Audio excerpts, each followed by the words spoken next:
Chris Rock should have been like, well, I wasn't trying to make fun of her. I was just trying to fuck your wife. I think the real victim in all this is Demi Moore. We knew that Will Smith hated.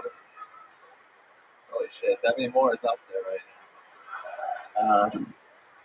We knew that Will Smith hated G.I. Jane so much. Maybe you should have said V for Vendetta. Thank you guys. Wow, exactly 1 minute.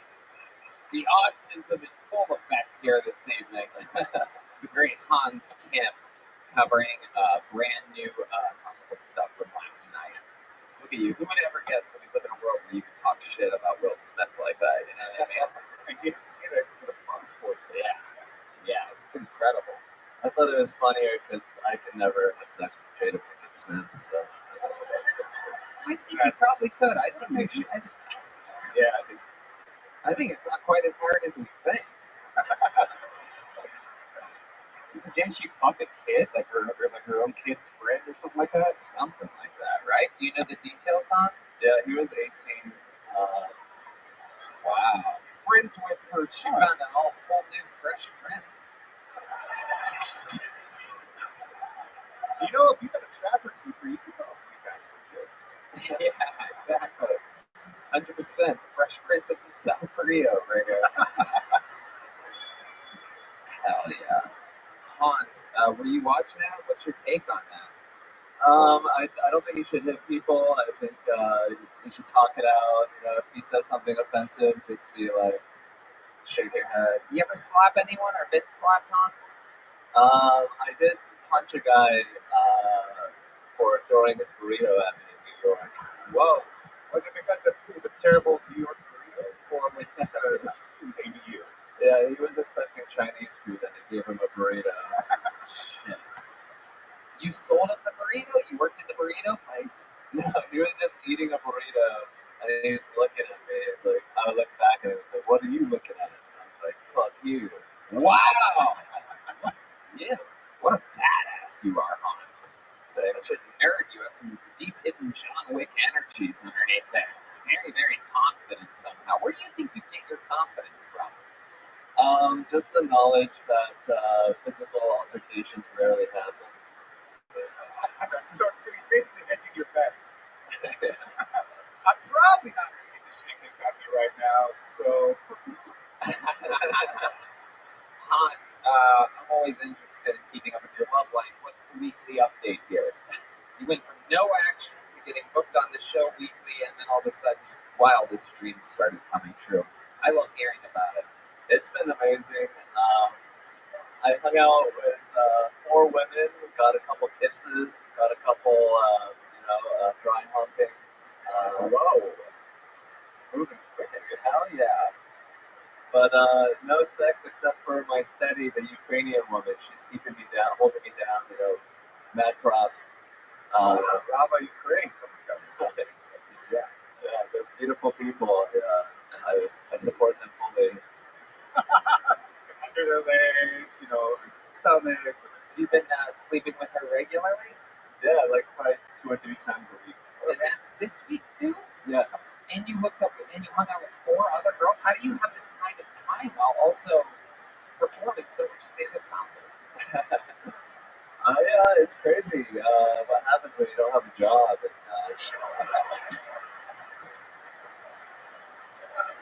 When Tony Hinchcliffe and Joe Rogan give you $100 bills regularly. We expected you to pay those bills, by the way. Hans, anything else crazy happened this week in your life? I went to my friend's house to play a little game of Settlers of Catan, and yes. And then this dog. I knew that we could work for this round. Go ahead, Hans. Love King Cells. I went to his house, and then his dog actually bit me on the leg. Oh, shit. Oh, how the mighty have fallen, huh? The teacher has become the student, and the student has become the teacher. It's a taste of your own medicine. Yeah. People went from biting into dogs, now they're biting into you. They actually have the dog. He had it zooming in right now to the podcast. He's very disappointed that you're talking shit about it. All right. How did this happen, Hans? What happened? I was like, hey, I'm coming in 15 minutes, but I was right outside your house. And then, Wait, you called the dog on the phone? Okay. Obviously, you guys didn't smoke the same strand as weed. Wait, there we go. Okay, very good. Thank you. Hello, we're going to see one there. Okay. So you called 15 minutes, but you were there, and then what happened? then I opened the door, I knocked, opened the door, and then he was like nipping at my hand, and I was like, oh. I was like putting out really nervous energies, I guess. And then I walked in, and I was like getting this blanket off the floor, and then he like, Wow, what'd you do? I was like, oh, that hurt. And then some girl was like, You turned into a gay man when you got bit by this dog? All of a sudden you were attracted to dudes? Oh, God, my ankle. It's a stage lefty. I'm just surprised that you're over there playing Dungeons and Dragons. You didn't make a savings throw. See, I know. I love it. All right, Hans. Well, a brand new minute. You did it again. Very, very good. You're just a fucking machine. Everybody loves you. Anything else? I'm happy to be here with Josh Barnett. I love you, and There you go. Look at that. That's respect right there. Aim higher. That is my advice to you. I'm just really thankful, and I thank you so much. You'll pay for it later, but thanks. There you go. It's a great Hans Kim, everybody. To the bucket we go. Show begins now when we meet a complete stranger. Always exciting. Anything can happen. Your first comedian out of the bucket tonight. We know this young lady. She goes by the name of Christina Mariani, everybody. There we go.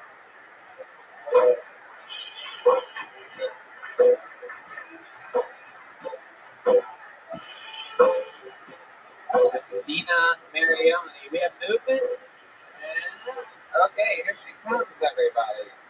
From deep in the upstairs, all the way down. It's a big building here. One more time for Christina Mariani, everyone.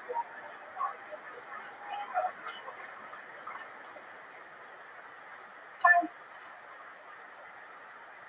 I haven't had sex in a while, but I've had a lot of really good food, which is almost the same because both activities leave me moan, and afterwards I go vomit.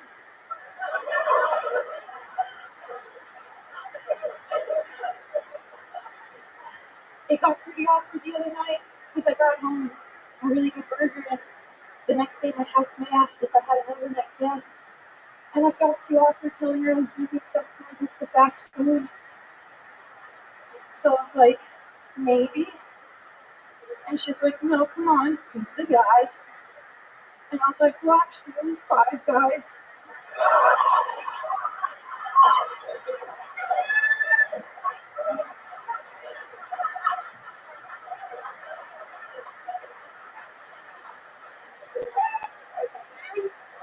Absolutely. That lasted exactly as long as you thought it would.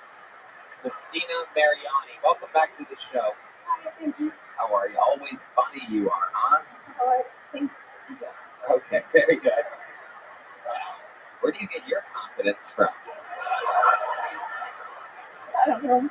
My mom. I love it. I like to think that this is what Chris Rock is like today. Is everybody okay? I was thinking it was more like the Emo Phillips books on tape. The more emotional Emo Phillips. I love it. Christina Mariani. So what's been happening in life? I went to a wedding, and my ex-boyfriend was there with his new girlfriend. So it was fine. I just didn't. You couldn't bring up +1. I was told. I think that that's a wish.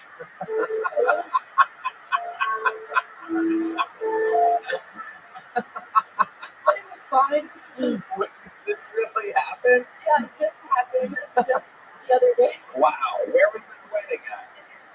In Arizona. So these are like mutual friends of you and your ex, right? Yeah. And you're both there. Do you guys make eye contact at all? We were sitting at the same table. Oh my God. Oh dear God, no. Oh no. Oh no. It was okay. It wasn't too bad. It just table than the one that Jada Pinkett and Will Smith sat at last night at the Oscars. Let's see how many of these I can do. We might have to release this one this week. Right. 2 weeks ago's next week. Okay. How do you both know the bride and groom? Like, was it his friends or your friends or just like? College, we dated in college, and so he was his friend first, and then I ended up living with them after. So that's how we kind of know each other. Did you wear backwards jeans to the wedding as well? And very rarely do people have the courage to wear their jeans backwards. I'm wondering if that was before or I have after. to check and make sure I might have. I don't know. I just Right. Did you notice that his new girlfriend was giving you the evil eye, or perhaps trying to be nice? Was there any plan of attack there, or any communication? no, I tried to say hi and kind of just like pulled her away, and I was like, oh my god, no, I guess I can't do that. You are so awkward. It is incredible. I love it. This is wild. Christina is like every girl in the rom-com that takes off her glasses at the end and like finds herself. You know what I mean? It's like so nerdy. What's not nerdy about you? What's like some of the cooler things that you're into or that you do? Well, what do you think is cool?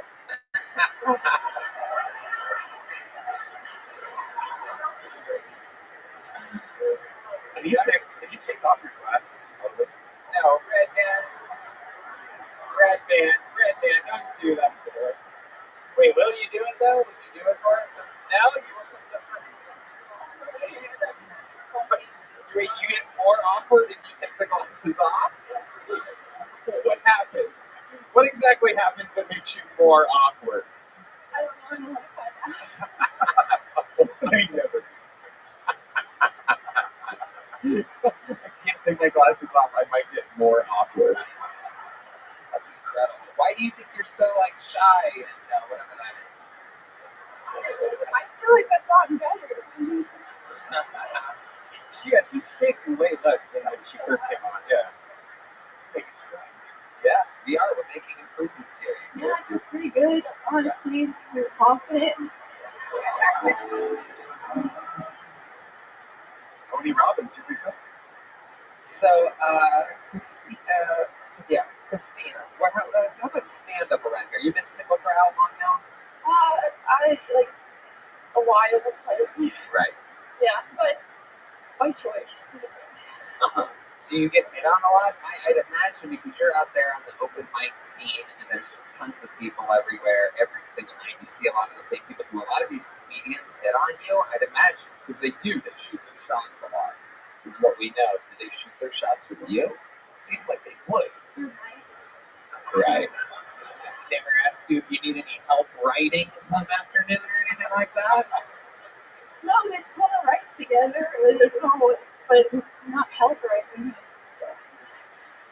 I refunded someone yesterday because I didn't want to write their dick pic. Wait a second. Hold on a second. Explain to us what you're talking about. Well, I got a message on Instagram and they were like, oh, I'll give you $50 if you rate me, and I didn't know that it meant his penis, so what were you reading? I thought maybe like a picture of him and it's like, oh, you're good, like 8 out of 10, I don't know. And then he sent you a picture of his penis, So which you were first he paid me and then he sent me a picture of his penis, and so I was like, I'm sorry, I can't do this. So then I returned the $50. Oh my goodness. Okay. Tony, can we take a look at this photo and rate it for you? I blocked him after that. I don't know if I have it still. Right. But you did see the picture. Yeah, unfortunately. And you have seen penises before. Just out of curiosity, even though you're not getting paid for it, what would you have rated it?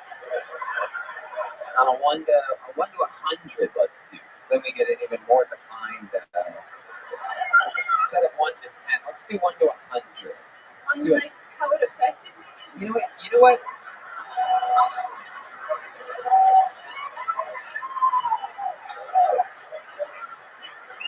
101. Wow. Yeah, I can't imagine how awkward you must have been after that happened. That's an interesting one. Is there any times where your awkwardness gets you into trouble or your shyness?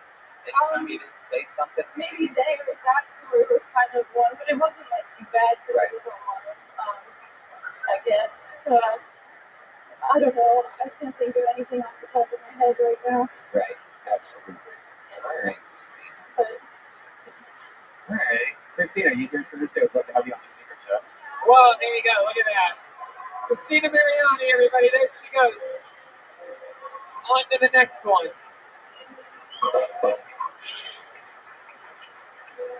She's already got a boyfriend. Probably. Okay. Back to the bucket. Let's get another one up here. JC Madison is next on Bill Tony. JC Madison. There she is, everybody. One more time for JC Madison. thanks, guys. So my husband just celebrated his 40th birthday. I thought it'd be nice to book him an orgy birthday party. I didn't think anyone would come.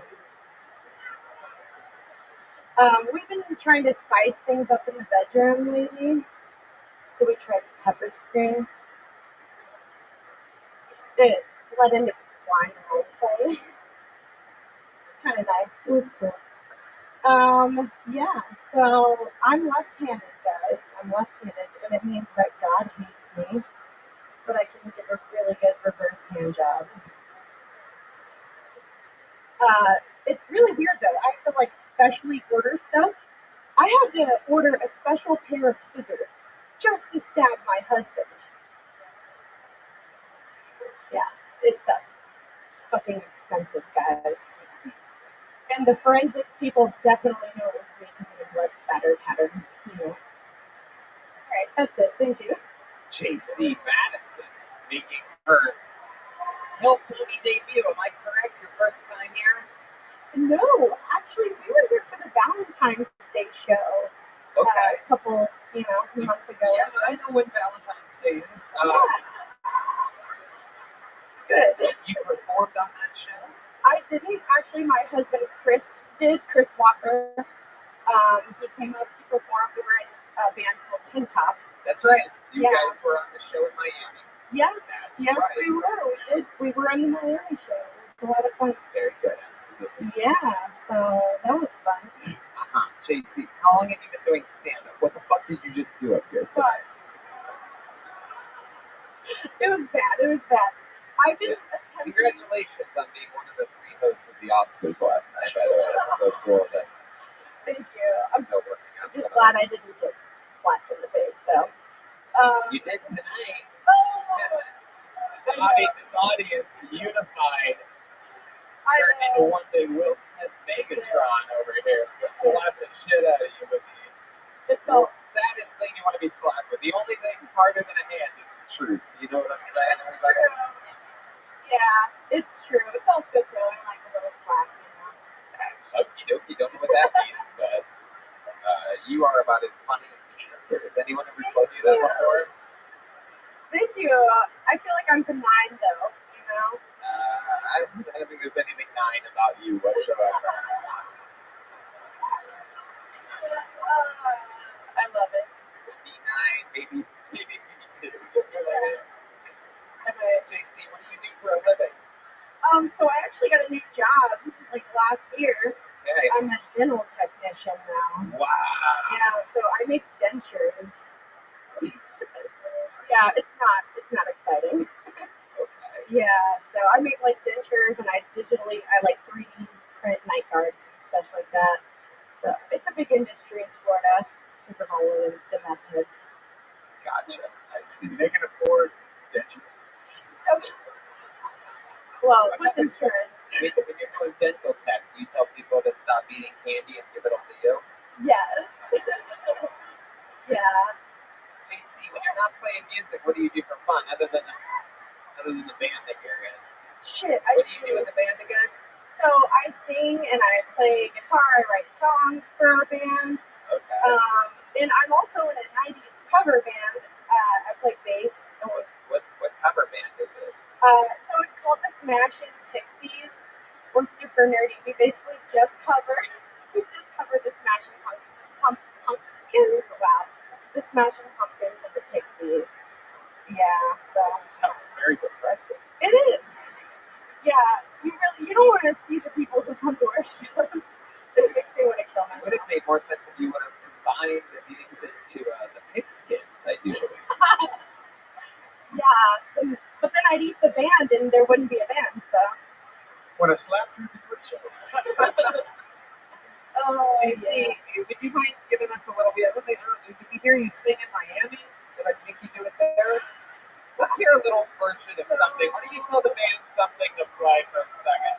They're very good. They can jump. They're nothing like your band. They can play anything right away. So just tell them what you want. They'll immediately jump in. Just For real? Like last time I sang a song from Beauty and the Beast, so this is gonna be awkward. guys, be like all of your teachers growing up. Give her an F, a D, and a C. No, You know what I'm saying? wait. Like if I could like play the guitar, then I would do good. But no. You want to play the guitar? You think you can play the guitar and sing better than you can just sing with the band? Yeah, I'm not even. Man, what do you think about this? You want to go with this young lady I made? Thank you. Hell yeah. Look at this. Yeah, there is a musician would put it in there, yes. Yes, true. I suppose that I might need it. He's super awkward, bending over the table, singing with a guitar. Are you ready to rock? I love this. Look at this. Who said Meatloaf was dead?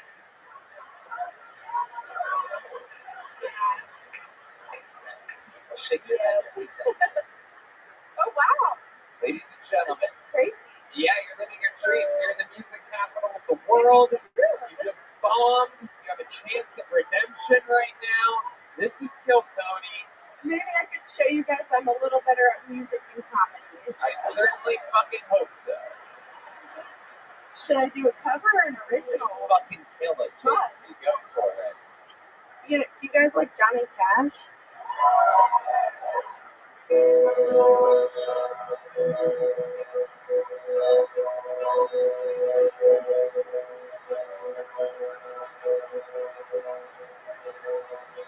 I hear the train coming. It's rolling around the bend. And I ain't seen the sunshine since I don't know when I'm stuck in Folsom Prison. I hang my head and cry.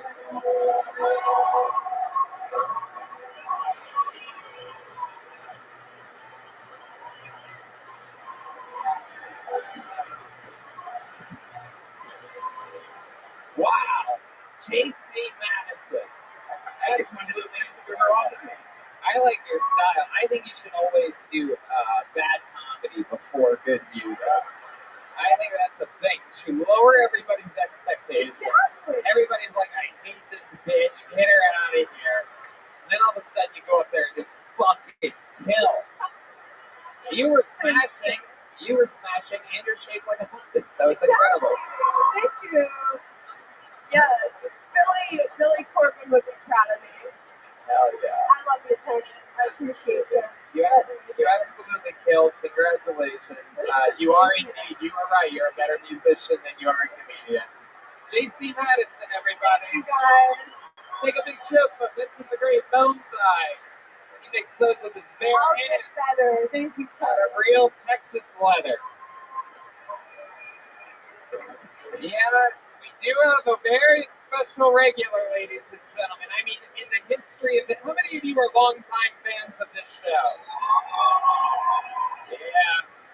But you're in for a very special treat right now. This is the return of a young man who absolutely is one of the greatest regulars in the history of the show. Turns out he has a dilapidating disease that straight up kills you when you get it. And so he retired a few months ago. However, he's been feeling sharp the past couple weeks and wants to continue to live his dream. Ladies and gentlemen, it's the one and only Michael Laird.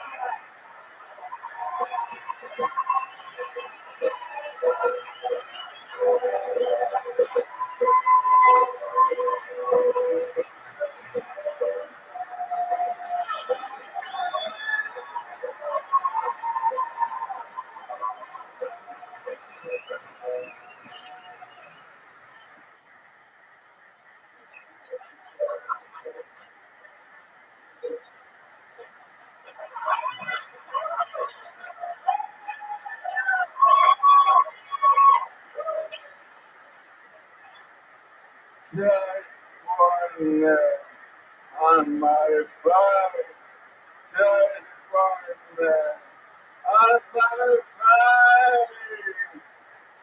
Now I can only sing from now on because my vocal exercise make me have to resonate my tone in different parts of my face.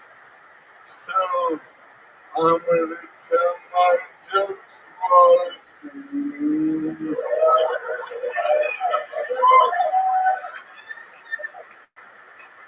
Just one on my fire. The AC/DC fucking retards. And 5, 6, 7, 8, just one. Hey, just one night might be the heavyweight champion of the world, but I would probably bitch ass. But I'm a cruiserweight.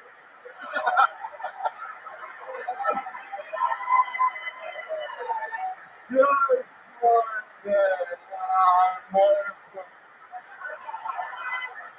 I thought you were studio musicians. Alright, now, Tony, I can only talk to you if I sing, and I'm an improv background, and if the band get their shit together, What do you want them to do? I'm gonna improvise a song off of an audience suggestion, but then I just start one of the music.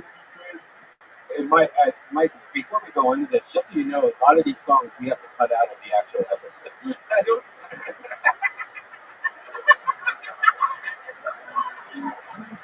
I don't think we have to worry about Michael Laird hitting the notes good enough to set off YouTube's algorithm right now. It's the music, it's not the episode.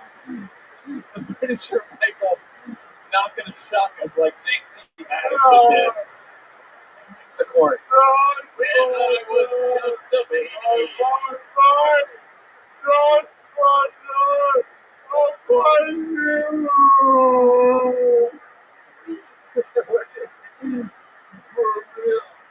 I've been working on my vocal exercise, and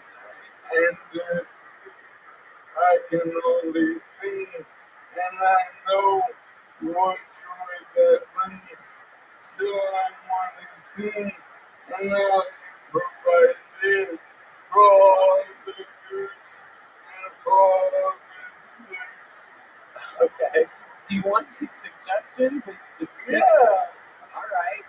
Anybody have any suggestions for Michael's song? What? No AC/DC is what John B suggests.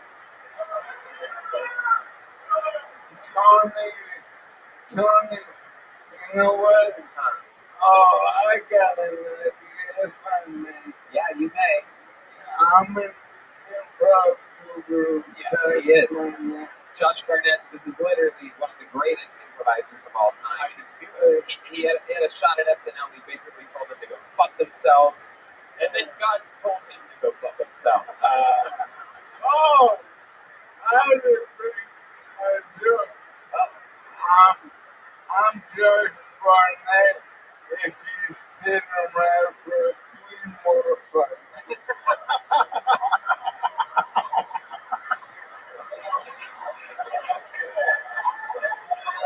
That's good.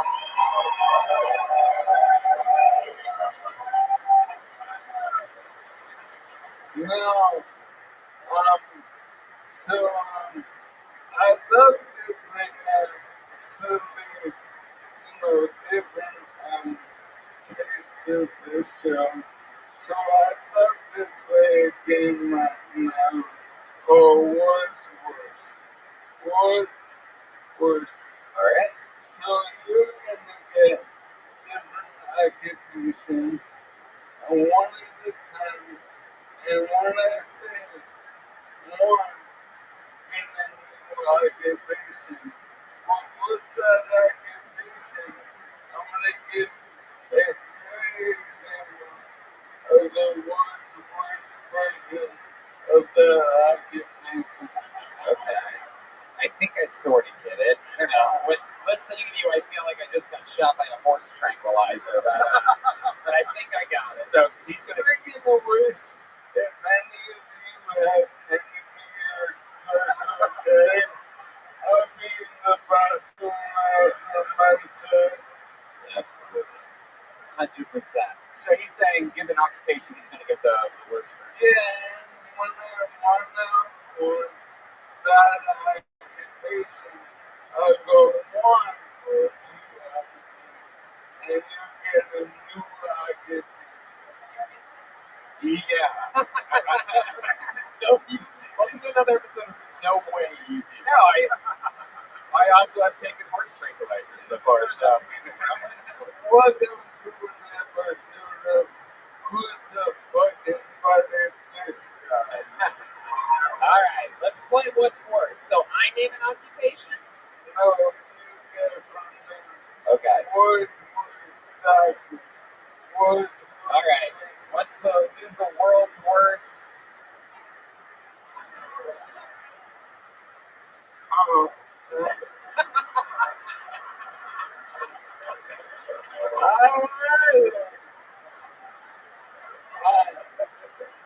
True.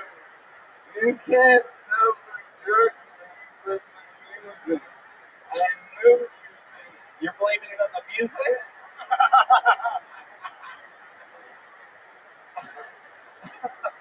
Wow. Triple. Oh, I hope you don't mind my picture. Next. Super. Sick of my knees. Minus super. Super. I'll be no mind. I sort my hands in my pussy. Super. Oh. If you have to understand for 20 more dollars, you can get a dance from my daughter. Alright, next occupation. World's worst mortician? Somebody said the world's worst mortician. Oh man, I'm done fucking you. I'm gonna get my tongue and all this from my behind. And I'm gonna kiss the sky, motherfucker. Next, the world's worst occupation of... What'd you say? Therapist? Therapist, this guy says, Michael Lair. The world's worst therapist is what's... You think you have problems?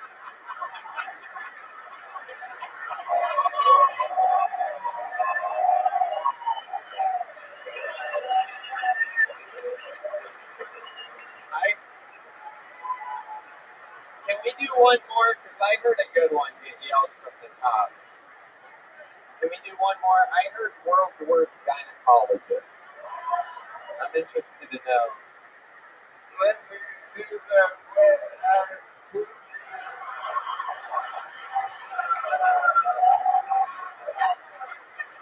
Wow. Unbelievable. Just up here flexing the wildest of muscles. 30 years in the system in Chicago, Second City and all that. I mean, unbelievable. Yeah, but if not for y'all giving me this microphone, all of us wouldn't be having this moment.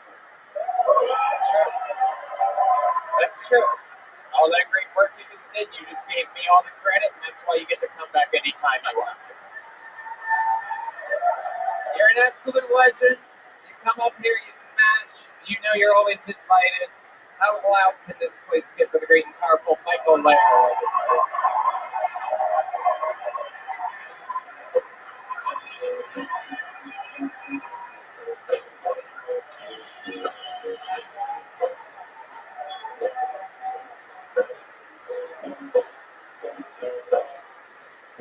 Come on, one more time for Michael Lair, everyone.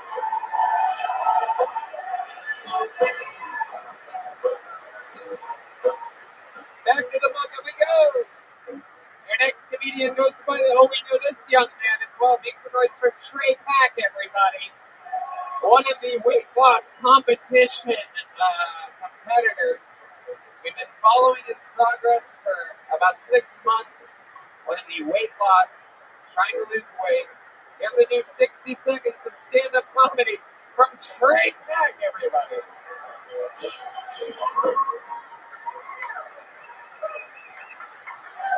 I have 2 sisters. Both of my sisters exclusively fuck black guys. Which means I have 2 fat white sisters, okay?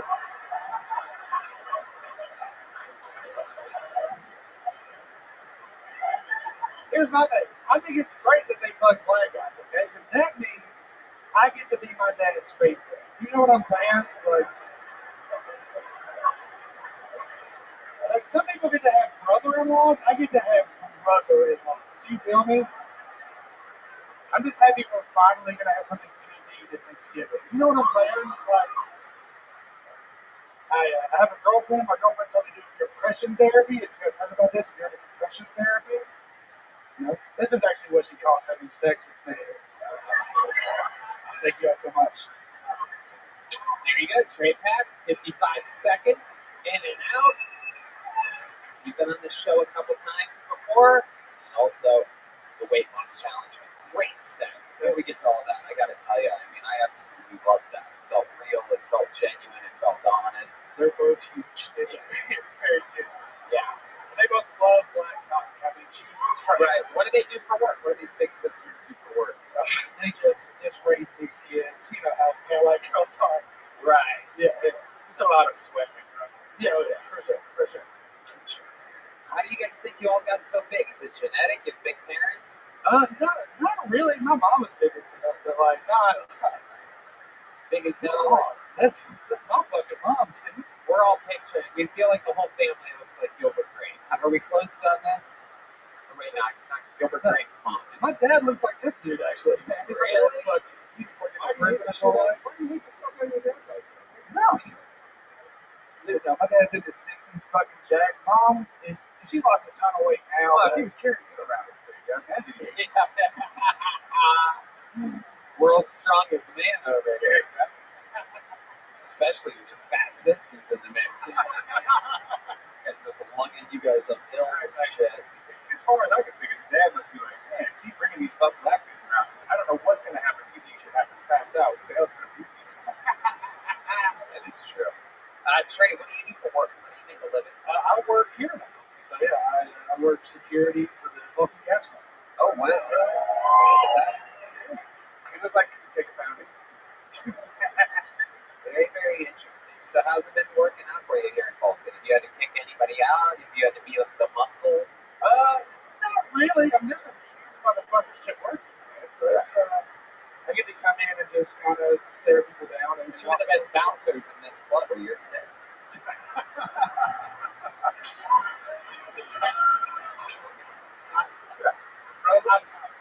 I'll bounce E at the moment. Okay. Absolutely. Trey, what do you like to do for fun when you're not doing stand-up comedy? Oh man, I do stand up every day, man. So it's like I love being involved. I love doing You work. also look like you do a lot of sit down every day. It's basic. There must be other things. There must be a couple other hobbies. Shooting cannonballs into your belly or something. Right. Something like that.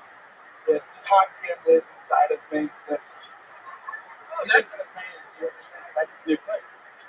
Yeah, I mean that's the hottest thing I know.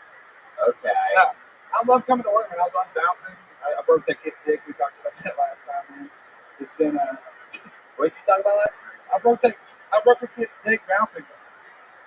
That's a sound like a missionary act. Okay. You put him in reverse cowgirl. No, I threw him down some stairs, and somehow his dick had gone hard. That's between him and the Lord. You put those big masculine hands on him, and you didn't know what to do with him. So he was pissing. It's involuntary. Yeah, his dick was out in his pants, but somewhere in our wrestling match, he got hard too. I don't know. That's wild. Must have brushed up against it like 6 or 7 times. I was behind him. I don't know. I mean, if it's one way to pacify a guy, that is successful. I don't think I'm gonna like avoid my body touching his body at all. I mean, it's a battle, you know what I mean? If he's a real man, he's like, God, this guy looks like a man with those fucking tits. Oh, no, I want to beat him up, but I also want to sort of fuck him. that's interesting to get hard for this fight. yeah, hey, That's like the, fucking world. that's like the ultimate fucking real. If you slap a man with your hard cock, that would really be next level Will Smith shit. You know what I mean? Trey Pack. I mean, it's interesting stuff. Let's talk about the weight loss challenge. Have you weighed yourself lately? Do you remember what you were during the last weight loss challenge?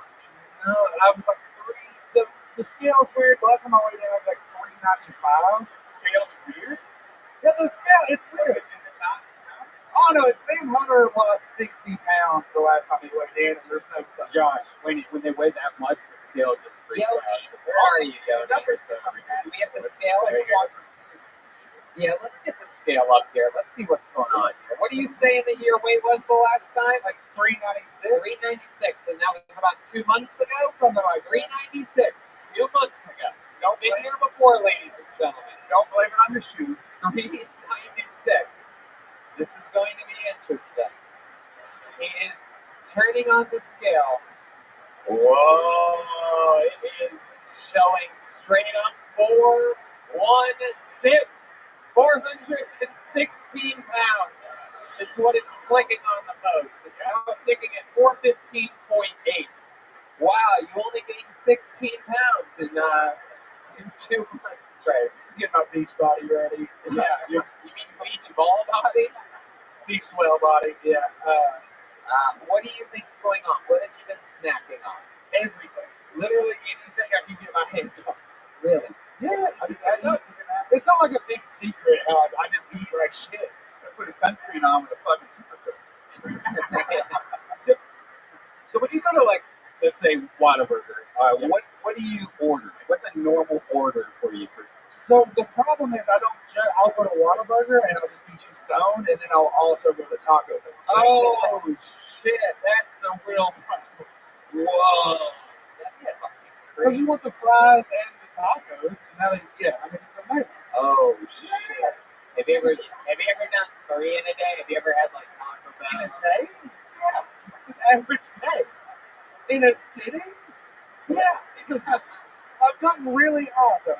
It's Wow. To exercise, that means more weed too. Do you need like an excess amount of marijuana? yeah. Well, no, yes. I don't know. I just do too much every time. I think clearly. I'll just get Edibles. Yeah, they make gummy bears, and I can't not do gummy bears. Right. Oh, we know. What would we have if we said that the gummy bears had fentanyl in them? How hard would it be for you to not eat one of those gummy bears? I just wouldn't snort them, I guess. Trey, you're very, very funny. You had an unbelievably great set here. You came in, you owned the interview. 8 minutes of just regular. Getting to watch people grow here is one of the coolest things, and this is a perfect example. And I'm going to have you on the Secret Show Thursday. Trey Pack, you already have a big joke book, right? You have one of those? Yep. Trey Pack, everybody follow him at Trey Pack Comedy. Oh yeah, we're having fun. Nice part, big fella. He Don't is. worry about scales. Lift weights. Use the mirror. That's it. You'll see what you need to see. You lift weights. Yeah. You lose weight. You get You're stronger. regular. And look, Yeah. if you're 370 pounds of muscular, masculine manitude, ain't nobody gonna give you no shit. Ladies and gentlemen, your next comedian is another special treat. In the history of this show, only 8 people have ever won a thing called a golden ticket, which means you get to perform on the show anytime you want for the rest of the history of the show. This is this man's last Monday in Austin for a while. He has to get back to Canada. Ladies and gentlemen, make some noise for the great Jared Nathan.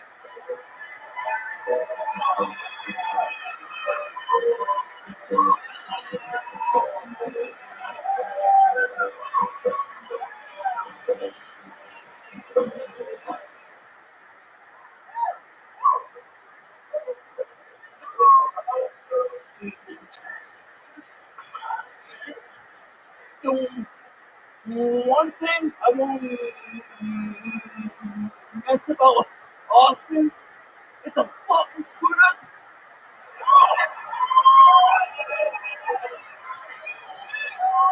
I keep tipping on them.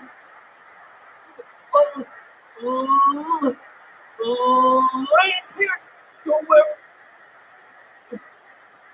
Any wrong? I got attacked like a fucking crazy bird. Lady bird.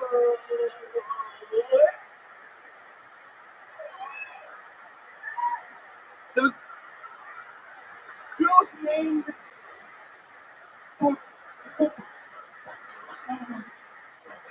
Brian.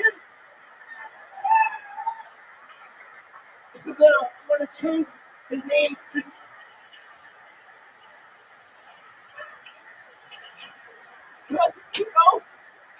he's all on my ass.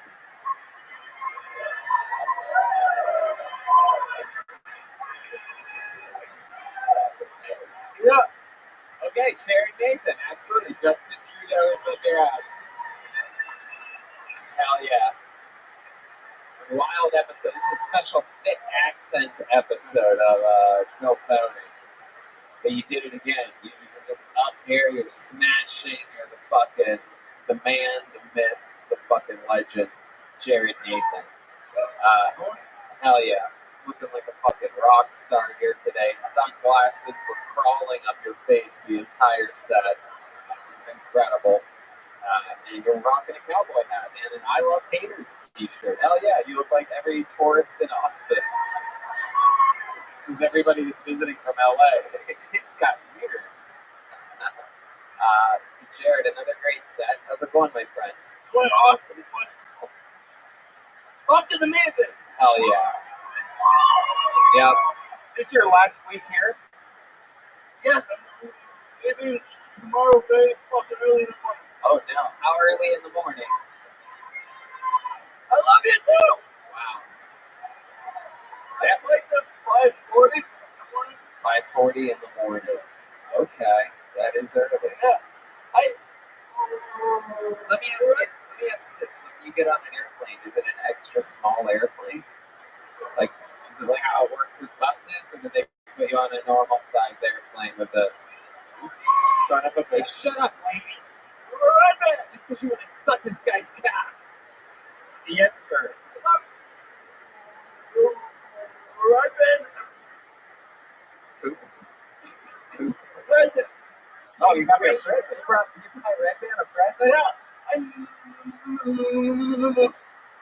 Fucking made Made it? necklace out of Cheerios. Yes, sir.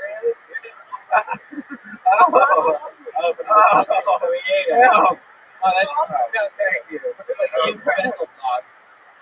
Obviously, his mouth was all over that Red Man. So, wow, you're an absolute idiot. Love it. Somehow you're the retarded one. I didn't think it was you. Oh, look, he didn't say that he ate Cheerios on it. Well, Jared, that's very nice. I got you a present too. I didn't bring it on stage, but it's a book of fire trucks. fire trucks. I love fire trucks. Wait, you did? Yeah, man. How did you know? That is incredible. Wow, look how excited he is. I love it. So you said that you've been going to Berkeley. What exactly have you been doing when you go and visit there? Yeah, I bet. Yeah, I knew where you were going with that one. Taking walks, all right. You ever see fish over there? You ever see any animals or anything? You see some turtles? Oh, Wow. yes. You make a little homes out of your duplex? Wait, you have it as what? Duplex. What are duplex? They're the Legos. The building Oh, blocks. yeah. Building blocks. Do you have Well, he knows what they are.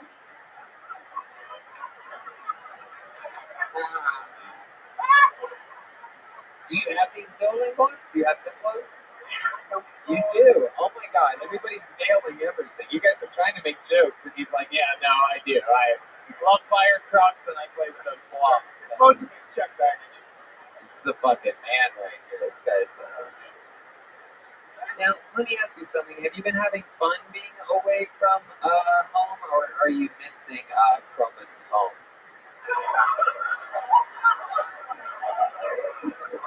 There's one good comedy band, two good comedy bands, one of three, 4.5, 4 real comedy bands here tonight.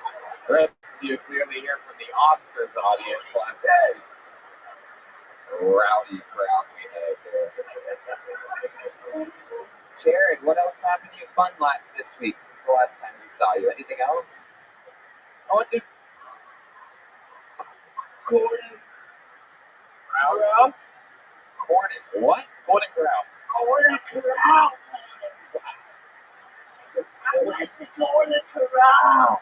You too. Do you get a discount there? Why would you go there? Yeah. Well, Golden Corral is Special People's Roots Chris Steakhouse.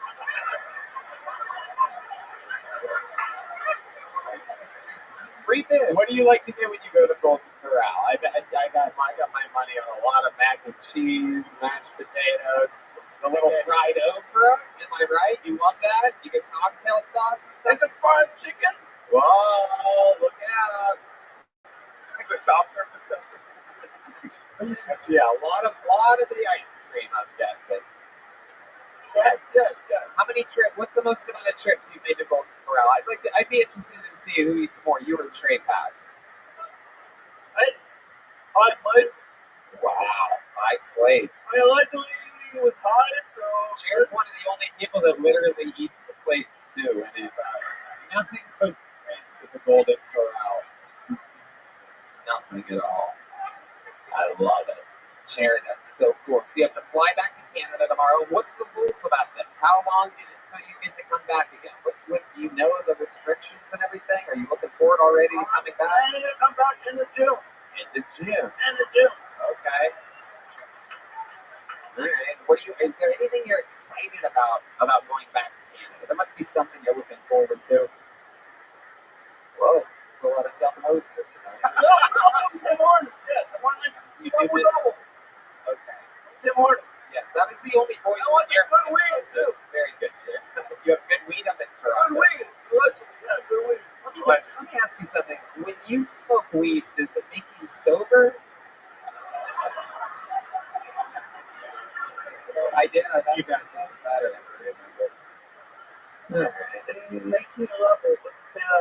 Right. Yeah. Okay. All right. Well, Jared, I mean, it's been an amazing run having you in Austin, Texas. I'm gonna miss you. Wild view. Yeah. He's been doing every Monday, every Thursday. We love him. Well, we're looking forward to seeing you at the end of June. There goes Jared Nathan, everybody. I pulled another name out of the bucket. This guy's actually Kill Tony Famous that I pulled out. He was on an episode in LA and then on an episode in Dublin, Ireland. Ladies and gentlemen, this is a brand new minute from Aaron McCann, everybody. Aaron McCann is here. What's happening, fuckers? Ireland. It's good to be here. My ex-girlfriend was American. And Irish girls and American girls are very different. You know, Irish girls want to do dirty talk. Thank God. With this accent, you use to hijack a vehicle. That's it, you know. But American girls got audio dirt sex, but there's no need for it. Like, I received a blowjob one time, and it sounded like a Shania Twain song. Just, whoa. And I was like, no impressed me much, though. But I was going down on her one time because of a feminist, right? And during the act, it's a fucking Macbeth play, during the act, my lady did say, she said, what's your name? Sorry, the front row. Spencer. Nice. How do you say here, Spencer? Is this your name? Well done. So currently I'm in the trance with Spencer, right? And she says, Aaron. And I was like, first of all, love, it's fucking hard. Watch your vibes, please. She said, Aaron, tell me what I taste like. You're up, Spencer. What would you say? I was paralyzed with fear as well. I was between her thighs, looking like a judge on the Great British Bake Off, just like.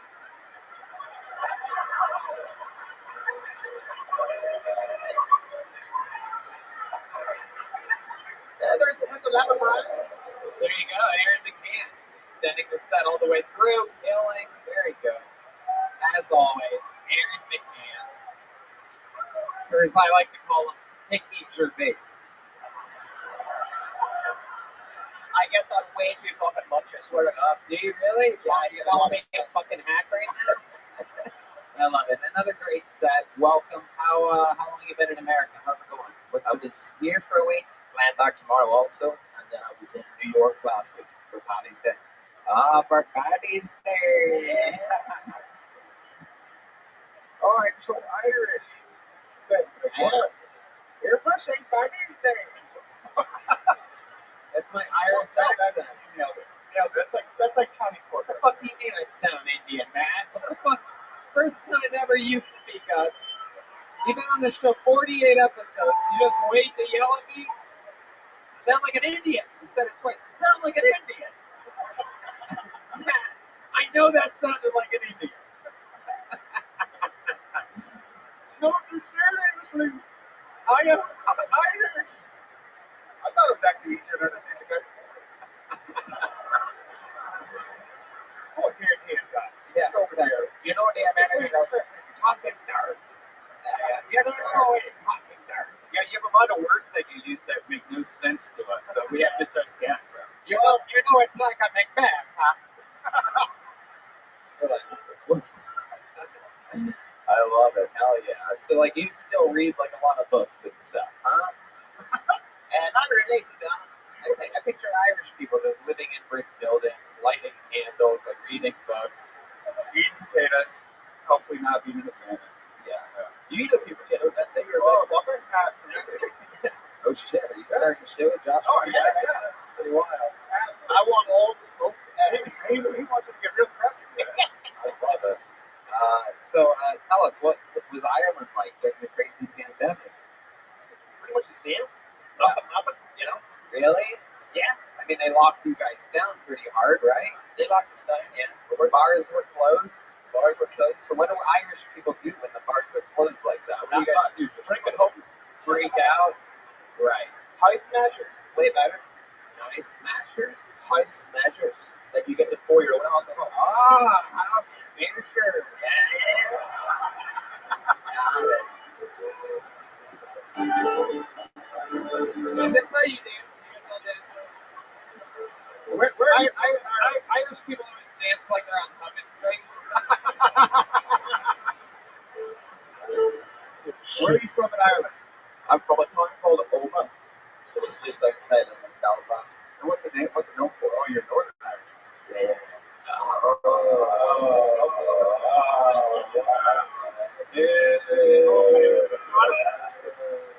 Beat the shit out of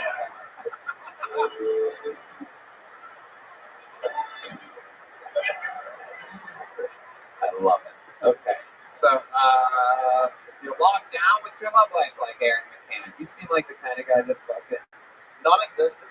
really. Yeah, non-existent. I'm actually trying to get someone pregnant by here so I can get a green card, you know? But, Yeah. so if anyone has space in their uterus, let me know. A little Irish green pie. You know, it'll be lucky. A little something in your pot of gold. Taste the rainbow.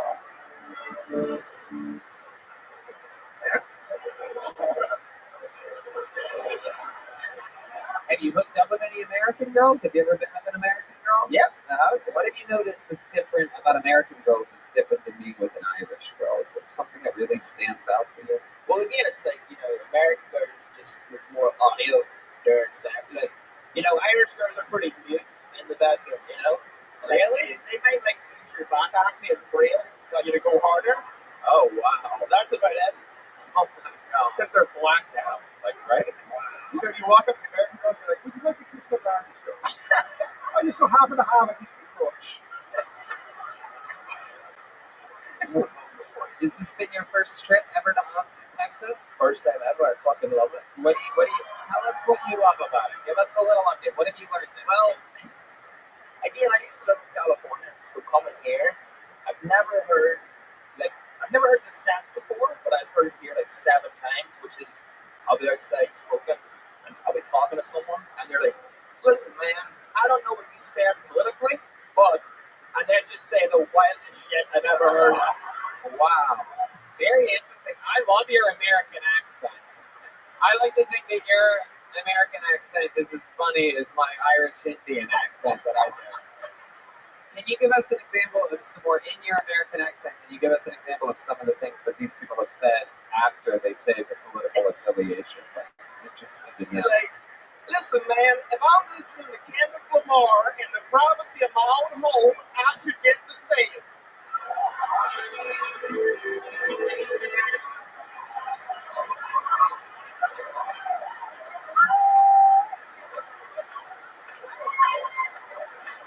Holy shit.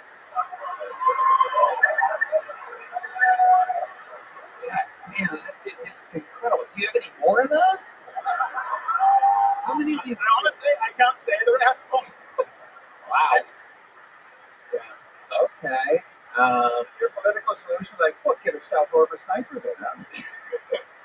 Very interesting. You got yourself in these situations a lot. You met a lot of real, like, Texans out here. Salt of the earth.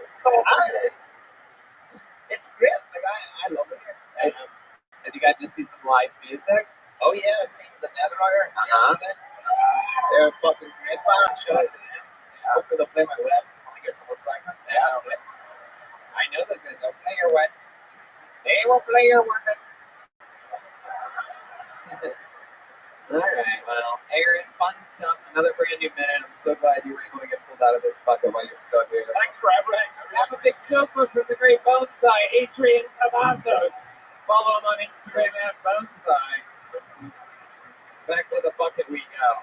You guys having fun out there, huh? I love it. Ladies and gentlemen, make some noise for Victoria Evans, everybody.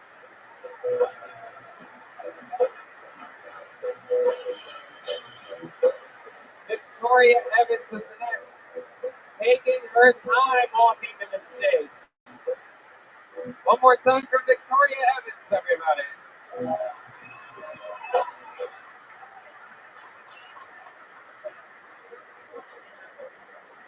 So, want to know a couple things that are in life about dating a child of an alcoholic? We both piss the bed. We throw temper tantrums. We spill our food. And they created monitors for both of us.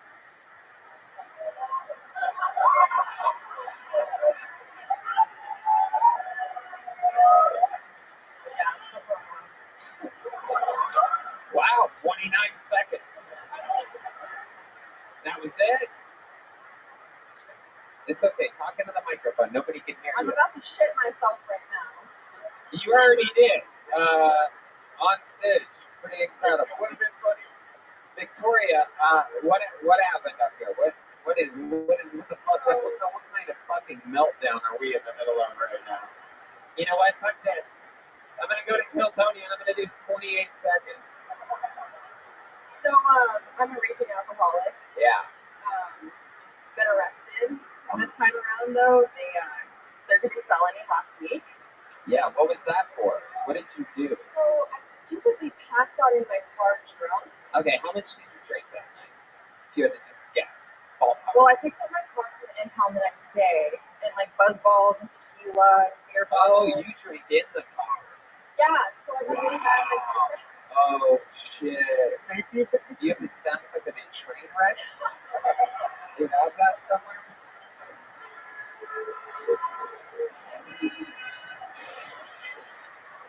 So, you know what's funny? I used to put like in my dating apps, like any guy would hit on me, and I would just be like, do you want me to fuck your world up? Because I'm gonna ruin your life. Oh, Jesus Christ. No, but guess what? I'm ruining my own.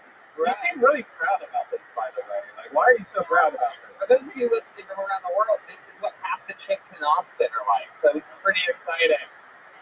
Pretty exciting. We're going to get to see one of the real ones that really prepared for the show here. The only thing you're missing is bangs and thigh tattoos. You would fit in with every other. And you know what? I just got this on today for the show. Congratulations. It worked out perfectly. They say comedy's all about timing, right? I guess so. Ankle bracelets. And you know, all I want to do right now is fucking drink a bottle of tequila. Okay, but you can't. No, but I can take Xanax. Wow. Smoke weed. Oh my God. Your life is out of control. What do you think? What do you think happened? Are both of your parents still together? Are they close? No. Right. They're not. Yeah. I don't think that ankle bracelet's a hand-me-down. You know what I'm saying? No, but you know what? It was your grandmother's ankle bracelet. So it's actually the most expensive piece of jewelry I own now. It's $300 a month. Oh, really? Do you have to pay for it? Yeah. Which is fucked up, right? Right. I mean, that's money you be spending on all that sandwich. Yeah. What do you do for work? I don't. Wow. You're the worst. Yeah. It's incredible. A non-contributing member of society that has us taxpayers flipping the bill while you're drinking buzz balls in your fucking Honda Civic. What kind of car is it? What do you got? You know what? I had a Honda Civic. Right. They got taken away from you because of your bad habits, right? And now I have a Hyundai Elantra. Were you drunk when you totaled the Civic? Yeah. And did you get a DUI there? No, surprisingly, the cop took me home. Wow. Hell yeah. One thing when they put a bracelet on, another when they're taking them off. You know? I felt bad for me because I had to do the windshield. So. Yeah. D-Man says he'd rather drive himself home than trust this troublemaker, Victoria Evans. Yeah, very interesting. I mean, you're set boring as hell, but this interview is very, very interesting. So let me ask you this. All these guys, I mean, how long have you been an alcoholic for? Your whole life, right? I mean, that's questionable. You know, they tried to tell me in rehab the last 3 times I went. Wow. But, There's no bragging again, brother. Yeah. Like, it's so interesting. there's so much pride now. I mean, you just at one point have to embrace it. 3 times in rehab? Definitely 7 with a small. Yeah. 3 times in rehab, and now you have an ankle monitor bracelet on. That's incredible. You're like Amy Winehouse. Pretty much. Look, unless Lady. it's the uglier version of this. Instead of Amy, I called her Lady Winehouse. I'm really sure. All right. So you know the show? Like, are you you're just a fan of podcasts that randomly it's like I'm going out and this is what I'm doing? Like, are you allowed to fucking be here right now? This is I'm crazy. confined to Travis County right now, so I'm within my bounds. Okay. Yeah, and I'm shaking so bad right now, and I don't know if it's because I'm nervous or I'm having withdrawals. Right. Well, yeah, very, very interesting. I think we finally found out something cool about you, That's a Victoria. rip off of the bourbon company. I drink here. You said that you threatened to ruin guys' Honey, lives. I thought I was- Victoria, shut the fuck up. I'm hosting the show that you're on right now. You said that you've threatened to ruin guys' lives. Have you done it? What's the worst thing you've done to a boyfriend or a guy that upset you? Sure. Okay, that's not the question that I asked you. You're not on the stand right now, Victoria. I tried to punch them and beat them up, and Are you successful? no. That's it. I mean, I don't know. Dealing with me is, like I said, dealing with a child. You know, I pee on beds, I pee on people, I pee on myself. Oh my God. I guess you need some wild find and burst with that fetish. What's one of your good qualities? So I I think that was am it. actually intelligent when I'm sober. I did graduate from UNT. I have a degree. But aren't you sober right now doing all this shit on stage in front of everybody on the internet? Like, Wait, hold on a second. Hold on. What? I asked you the good qualities about you. Go ahead. You said you have a college degree? Yeah. What else did you say? I'm loving. Yeah. Love alcohol. Yeah. So there I'm is something committed. attached to alcohol. Yes, exactly. All right. All right. Well, okay. Why do I have you higher up on my depth pool than Michael Lair? This is incredible. And Trey Pack, actually, or but Trey Pack, Michael Lair, and David Lucas, which is really hard to accomplish. Very, very interesting. How long do you have to have the ankle bracelet on for? I don't know, but I have to get an in-law Guinness to send in my card. Did you say that your boyfriend's here? Yes. Did he sign up? Yes. Really? What's his name?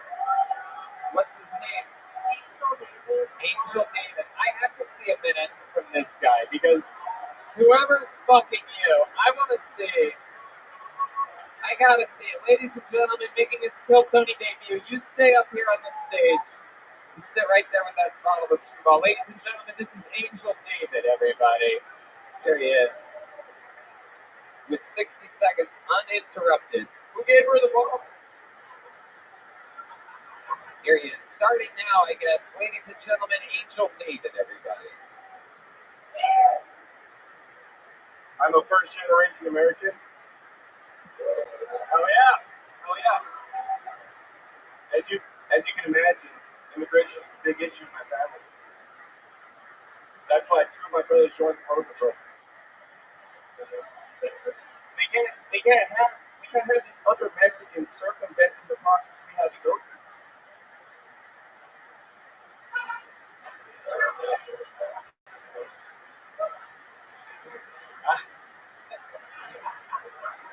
Hey, take this analogy. It's like you're waiting in a line at Disney World, right? You've been waiting 2 hours. Some guy comes in. Es que tengo fast pass wait. Is that really a fast pass? Are you really a refugee? Are you an asylum seeker? No, you're just poor and starving like all of us were in the back line. Wow. I was not expecting her to be funnier than you. That's incredible. In a stunning turn of events. Wow. Oh my God. Does she hate you? What is this? What is this relation? I brought her here. I made her sign up. Did she beat your ass with that cut on the nose? Yeah. Is that cut on your nose from her? Yeah. Oh my God. Tell us what happened. So, for those of you listening to the show, he has an open wound at the top of his nose. So very, very exciting. Anything can happen on this show. You have an open wound. It's very blatantly. So what exactly happened? Did she kick you with her ankle monitor on? This was before that. No, she got arrested in my parking garage. Okay. So before she fell asleep for being drunk, before getting the ankle monitor, before being accused of a third-degree felony, when did this happen? Because the cut looks super fresh. When she said she gets aggressive, she wasn't lying about it. Wow, this is absolutely incredible. This is one of the saddest episodes of Maury Povich I've ever seen in my entire life. The results are in. You guys are going to die in a fiery car crash together. Perhaps killing innocent people at the exact same time. There's no doubt about this. These people will pop up in the fucking one of the comment sections of something. We will find out. Like, hey, Tony, remember that couple you joked about tonight? Isn't this them? And pictures are going to look just like you with that fucking shirt you're wearing, whatever that is. Oh my God, did she just stare at that to get drunk now? Yeah, psychedelic. Holy shit. Now, why did you stay with her? Look at these shoes. She said she has a big heart, and it's true. 100% true. Wow. Because you had to stab her, then she has to revive her. You couldn't miss that motherfucker. Yeah. Damn. She has a big heart. What do you mean by that? How did she cut your nose? While we're talking about her big heart, let's get back to the. She could have done. Did she dress you too? What the fuck happened? Yeah. She fucked you up, dude. Did you fall into TJ Maxx and come out like this? We're Here's all having, the shit no one's gonna wear. So I'm gonna put it together into this gracious ensemble to bless all you motherfuckers tonight. I like this shirt. I like it. you do it shows. Well, yeah, we know you have bad taste. You like her too. It's incredible.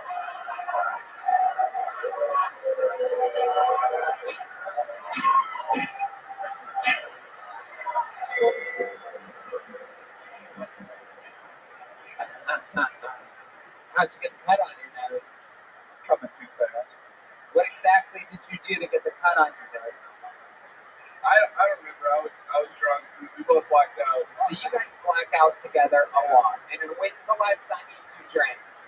Oh, last show, last Tony. Last Tony. Yeah, we're sitting right there. Wait, are you trying to pass us on again? Hold on a second. I'm not blaming. Hold on. I'm not blaming you. Hold on. You were here a week ago? Is that what you're saying? Are you guys visiting from somewhere? No, I live here. She's visiting from Dallas Fort Worth. Your elbow's all fucked up too. She dropped you to the floor. Oh, yeah. What happened to your elbow and forearm? Yes. 4 open wounds have been found. That's a different story. That's a different story. I got my own problems. With Did you fall off your razor scooter? Hold on a second. So when's the last time you drank? It was a week ago, and then what happened exactly? Last week we're at the show.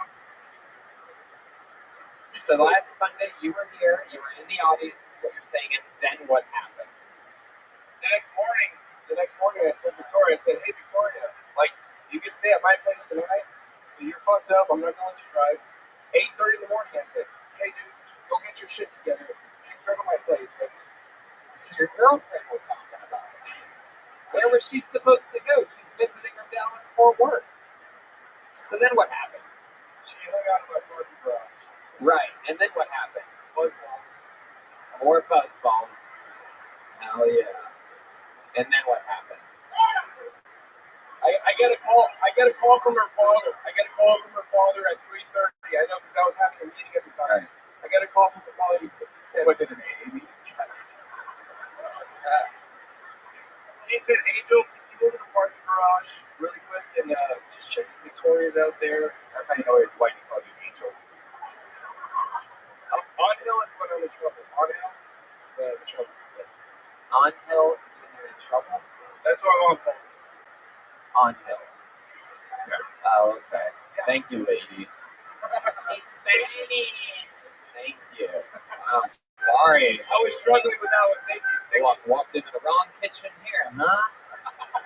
Jesus Christ. So you said you're a first generation American. Is that code for illegal immigrant? I went the right way.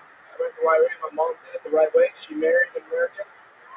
I feel like Mexico's revenge on But America. I do have dual citizenship. I'm a Mexican citizen and a U.S. citizen. Yes, sir. That's good. Look a little itchy and scratchy over there. I love watching her off to the side at times, crossing her arms. I'm like, what the fuck could you be? What about your life? Could you sit over here to like, nah, don't talk about that. You already got the Angel person. You're already a raging alcoholic. Apparently, you're having sex with children. That's what you said earlier. So all this shit and missing in the bed, and now you're like, don't talk about being drunk in your garage. Angel, let me Now modesty shows up. ask you a question. How long have you been with her? She slid in my DMs in it was June of last year. Yes, sir. Okay, June of last year, and you guys have been hanging out ever since. How do you think this is going to end?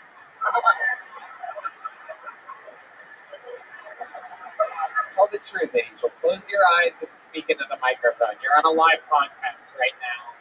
Daddy will take care of you. This is a moment for greatness right now. Don't fuck this up, Angel.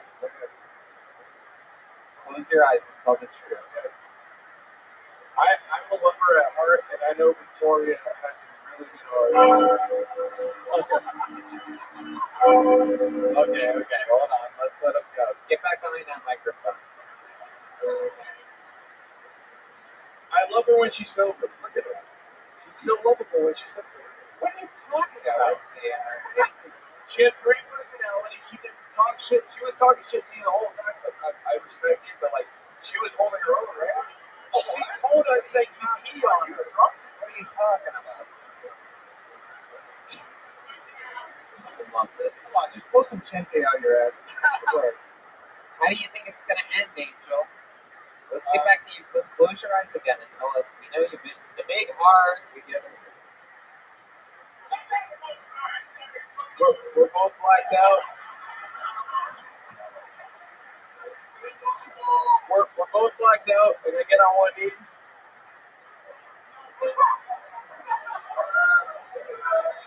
Exit. Oh! You get on. Why would you get on one knee to shoot yourself in the head? All right. There they go. Victoria Evans and Angel David, everybody.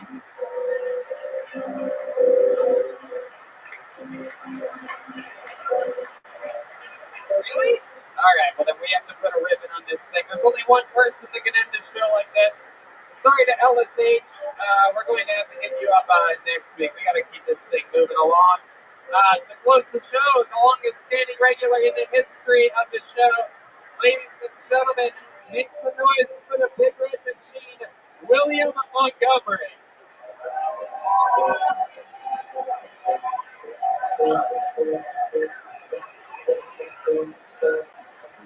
God, make some noise for William Montgomery, everybody.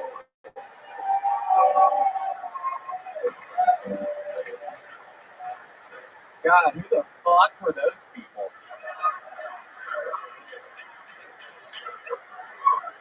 First and foremost, if anyone says anything about my bald head tonight, Tony's gonna come out there and slap the shit out of me.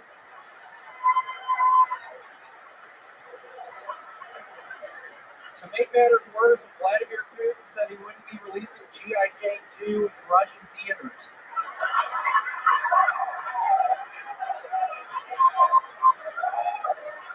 Okay, let me see if I can read it. Chris Rock made a joke about Will Smith's wife last night at the Oscars.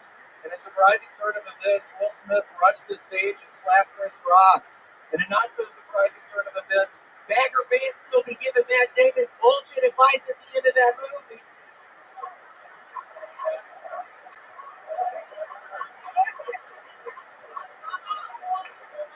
Will Smith slapping Chris Rock at the Oscars was a stunning departure from the Will Smith audiences that have come to know and love.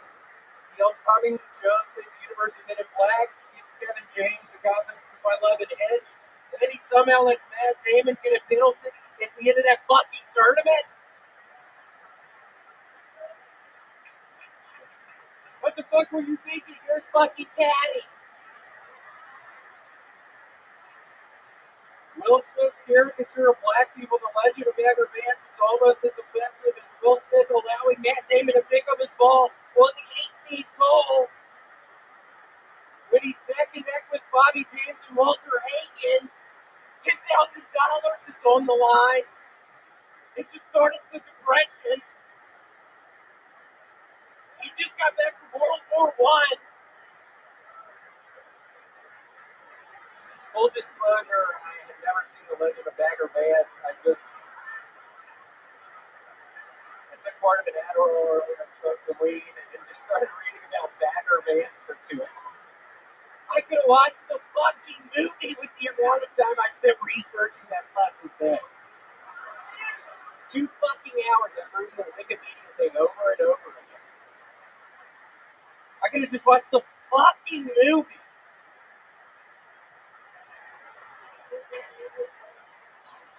Let me ask you this. Why, out of all of the things that Will Smith has done, what made you pick, without ever watching the movie, what made you decide that you were going to use Bagger Vance as a vessel for your jokes this evening? I don't know. It seemed like a good idea. I mean, he's a mythical caddy. I mean, literally, it's like World War I times. He comes back from battle. He was pretty catty last night, too. He's got a thing for Newport caps. Hey, who's this guy, by the way? Unbelievable. William. Who's this guy, by the way? William's sweet with all the guests, by the way, so welcome to the family. This is Josh Barnett, one of the greatest fighters in the history of fighting, serious podcaster, the founder of Warbringer Bourbon, the founder of Bloodsport, which is like pro wrestling meets UFC sort of. My name is William. Nice to meet you. Me too. Whoa! I get it. Here I was going to ask you, what was it like? You a little bit. Did not flinch at What all. was it like? What's it feel like being the most normal guy on stage tonight for once? Yeah, that is true. You are like the most balanced chemical person that's been on this stage today. It is interesting. Normally you're the wild one, but it turns out tonight is fucking wild. Yeah, I mean, literally, you were those fucking people up here before me. Yeah.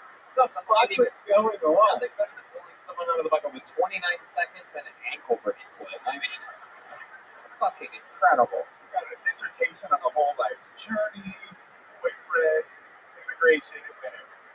Who do you think would win in the fight between you and I if I told you I've been training a bunch of kids? It's a good question. William Montgomery, 0 fights he was in, by the way. Used to ride bicycles back in Tennessee when he was in high school. Doesn't do that anymore. No fighting experience whatsoever versus a man with a second-degree black belt. Am I correct? A secondary black belt for jiu-jitsu. Yeah. Multiple world titles. Yeah. So who do you think would win in a fight? Hold on. I'm gonna give this some thought. Maybe let me confer with my other patrons over here. This is actually a decent question. I think it's You see how full he is? I do. Shut the fuck up right there. That'd be good. That clip would do something by slapping Keep Janice's name out of your fucking mouth!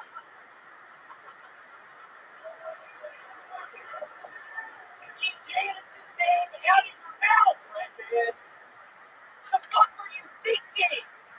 It's gonna be out of my mouth, man. It's gonna be out of my mouth. Just quit fucking talking about it! Sorry, man.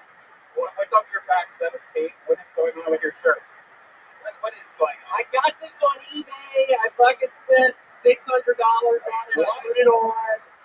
And then it looks like there's a garbage bag on my back or something. Oh my god. I was horrified earlier. Oh my god, it looks so stupid. I put it on the first time earlier. I look at my fucking, looks like a fucking trash bag. Oh, it looks so stupid. It's incredible. I see it now. It's like a parachute. It's like a Mexico, like, meth pocket. Yeah. It looks like my girlfriend's tits, but on your back. Shut the fuck up!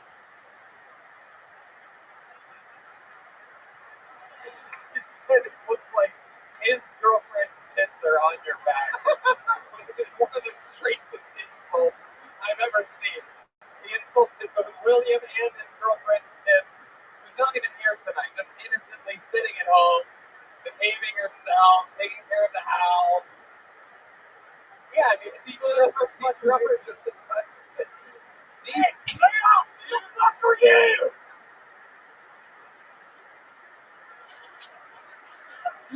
Everybody. I've never seen you before. Literally, who are you? Oh my god, there's a button attached to that. Is there a button? Yeah, there's a button.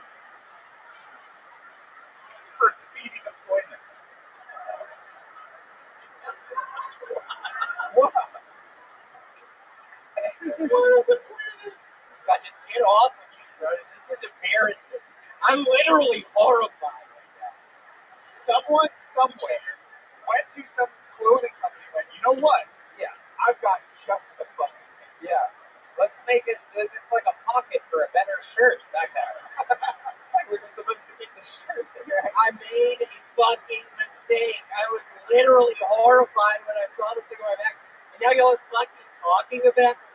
I'm horrified up here. On the front of it, he's like, kind of like shoulder pad. Yeah. Duster. And then he Well, say that again. I couldn't hear you. What was that? It is incredible. I've been training! Can you show us some of your shadow boxing? Let's get a little, can we get a little, here he is. William, put the mic to the mic stand. Let's see a little something here. all right, here's Thunder Lips. Let's go. The crowd wants it. Oh shit. Something's about to happen here, ladies and gentlemen. He's about to show us some of his new training, some of his fighting skills. William. He's unwanted. He's going to do something any second now physically with his body. He's sweating his loafers at least, It was pretty, I mean, I could see maybe, if you do that long enough, I could see maybe Josh gets dehydrated or something like that. Just A dream that risky I pass out? Yeah. Like, what the fuck? Yeah, something could happen here. Is that your fighting style? You just sort of bomb around? I've been lying. I never fought. I was just wondering what you would take, but I think you probably beat the shit out of it. I think Well, you. luckily when he puts you on your back, you have a little extra padding back there. So. You're getting rear naked choked by a bullshit shirt right now.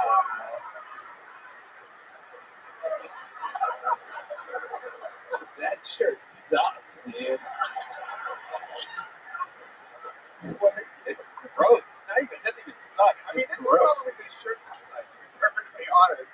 It isn't. Being on his fucking pale, freckle-covered back is probably the best thing this shirt has ever seen. It's like the back is like filled with air. It's like an airbag effect. It's in case you fall into the river. Yeah. It deploys. I'm horrified right now.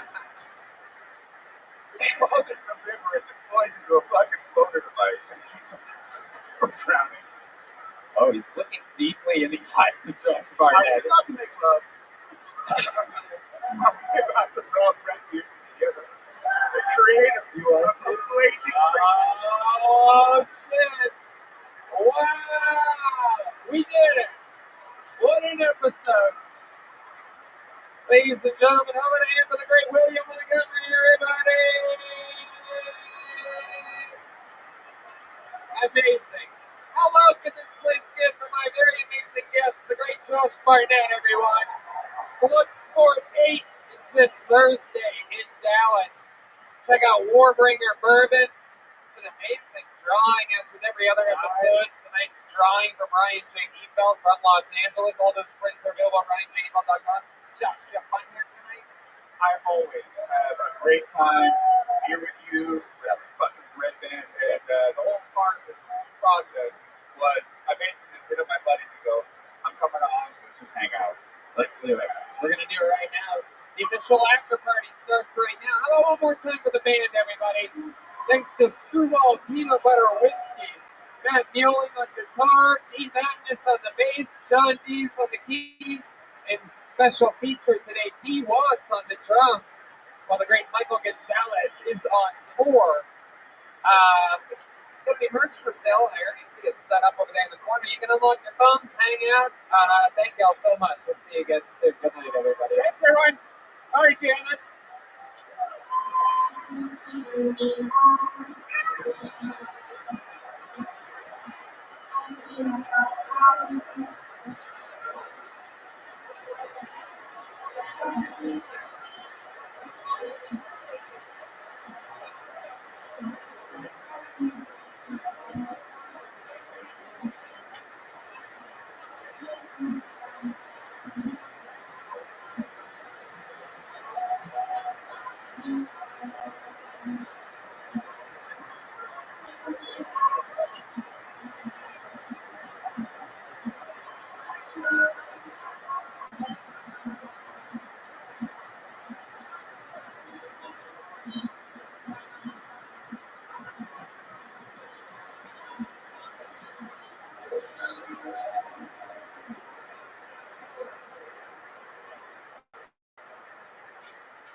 Hey,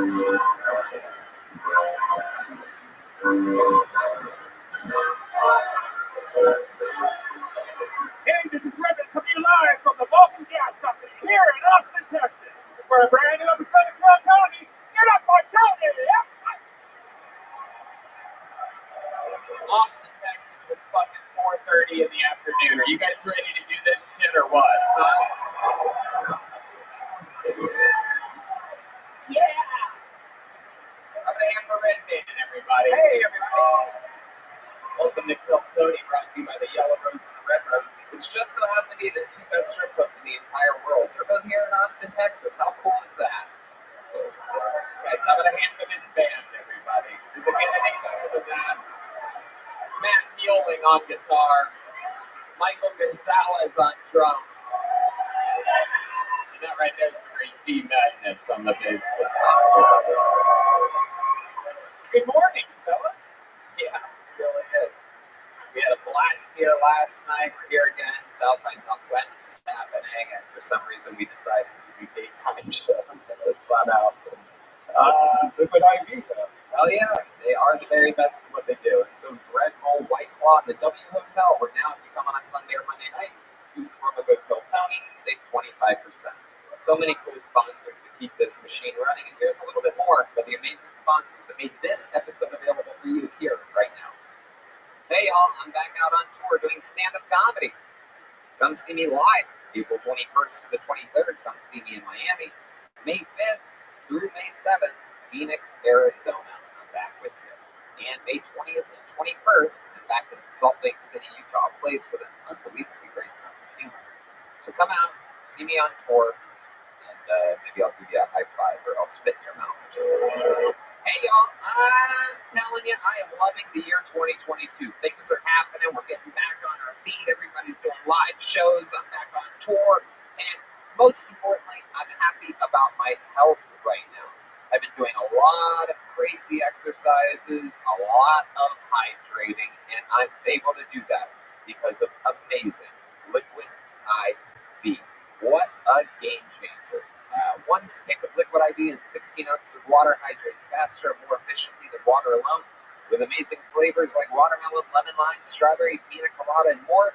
It helps me stay healthy. I'm doing intense, long days in the sun out there golfing, doing a little bit of fucking hot yoga as of late, and Liquid IV is a game changer. I don't even drink normal water anymore. I mean, I mix it in, but Liquid IV is what I use to literally survive these hard hangovers, hard exercise routines. Liquid IV is a godsend. Red Band, you do not exercise, but you know exactly about Liquid IV. I drink, and I tell you, it helps me with that. Every night before I go to bed, Liquid IV. When I wake up, I go to that refrigerator, I get one of those big bottles of ice water, freezing cold. I put my golden cherry Liquid IV in there, and man, it is so refreshing. Yeah, absolutely, I agree. Liquid IV is also really good people. They've donated over 19 million servings of their product globally to the people that need it the most. It's just incredible. Like I said, you get all your vitamins, all the electrolytes you need. You literally feel it. I double dog dare you to try this product and tell us you don't like it. It's absolutely impossible. The stuff works. Literally the best sponsor of all time. A true supporter of the art form. Grab Liquid IV in bulk, nationwide, at Costco, or you can get 25% off. When you go to liquidiv.com and use code TONY at checkout. That's 25% off anything you order when you use promo code TONY at liquidiv.com.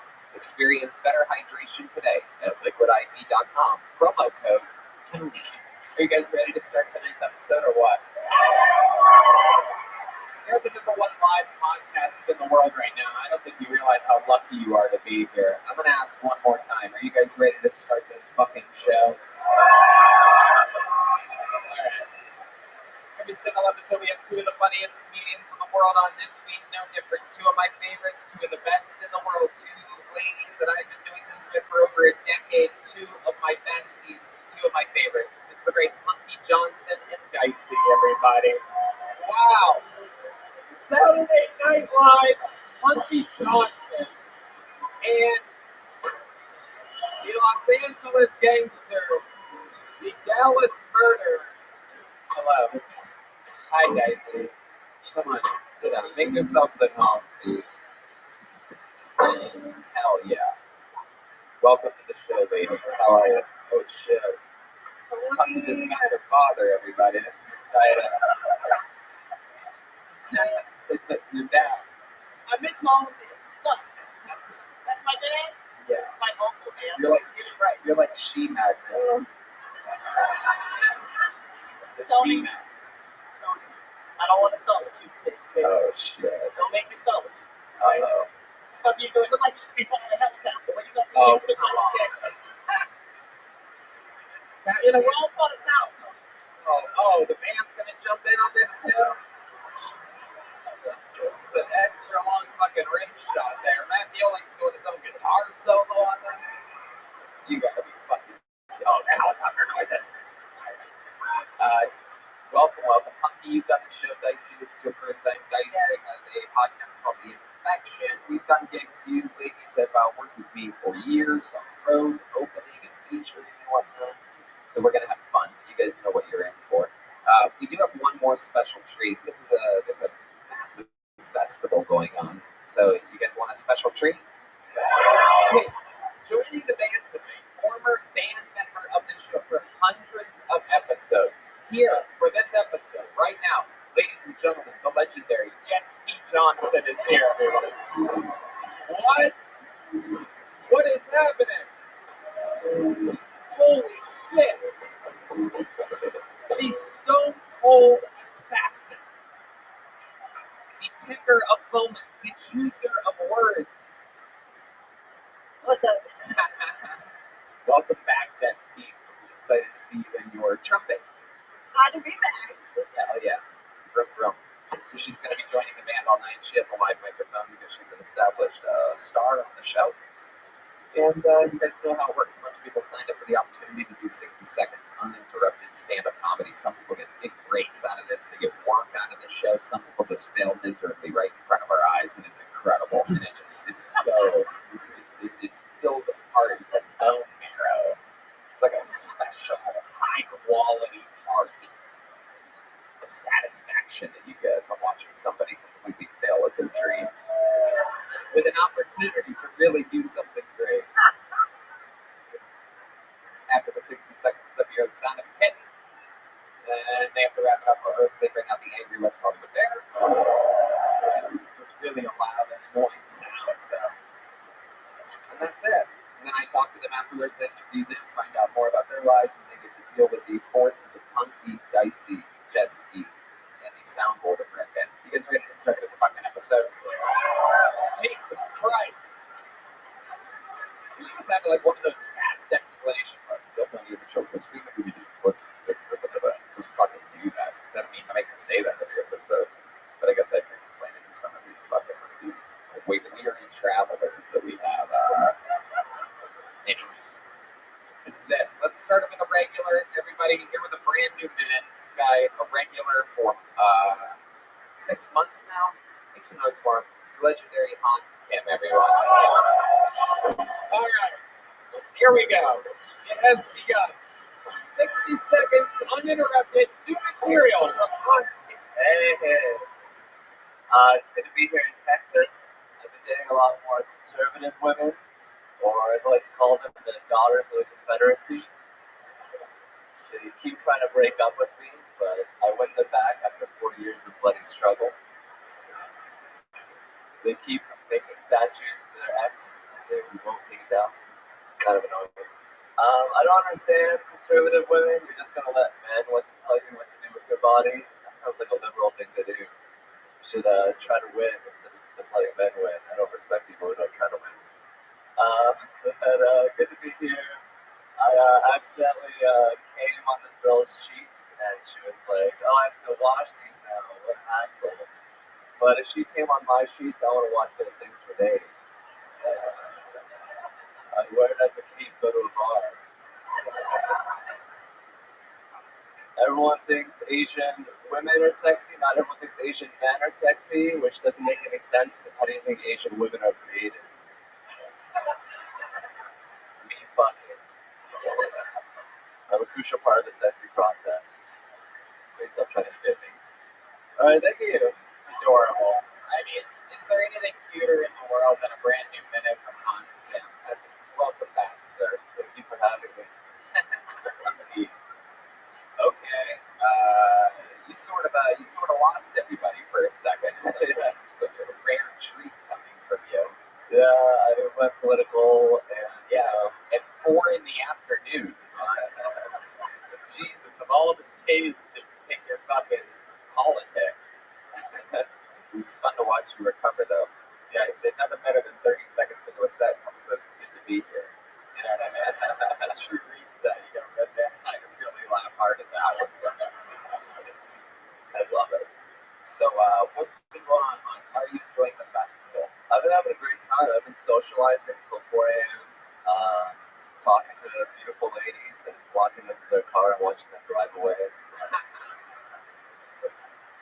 Wow. How many ladies have you walked to their car? Just one. Is that like your move, or you like, can I walk you to your car? Yeah, I mean, whenever I can, I try to get them alone. Ladies, Hans has a little bit of trouble closing. Punky is a closer. Alright? I don't know if you know. Yep. Yeah. They have their own entourage, of course, everybody. Everybody's.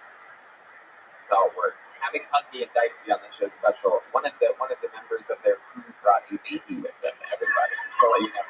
So you know what kind of thug life we're living here.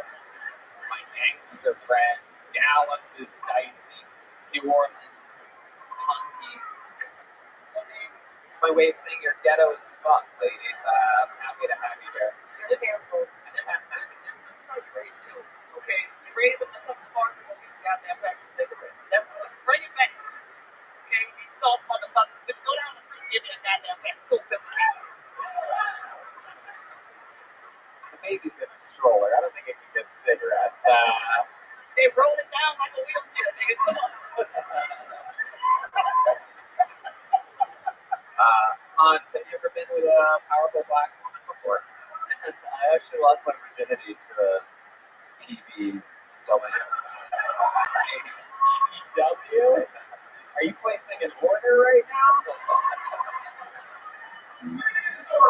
Oh my goodness. Did you say PBW? Yeah, What the fuck is a PBW? a powerful black woman.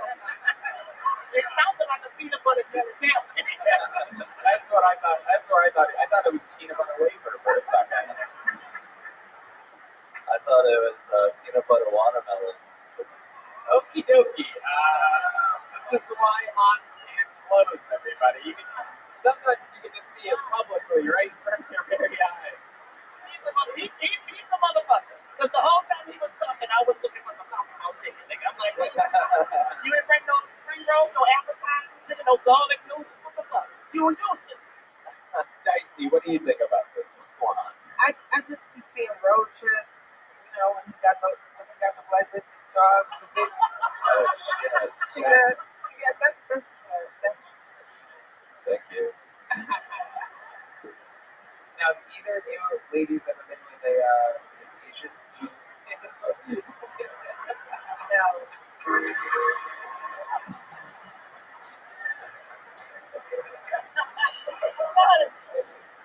I got all the way to the M and man before I realized it's gonna be a no from Punky.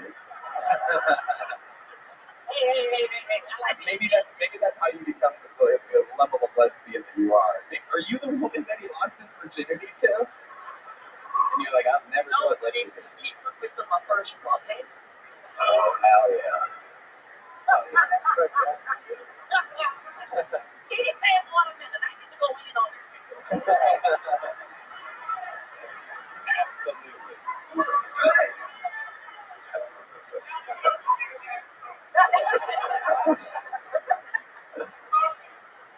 It's like, Hans, did you go to college? yeah, I went to Georgia Tech, graduated with a Bachelor of Science in Mechanical Engineering with a 2.6 GPA. 2.6. Yeah. What the fuck? My heart wasn't really in it. How does that happen? How does an Asian have a 2.6 GPA? We've never heard of anything like this. What a waste of an Asian movie. Yeah, exactly. We could have sent Dicey in to get a 2.6. You know what I mean? How does that happen? Did you not do your homework? I tried at the very last minute. I just sort of like, I played more basketball. I played a lot of basketball. I played a lot of StarCraft too. Is there an Asian instrument playing over your? You play basketball? Yeah. I can't imagine how bad you must be at basketball. I'm more of like a all-around player. I run around, distract the audience. Oh, distract the audience. A very critical part of any basketball team. It's the hey over here, look at that. So you a Harlem Globetrotter, is what you're trying to say. Yeah, I'm like a Chinatown globetrotter. Wow, look at that. A CTG.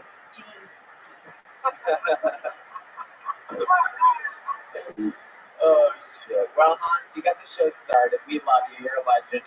New minute every single episode's not an easy job, and thanks for coming in. Thank you very much. You're great, Hans. Yeah. All right. This is where shit gets a little bit crazy. I'm gonna pull a name out of a bucket now. Could be you that signed up, perhaps to do stand-up for the first time. Could be someone who's been trying to get up for months, hoping to break through into the scene. Anything can happen. Your first comedian going up out of the bucket tonight goes by the name of Alvin Shaw. Alvin Shaw. It's first on Filter.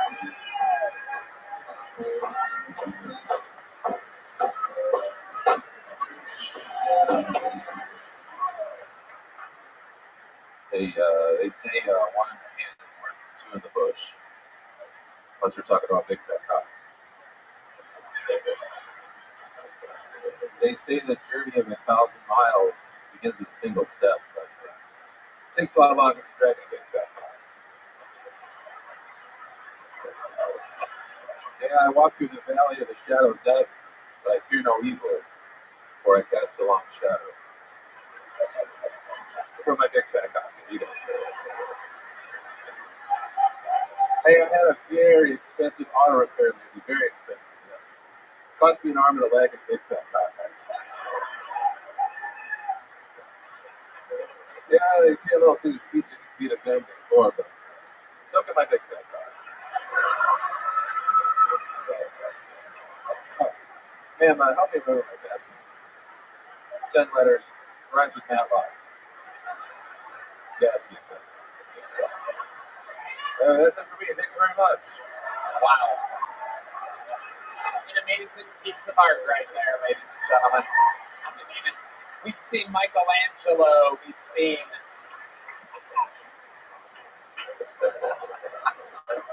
That's all right. They're pretty funny. Wow. You are the fucking rookie of the year. Look at you. Thanks a lot for a blast. Talking about his big fat cock. Ladies, what do you think about this? Well, for somebody who can't see their cock, you got a lot to say about your big fat cock. Oh, actually, you missed the joke. It's actually a two-part. Big fat cock. Two parts. That's the level. If it was an elevator, that would be the different levels.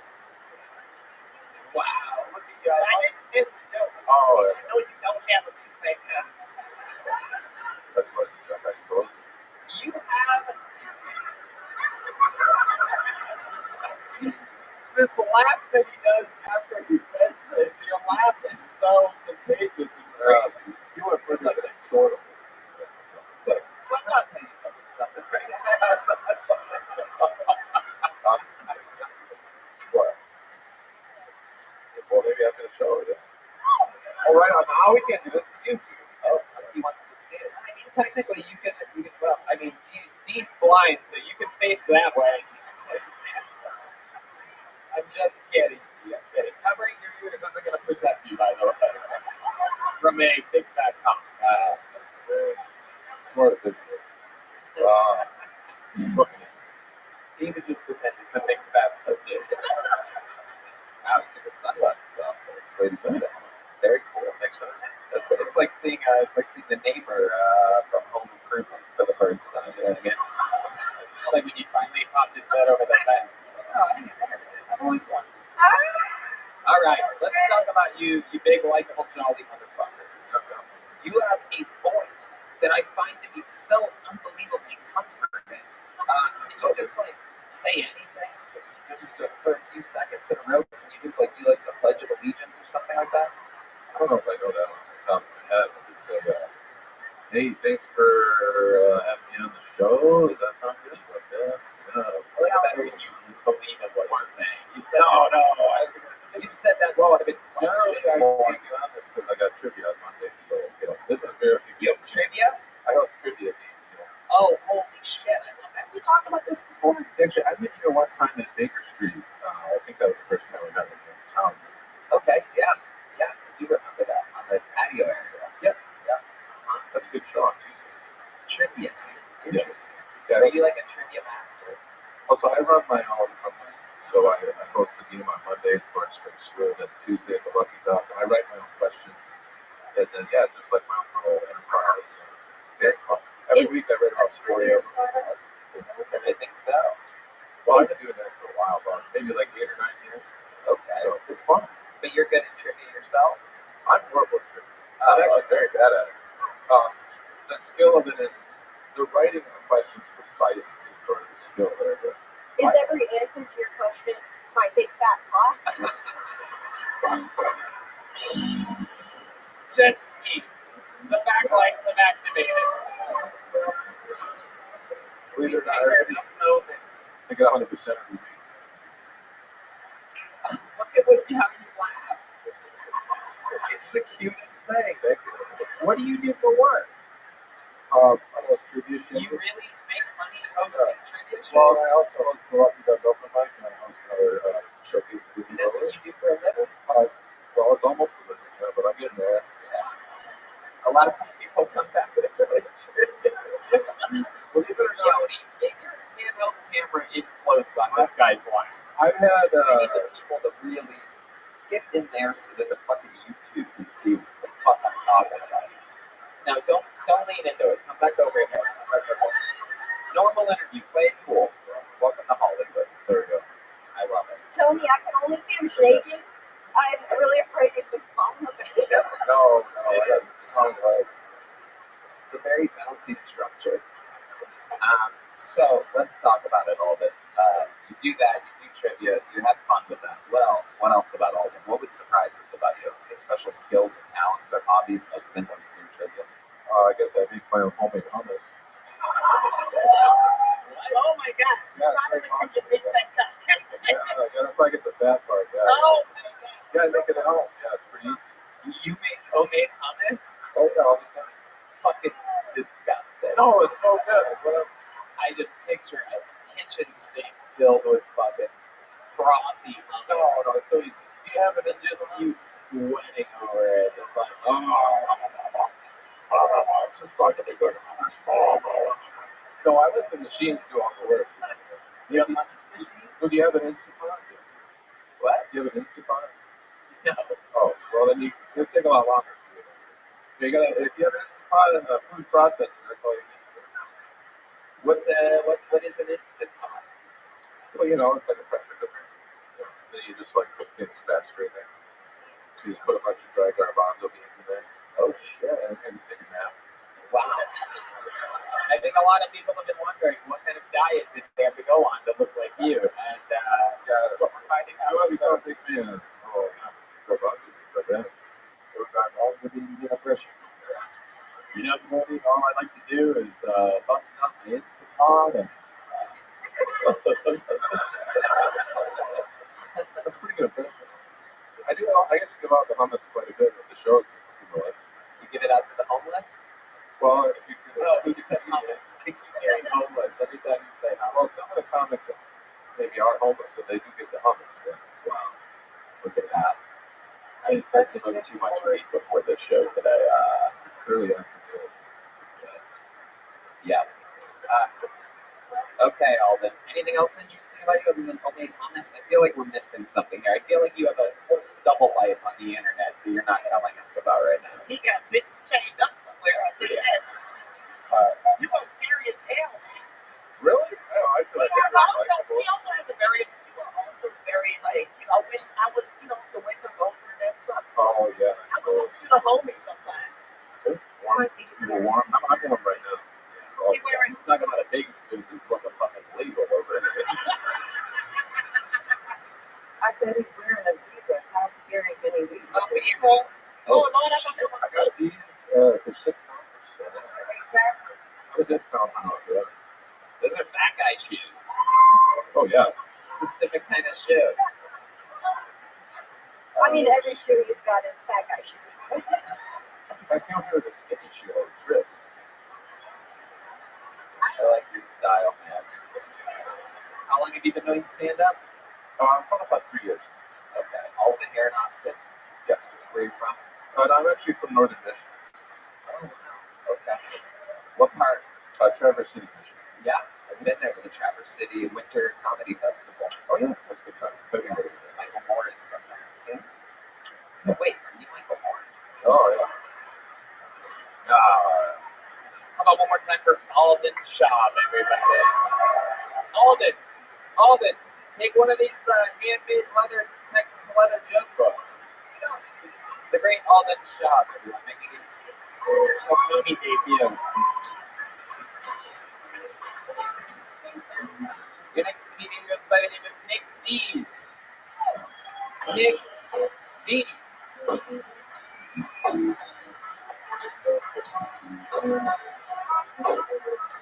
All right. Here he is, everybody. One more time for Nick Dees. Yeah. All right. A little bit about me. I have a black stepdad, but I also have a black stepson. So I just like to tell people that it skipped a generation. It's on his mother's side. Actually, that's a lie. My stepson's half Hispanic, so all year round he's just darker than I am, and he loves to let me know. The other day he came up to me with a piece of paper and he was like, "Hey, look, it's you." Then he pointed at the lines and he was like, "And those are your veins." So then I grabbed a blank piece of paper and I was like, "Hey, look, there's your dad." And he was like, "There is nothing there." I was like, "Now you get it." And so is your mom.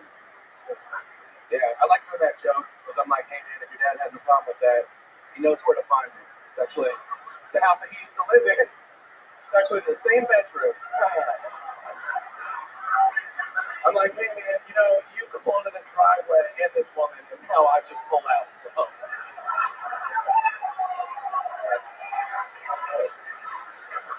Nick Dees, everybody. Being very mean to this child. and he's not mine. What, geez Louise, is that what decides if you're mean to a baby or not? It's not mine. All right. Nick, welcome to the show. How long have you been on stand-up? 40 years last month. Awesome. All of it here in Austin? No, I'm actually Dave got on yesterday. I'm one of his friends from Virginia. Oh, yeah. You guys took a big caravan from Virginia out here. How many you came? Three of us. Oh, okay. It's not quite the caravan I pictured. It's just 3 dudes, okay? Very cool. How's your trip been so far? It's rad. I've never been to Texas before, so it's pretty dope. I like it. Okay. Where have you been? In general, or like, Yeah, I mean, if you've never been to Texas before. I've been to Denver, New York, That's 2. Carolina. Okay. Both Carolina, sort of. Again, we lost them on the third one, by the way, everybody. All you guys were like, "What does Tony mean? What a weird I was question." like, I don't know where he's going. And then we lost you on 3. Denver, New York, Carolina. Carolina? What the fuck are you talking about, dude? Name the 4th place you've been. Florida. Oh, that's pretty broad. Are you just guessing at this point? I'm like, I know there's like 50 states I've been like to, you know, once or kids are, I don't know. I love it. So you're really, what's the deal? It's I can barely keep up with the whole story. There was so much moving at once. So you're banging a girl that has a kid? Yeah, I was. I actually just moved out like a month and a half ago. You moved out. Yeah, so we broke up. I don't know. ask her. She did it. I like. Oh, I mean, I got sad. But like, oh no, she didn't tell you why she broke up with you. You have no idea. I mean, maybe it's because she made jokes about the kid. But like, Oh, the actual baby is crying. The actual baby is crying. I thought Rabbi was over here going crazy on his sound effects button again. I just call. There's your baby. Oh, Lord. Yeah, it's always good for podcasting to have a baby around. It's always all the best podcasts are doing it nowadays. Just have a baby, and things are going more organic. You know what I mean? We were all once that crying baby. Anyway, I love it. Nick, what else? What do you do for work? Look at the way you look. You work at a cell phone Fuck stand? yeah, dude, I work at T-Mobile. Yeah. So Ann works at Verizon. I work at T-Mobile. Yeah, no shit. Yeah. You know that, don't you?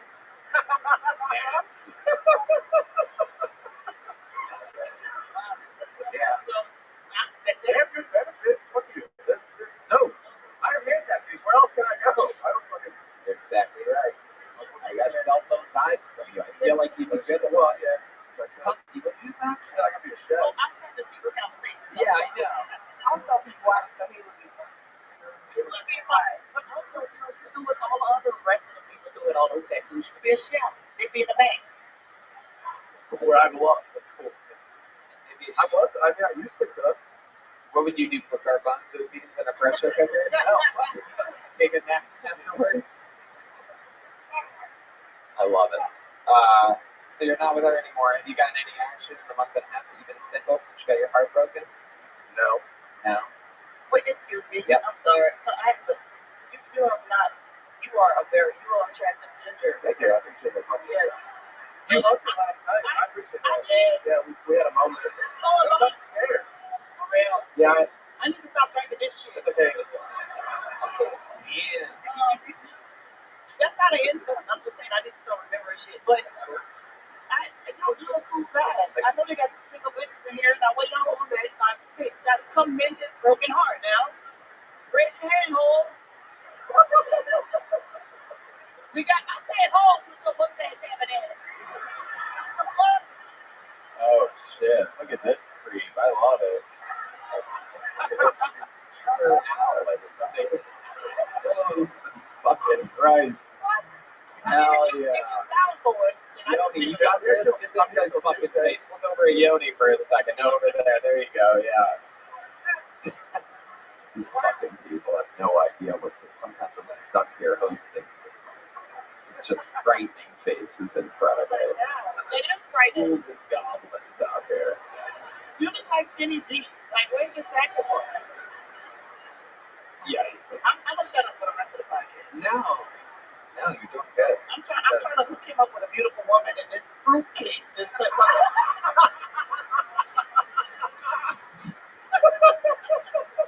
Hey, I'm a fruitcake myself, so that's not an insult. So, Nick, I love it. Any other hobbies? What else are you into for fun? You're covered in tattoos. You must be into something cool. Yeah, I like to draw and stuff. You like to draw? I like to cook and I like to draw. You like to cook and draw? I mean, yeah. Dude, you're gonna be single forever. Yeah, I know, dude.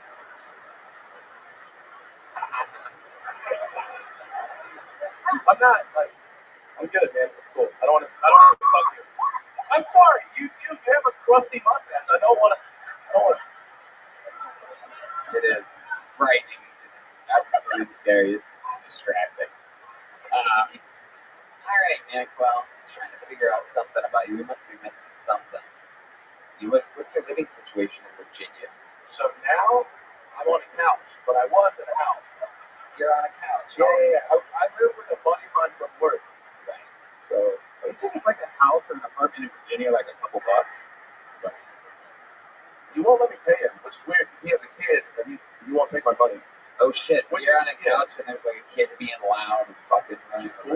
Shit. Yeah, well, yeah. I love it. I feed both of them. Like he lets me nurse.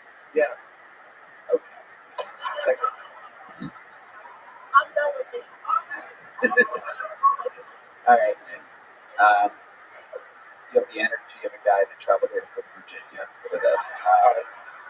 I'm gonna keep the show moving along. Thanks for coming on. Thank you. Don't have any joke quotes. We're running out of big joke quotes. You know what? Let's have a special treat. You guys like special treats, right? One of the regulars on this show, ladies and gentlemen, is here. An absolute icon, a joke writing wordsmith, a roast legend. He's here. Flew in today from Los Angeles, California. Make some noise for David Lucas, everybody.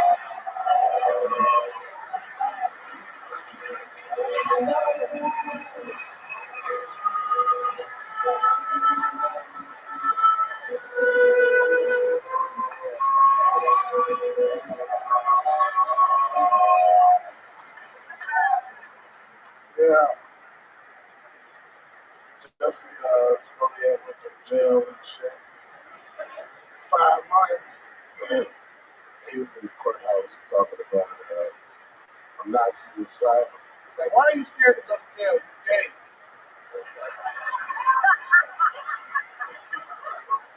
That's a vacation for you. You're gonna be the first person to go to jail and walk into the showers backwards. He's like, you're gonna drop the soap on purpose. I never believed Justice Smollett to begin with because he said that 2 actors reporters had a noose around his neck and sprayed him with bleach. And it was -degree weather in Chicago. One thing I know is I've never been called a nigga in the snow.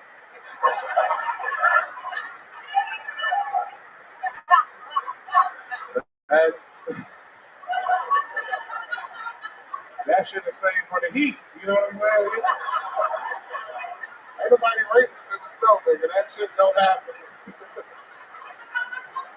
All right, guys, thank you. The great David Lucas. Hell yeah. Beautiful. Beautiful. Yeah. Brand new shit. Hell yeah. South by Southwest. Hell yeah. Tony was doing a wet t-shirt contest on 6th Street.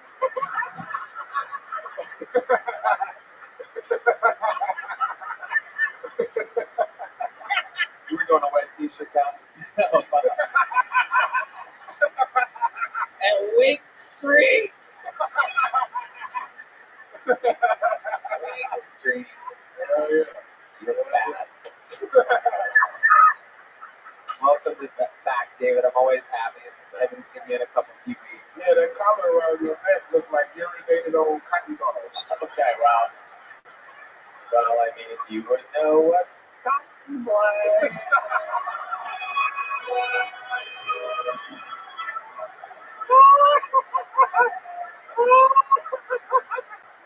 I was born and raised in an all-black neighborhood. I'm allowed to do those types of jokes. You're not allowed to do those types of jokes. You're not allowed to do those types I hate Tony Brass. That was bad. I'm just kidding. If he was alive back in those days, David would have just picked cotton candy.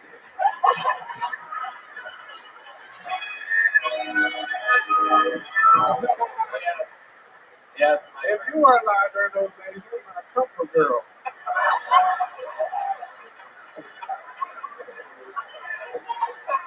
I don't even know what that means, but I love it. It means the woman that takes care of all the white people that come to the plantation. Take them to the back of the house, second real quick. Wait, I wanna seem like fun. I wanna get roasted too. Oh shit. Tell me something about me. Judge me. You carry condoms next to your tampons.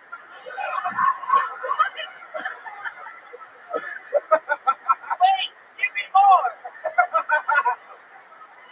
You look like the nigga that shot Ricky in Boys in the Hood.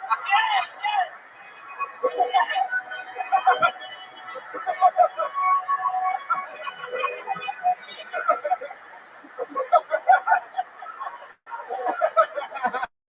I let that nigga out. David I let her break it. Yeah. I love you.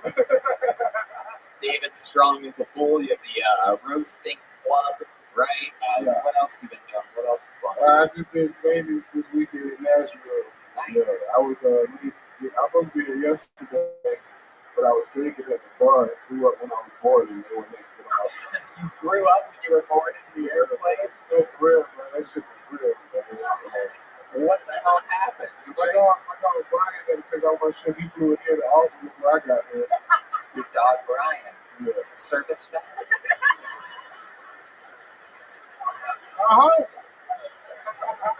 Stupid.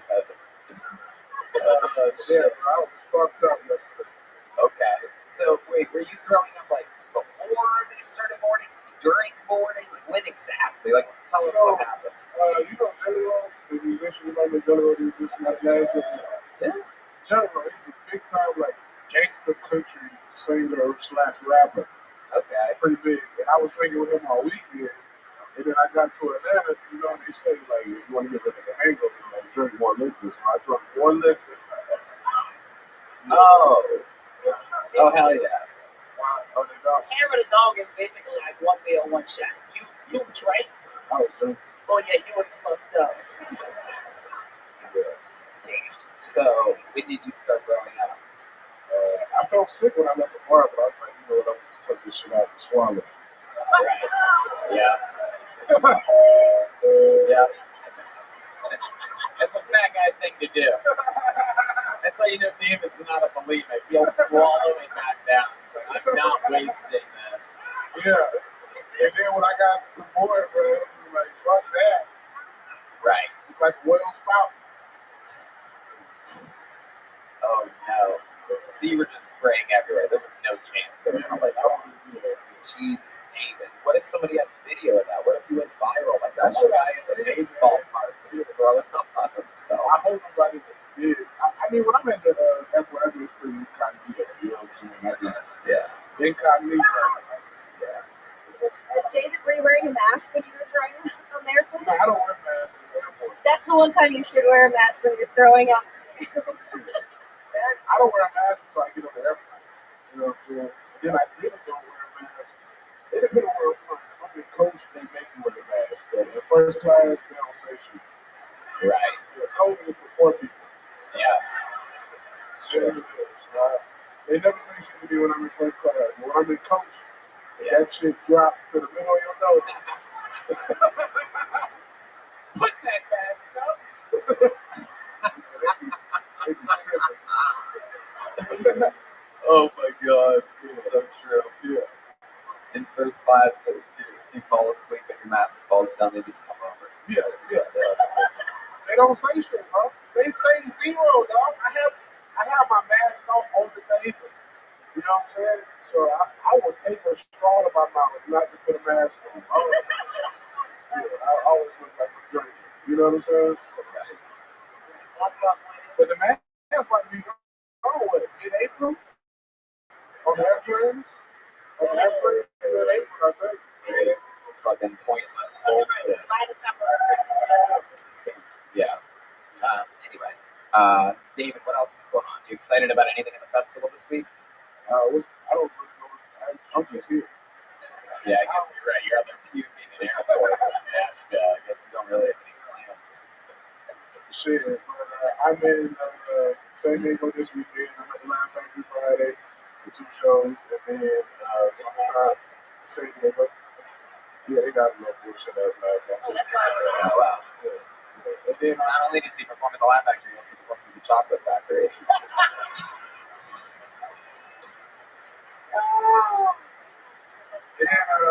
I'm in Naples, May 4th, and then May 8th, I'm at Side Splitters in Tampa.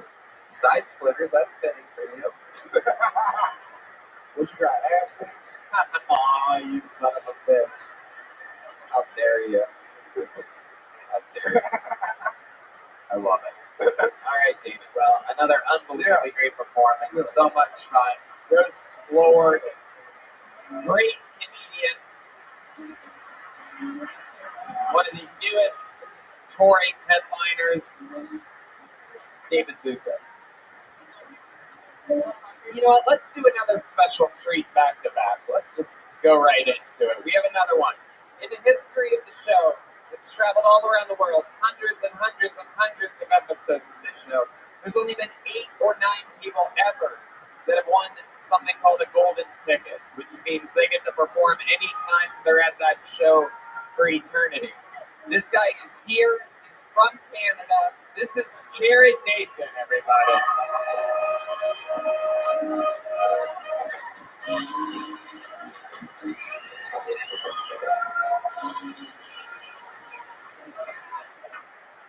I was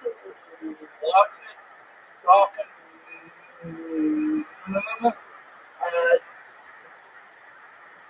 documentary on cannibalism.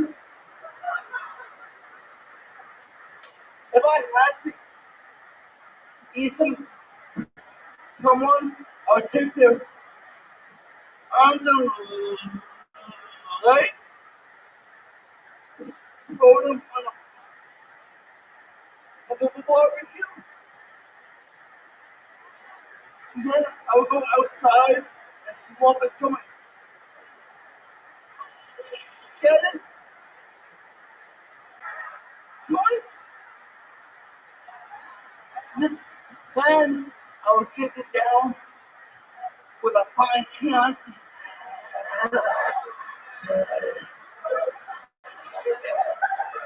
Okay, that's a minute from Jared Nathan.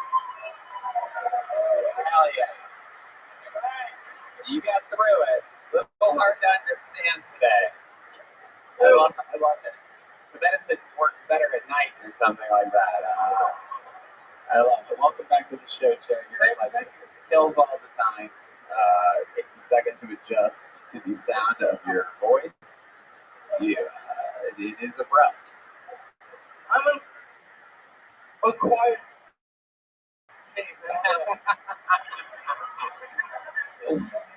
He's an acquired taste. Just so that my friends here who are scared to death for their lives right now know, why don't you tell them what do you have like a condition or something? What do they call you? What do doctors call you? No, Red Band. No, he's not a seal. I am globally delayed. Globally delayed. All right, that's a fancy way of putting it. AKA internationally. Pardon? See, that's a lot funnier. That's sort of what I was looking for there. I love it. Dicey, what do you think about this guy? I mean, I think he's supposed to leave, so we'll be good friends. And I've never fucked a white man, but I consider you. Oh, shit. Oh, shit. Imagine if this is the first white dude. Hell yeah, he's gonna just throw you around the room and shit. Just lift her up, put her up against the wall. I'm gonna.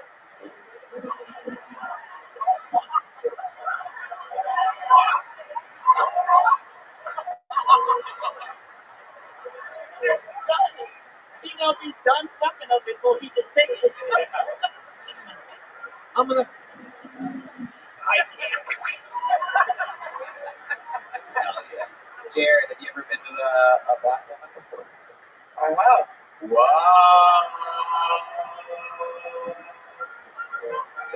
Now I get it, Tony. Now I get why he talks like that. Hell yeah, that's what happened.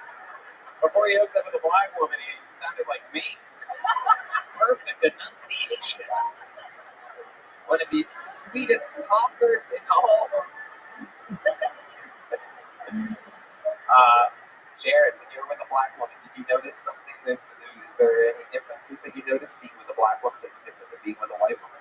Well, I'm more open. A lot more open. And a lot more. Like, so, how did the Migos get in here? I think what he's trying to say is the black of the berry just straight up you. Yeah. Oh shit. Bitch is about to throw her baby off the balcony. D-Madness is leaving. He's literally seen enough.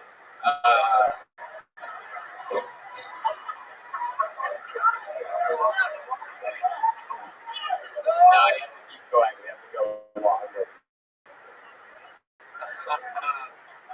Jared, if you had a chance at hanging out with Dicey, if she wanted to get romantic with you, right? What would be your first food? Where would you start with a delicious dish like Dicey?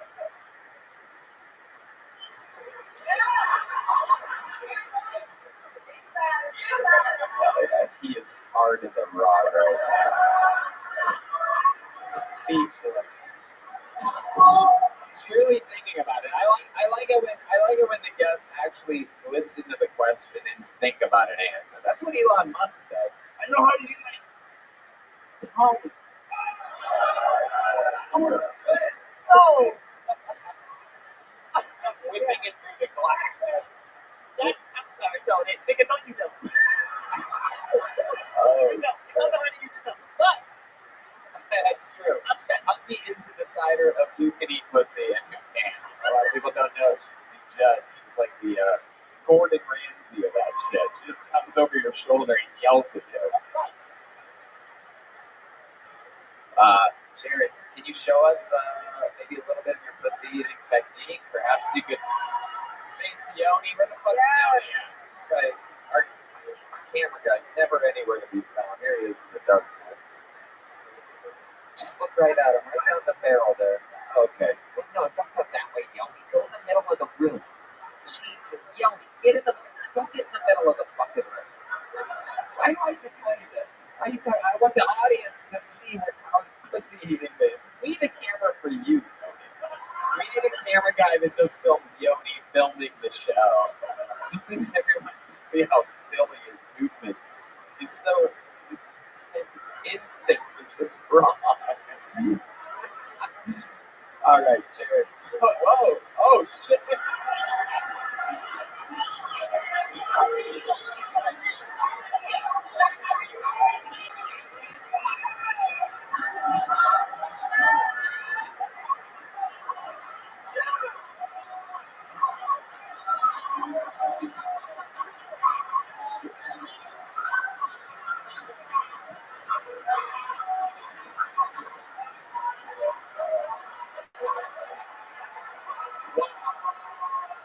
This place is chaos. Look at you. The Canadian convoy himself, Jared Nathan, is here. There was a moment where nobody believed he could eat this thing. And then all of a sudden that tongue just flickering out with an incredible bonus amount of drool and extra lubrication. That is incredible. Yeah, hunky. one thing before you get out, I don't need to be serious, but yo, you got mad heart. You come out here, you be who the fuck you are, you keep it genuine and organic with yourself. Mad love and respect, straight up. Mad love, man.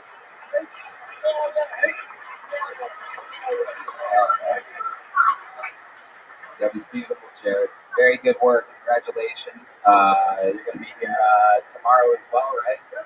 All right. You're having fun? Everything good? You happy? I'm fucking happy.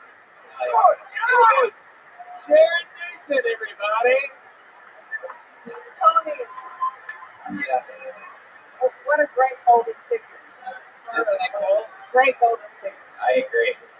Very fun stuff. All right, let's keep this fun train moving along. Let's see what happens next. Your next comedian goes by the name of Michael Wrigley. Right out of the bucket. Seems like a new name.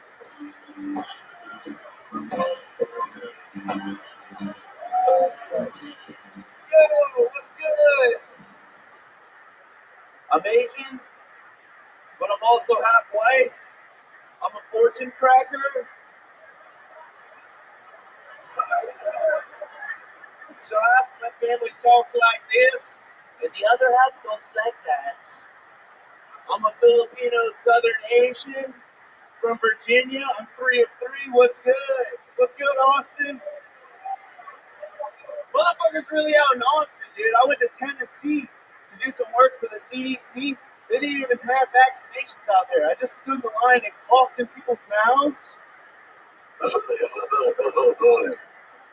Just an Asian ass cough in all the rednecks' mouths. The yellow feller done coughed in my mouth. I'm sorry. They don't even have vaccination cards out there. They just go down to the Office Depot, get you some card stock, go down to the library, we just print them out. Scribble something on there. Joe Biden don't even know about that. Woo! What's up? There you go, Michael Ridley. And It's good. stand-up comedy. Hell yeah. Welcome to the show, Michael. Yeah, dude. What's up? How are you? This is your first time on here, right? Yeah. Awesome. How long have you been doing stand-up? 8 years, baby. Wow. Yeah. You want me to do Asian a lot of countries. favorite section. Fucking Norfolk, Virginia. Did you come with the crew as well? Yeah, I did. You're the third person? Yeah. Oh, wow. That's incredible. Yeah. Hell yeah. So you're friends with the redhead I was guy just with the studying that. tattoos? Yeah, kind of. Oh, shit. Yeah, you better Probably be. not anymore. You better be. You guys have some drama? No, I'll I'll let you. She's the reason why I got here. We posted a video of me at a local club, and one of my homies saw it, and they sponsored my trip and flew me out here. So if it wasn't for Nick D's, I wouldn't be right here right now. So I love that dude, yo. That's great. I love it. It's like you're accepting an Academy Award or something. Your name got pulled out of a bucket. So 8 years, all in Virginia Beach. What keeps you there? What do you do for work? I'm a purchaser for a body shop, so I buy the parts and shit. I'm a parts manager. It's it's a nightmare. Yeah. It's a logistical nightmare. Okay, how did you get into that?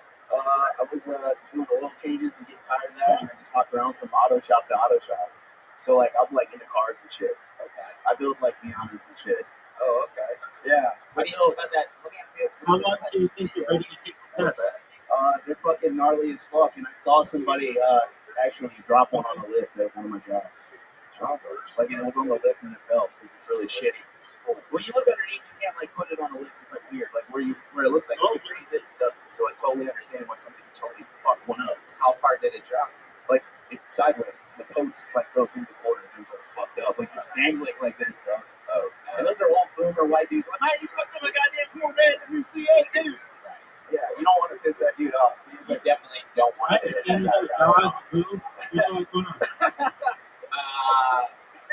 So, what kind of car do you drive?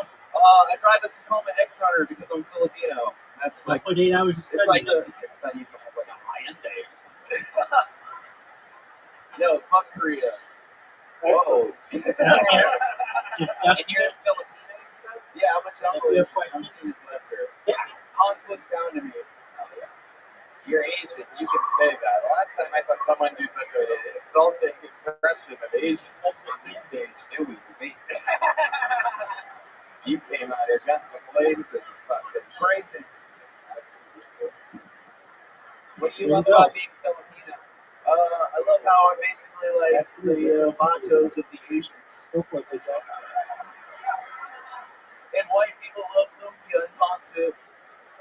And it's just like, I don't know, every time there's like a holiday party at work, they're like, so you're gonna bring that constant, you're gonna bring those egg rolls, with the pork in it. I'm like, all right, whatever. Good job. Let me hit up my club. Right. I don't know how to do that shit, dude. I'm half white, dude. Egg roll connect. Okay. Very, very interesting. Yeah. You seem like the kind of guy that watches Fast and the Furious on your phone all the time. No, dude, I saw Tokyo Drift and then I moved to Japan like a year later. So Are you serious? same situation, like military kid flies out, gets kicked out of school, flies to Japan to go live with his dad. Really? Like a month after I saw Tokyo Drift, I was living it, son. That is the most Asian shit ever. You saw Play that Tokyo fucking theme Drift, song. and you're like, I gotta get the fuck out of here. Go live my dreams. How long were you in Tokyo? I was actually in Okinawa. Okay. Yeah, it's a small island off of Japan. Indeed. It's I like know about Hawaii. it. Tori Hanso is from there. Fuck yeah, it's It's dope as fuck, man. I want to buy a condo there one day when I got hella monies. Okay. I got the big dreams there. Okay. So hard S at the end of that money. Monies. I love it. Yeah. What? Oh, my mic. Oh, my Yeah. What's up? I saw you last night too. Oh, shit. What's good, bro? Oh shit. Oh, okay. No, hell no. She didn't touch me like that because I'm patient zero with COVID. She don't want to touch me like that. The way you was talking to that mic, nigga, I got the nose swab. Yeah. Where my unvaccinated people at? Let's make out. No. Get you some antibodies real quick. Jesus Christ, this guy's out of control. I've never seen an Asian on crystal meth before. It's insane. Yeah, dude. I ride drugs this Tony and Jesus. Yeah. What happened last night? I don't know. We got drunk as fuck and watched a bunch of homeless people fight in the alley. So I didn't tell you not crazy last night. no. I'm just dapping up and yeah, it's just like drunk shit. Like, it's good. Okay. Yeah, it was good. I don't know. Anyway, it's not like it. Well, I appreciate you. Yeah, I appreciate you. I love you. I love you. I love you too, Funky. No, I respect anybody in this goddamn game. Anybody in this county game, yeah, man, this is one of the hardest jobs out in the street, man. You got heart. Yeah. And I just love my time to roast everybody. Is that a mullet? Is that an Asian mullet? Yes, it is, dude. Oh, God, yes. It's Theo Gong. Motherfucking. What? It's a fucking Asian mullet, dude. I get pussy, dog. Oh, I don't know. What okay, Yeah, bro. Oh, wow. My Riddle Pony, dude. I love it. My Riddle Pony, dude. That's me, baby. At the Flat of Cheese. Oh, yeah. My fucking wife loves this motherfucking mullet, dude. My wife told me, she's like, keep the mullet. I was debating on cutting. She was like, no, keep the mullet because it's like this character. And I really just want to buy a race car bed so you can fuck me in. I was like, all right. Wow. And I sent that to my barber. He posted it on my story of me like sitting in the chair, getting all edged up and shit. And he cuts to that message from my wife. I love you, Chelsea. Jesus. I'm married, man. Asian man with a white wife, dude. That's a flex. How long have you been with her? 6 years, dog. That is incredible. To think you have all that and have a downsier face than Jared Nathan. I mean, they're half Filipino and half white. It's just a white guy with full-blown Down syndrome. You motherfucking retarded in Texas, baby. How long are you in town? I'm here until the 22nd. Well, that's sad. The day it is. You want to do our quick set tomorrow at the secret show? Yes, please. Oh, wow, look at that. There you go. How cool is that? Yeah. You just got a spot out of all this. Wait a second. Is that really your Instagram handle? Cheeky Sweat. Yeah, that's me, dude. Are you serious? Yeah, I'm cheeky. I'm sweaty. Little Caesar's hot and ready, dude. Whoa! Holy shit. I'm a Eat your mom's spaghetti. What up? My knees are weak, bro. My arms are heavy. Fuck. All right. We're spitting bars. Is this shit going down right now? Or are you going to go all the way up? There he goes, Michael Ridley, everybody. Yeah. He's on Instagram at. Yeah, try. Well, you heard what he said. I'm pulling another name out of this bucket. We having fun out there? Make some noise for Rodney Smith. Here we go. Smith.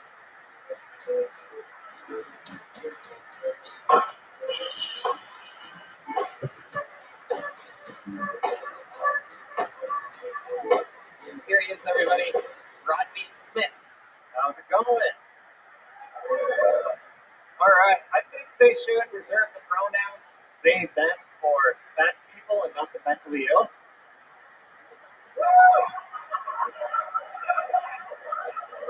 It's only going to get worse, okay? So if you don't like that one. Lizzo is a queen? Burger Queen?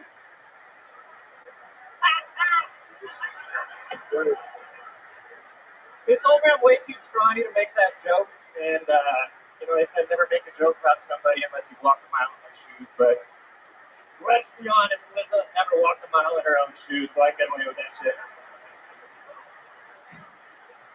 I'm newly single, so I've been vigorously trying to get my dick sucked in Texas. And, guys, I think I've cracked the code, so pay attention. When you meet a woman, you don't want to pursue her way too much right off the bat. You want to keep things short and sweet. The key is do not be short and sweet. All right, thank you. All right, Rodney Smith. Coming in guns a-blazing, book in hand, pen on the book. Now you set your book down. Yes, sir. I don't need it. You don't use that book for interviews at all. No. How's it going, Rodney? I'm good, man. I'm kind of nervous. It's weird. I don't really get nervous. But, you know. Makes sense. It's a really, really big deal to be on the show. Yeah, no, You didn't know it was going to happen, but there was a chance it was going to happen, and now it's happening, and anything can happen. And you're in that moment right now. But if you think about it too much, it'll freak you out, so don't think about it. Yeah. Anyway, how long have you been on stand-up? I just started about 2 weeks ago taking it seriously. Wow, that's great. Congratulations. Welcome. Very cool. What made you want to start this? I've been making memes and doing music and stuff like that, so I just kind of, you know, I was tired of being ignored and getting called a pussy online, so. Right. Now you want to be called a pussy right here to your face. Hell yeah. A lot of bullies here tonight. Did you have any famous memes that we might know? I did. I've had a lot of viral memes. I sound like such a douchebag raving about that. It's such a loser thing. Yep. I made the one maybe you saw it was Joe Biden's face, and it said me at the grocery store. I don't need to write this down, and it had Joe Biden's face. You know, it's super viral. Like a lot of famous people reposted it. Like who? It's your meme, you know exactly what they Donald Trump Jr. reposted it. He actually follows me. Wow. Oh, come on. This is Texas. Throw some balls. Don't fuck this place up, too, all right? Shut up. After he did that, did you go to your doctor and have plastic surgery to look like that?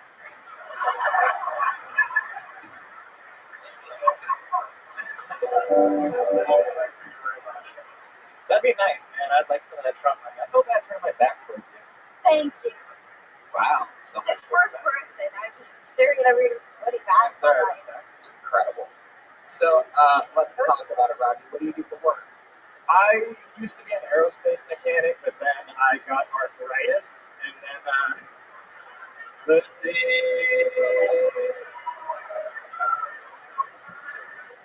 so now I work in finance. So I read a bunch of finance books and I applied, and so How the fuck did you get arthritis? What's up? I just like my immune system just went whack, and I just started getting like stiff joints and shit. It was What joints and shit. yeah. So now I'm good though.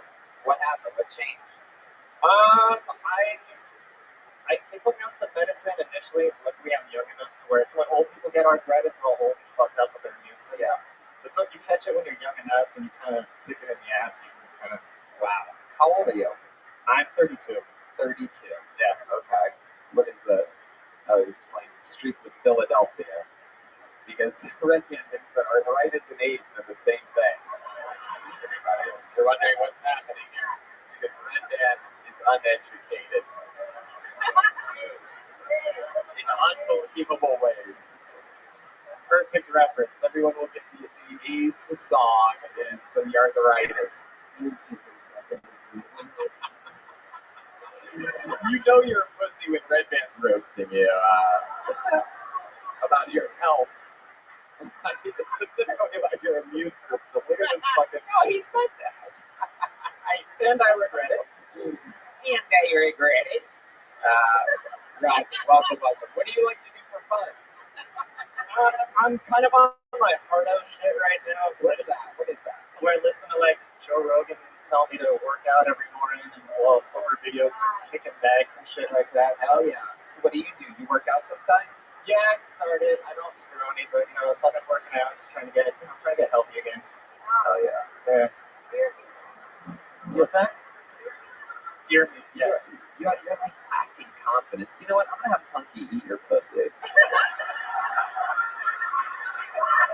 We're gonna make you a man today. I mean, I'm telling you, it's gonna cost. It's not free. She's going to eat your pussy so hard that a dick is gonna appear after it's all over. She's going to suck you inside out to fucking make a man out of you. It is what it is. I mean, I'm really new to stand-up, so this is the first time I've ever been in front of a crowd crowd, it's usually just other disgruntled open-mic comedians just staring at me like I'm some crazy right-winger. Right So- now, there's just a bunch of normal audience, paying audience members thinking you're a crazy right winger. Can I ask him a question? Yeah, where were you on January 3rd? Go ahead. No, go ahead. Ask your question. Yeah, that's what I was gonna say. What do you have? So you come out here and talk about big black women, and then you talk about Donald Trump. Yeah. Like, so you don't like how am I supposed to feel about you? What's Where's that leave? Don't make us come up there and give you Where's that leave? Like, what do you have against big black women? I got nothing against big black women, but a joke's a joke. Niggas don't get canceled before you even have All right. President Trump, get out of here. Trying to call the jokes a joke. Yeah, I know. This guy's a fucking piece of shit. So Rod, what else? Tell us something cool about you. We've learned that you have a weak immune system, that you're a huge pussy, the arthritis. Give us a redeeming quality. Like, there must be something cool in some way that you do something. I can rap. Get the fuck out of here. Get the fuck out. You are doing this. You know, when Michael Gonzalez comes back from consciousness, you're going to have to tell him what beat you want, because we absolutely... Can you rap to the streets of Philadelphia? I'd rather not. Am I gonna get a drum beat? Or is that all right? Okay, yeah. Get it out of here. I missed it. Matt's insisting that we do have it looped. Red Band has looped it, so technically if you have any rap skills, you can rap to this. Alright, fuck it. Just about the point where you can't deny it. Might not on my face, but you still be violent. If you don't gotta let me now, why still trying? Yeah, I'm already paid. This a passion project. Never really got in trouble growing up, even though WoW was the worst one. But now I'm on the internet blowing up. The bitches really love me like blowing blunts. I like it though when she act hard to get, cause I'm gonna be hard to reach after I hit. And now you're really shit, yeah, it's not a secret. And I don't like to brag just for modest reasons. And I can make slaps with sticks and pans. And I can push a coupe in the rain in Japan. And I can make it move, say, who got Dan? And make it split fine like she got a man. If she cheat on him, then she cheat on All right, you. stop. That beat sucked ass, dude. That beat was fucking terrible. I think you did good. I think you did good. You did a lot better than I thought you were going to do. Are y'all clapping for that shit? That wasn't rap. That was fucking country music. Come on, you're not gonna give me anything for that beat, for the shit that I got accused of. You could have at least fucking rhymed gingivitis with arthritis or something like that. We wanted to hear something true to you. That was. Yeah, man, a joke's a joke. A beat's a beat.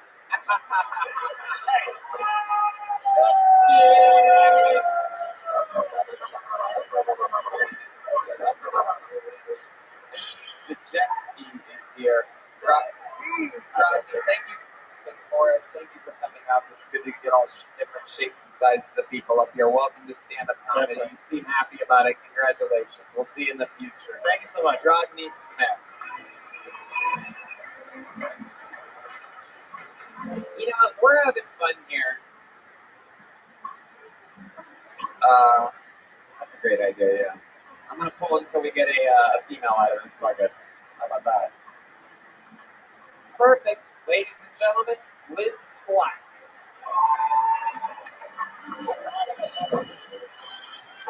You know her. She's been crushing. She's been on this show before. This is a force. Hey, what the fuck is up, fellas? Have you guys ever had dick so good that you start saving up for the abortion? Sometimes people in Texas don't like it when I do that joke. And I'm always like, man, I'm sorry I'm going to keep doing these jokes because I'm killing it. You know what I'm saying? If anything, Cowboy has that's a Second Amendment joke. You know, and sometimes after those two stellar fucking jokes, people still don't like it. And I'm like, man, what are you guys, babies?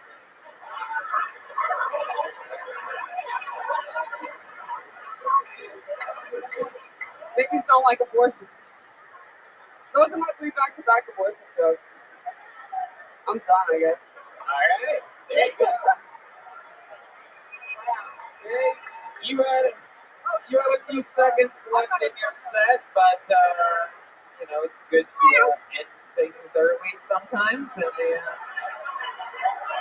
She was done after the first one. That was Beautiful. you almost Wait, brought what? the second term.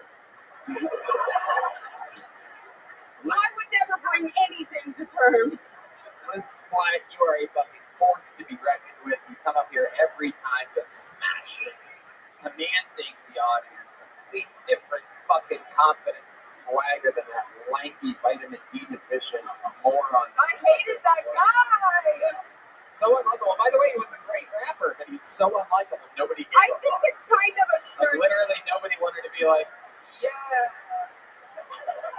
No, we were applauding on the demise for You're like, yeah, sure. he's lyrically talented. Yeah. Liz, you're here, you're back. How's life been since the last time I saw you? Dude, life has been trill as heck. The first one that I was on, it got me like a shit ton of followers. And then I got so famous, I reached peak fame. Somebody made one of those fake Instagram accounts of me. Oh shit. Yeah, and they had like a porn link for it. Oh hell yeah. I was like, what the fuck? I wonder if it's just like, you know, like Molly in a wig, you know? But they put her boobs on her ass. You know? Even Dean Madness got that.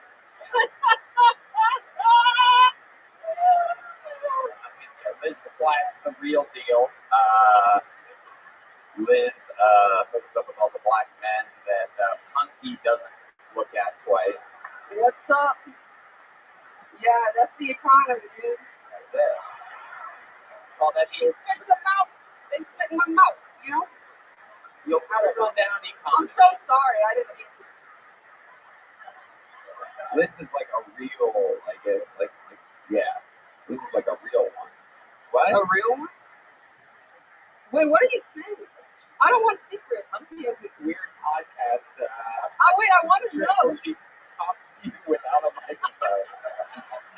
Literally. I mean, why don't we just bring 2 babies to the show next time? What is going on? Yeah, why don't we have a little daycare? I want to know. Built up. I'm just confused. No one's spitting in my mouth. I was trying to do a thing and it didn't go well, and it was just like awkward afterwards. You know, my dad watches this. I record it every time. Every time I talk about fucking black guys, they don't know what I do at night. You know? Right. Your parents don't know what you do at night. Yeah, man. You sneak out. They don't Still know with what your you parents. No. I'm from Dallas. There's some man in prison right now for raping your ass at 16 and he really didn't do it. She wanted to white chicks. I don't trust your ass no more. Somebody in jail, right in jail. No, believe it. Some daddy said, young nigga in jail. He's innocent. No, validate. This bitch is crazy. She wanted to be spit in her fucking mouth. Free my niggas. I'll be a crazy bitch. Punky motherfucking Johnson. I mean, Unbelievable. I feel the opposite. Yes, the opposite. I feel like you're a star. Thank you. You're a star. Yeah. No, you're a great friend. Like, Thank you, bro. babe, you made it all come back around. This shit. I got scared that I was gonna get like this thing that she just said. People are gonna think that I like accuse people of rape, but I'm a star. I don't accuse people of rape, dude. That's not cool, bro. Nice and talk your shit. Wait till your brother go to jail, bitch. What you gonna do? He's dead. She can still get him. She's white. Hey, True. listen. Hell yeah. I don't know what just happened. Liz, what you been doing for fun? Anything cool at the festival? No, man. Did I ever have a roommate drama, bro? Tell us about this roommate. Okay. So I got 5 roommates, right? Yes, bitch. That's, I got 5 roommates. yeah. You're a real comedian. That's how you know someone's funny. Okay. You're like, I have 5 roommates. Yeah. One of the 6 roommates are always hilarious. Hold on, dude. One of them has agoraphobia, bro. She hasn't left the house in like a year. No way. I swear to God. It's so scary. And my cat keeps fucking her up. Like, we're like, pop, pop, pop. Like, you can just feel the weird vibes on her, dude. Your cat's just assaulting your reclusive roommate? Yes, and she'll scream at the top of her lungs. She's like, ah, get your cat! And I like run down the stairs and I'm on a phone call. Where did you got TikTok this shit? You got gold on here. I know, dude.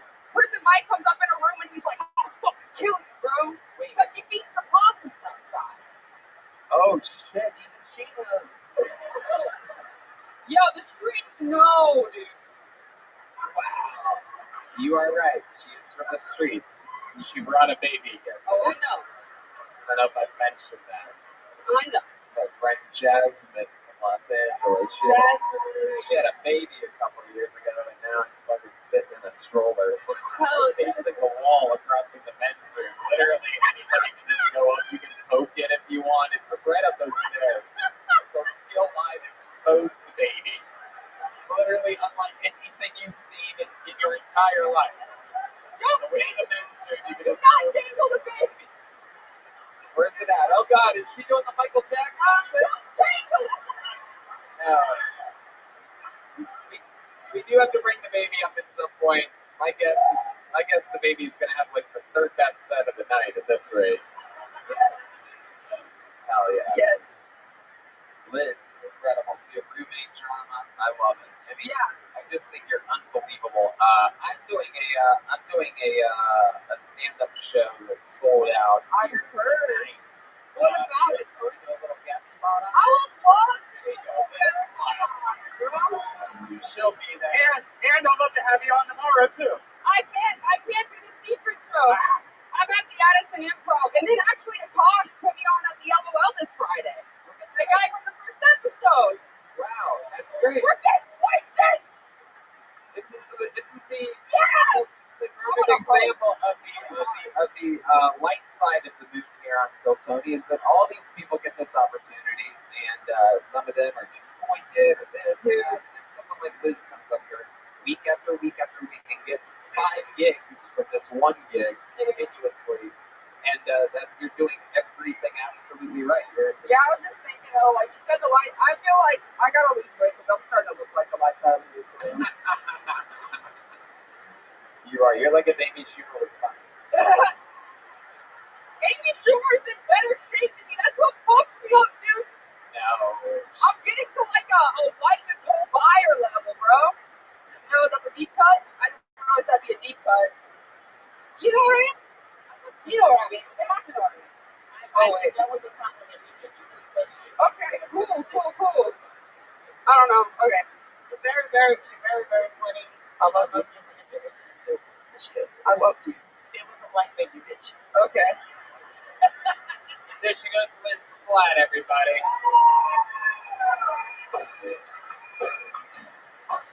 Monkey got mad at her. Liz Splat. Alright.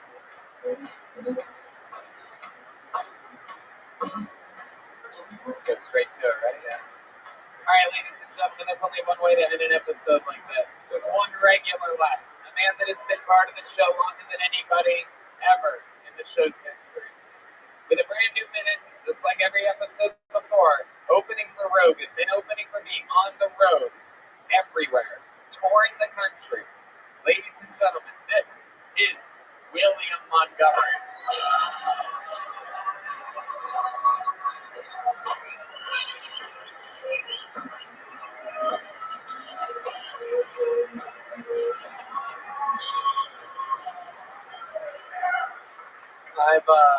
I'm Asian, but I'm also half white.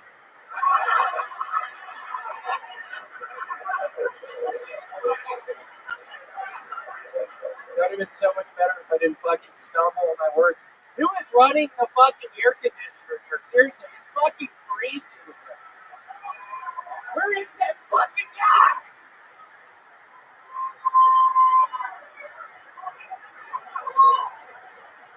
Here's a bad idea.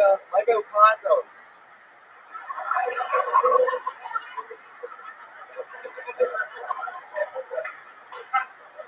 Comedian Pete Davidson is blasting off to space this week as the only non-paying member of the crew. Ticket prices for the flight are unknown, but it sure was nice of Kanye West to cover Pete's bill.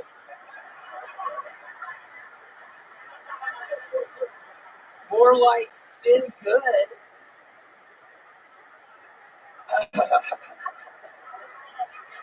thought that last one was going to go so much better.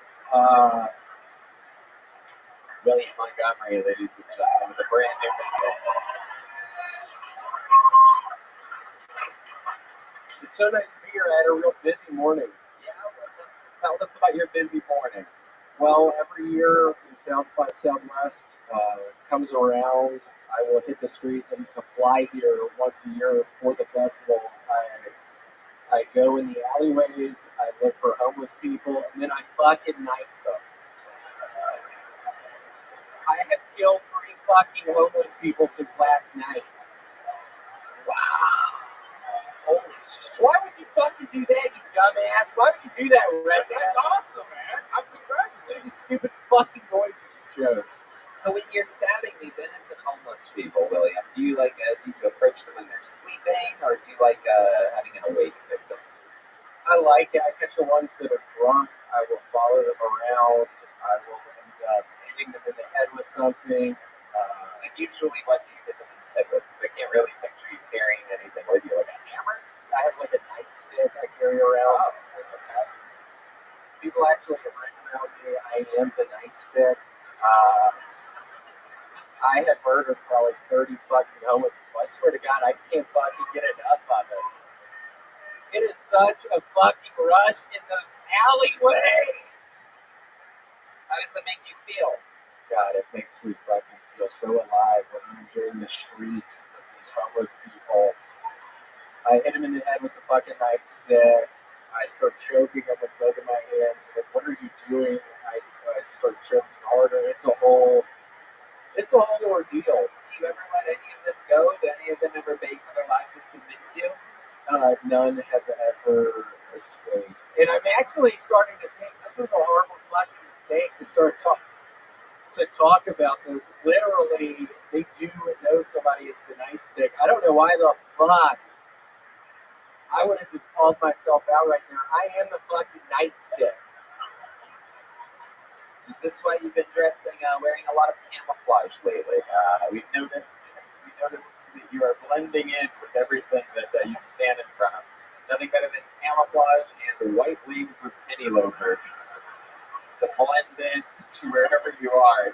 Unless you are standing at next to a plant. I can actually run really fast in these shoes. They're non-slip. Because I swear to y'all, when I start hitting them in the head, in the body, in the arms, in the legs with that nightstick, the blood is fucking flowing, and I need a good non-stick protectant on the bottom of my fucking shoes. So these actually do a pretty good job. Okay. It was such a mistake bringing up being the nightstick. Dicey, what do you think about this guy? I think he's so much more enjoyable than the other ginger that was up here earlier. He's a better rapper, too. Yeah, he was that dumbass. No, I'm kidding. I thought you did really good. I'm kidding. I always said that because he's going to shoot me behind the fucking building after this. I got real weird vibes from it. Wow. William, what else is going on? When you're not murdering innocent homeless people, I've been playing a very fun zombie apocalypse Nintendo game. Oh, that's always fun to talk about during an interview. And I just remembered, I discovered the chicken noodle soup. Cut out like 4 or 5 hot dogs. Man, it is so good. It really makes sense. This is the second episode in a row in which you have talked about dropping. And he has a crock pot, and he started making soup. He became addicted to soup a few weeks ago. Basically started eating exclusively only soup, 3 meals a day. He would make different soups, even all the way to perhaps your pasta visual or your corn chowders. He's half Asian. That's understandable. They get a lot of soup. He's not really half Asian. No, I actually am half Asian. No, you're not. I'm actually half Asian. Not a lot of people know that about me. Somebody say that tonight. You put those. I'm half Filipino. Seriously, I'm half Filipino. People don't know that about me. It Listen, says it on my fucking birth certificate. I'm half Filipino. Half Filipino, God. I got fucking high as shit before this. No words are fucking escaping my mouth. Half Filipino. that is just deep rooted in your DNA. God. Tennessee racism right there. I'm one of those Yeah. goddamn jalapenos. Oh no. Oh no. Wow. You are incredible. Oh no. You just called an entire ethnicity Jalapenos. I was trying to say Filipino, but fucking jalapeno came out. How embarrassing is that? That is so embarrassing. I can't believe I just did that. How embarrassed are you right now? I'm pretty fucking embarrassed. I tried to fucking call a whole fucking race of people a pepper!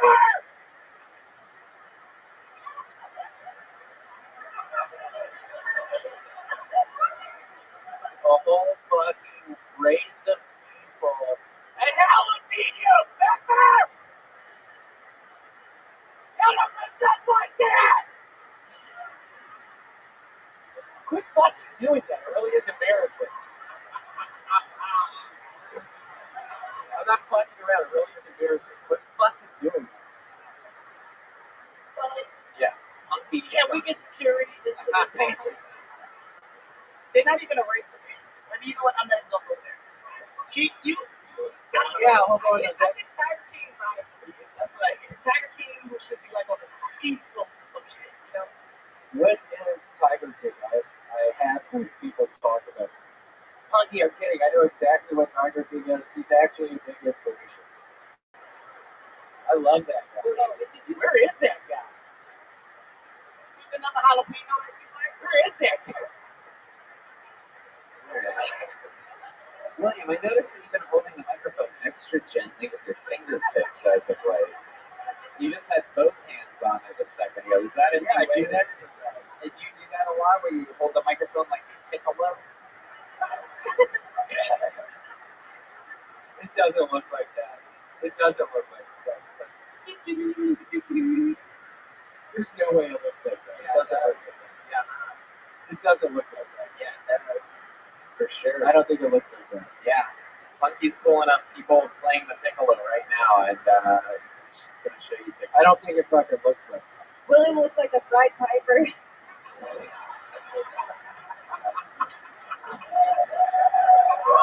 What'd you just fucking say? The Pied Piper? The Fried Piper. Yeah, she fucking got you good, dude. That's jet ski fries, the legend of the show. How about a hand for William Montgomery, everybody? Boom! We did it! South by Southwest unofficial Kill Tony episode. The drawing from Ryan J. Ebelt is in. That is Dicey and Funky here on Kill Tony.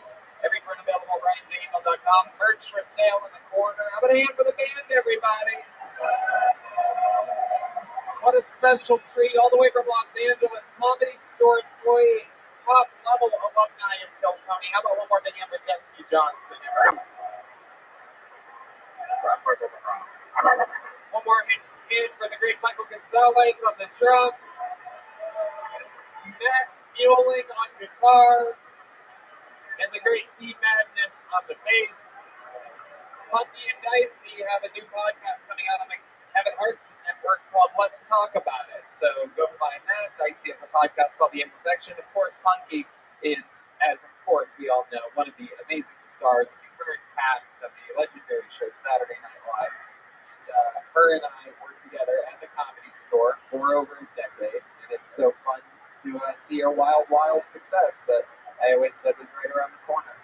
There you go. I love it. This is Golden Courtney right here. Always showing love. Always showing. Hi, guys. See you next time, everybody. Thanks for coming out. Good night, everyone.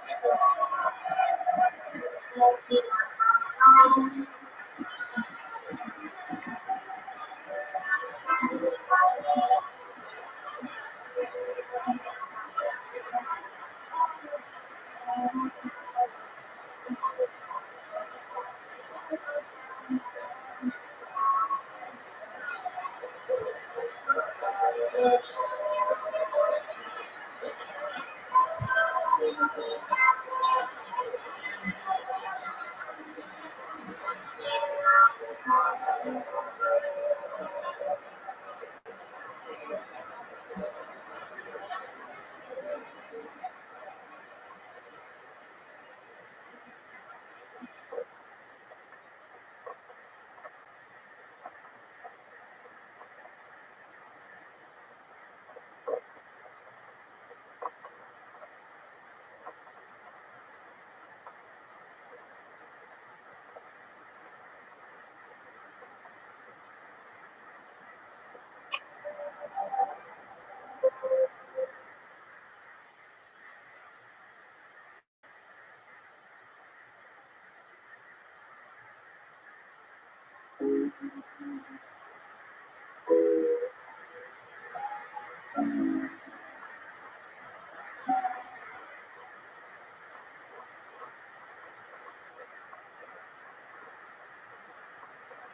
this is Rabbi coming live from Coffee Gas Company here in Austin, Texas, for a brand new episode of Call Tony. Get up for Tony! Austin, Texas. It's like 2 in the afternoon. Are you guys ready to have the greatest night of your lives? Yeah! Guys, how about a big hand for Brian Redband, everybody? He's here. We've been doing this together for almost 9 years. Good morning. We're at the #1 live podcast in the world, Kill Tony, brought to you by the Yellow Rose and the Red Rose. Ladies and gentlemen, how about a hand for this band that you were just listening to? As you sit there, lucky, in the greatest city in the world, Austin, Texas. South by Southwest is happening, so there's a bunch of people that flew in from other cities that are out here nerding around, fucking dorking it up, feeling important with their badges. I'm sick of it. I hate it.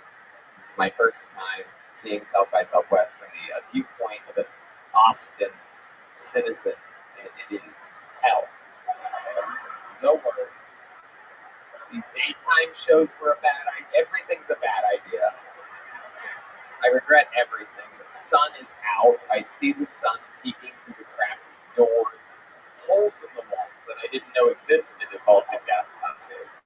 It's like being in some weird, like Indiana Jones style cave or something. You see that there's just literally holes. Guys, that's Michael Gonzalez on the drums. It's the Screwball Peanut Butter Whiskey Kill Tony band. The great Matt Mueling on guitar. And that's our friend D Madness on the bass there. Beautiful vocals. Beautiful vocals. We're also sponsored by the great W Hotel, where now if you stay on a Sunday or Monday night, you can use the promo code KILLTONY and get 25% off. And Red Bull and White Claw, and the Yellow Rose and the Red Rose. You guys ready to start tonight's episode? I know you are, but before we do, here's more about the amazing sponsors that make tonight's episode available for you here right now. Hey y'all, this spring revamp your daily routine with Bespoke Post and their new seasonal lineup of must-have Box of Awesome collections. Bespoke Post partners with small businesses and emerging brands to bring you the most unique goods every month. I love this stuff. I've gotten sent some really cool suit cover, like travel bag things, some amazing stuff to make some Manhattans and old fashions and whatnot. Really classy, cool stuff. No matter what you have going on this season, Box of Awesome has you covered, from camping gear essentials to cookout must-haves like hot sauces and barbecue rubs. Box of Awesome has collections for every part of your life. Red Band, you know all about this stuff. And it's real easy to get started. You just take the quiz at boxofawesome.com. Your answers will help them pick the right Box of Awesome for you. They release new boxes every month across a ton of different categories. Each box is valued at around $70, but you only pay a fraction of that price. Plus, with each Box of Awesome, you're supporting small businesses. 90% of everything that comes in your box of awesome is from a small up-and-coming brand. It's free to sign up, and you can skip a month or cancel anytime. That's right. So get 20% off your first monthly box when you sign up at boxofawesome.com and enter the code KILLTONY at checkout. That's boxofawesome.com, code KILLTONY for 20% off your first box. Boxofawesome.com, code KILLTONY.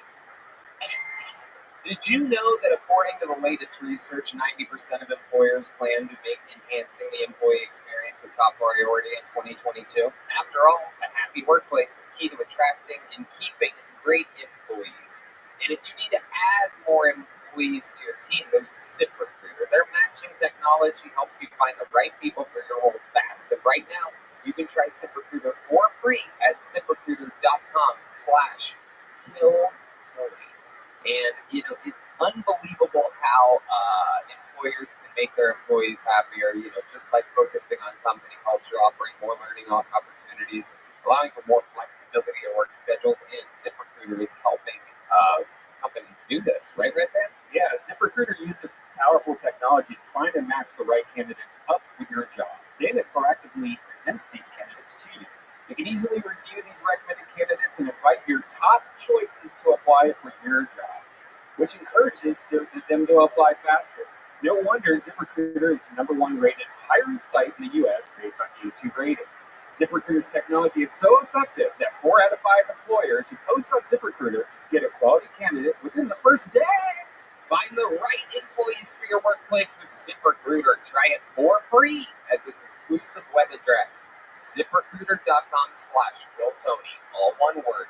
That's ZipRecruiter.com/KILLTONY. ZipRecruiter, the smartest way to hire. Guys, I'm a lot older than I look, which means my mom is a lot older than she looks. She's 75 years old, lives in Youngstown, barely gets around at all. Anyway, my point is, since she doesn't travel or come out to visit, and I can't go back to Youngstown to visit, I'm busy being one of the top young rising you-know-whats. So, I bought her a skylight. Look, it's super cool. It's a digital frame that has pictures of me and my life and my new cars and guns and things like that. I get to send her these pictures via my own email, and it's super close. Nowadays, staying in touch with those we love is more important than ever, and the Skylight digital photo frame makes it easy. You can either email photos or upload them straight to the app anytime from anywhere. Red Band, you know about this. Yeah, I think my mom's in the same boat as your mom, but she doesn't know how to use a phone. Just my computers scare her. And this is a great way to feel close to the ones you love, even when you're far away. It sets up effortlessly in 60 seconds, and you can even tell your mom, like, "Hey, Mom, I'm going to send you something now," and she can just do nothing, just look at it, and it appears. It's magic to her. She thinks there's a magician in there or something. And has a gorgeous 10-inch touch screen so her old eyes can see it. You can swipe through the photos with your finger, or my mom probably just uses a walking stick, and even tap to thank the person who sent the photo. There's also a 100% satisfaction guaranteed. If you don't, and your moms don't love that skylight, you get a full refund. Wow. Preload it with your favorite photos for a special Mother's Day gift. Surprise them with photos they didn't even know you had. You can tap the heart button and it will let the sender know you love the photo. This makes the frame interactive and to use. My mom loves all the photos because she's so lonely. And now, as a special holiday offer, you can get $10 off your purchase of a skylight frame when you go to skylightframe.com and enter the code TONY. That's right. To get $10 off your purchase of a skylight frame, just go to skylightframe.com and enter code TONY. That's SKYLIGHTFRAME.com and use code TONY. Hey y'all, the show's about to begin. Now's a good time to remind you that Kill Tony is brought to you by Freeze Pipe. Smoking that good stuff doesn't have to hurt your lungs. With Freeze Pipe, you can get a nice cold hit every time. Here's how it works. The pipe comes with a detachable chamber. You freeze beforehand. When you're ready to rip, the smoke passes through the frozen part and cools down the smoke as you inhale. It's just like putting ice cubes in a bong, but better.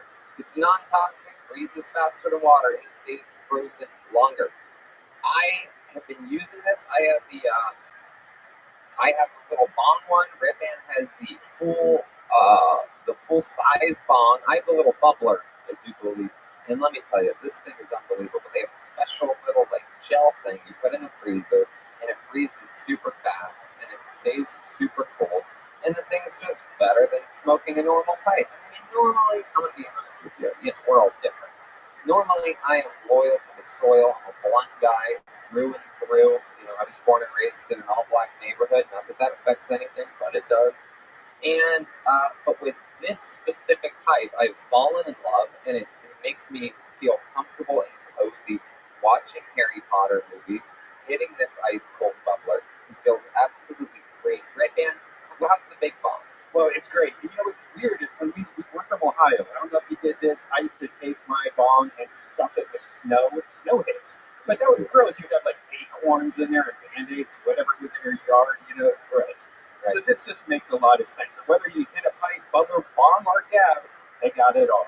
That's right. So go to thefreezepipe.com and press in code Tony to save 10% off your first order. Get your bong, pipe, or bubbler today. That's freezepipe.com and press in the code Tony to save 10%.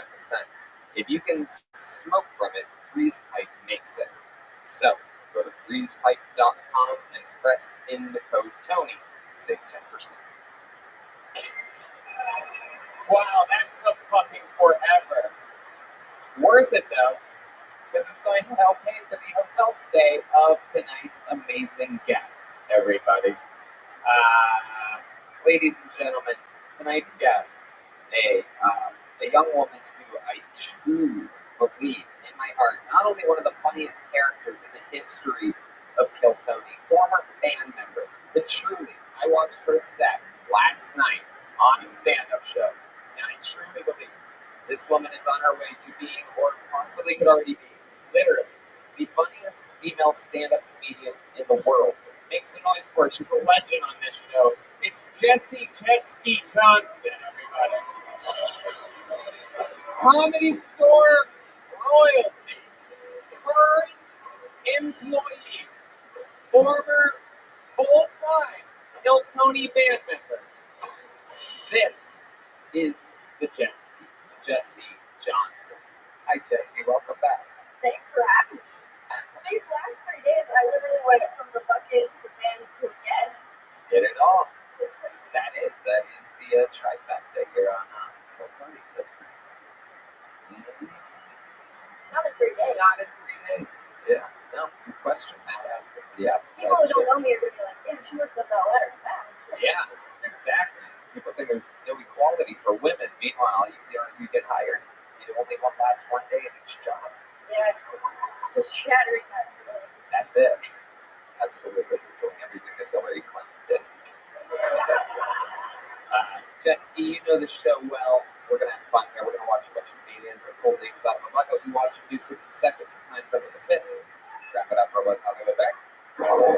And then I interview them and ask them questions. We talk about it. We can find out more about them. We have a few regulars. You guys ready to start tonight's show? Sweet. We'll do it with a regular. One of the best out there. Starting out tonight's show with a brand new minute. Ladies and gentlemen, the one and only Hans Kemp.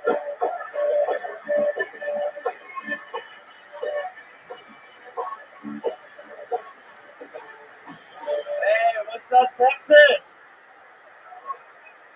Good to be here in the freedom capital of the world. I'm a liberal. I believe in universal basic income. I think everyone should get $1,000 every month because I think poor people are disgusting. And I want to exterminate them. I'm a huge feminist. I love ugly bitches. I love fat bitches. I love annoying bitches. They're just all bitches to me. Pretty big liberal. You think Mexican people, before they come to America, their friends are like, oh, you're going to America? You don't even drink the shower water over there.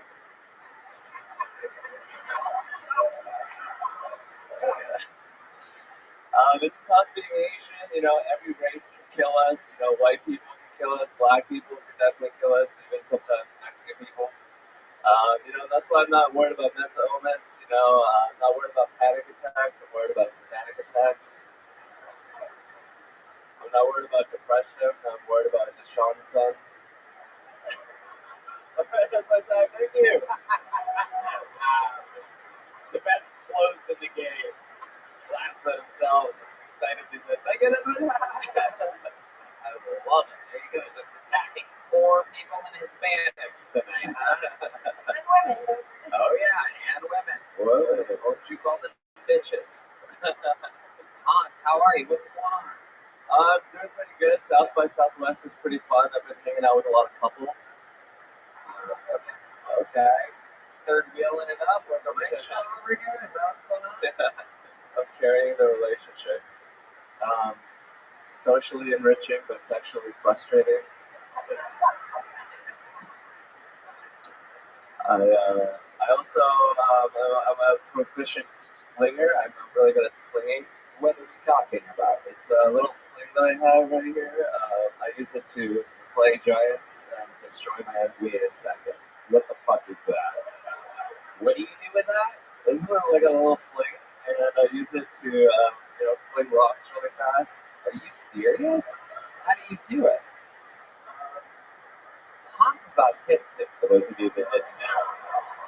So he always has like little toys and gadgets. Oh shit, are you loading that up? What is that? A mushroom? It's a little paper towel, just so that I don't want to hurt the audience, but You really? Whoa! Holy shit! This is like when his little helper got the Indiana Jones's bag or something like that. You call him Dr. Joe. Hi, Indiana now. Wow. Wow. Wow. How cool your life is. Incredible. You can do that anytime you want with little paper towels. yeah. Wow. I think we're finding out why you get to hang out with a lot of couples. I'm not a threat. You really are. Absolutely. Now, is there a game or a sport to it, or are you just like throwing rocks around? I'm throwing rocks really hard at things, and it just makes me feel like a man. Really? That's what you. Okay. What's the most dangerous thing that you've slung? Probably like a rock that's like that big. Yeah, where do you do that? I used to camp in the middle of the desert during the pandemic, and I was just slinging rocks all over the place. He's trying to slip foot through it. Like, Yeah. I hope you just find the girl on site. You just gotta get out there and shoot your slingshot. You ever skipping stones? Did it start off with that? I mean, no. I know. No, I mean, skipping stones is like, not really the same thing, but It's a whole other art, though, man. Yeah. Because you have to keep it dry.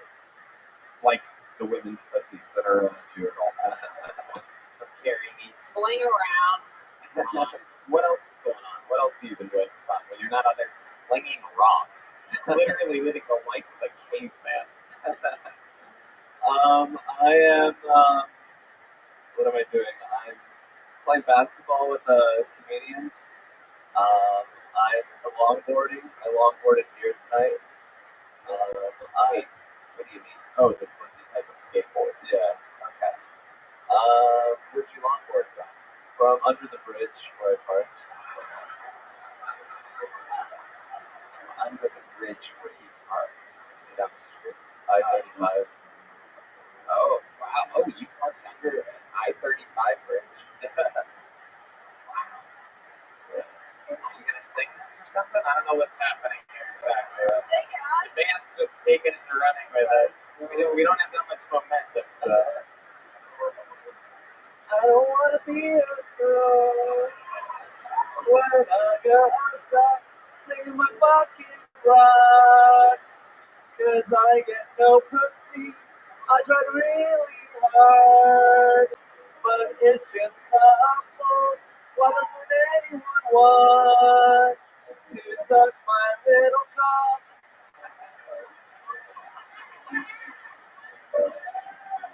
I'm Skip. Thank you. And not easy to do a new minute every episode of the show, especially when we record 3 in 1 week. Ladies and gentlemen, make some noise for him one more time. That's on Skip, everybody. That was impressive. It was impressive. He brought it together in the end. He didn't really rhyme that well, but the lyrics were funny. He did try to rhyme couples with little cock there at the end. For those of you that were paying attention, I like to consider myself a bit of a lyricist since I've been in the writer's guild for over a decade. Anyway, your next comedian, first comedian out of the bucket tonight, goes by the name of Rachel Oates, everyone. We're going to meet Rachel together all at once. How cool is that?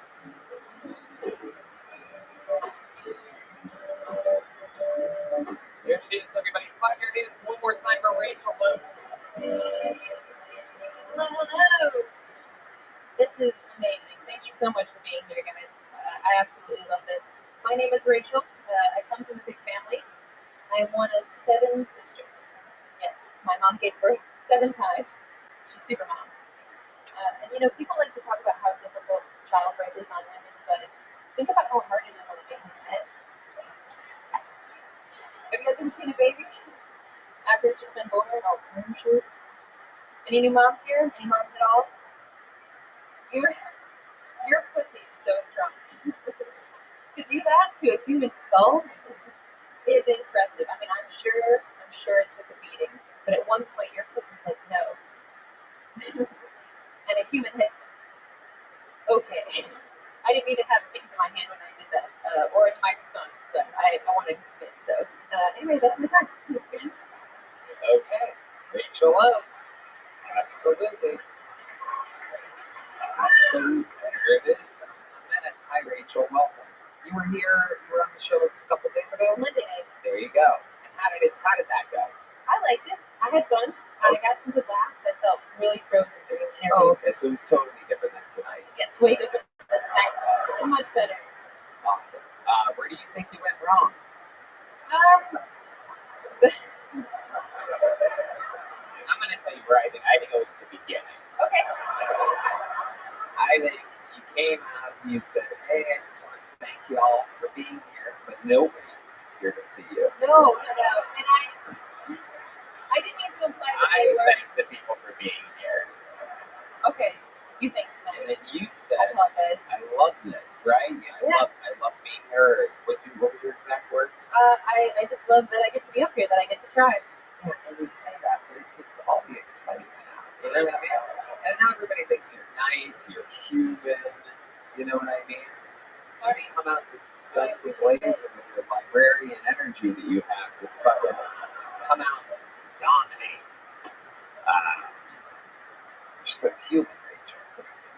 So remind us, what did I learn about you in the interview from Monday? Oh, I totally, I didn't give you anything to work with. You have cats? I do have a cat. There you go. How would you know that? I mean, there's just You like special. cats? There's just a special type of energy. You can tell when somebody has a cat. It's sort of like, you know, they're a little bit, a little bit rattier than a dog owner. You know what I mean? Not to say that you're ratty. I'm talking about cat owners. How I identify a cat owner. I feel like you might have some other small animal, like a fish or something like that. Nope, No? just a cat. Just a cat. How long do you have the cat for? Just a couple months. Okay. It's a new cat. Oh, new cat. But you got old cats too. No. Just my first cat. Wow. Yeah. That seems interesting to me. Okay. What's the cat's name? His name is, don't hate me. His name is Pat. What name? Well, serial killer. What's wrong with you? We gave him a lot of names, but me and my husband just call him Cat. Oh, okay. Husband. How long you been married for? I got married last year, just a couple months. Same time I got the cat. Jeez, look at you making big moves. Oh yeah. Was it One your pussy closes, another one opens. You know what I mean? was it your idea to get the cat, or was it? No. Oh, your husband? Yeah. Because he wants you to shut up after every minute or so. Right. Be nice. But he's saying that the cat meowing would somehow stop her. It came out wrong. I see what you did. Yeah, but your husband likes cats? Yeah, we just wanted to hang out with another creature. It's a pandemic, so we It's wanted to great that you're in gay marriage. That's so cool. How did you know that? I love it. So what does the husband do for work? He's going to school to become a doctor. Ooh, what kind of doctor? He doesn't know yet, but you guys made a gynecologist joke last time. Gotcha. What do you do again? I'm traveling right now. I'm meeting my friend Amber over here. It's Aquarius. Hello, how are you?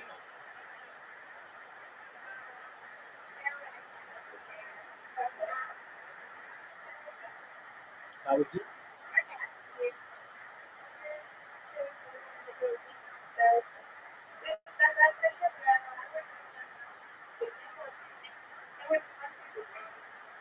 How did that go?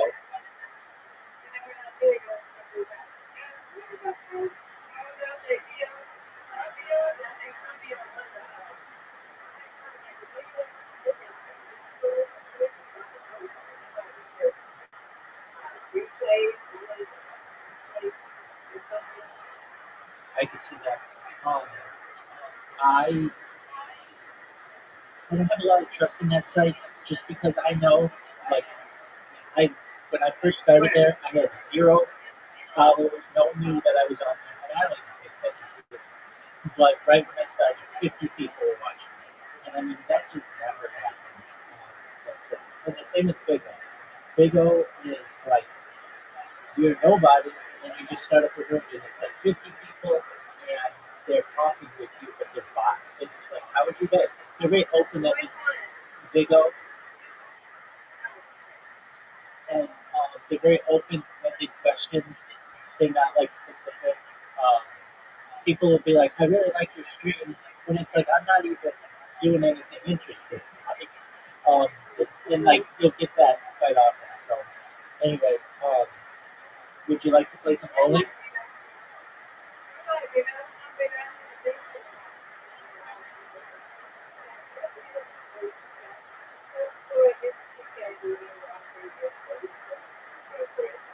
Excellent. Now, Big O is nice because it's real people when you are talking face to face with people.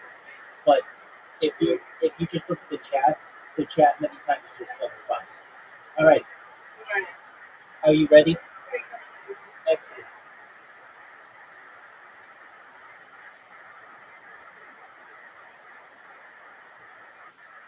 How is physical therapy?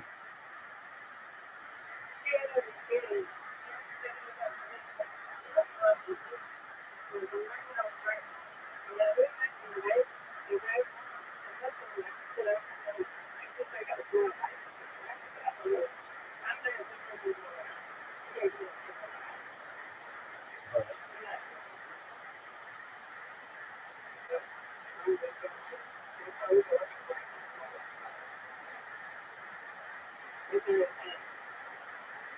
And that's good.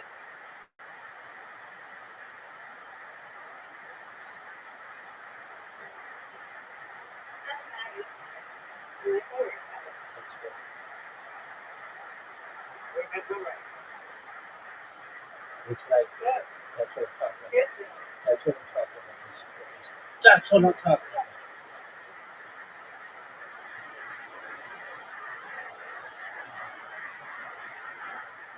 Nice and slow.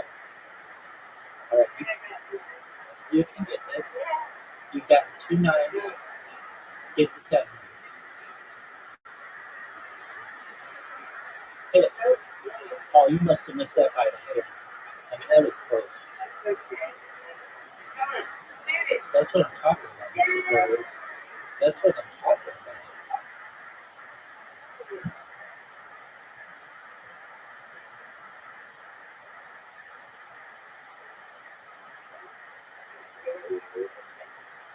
Do you want to read? This is covered. I was gonna say this is my like little secret that is allowing me to play on it better. I mean, it's obviously not working right now. But okay, so what I do is I like when I first started playing, I would just kind of flick it. But now what I do is I take the ball and run it all the way to the finish. There you go, like that. But like basically, I keep my finger going all the way.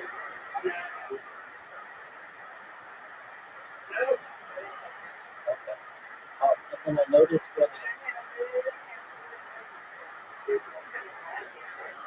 when I have these ones on the side, one thing that I was doing is like trying to hit it from the middle here.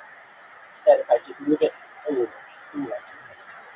If I move it all the way over to the right, that helps me too. Then I don't have to put it. I can see something.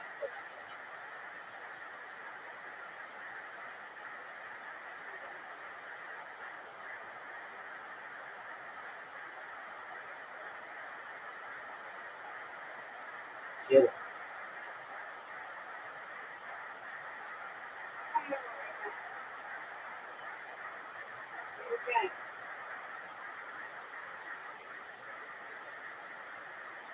This is a tough one.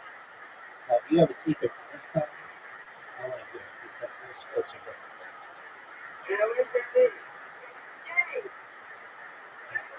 Yes, ma'am. I'm approaching 100 points. I don't know if that's good or bad. Because we have our own time there.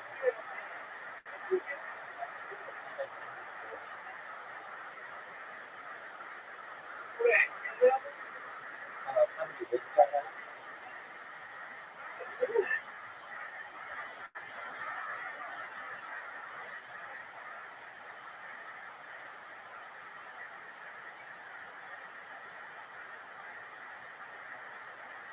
Get it.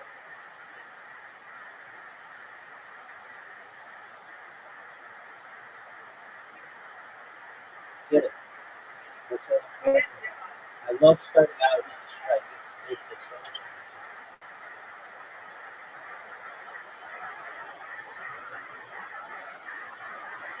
Almost. It's better to start with the strike and then with the strike.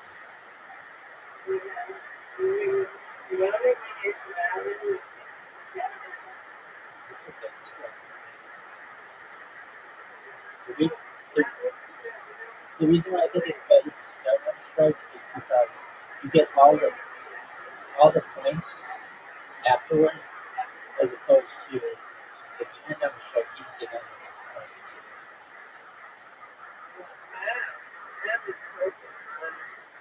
I know.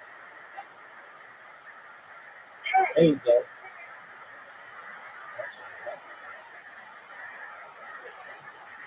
Get it. Oh, this, look at this. Where do I even put it? Get something? I'm going to pick it up more. It's the best I can do there.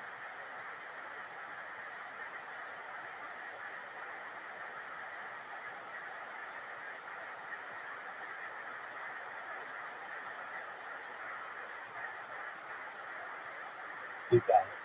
I know you got it. Perfect. Perfect spare. You take the lead. You retake the lead. Get it.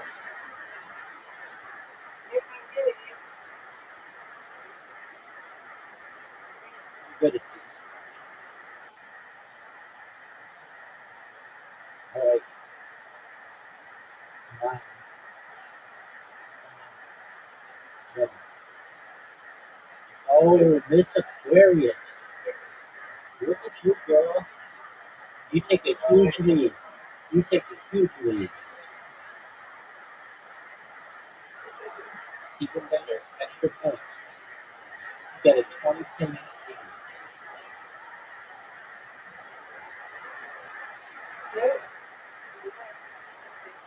You got it locked up. You got it. All right, 89. I need to hit this. Got it. All right, I'm down 2. I just need something. Get it. All right, I'll take the win. Win.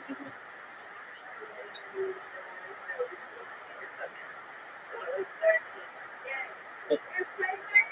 Excellent. We'll see you later, Mr. Curtis. Thanks for stopping in. A pleasure. Glad everything went well. Take care.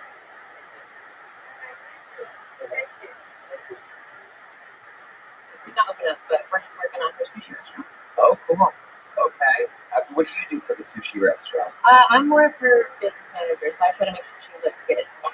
You try to make what? Make sure she looks good. She already looks good, but I just try to help out. I've been working with her for a couple of years now, so Okay. it's not that interesting. Sorry, I'll try better. Okay. What else do you want to know? Okie dokie. Talk about having. You said you have 7 sisters, or I have 7 sisters. Yep, we're 6 sisters. any brothers? Oh, 1 brother. Yep. Right.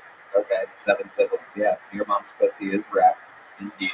No doubt about it. Have you ever seen it as an adult? No, sir. I can't talk about my mom. I wish I could hear jokes about it, but I'll just let you say where you're going to, and I'll block it out. Wow.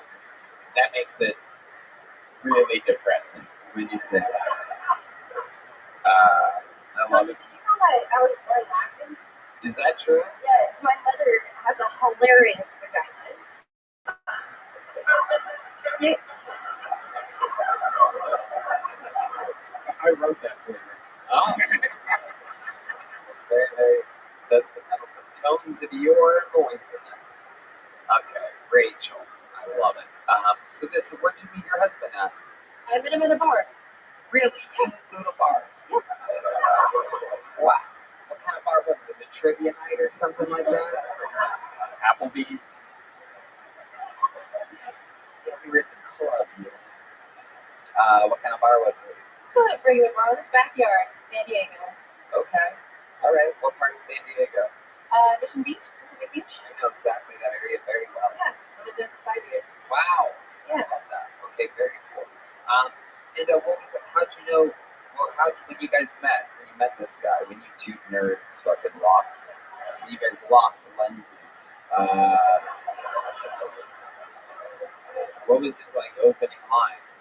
Oh, I pointed to a shirt, just like I did on Monday night, and put them on the nose. Wow. And I've done this to a lot of people. He is the only one that had a response. He just pointed to a neon sign and kiss on the cheek. Wow. The fuck? Really? Wow. I liked it. No one had any response. Everybody gets pissed or they just are really drunk. Right, because it's an annoying thing to do to people. Yes, I'm very annoying. Yeah. Clearly, It's incredible. Meanwhile, this guy's straight to kiss on the cheek. Your opening line was, hey, there's something on your shirt, Taik. And he goes, what's that over there? And you're so stupid, you're like, what? And then he kisses you on the cheek. Since you're a dork, I'm guessing at that point, you're just gushing everywhere. Because a kiss on the cheek when you're like, he's so sweet. Alright. Yeah, because the wedding bells were ringing in that moment. Once these nerds start pecking one another. Alright, Rachel. Congratulations. The set really lackluster. How long have you been on stand-up again? Since February. Since February, so that's perfect. That's a rough minute, but it happens. Did you get a joke book the other day? A small one? I did get a small joke yesterday. There you go. Appreciate it. There you go. Rachel loves everybody. Thank you, Rachel. Sometimes people come up here, they say they love it. Then they get their medicine. Make some noise for your next comedian. Seems like a first-time name. Tawabi, everybody. Or perhaps Tawasi. Tawabi. Here he is, everybody. Make some noise for Tawabi, everyone.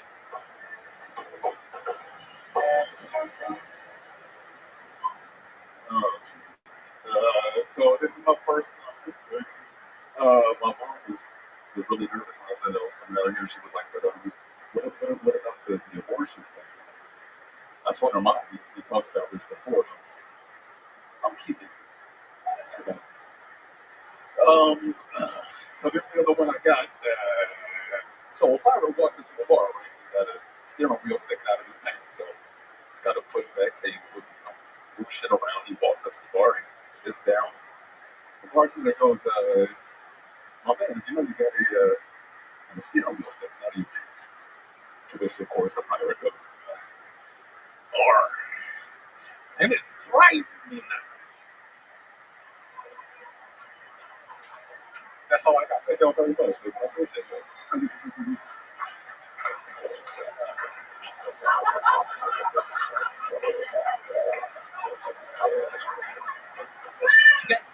clap at that? What kind of audience is here tonight exactly? Are you guys alright? 4 o'clock. God, what a packed audience we have here. Appreciate it. How's it going? One more time for Tawobi, everybody. Here he is. The first time of Tawobi. Looking like if Ludacris was a public defender. You're like a reservoir doggy dog.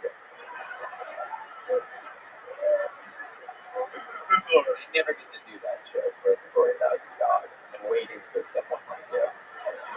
So that wasn't that. I appreciate it. I love it, Tawobi. Where are you from? I'm from Philly. Philly. Born and raised on the playground is where you spend most of your days?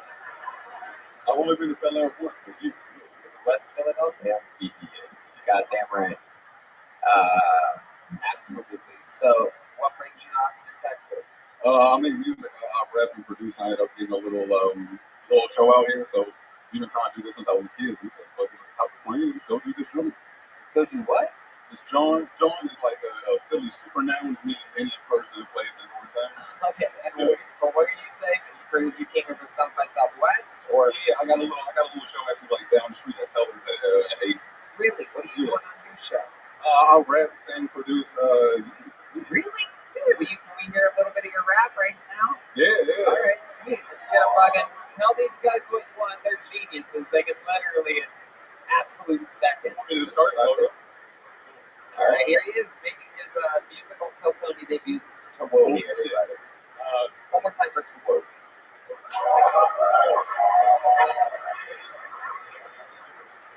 Boy, they all be popping like seals on bottles and activists. Show rapping like the anthem. Real niggas is not gonna stand for this. On the map, my actors is red. Go to your glasses. I used to pour with some water bottles for my glasses. I used to go to where the wall with his head back.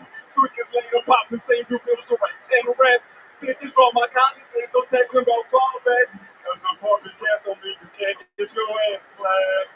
My bitch like bitches. And I don't like your rats if they don't give me any stitches. Niggas on that home sticks looking out for snitches and gold just like some Harry Potter niggas playing Quidditch. I don't want to hear it if you ain't never did it. Never been around it. Ain't had that experience. Plus it ain't delicious. Y'all need to put a tax on cap. $1 from every party you might live off rap. I mean, unbelievable. Wow. Holy shit. Once out of every 20 or 30 of those is an actual somebody with any talent whatsoever. And it boggles our minds, the people that are here every week. I'm looking at some of the regulars in the audience. They're like, holy shit, he's doing it. Bless your heart, man. Hell yeah, dude. So how long have you been doing music for? Since I was like 13. Like, Okay, absolutely. Both parents in your life growing up? yeah, like separated shit, but anyway, I'm good. Right, okay, cool. You have a lot of siblings? Like technically, like 3 just people you grew up with, like step siblings and stuff. But I got like 1 real brother. But I get the feeling you have a lot of cousins. Technically, yes. Don't get it wrong. You know. What do you do for work? How do you make money, Tawobi? Lots of different ways. I actually like screen print. So I used to sell. I used to make other artists merch. I sell my own merch, like screen print and make it. Used to sell Adderall, dead end jobs.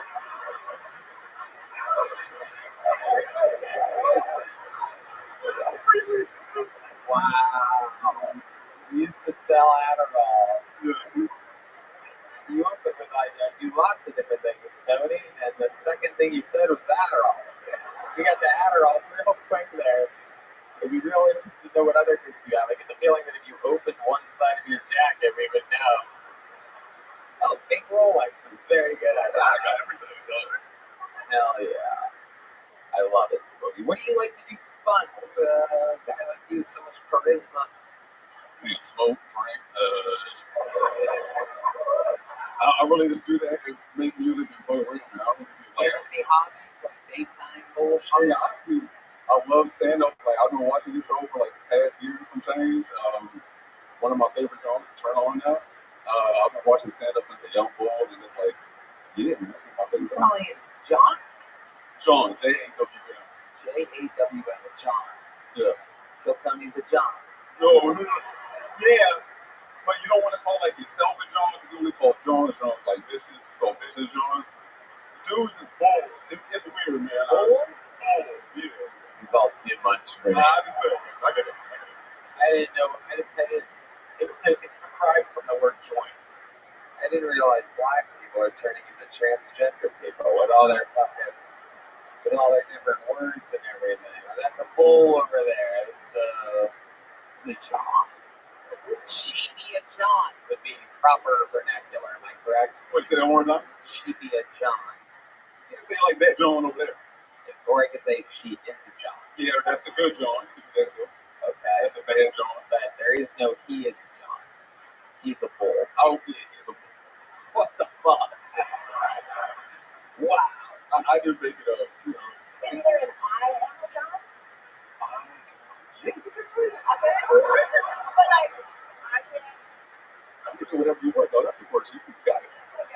You're our new ghetto linguistics expert, our chief linguistics correspondent in the great city of Philadelphia. I'll help you whenever I can do it.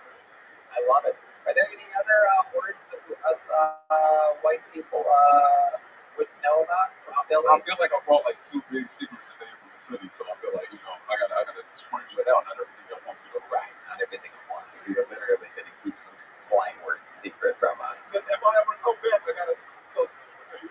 Is this helpful? Other than cracker,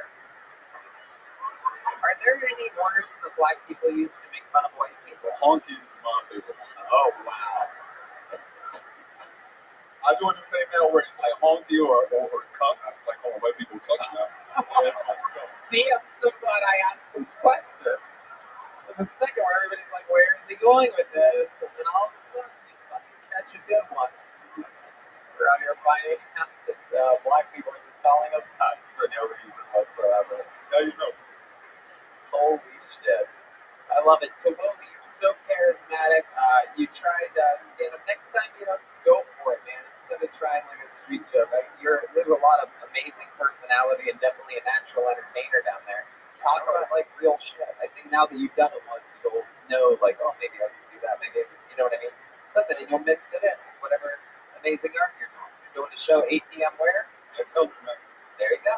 So if you're bored at 8 p.m., go see Tomomi at Sellers. There you go. There goes Tomomi. I'm going to give you a big joke book, my friend. The great bonsai. That's handmade leather. Absolutely. There you go. Definitely. Seems like a nice guy. Those cornrows are the rattiest, though. I don't think I've ever really seen. We need to get into weave or something. It's the only man I've ever wanted to buy weave for. The black people are laughing at that. That means you should all be laughing. Your next comedian goes by the name of Nat Rogachevsky, everybody.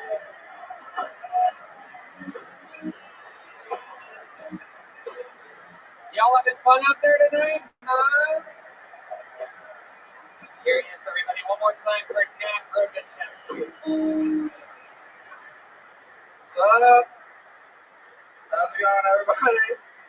I just moved to Austin. I recently saw an ad calling for volunteer meter maids. That's true. We're calling for it. Because if there's anything worse than a professional snitch,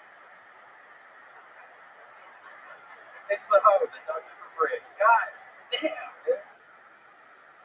What's that fucking first date look like? You're like, yeah, I actually volunteer on the weekends. Oh, no kidding. Like a soup kitchen? Yeah, sort of. On Saturdays, I volunteer as a meter maid. On Sundays, I break into people's houses and I hide their remote controls. So, that's good. And it's good. I got myself a little girlfriend. It's got its downsides. You can't really brag about sex when you have a girlfriend. Because when you're single, you can be like, oh, you know that cute little teen girl from the other night I took her home. You can't be like, hey, man, you remember Lisa? I fucked her last night. Yeah, it's pretty good. But then you get the bragging rights back when you get married, because everyone knows that's how that is. You tell your partner you fucked your wife, you're like, whoa! You've been working on that for a while. Nice, man. Alright, thanks, man. Nat Rogachevsky. Hi, Nat. You've been on this show before, right? Yes. Hello. What have we done with you before? What are some highlights? What do we know about you? We talked about heroin a lot. That's right. You're a recovering heroin addict. We talked a lot about heroin. Yeah, you love heroin. Oh, yeah. Yeah, it really is your favorite thing. How long's it been since you've done it? Almost 5 years. Almost 5 years. There you go. Very good. Now how long have you been on stand-up? It'll be a year, or just turned a year. Okay. All right. Okay. So a year. How do you like it? Oh, it's the best thing ever. Yeah. What else do you do for fun now? I eat a lot. What do you like to eat now? Pussy. No, I like, What do you really like to eat now? pussy. No, I think you're mispronouncing pizza right now. Pizza. It's pizza. I like some of that good old pepperoni pussy. You know what I mean? I love pizza. You do, don't you? I love pizza. You're a big special boy, aren't you now? Yeah. Yesterday was my birthday. Really? Happy birthday. Yeah. Oh yeah. How old are you? I turned 30. Turn what? 30. Red Pen thinks you're a pig, by the way.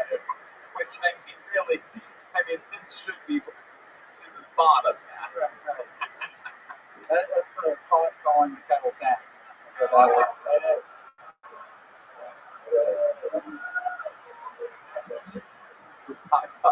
The pot calling the kettle corn. That's hilarious. It's like a writer's room in here right now. All right. So Rothschild, you're 30? Yeah, you said absolutely. Okay. I see how the heroin added a little bit to that. All right. How long were you on heroin before? Like 5 years. 5 years? Holy shit! Wow. What are some lows or highs or whatever that we didn't talk about? I'll tell you, this is one time when we were really desperate. Me and my buddy tried to stick up this meat truck. Yeah, I think we're past the statute of limitations, but my buddy used to drive for this company that delivered meats, and I guess it was a cash business. So I was supposed to drive the car, and he was going to stick up this meat truck driver, and he wrapped a t-shirt around his head like a ball of lava, and he ran away. And I was like so nervous. It was like so high octane, and he just ran back with no money, no gun, covered in blood. And I was like, "Did you get the stuff?" And he was like, "No." He kicked the shit out of me and took the gun. And I was like, "That sucks. Now we can't get heroin. That's fucking close." What? He was covered in the blood of meat Of himself.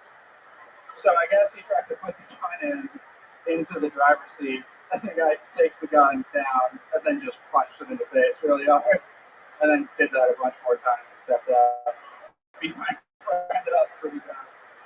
Wow, that's pretty awesome. I was so sick that day. It was horrible. because you couldn't get your heroin. Yeah, I was experiencing heroin withdrawals. That was a hair loss. Yeah, that was it. So my hair is thinning, and I would choose my body. Anyway, Matt. Yeah. Little cheese ball you. Yeah. That's true. Has anyone ever told you remind them of a human guinea pig? Oh, man. You're like you have like cute cheeks, but a big smile too. I look like Pucky. Yeah, that's what I knew. You know exactly what you look like, Matt. Oh, there he is, right there. For those of you wondering, Yeah, I'm selling merch. Nat Rokachevsky. All right. Well, what else? Anything else that's happened in your life since the last time you were on Platoni that you want to tell us? Yeah, I got a puppy. I got a 3-month-old dog. His name's Norm McDonald. Oh, look at that. Wow. Yeah. That's awesome. So it's the best. It was pretty awesome. My dad was visiting for my birthday, and my dad was like, and like old men, they'll be on the couch and they'll be kind of falling asleep, but trying to still hang out and like stay in the game. And my dog was running around. My dad hadn't spoke for like half an hour, and then just pointed my dog and he goes, "Hi, hairy butt," and then fell back asleep. It's awesome. Wow. Yeah. Holy shit, your dad's on heroin too. How exciting. It's sweet. Well, Matt, fun stuff. Yeah. Congratulations, you got Hey. pulled out. Matt Rukachevsky, everybody. There you go. You know what? Let's do something fun here. Ladies and gentlemen, your next comedian, a regular on Don't Tony. He is in town from Los Angeles, California. When he comes to town, he just smashes everywhere he goes. One of the great comedians in the world, everybody. And one of the great roasters as well. Make some noise for my friend. With a brand new minute, it's David Lucas, everybody.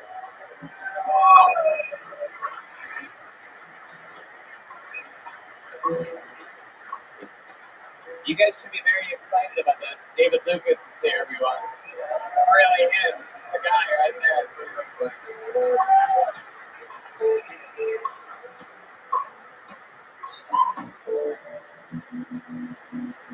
Yeah. I've been drinking a lot of whiskey lately because I've been hanging out with white people like Rabbi and Shaw. And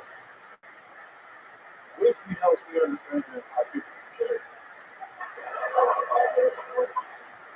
Because I was drinking whiskey last night, and my dick was so hard, I didn't give a fuck who was in my hotel room. It's like, nigga, your hair too long, you get fucked. But like, I understand like gay men, but the people I don't understand are lesbians. Like, I do not understand lesbians. Like, I think lesbians and vegans are the same shit. They both trying to find replacement for real meat.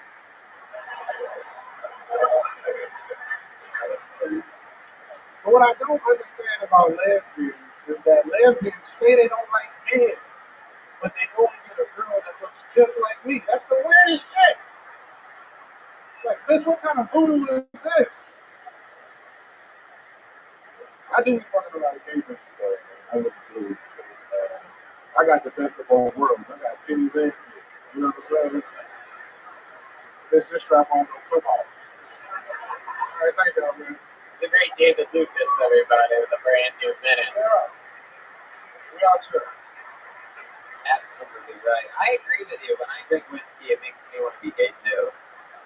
I probably make you want to be straight. You know, you be soberly gay. You know what I'm saying? How many sleeping bags did you have to stitch together to make a jacket like that? That thing looks fireproof. That thing is hideous. Look at that big mask. It's so nice of you to wear the diabetes quilt here today.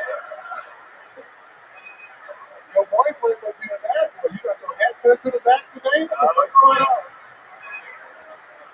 Your new boyfriend must ride the motorcycle. Your ass out here acting managed, nigga.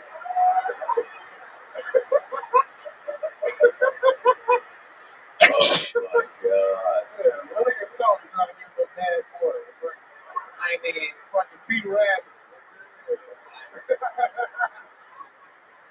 Fried spaghetti. Swamp, arms for sweaty. Booty cheeks clenched.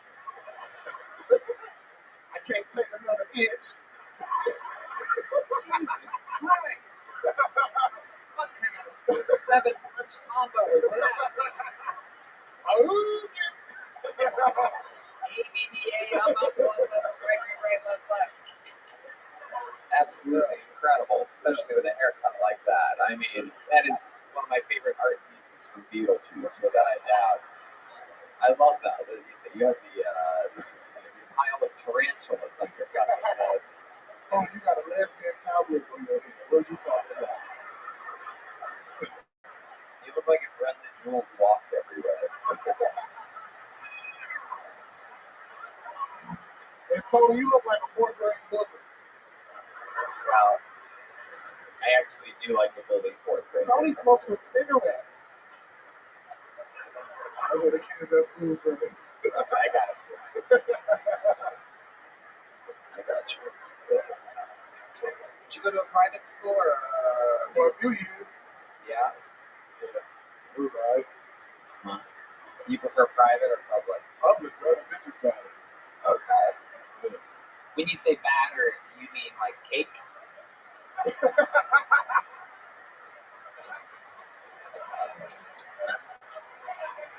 That was a good one.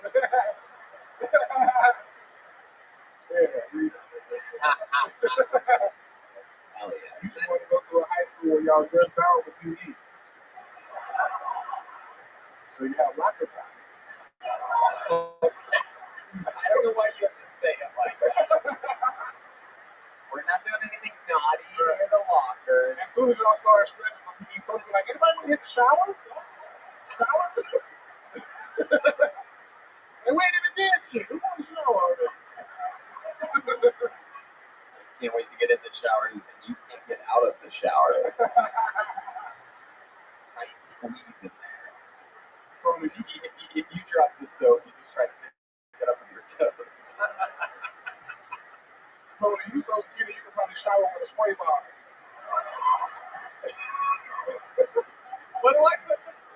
I said you so skinny you can probably shower with a spray bottle. Like a shower with a cup of water. Oh my god. The same spray bottle that you spray butter on all of your dishes, right?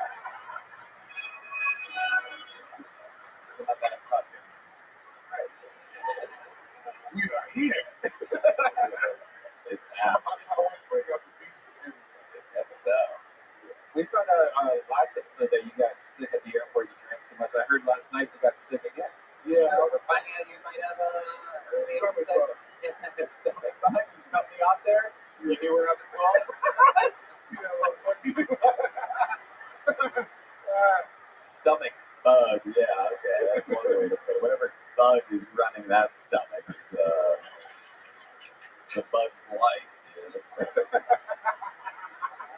That thing, I can't even imagine. So what happened last night? You got sick again. Tell us about it. I was really sick last night. I was feeling so tired. Right. Tired. That's what people say right before they die. Unexpectedly. I was TID tired. I was tired. Okay. Lightning tired. Did you puke? Nah. You just felt sick. Yeah. Is there anything You don't else? always gotta go up when you feel sick. You always have to throw. Yeah, I was good. What was that? Some other venue having more fun than us. Yeah. Hey, I thought I had big cocaine for me. I thought that was my heart valve. What is that? There it is. Now that's a heartbeat. That's right.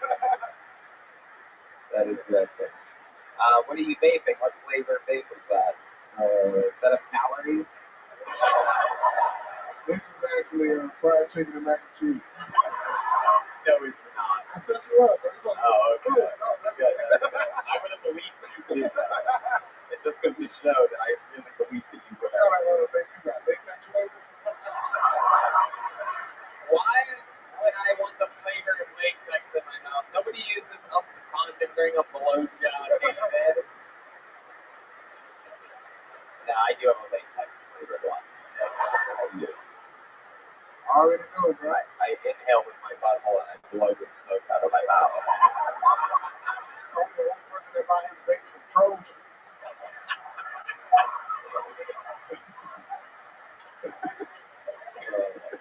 Shit. All right. How much longer are you in town for? Till Friday. I gotta fly. I gotta pay my Laugh Factory, San Diego. Okay. Yeah. Very good. And what night are you at the fondue factory? I ain't getting for a minute, man. Shit. That's a date night. I gotta find a little bitch. Fondue. Fondue with the chocolate and the strawberry, you know?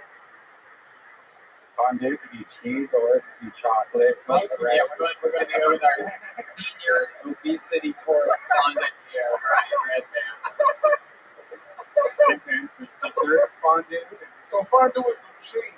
Hey, fondue is just melted cheese and you're dipping shit into it. But then dessert fondue is chocolate.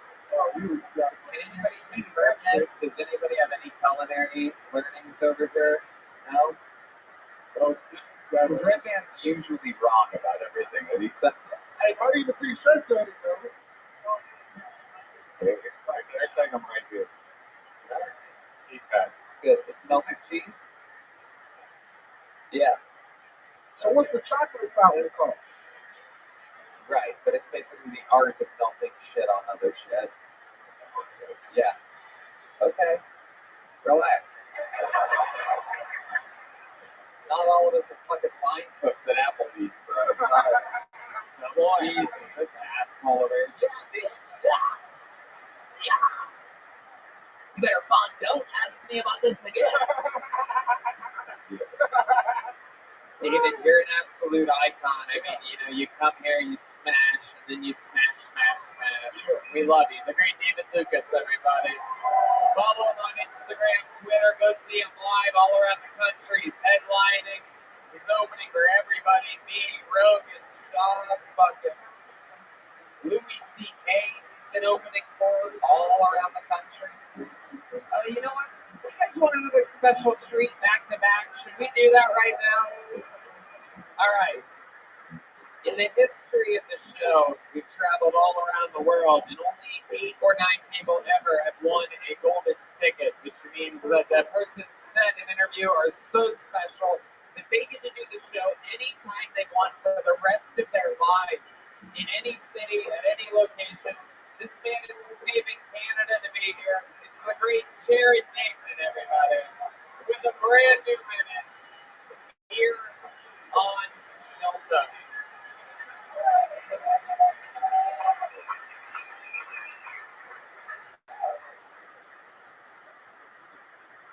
People ask me if I can provide a card. Look at me. Nobody never right. Mom, what do you give me? License. I can't even drive this through. Yeah. Okay, there you go. 50 seconds from Jared Nathan. Absolutely. Adorable. How cute are you? So this is true. You've never driven anything before. No, I can't do it. No, not at all. Bicycle? How about a bicycle? Three-wheeler. Three-wheeler. Okay, that's a cooler word than tricycle. I get it. Been out three-wheeler with the boys. You know what I mean? It's a choice, man. The old three-wheeled rocket, huh? Oh, I sort of know how it is. I love it. So, three wheels. What else? You ever rollerblade? I used to roll, but yeah. Really? I used to love rolling. Yeah. Okay, what happened? What happened to your love for I had to rollerblade? have neck surgery, so Oh no, why'd you have neck surgery? there's. You tried to suck your own gut. I don't want to go. Like C4 and C5. Okay. I don't want to get down and shit, but yeah. Yeah, I had to get surgery. absolutely. All right, get some bad vertebrae, but you don't know, not from a particular injury or anything like that. I used to play hockey as a Goalie. goalie. Yeah. Doctor. Yeah. Yeah, I tried like that. I know what position starts with a G. Yeah. 100%. Yeah. You were a goalie. I was goalie in hockey. Oh yeah. I don't. Were you the starting goalie or the backup goalie? There were always 2 goalies on a team, and I took turns. Right. But yeah. Oh, okay. So you would take turns. Yeah. And is this like a special league, or are you just competing against? Coach. Hold on. Let me finish there. Let me finish the question when I ask you a question. It's not going to work now, but I'm going to try it again anyway. Is this like a league with, special? Is it Redhead? Stop it. Stop doing the seal sound effect. All right. Is it a league with special people, or is it just a league with like normal, healthy athletes? Oh, okay. Again, you didn't let me finish the question, Jared. Sometimes I forget you're a little bit retarded. It's okay. We're gonna get through this. All right. You know what? I'm gonna skip it actually. Special I hockey. can't possibly. Special hockey international. Special Hockey International. Yeah. Team all over the world.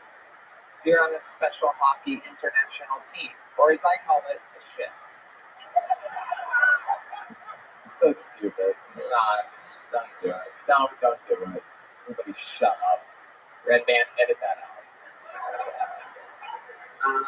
Okay, so would people just ball all over you in hockey? Like, were you good?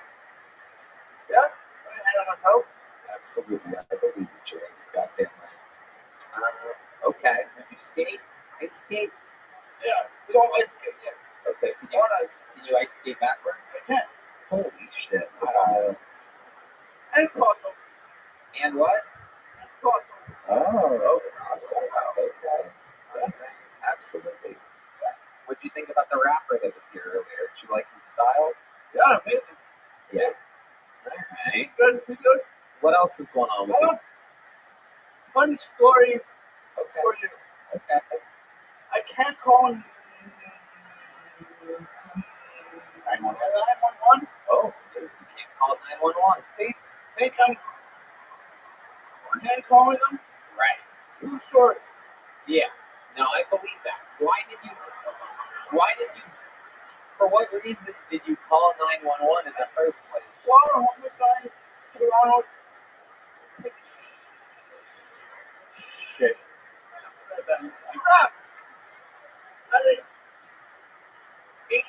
ATM. Are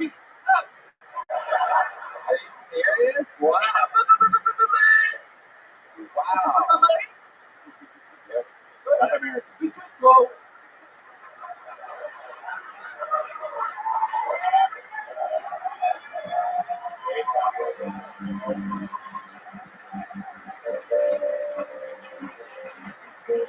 Jared calling Red Band too slow is like when Red Band played the pig sound effect for the fat guy. I think you might be the one that's too slow. No, I'm kidding. Jared's a good friend of mine. Last time we played a game that brought him so much joy. I had a friend in town, Nick Kecker, is the waiter from the comedy store that's lived in Oklahoma for a year. He took a year off from doing stand-up comedy, and he asked, or actually his friend Humphrey Johnson asked if he could do a 5-minute guest spot on my show, and he's drunk. So he's drunk and he hasn't done it in a year, and I go, sure, you could do a spot on my show. We're going to play a game called Are You Funnier Than a Retard? And so I gave him a 5-minute. I told the audience that they're going to decide. It's the first ever Are You Funnier Than a Retard? Look how excited Jared is over there. Look how much joy I bring this thing. Sure enough, I bring out Nick Hackers. He does 5 minutes. He actually did much better than I thought he was going to do. And then, of course, Jared comes up. And when I walked off stage, when I brought the first guy up, Jared was literally jumping up and down at the opportunity to smash. Always. Right. And then, sure enough, of course, you come up and fucking crush retard strength. And you went out with a big victory. 100%. What I do? Goddamn right. And it's what you do, Jared. We absolutely love you here. You're in town for a little while longer, right? Yep. All right, and we'll see him around. Jared Nathan, everybody. Let's get back to this bucket.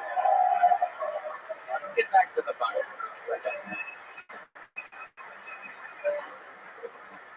All right, ladies and gentlemen, this young lady, we've seen her before. She works here at Vulcan Gas Company. This is another young lady that's been opening for Joe Rogan and doing shows here and everywhere.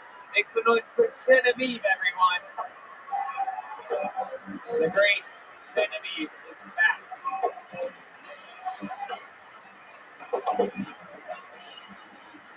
Yeah. What up, though? Yeah, make some noise if you're religious. Exactly. I don't know if y'all know this about black folks, but it's a compliment on the holidays when they say you put your foot in something. Then you look like, what the fuck? Yes, it's like, who made these screens? Put your foot in these screens. Who made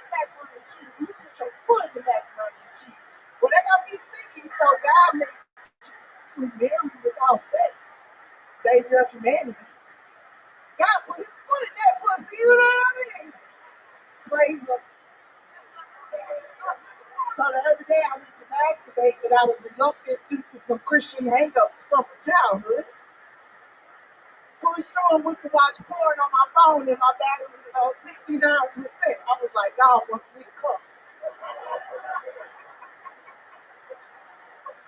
I don't know why, but lately my YouTube algorithm been showing me flamingo dancing. Thank you. Was there more to that? I was gonna try something with that. Okay. All right. The great Genevieve. Genevieve. Absolutely. Always smashing. Genevieve is a beast. One of the real players around here. Vulcan Gas Company. Out here working all the time. How's life going, Genevieve? I'm recording it today, man. I got my appreciation on, you know what I'm doing? Okay. I have no idea what you just said. All right. Very good. 100%.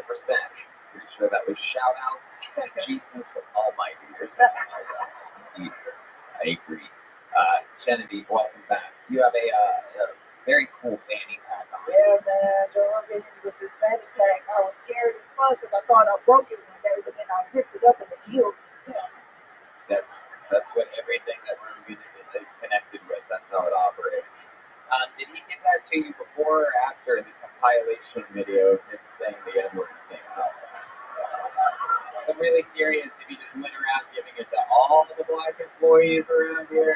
Yeah, he's been telling me he's going to give me one of these fanny packs for over a decade. I swear to God.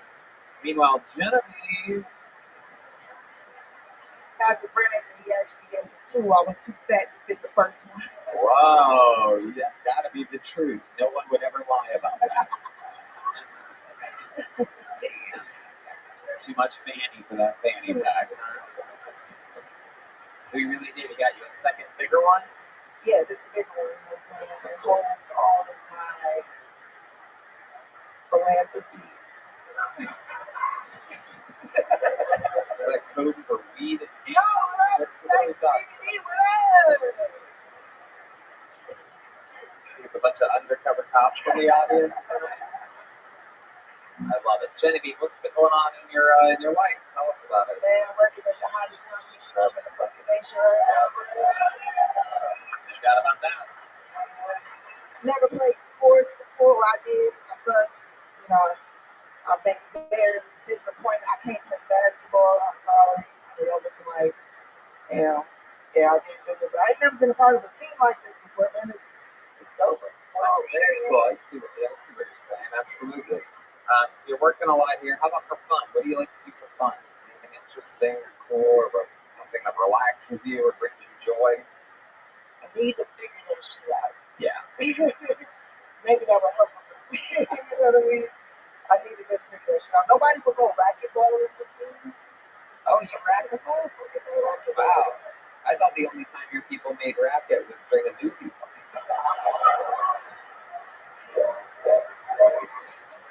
Black people are laughing. They're laughing. I think only one of them's laughing, actually. I'm sorry, sir. All right. Do you really have a racket? I don't have one of those back initially. Oh, okay. All right, Genevieve. Yeah. And we know that you have a white boyfriend who works here as well. We've talked with him before, Monford. So you've been coming. Wait, not Monford. Oh, shit. It's not that funny right there. What's his name again? Marcus. If Marcus works at Monford, it's really not that funny. There's alcoholics that work here that are laughing way too hard about it. How's your relationship? It's pretty good. We're here, man. We got a dream, and we just streaming together. Doing it works. Absolutely. He won't play racquetball. He won't play racquetball. Yeah, he plays FIFA. Oh, wow. Damn, you said that like it was a racial slur. Incredible. All right, Genevieve. I mean, what else? What else about your life? What do we not know about you? What's a fun fact that we haven't talked about? Genevieve's been on the show a few times before, so. I once cleaned the toilet for a pretty cool celebrity once. Oh, really? What celebrity? Dr. Dre. Whoa, shit. hair salon and my uncle does security and Scary toilets are clean, by the way. It's red everywhere because of all the beats. oh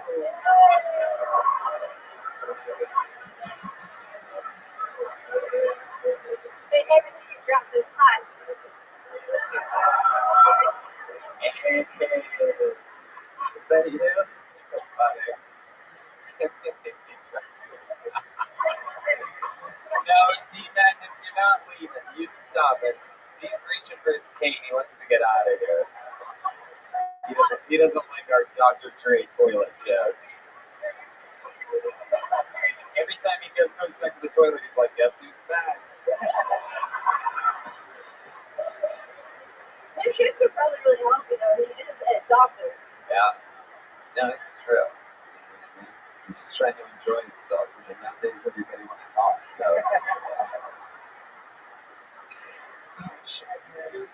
Yeah. Yeah, he had a lot of trouble on it. He was constipated for a while. You know why? All the M&Ms. We're just gonna do Dre toilet jokes for about an hour and a half here. We're gonna let you guys go, but we're gonna lock the doors just to let you know.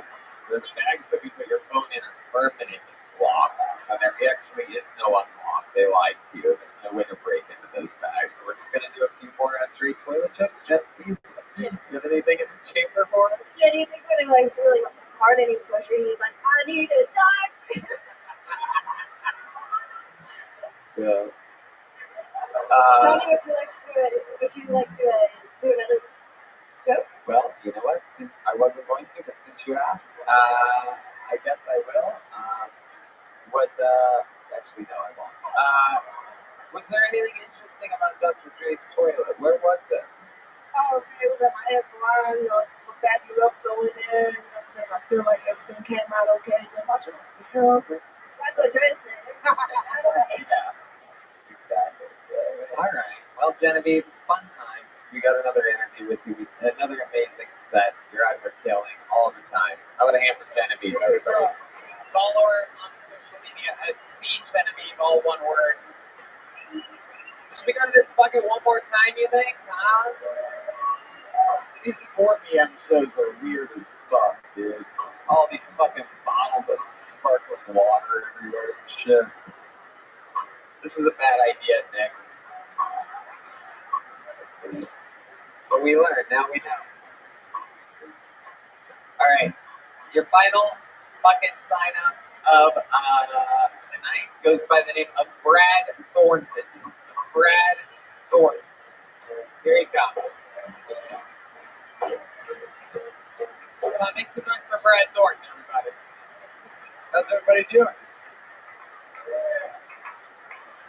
My name's Brad. Being named Brad's kind of like being an off-brand Chad. Go to a restaurant, you're like, yo, I'll have a Chad. Like, oh, we're all out. We only have Brad. In that case, I'll have a Kevin. Been working on a couple characters in anticipation of the show. Been doing it for, I don't know, a couple months now. The first one is called Promiscuous Dracula. I want to fuck your blood. I'm working on another character for a few months now. In anticipation of this show, I call it Samurai Scooby-Doo.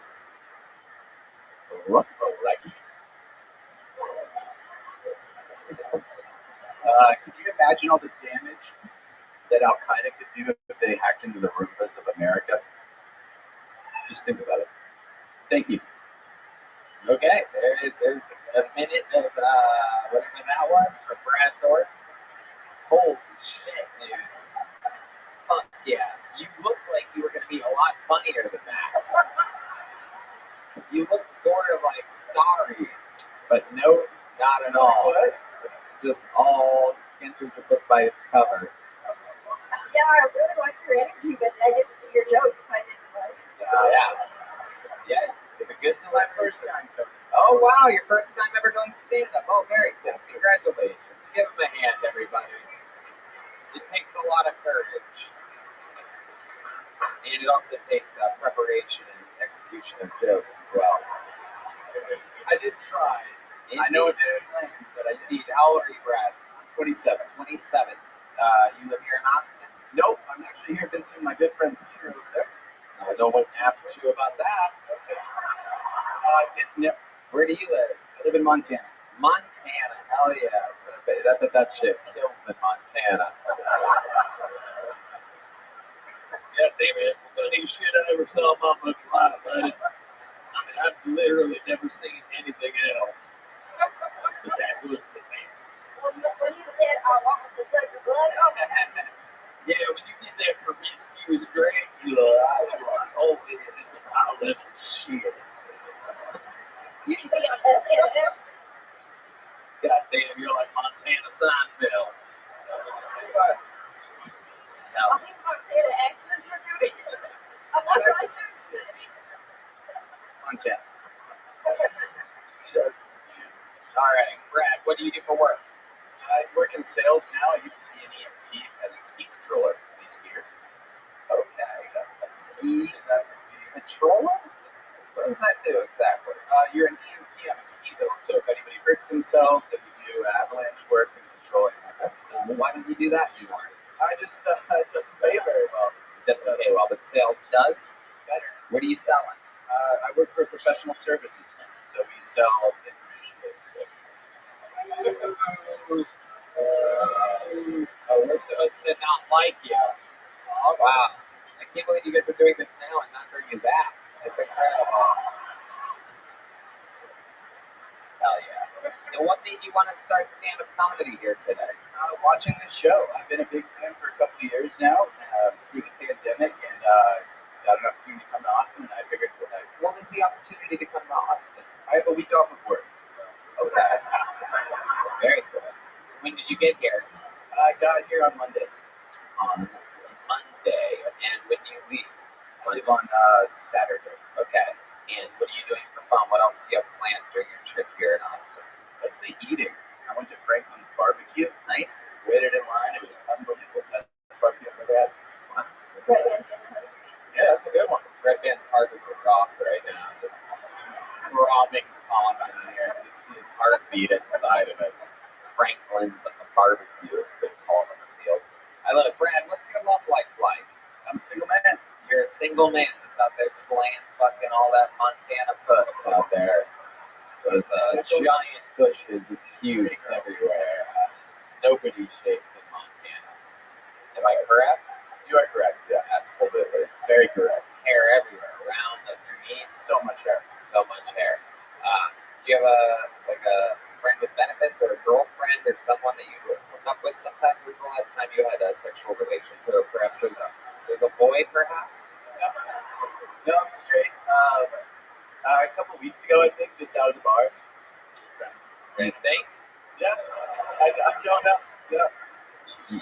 You think? Did you accidentally drink her drink? What happened here?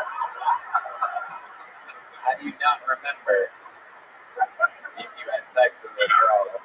No, it was actually a coworker. It was a coworker? Yeah. Okay. Hell yeah. Sold her information, huh? I did my best.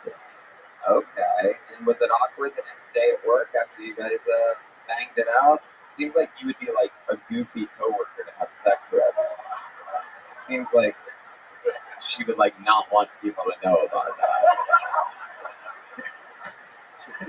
So start up her VPN every time you'll text. You like to hold this up my dick.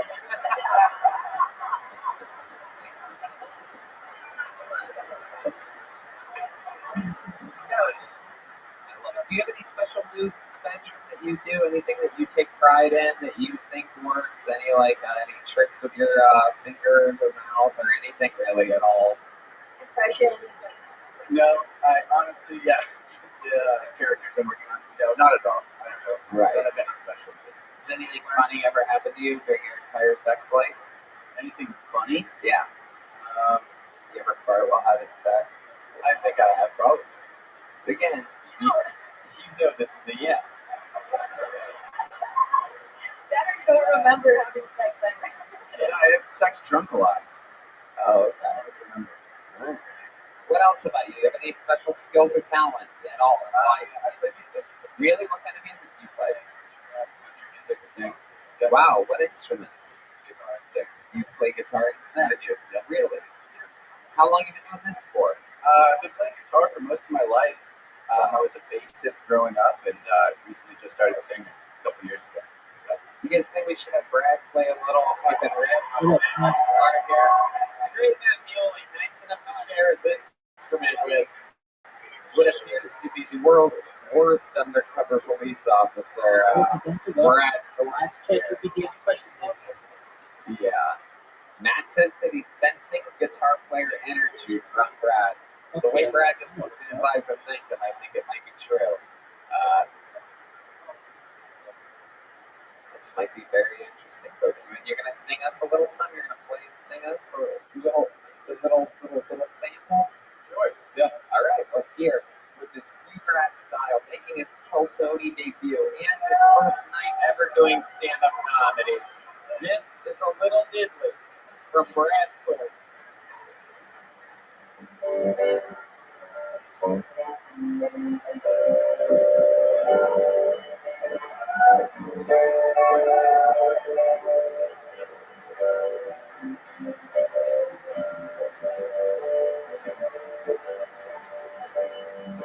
We'll figure out motorcycle, every little freight, telephone pole. Right, now go back to study. Don't drive off a mountain like old Arvo.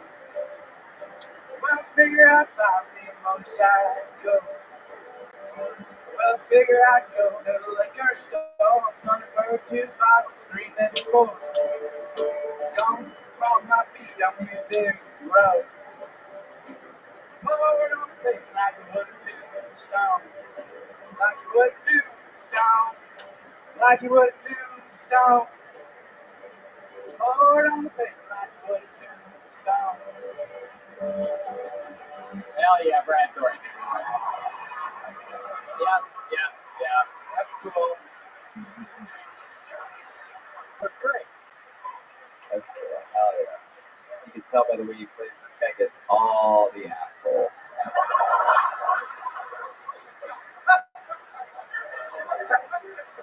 All right. Brad, congratulations. Fun times. Welcome to the show. Thanks for coming up here. It's very fun to watch people pop their cherries up here. Since it's your first time, even though, you know what? Yeah, you're getting a small one. There he goes. Brad Thornton, welcome to stand-up comedy. Fill it up with good jokes. Congratulations. Big Tony. All right, from the guy who it's his first time ever, we're going to switch it here and go to the guy that has literally done the most ever brand new minutes anyone's ever done in the history of the show. He holds every single record for everything ever. He's a wild man. Now opening for Rogan and me and everyone, really headlining his own show, selling out all around the country. It's the Big Red Queen, William Montgomery, everybody.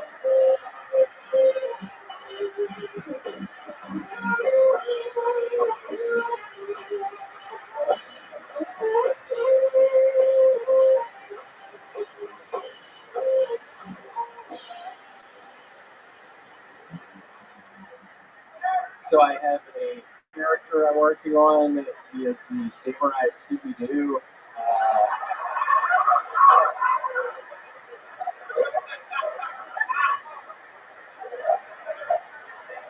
You know, with global warming, they're saying in 10 years, no more freeze tag. I don't know who's fucking running this place, but it's fucking freezing again.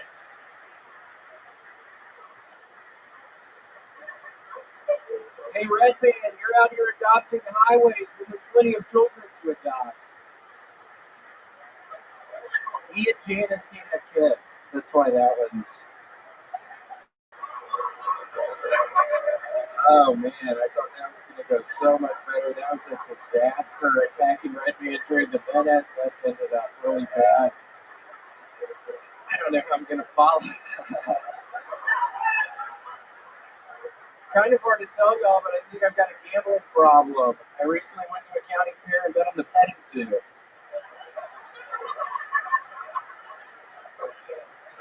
That's all. Oh my god, it's been a very long 3 days. William Montgomery, without a doubt. Another brand new minute. Making it look easy, cold-blooded, calculated, coming out dressed like he's his own stepfather. I mean, did they just let you out of prison this morning or something? Like, what happened? How does this happen? Well, it's been a really long 3 days. Have you not gone home during the 3 days? Those shorts look pretty fucking familiar, William. You know, during the pandemic, there was a period of time when William was wearing the same pair of shorts for a few episodes in a row. We asked him, we go, William, what's up with those shorts? And he goes, they're my only pair of shorts, or whatever he said, you know. It was my only pair, yeah. And so we had people send in shorts. Sure enough, it was a massive mistake. Literally, hundreds of people sent in shorts to the Comedy Store address. I literally, for the first time in 15 years, I got, like, in trouble. They're like, Tony, you could never do this again. There's just boxes of shorts. You should have seen my bedroom. There was just only shorts everywhere. The fans sent so many pairs of shorts, but now I keep noticing this exact pair of shorts keeps popping up. I like this one. I'm wondering if we're falling into some old habits here. What is it about this pair of shorts that you love so much? Just how it feels. I will sleep in them at night. I get in them after I get out of the shower. I actually made a new kind of stew, I'm calling it. I discovered if you put like 4 or 5 hot dogs, just some chicken broth. No, not chicken broth, just beef raviolis. You're making a stew in those shorts. I guarantee it. Is that like a doo-doo joke? Something like that. Something like that. What? Something. So you're taking beef ravioli. It was behind me. This is the first ever ghost sighting in Kill Tony history, whatever just happened. Yeah, it was behind me. And then Tony, look what I was doing. I was just stepping up. I thought perhaps you felt the spirit or something like that. No, not today, not in here. I'm looking out at this fucking Bag of Bones crowd. I really was thinking after that fucking Red Band show, it would go a lot better, but I'm looking at it, this Bag of Bones crowd. I don't even fucking... It's like we got a Bag of Bones in here. I mean, literally, that was my fucking worst fucking set. What the fuck are you pointing at, you dumbass? It's the 90s. Look at that Bag of Bones. Look at that Bag of Bones.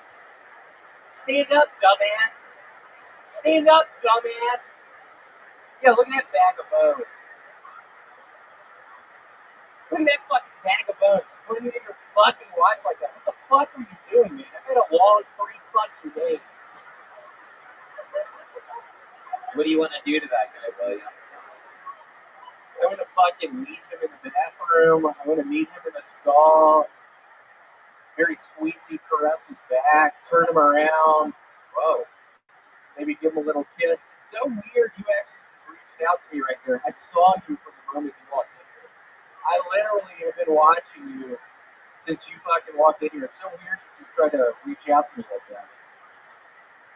What does that fucking mean? This guy just doesn't know when to tries to fuck up, right? Mr. 99 Cent Bob. Mr. 99-cent Bag of Bones. Yeah. You bag of bones, Bob. It's like a fucking bag of bones. Do y'all see this guy? William had a stroke a minute and a half ago. Keep saying bag of bones. It's a bag of bones. William, you do anything fancy with your unregistered guns? I actually found them in the trunk of my car last night. I did go hunting a little bit for homeless people. I go hunting for homeless people sometimes. I managed to trip one up in an alleyway. I got these new things I throw at their legs. It's like this string with these 2 balls on the end. I tripped his ass up in the fucking alleyway. Got the fucking nightstick out. Started beating his fucking ass with the nightstick. You should have seen his dumb ass on the ground. Tell us. You should have seen his dumbass leaning on the ground. He couldn't fucking go anywhere. He had the shit out of his fucking legs. I had my fucking nightstick at him. He wasn't going anywhere. He literally wasn't going anywhere. He wasn't going anywhere. I love some of the fear in the eyes of some of the new people that I have never seen in the audience before. I mean, there's literally like, what the fuck? Where are we right He was fucking tied up.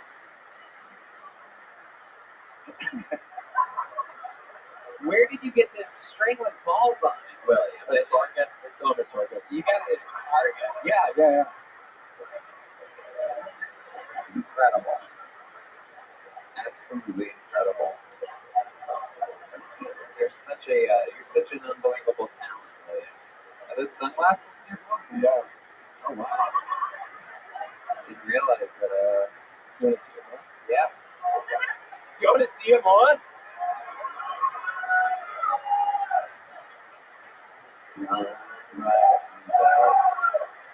Wow. I was wearing these fucking things when I was hitting the guy. It's kind of hard to see at night though. I shouldn't have been wearing them. I'm hitting the concrete a bunch, and man, it's like when you hit a baseball wrong with a bat, just Shakespeare to your hand. That fucking happens a bunch when you're hitting the concrete, pounding the concrete. Just pounding the concrete. Did you kill this guy? Yeah, he's still breathing a little when I left. A little. Alright. When I slowly fucking walked off, he's still breathing a little bit. What made you stop before confirming? Yeah, I think he's like breathing a little. I walked off pretty slow. It's kind of easy to hear him. But yeah, he was breathing a little and just kind of slowly walking off. And wondered if he's.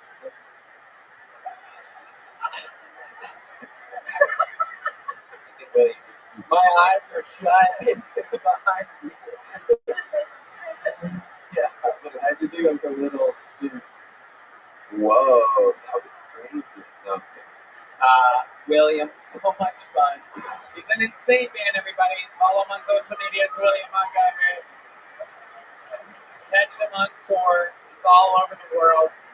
The drawing for Ryan J. Belt is in this episode with solo guests. How loud can this place get for the great Jet Ski Johnson, everybody? Follow her at Jet Ski Johnson on the social media. She's at the Comedy Store. She is a current reigning employee of the Comedy Store, a very, very high power position. The likes of David Letterman and Jim Carrey and a lot of the best of all time, Tony Hinchcliffe, a lot of the greats. I'm gonna aim for the band, everybody. The Screwball Peanut Butter Whiskey Kill Tony band. Michael Gonzalez on the drums, Matt Mueling on guitar, and the great D Madness on the bass. The lovely Avery and Bishop are in the corner over there with a little bit of exclusive Kill Tony merch for sale here today, different shapes and sizes, some very, very limited edition merchandise. So if you want to swing by that on your way out, and that's it. Thanks so much for coming out, everybody. Thanks, guys. Everybody. Thank you.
Hey, this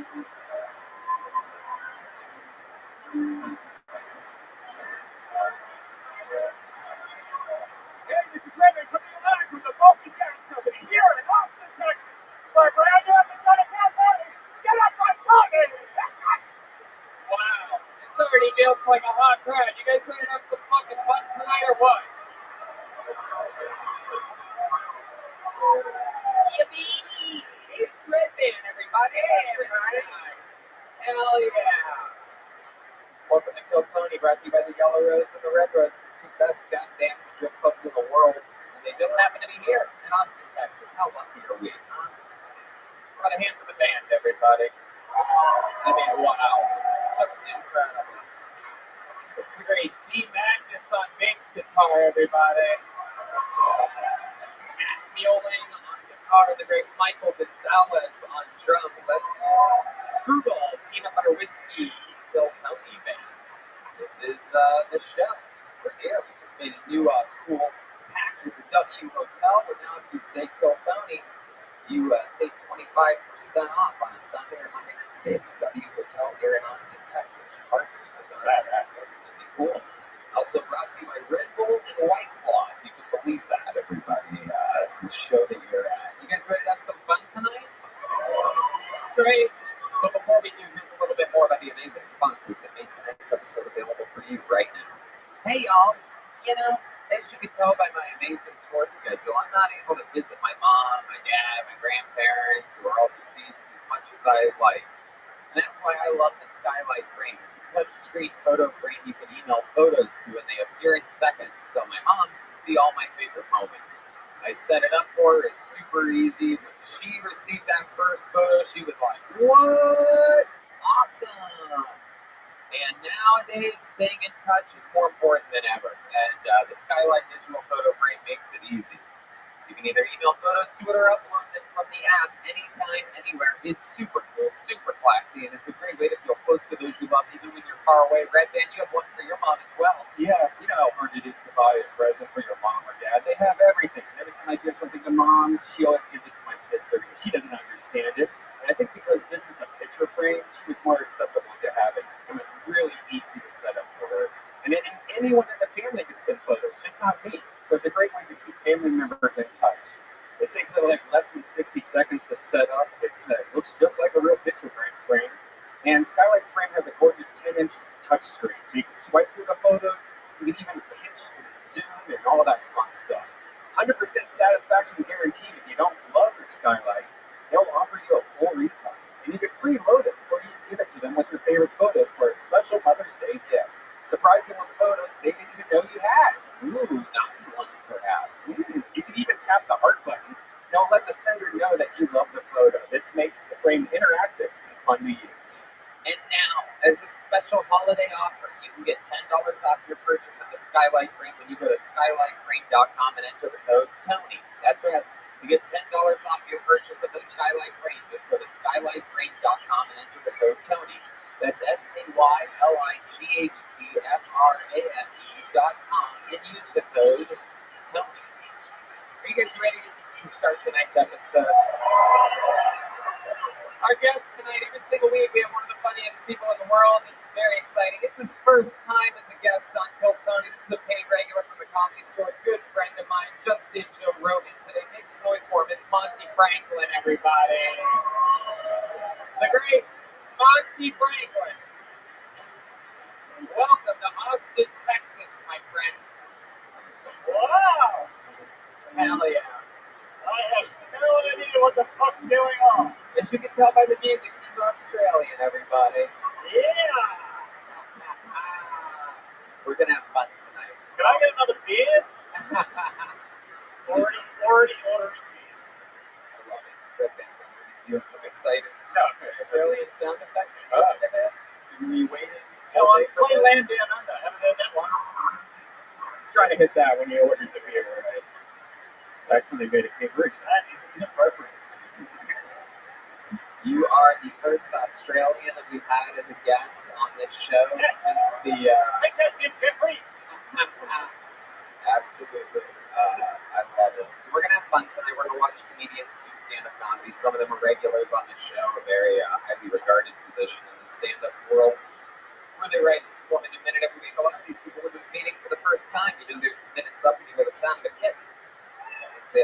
it up then. Just a few seconds later, comes out the West Hollywood Bear, which is just a loud sound to make them stop performing. And then I interview them and we talk to them, find out more about them. It's a big, crazy live experience. Are you guys ready to start tonight's show or what? Perfect. Let's do it with style, everybody. Let's start with a regular. This guy made a regular a few months ago. He's absolutely taken the world by storm, selling out his own headlining shows and opening for Joe Rogan and myself all around the country. Make some noise for the great Hans Kim, everyone.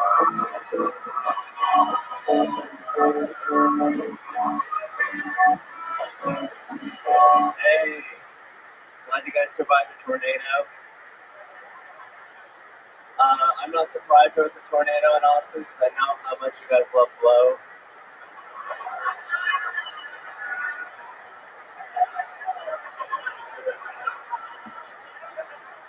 God was just trying to snort up some of that ground rock cocaine.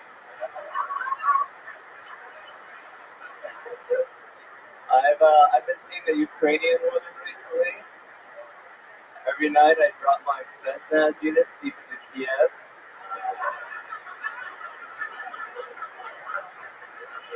I try to come up with a Donbass region, but she stopped me at Donetsk.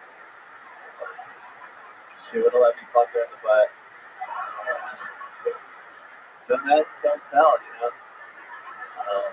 I love the Ukrainian people. They're very strong, they're very beautiful, and they have very sensitive clitoris. They're great. Thank you. Wow. I mean, what can I say? That's exactly how it's done. One of the pride and joys of this show is getting to watch your constant growth. I mean, absolutely incredible. And super topical.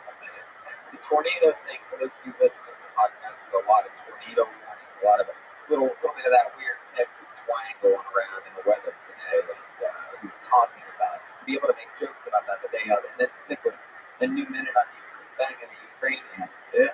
It's incredible. Look at you. I love it. Hell yeah. So this is all true. You've been hooking up with the Ukrainian woman. Yeah, it's pretty great. Right. Remind us all, like, what do you guys do? Like, do you have a new place? Do you have a TV in your room yet? Yeah. You guys watch TV? No. You guys eat in there or something? No, I mean, usually I come over to her house and she's like, we start making out and she asks me how I'm doing like 7 times. And then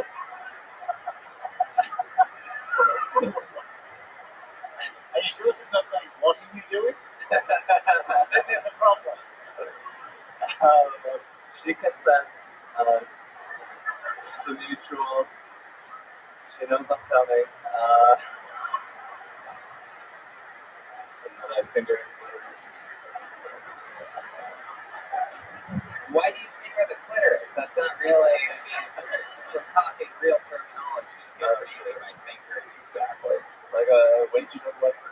The way you said it makes it seem like you're pointing or something. Oh, like a windshield wiper. Very good. I like that. What speed? Are we talking all the way up on the stick? I would think you pull it back towards it. Straight. Yeah, exactly. Spit on it a little bit. Like intermittent. Yes. Yes. We're going to put on the old hazards, you know what I mean? The old fucking... How long are you doing this for? Are you like really irritating you? Like, is it like hours you're doing this? No idea. He's like, alright, I can't. Yeah, she has to like grab my hand and pull it out. Oh, shit. Wow. But your whole hand was in there? Windshield wiper. This thing. You don't do that yet. No. Right. What's the most fingers that you put inside of a unit? Notice I'm left it open to 3 fingers. Yeah. The old 3-finger Hans over here. Look at this guy. The 3-finger exploding heart technique. How did that go for you? It's like it kind of ruined the penis. What is that sound? Why did you make that sound? Why did you not just make that? Was that you? Who was that? Oh my god. The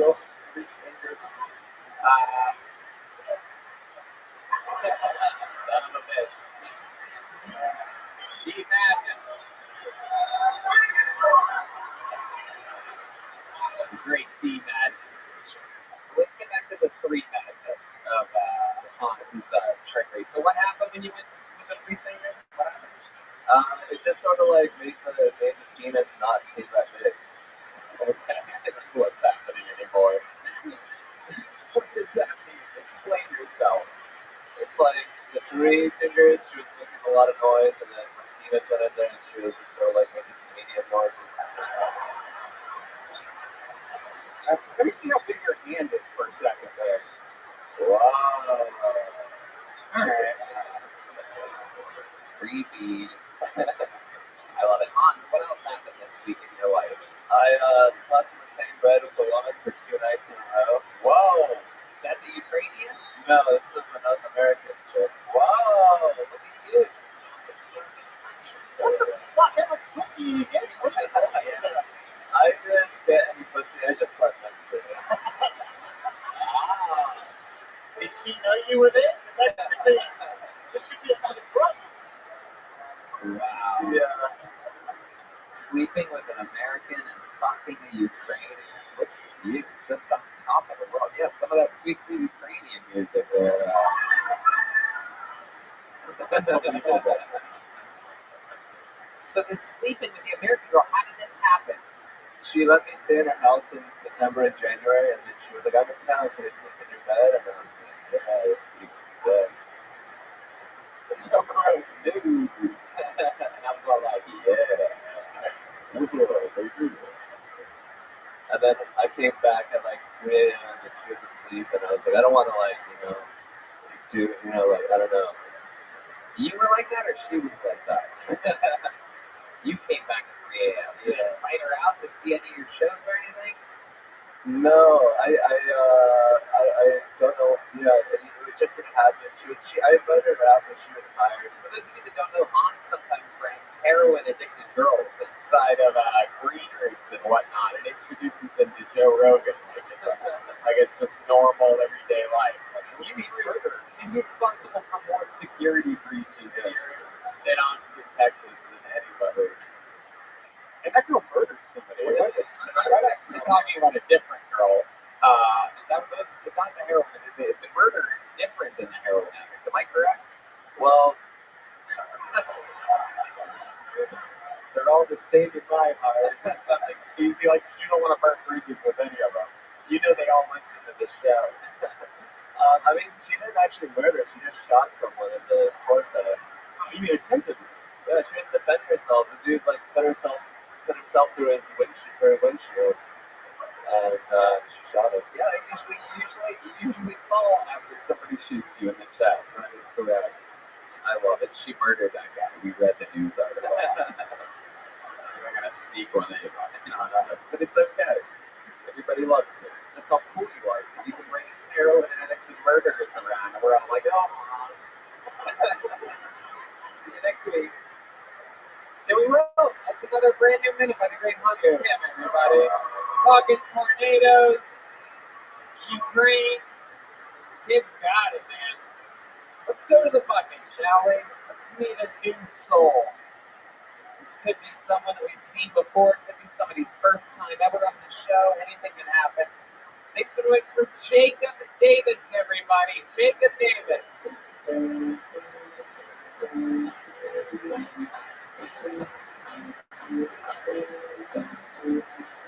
Sounds like a new name. Here we go. New minute for Jacob Davids, everybody. I'm not ready for this. I think illiteracy is like swimming. Sure, 99% of people can do it. Can you really? Like, if I dropped us a quarter mile into a lake or an ocean, how many of us would make it? I don't think a lot. I think a lot of us are going for long floats. Similarly, illiteracy. If Joe Rogan came here right now and asked me to spell jiu-jitsu, or asked any of us, I think a lot of us would be fucking kicked in the head. I skipped a few words there.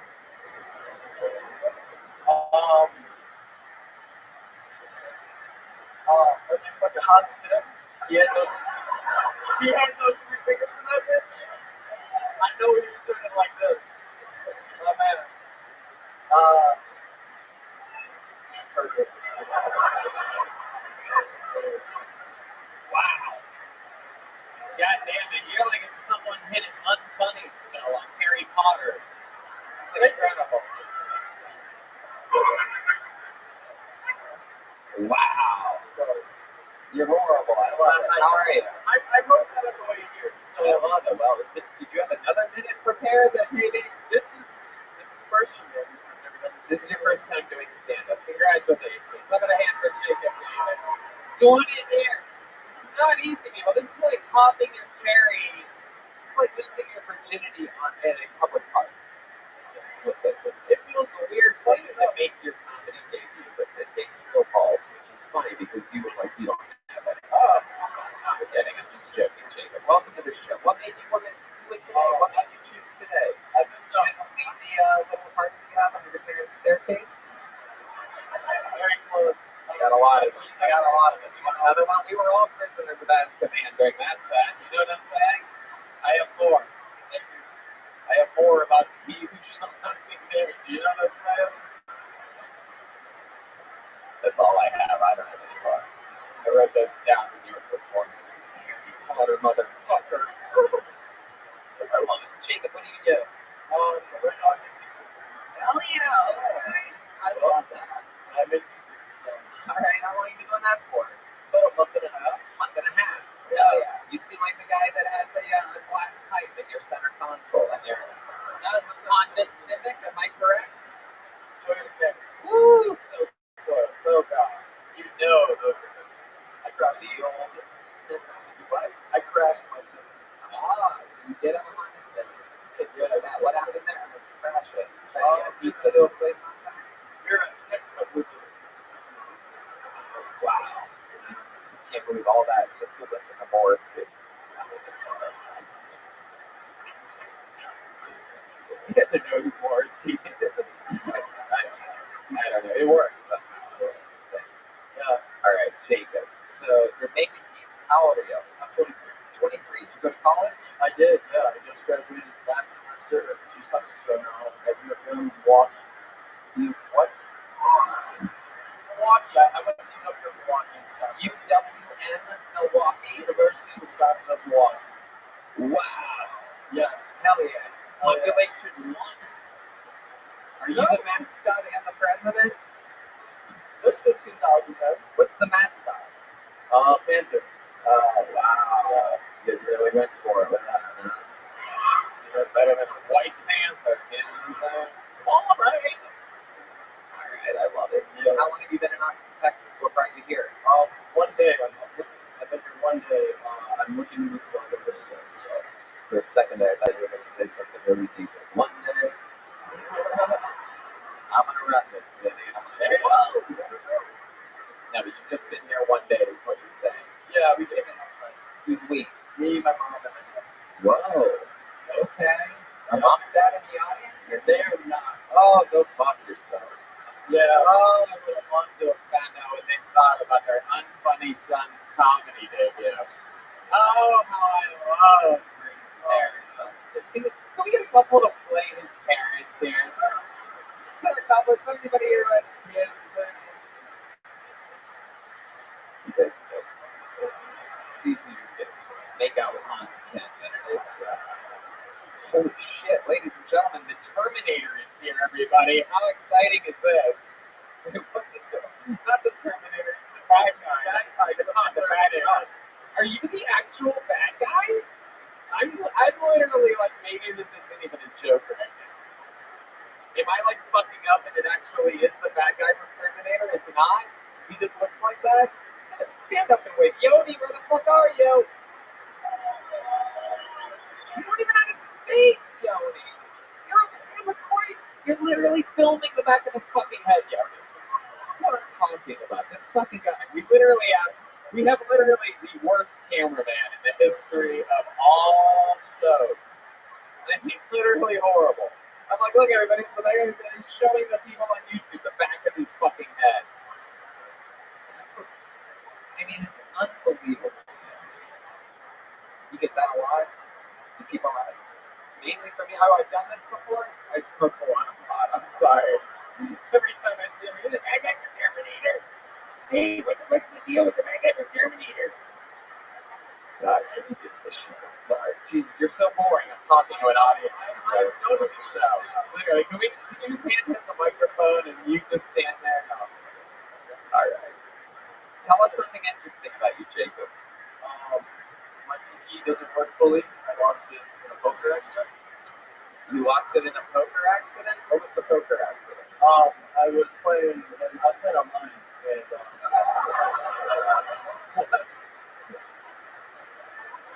It's crazy that like, you don't even know what's funny and what's not funny. Like, you didn't think that was going to be funny at all, right? That was a complete accident. yeah. Well, no, I didn't lose it. Just like functioning not bad. He's accidentally funny right now. I'm so He's going to have to look back and be like, what did I do? Yeah. Jacob, has anybody ever told you that you're funny? That you should start stealing it? No? Not once. I just love the show. What's your luck like? Pretty single. Yeah. I had The old Antler can't find a cougar out there? Delivering pizzas, porn style? Yeah, you order. I mean, it seems like that's how it works. Fucking, what is it? Western Milwaukee? The University of Western Milwaukee?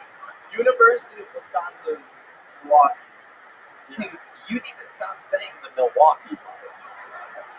Why do you say that? Is that a thing? Is that different than the University of Wisconsin, the Badgers? Like, why Milwaukee? That's just, You shouldn't be allowed to say that. that's how Wisconsin. You should say, I go to the University of Milwaukee. What the fuck? Yeah. Alright, Jacob. I love it. You ever hear you're hanging out with your parents? You guys have separate hotel rooms? Not too much. Oh. I'm glad I asked this. Separate rooms, but you're in the same 2-bedroom hotel. Right, Airbnb. Okay. Airbnb. Let me ask you this. Here's the $1 million question. You ever hear your parents banging a little? Not once. Never done once. Never. I know. That's all I can I'm gonna send Hans in to throw 3 fingers in your mother.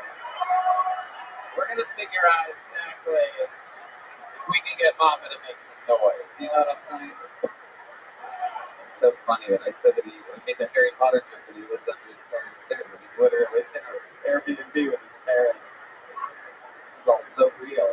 Yeah. Indeed, it is. I live in the basement right now. I'm back in Oshkosh. I don't even live anymore. Oh, Oshkosh. Oh my gosh. Wow. Crazy. So wackadoodle, huh? My goodness, just out there eating all the cheese, huh? Oshkosh, I did. Deliver pizzas, there's so much cheese. Oh, yeah. So what's going on? Do you ever pray to your Lord Aaron Rodgers out there? Like, what's going on? What's your religion? We're just happy he's back. We're thankful for his mercy. Well, that's something we'll never say about you, Jacob. But no, congratulations. It's your first time doing stand-up comedy. You get one of these little joke books made by the great Bonsai. You guys want a special treat? Well, you just watched the man's first set ever doing stand-up comedy. And right now, you may be watching a man's last set ever doing stand-up comedy. We have the return of one of the greatest regulars in the entire history of the show right now. This man has been battling one of the most crippling diseases one can have for years. He got us through the pandemic. An improvisational guru turned stand-up comedian at the Comedy Store, was the first cast member to move to Austin, Texas with Redman and I. He's been retired for months. He's back for one night only. Make some fucking noise for the great and powerful, the return of Michael Lara.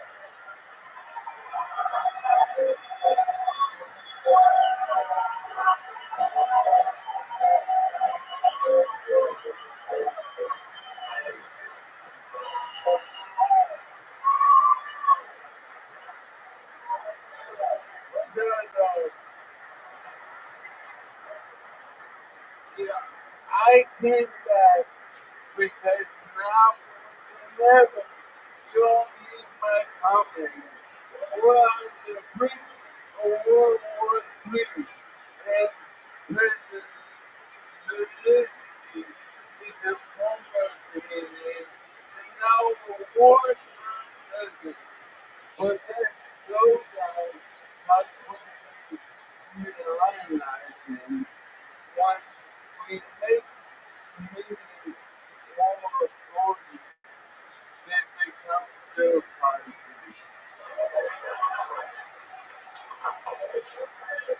Now, what kind of fucking partisanship are we using for Russia?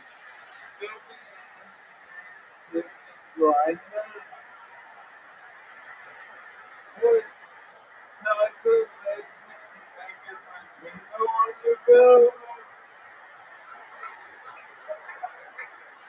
Hey, how about we send them to Russia? They know our world. Think about it, community. Bitch,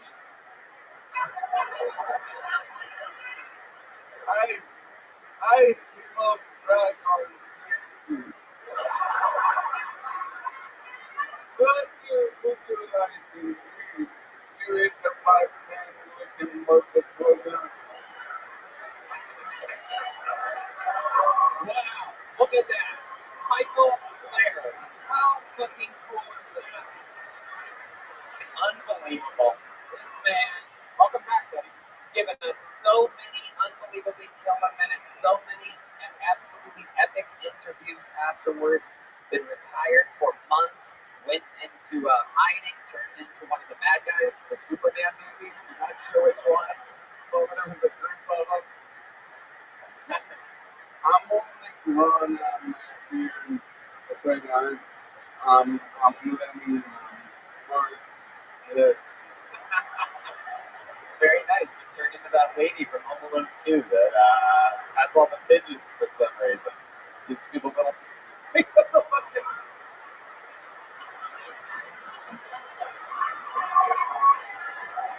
Wow. Holy shit. Wow. Oh, yeah. This was a bad idea. Oh no. That would be great. Is that a peep? Is that a peep or an actual rubber duck? I don't know. Like you used to dog toy or something? It's a peep. I love it. Hey, Yeah. Gordon, sure. I'm on the Monty. Gordon, Monty. I'm like a Liam. I'm allowed one beer a day, and only after no, I have been in my backpack. You might grab in there for me. Yeah, no problem. So you wanted to take Wait me one? a second. When you open this, is a bunch of foamy snakes gonna fly out or something? No! Whoa!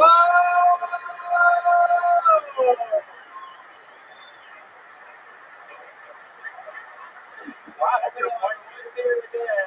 Ladies and gentlemen, the biggest bottle of Modelo we've ever seen. Absolutely incredible. You can tell literally a gag bought at a thrift store for this moment right here. Michael is a master thrift store specialist. His apartment is filled with the coolest shit. Just shelves and shelves of awesome stuff. Am I correct, Michael? Am I close to right about this purchase? Yes. And if we could take a minute, you know how I always abuse this platform for my own financial. Yeah, without a doubt. Without a doubt. Well, I thought we could turn in $20 in auction.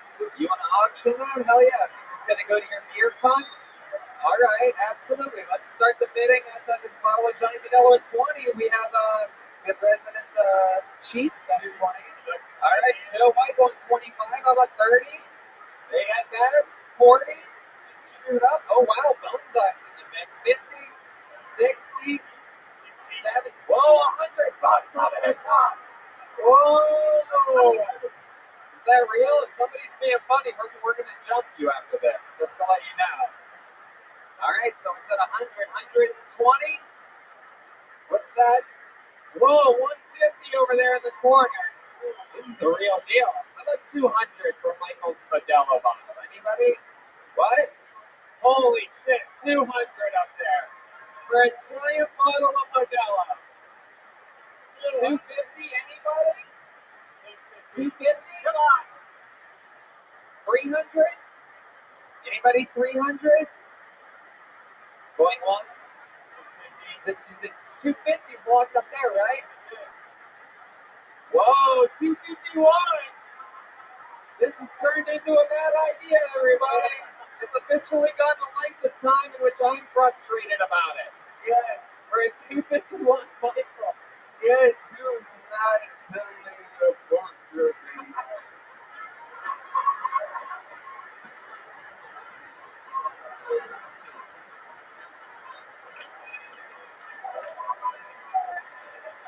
Wow. You are absolutely right. All right, 251 going once, twice, 3 times. That's it. 251, the big Modelo. Michael, you're a legend. We love you so much. You want an opener? You want to open it? Come get your stupid bottle, man. It's his bank. It's his bank. Oh, it's a piggy bank. Oh, okay. Very good. Oh, yeah. Is it made out of glass or like ceramic? It's good you gave him a piggy bank because he just spent his life savings on it. He'll get to scratch again. I don't know what it's made out of. Sir, will you get down here? This man has a debilitating disease. We literally might have minutes left.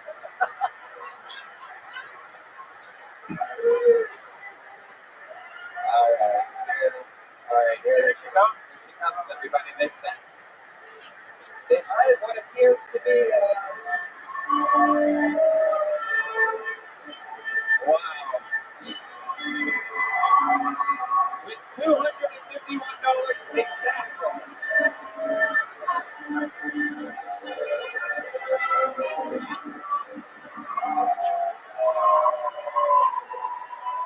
Heck yeah. Maybe that girl can use her tiny language tips to citrus up the bottle of Modelo a little bit. Oh, those tiny little lines that she had in my right. I have to say something about everybody that comes up here. It's part of the thing. It's not all happy up here. I know it's been a while, but they used to use the fucking stairs for more than 51 days. That was the stairs in You know what we should do? Let's auction off the stairs right now. What do you guys think? Ladies and gentlemen, there goes the great Michael Lair, everybody! A legend. We love him. I mean, all you have to do is go back and fast forward to his parts during the pandemic episodes. Literally, some of the funniest stuff that ever happened in the history of the show, he created himself during those wild times. He literally kept the show afloat during the pandemic. How about one more time for my very good friend Michael Lair? That guy lives for this shit. Lives for moments like that. Your next comedian goes by the name of Olivia Stadler. Olivia Stadler.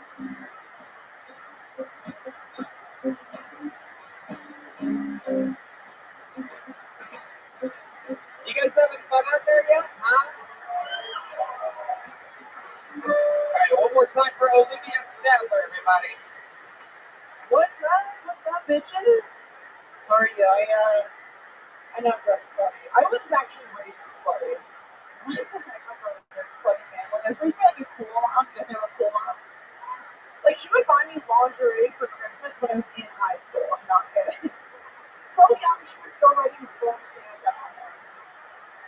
I'm like, what is the narrative of the I'm like, is Santa trying to fuck me? I don't.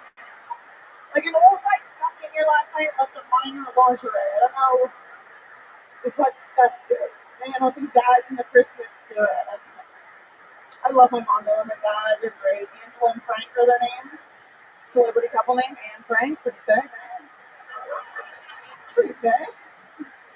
I think I can make Anne Frank sure. So I dated a Jewish guy for like 4 years. I almost converted at one point. I was thinking about it. I called a rabbi, wanted to know about it, right? Called him. He told me it's going to be $5,000 to convert. Yeah, is are you crazy? I'm not paying. He was like, it's half the text. So,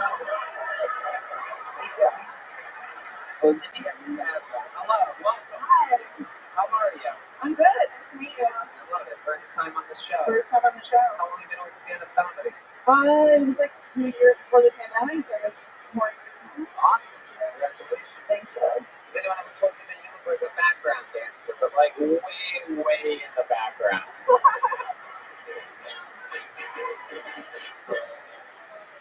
That one was for my friends over there. I knew they would like that. A couple of friends, I know their exact sense of humor. Sometimes I pander towards it. It's fun for everybody. Okay, Olivia, let it begin. 4 years in the game of stand-up, all of it here in Austin, Texas. No, I live in Florida. Oh, awesome. We love Toronto. We did one of our first ever road gigs was actually, strangely enough, in a theater in Toronto.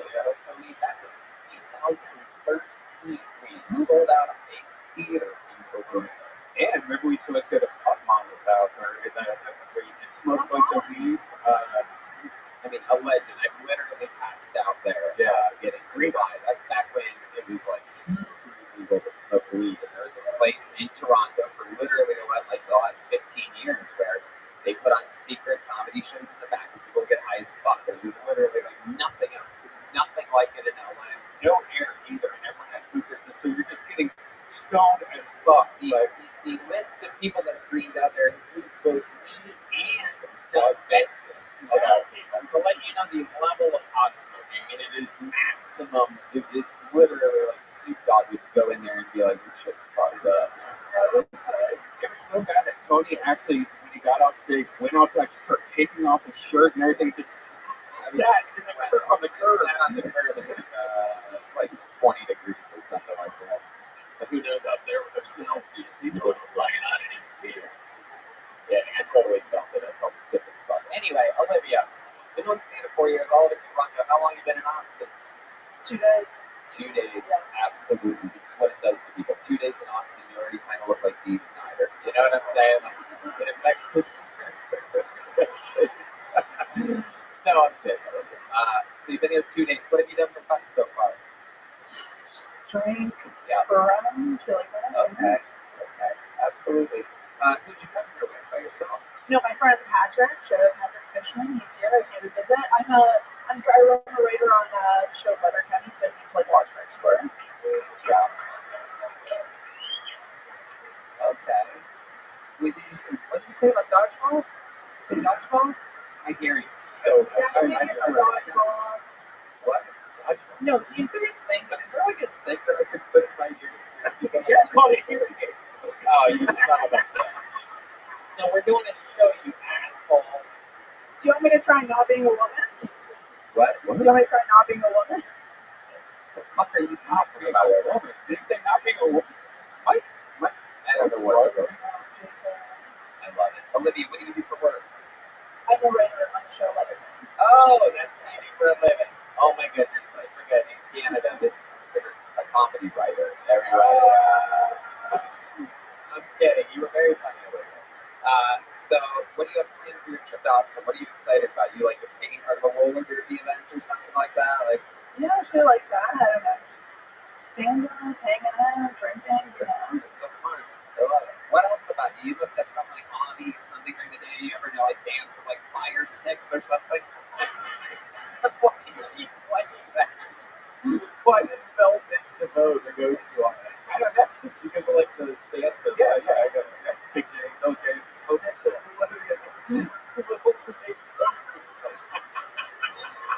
Red man, you did it. I said, okay. definitely better though. It's better. Little Jacob, do you know who Big J Okerson is? He's a big, famous, amazing comedian that wears fingerless gloves. So you little Jake Okerson, because you seem a little pokey. But it's okay. We all have our different things. So, I'm on this show, I'm gay. So I mean, we all play different characters here. Am I gay on this show? You can be. Is this what this show is? Oh, I just get fucked in the end of the night by hands and three people. Yeah. We go from Kill Tony to Kill Billy real quick. It's Texas.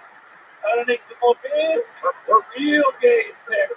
We ain't that California gay. We're real gay. We fucking spit tobacco and swallow cum. You know what I'm talking about? Okay, so that fucking 1-2 punch. You know what I'm saying? That fucking. Alright, I gotta get my life together.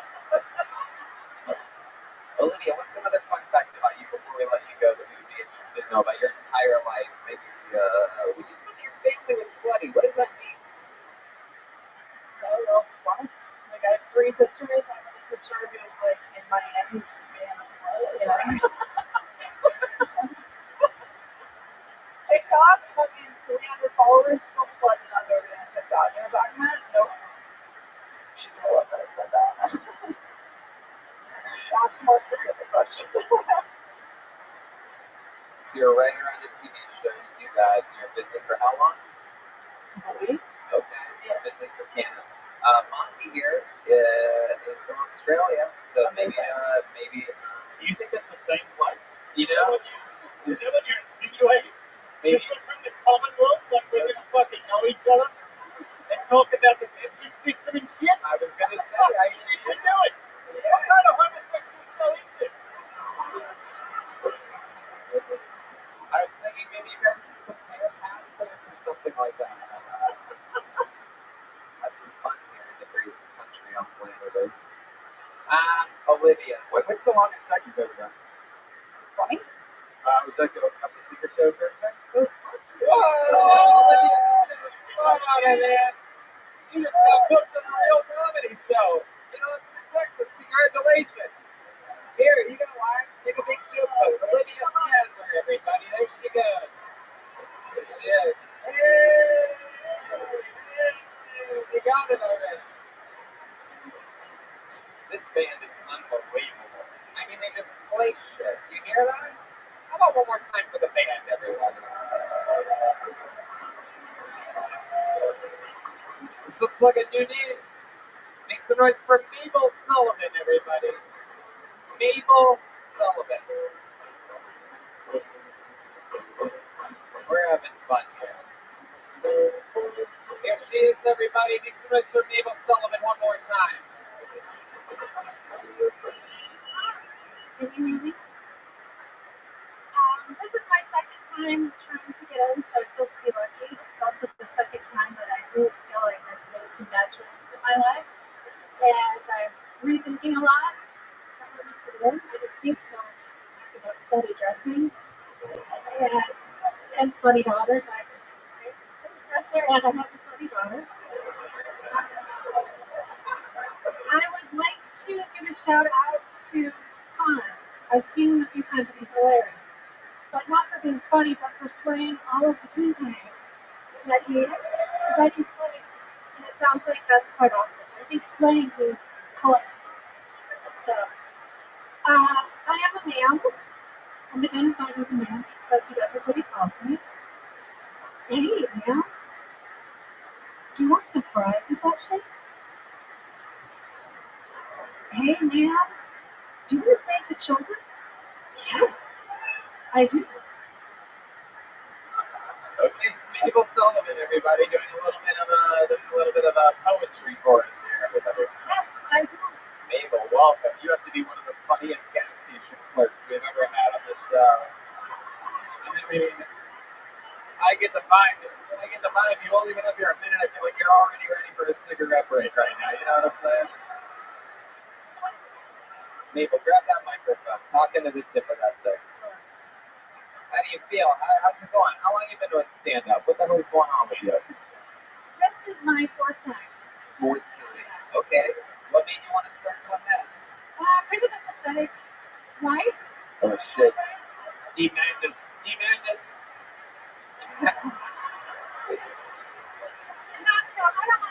No, D-Man is, even though he's blind, he knows it's a thick white woman, so he's going to jerk off real quick. You know what I mean? He can hear it in the voice. He can hear that fucking. He can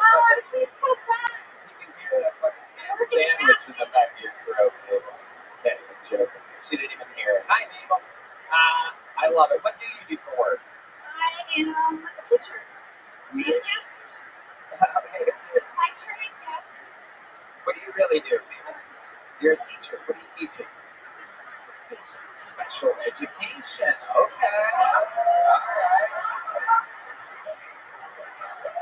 I love it. Look at that. I always say that seems like it would be one of the easiest jobs ever. You know what I mean? Because who's paying attention? You know what I mean?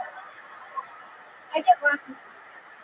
I bet you do. Mabel, tell us more about your life. Do you have kids or anything? Kids, like I said, two slutty, well, one slutty daughter and one on her way. That covers it. An apprentice slutty daughter. I love this. All this on the new season of Roseanne, everybody. There it is. I've been married for 20 years. To John Goodman. So cool. I wish. No, it's funny. Don't do it, really. You got married in Vegas, am I correct? I wanted to get married. I bet you did. That was the dream. Oh, yeah. It was my childhood dream. My husband wanted a fancy. Oh, yeah? So where'd you do it at? Just in Michigan. Oh, yes. Nothing fancier than Michigan, everybody. Oh, the fancy hills of Michigan. So close to the University of Wisconsin-Milwaukee. You can almost smell it. That's right across the Great Lakes. They're called that because they're the greatest lakes of them all. Oh, they're so great. No need to look at any other lakes other than the great ones. It was very romantic. I'm cracking myself up over here. Okay, thank you, Mabel. Thank you. Now I actually don't know if I'm funny. If you think I'm funny, now I'm questioning. Can we talk why you think your daughter's just like a little bit more? How old is she first before we... Okay. Whoa, we don't want to talk about why she's a slut. How old is she? I'll just give you a little hint. I'll air her dirty laundry for her. She, Alright, Red Man, stop pressing random buttons. had a boyfriend who's wonderful. She decided she wanted a break. And in her mind, that meant she could go and screw a couple of her people while they were on a break. And so... Stop it. Red Man's insinuating that it was a black man. It was actually a strong one. Was it a black man? No? I think that's what you said. You seem like the kind of mom that you were saying about Mary. I'm gonna put the side of this Vans right up your fucking... She's wearing Vans, everybody. A little too a mother, you know what I'm saying? 2 different songs, one's inside out. That is trendy. No, it's not trending. It's not trending, anybody. Oh my goodness gracious. But it's nice to do this. I know. I wanted to do something that scared me every day. Have you ever thought about going for a jog? Oh, you're gonna turn on me. Oh, does she look physically fit, y'all? Oh.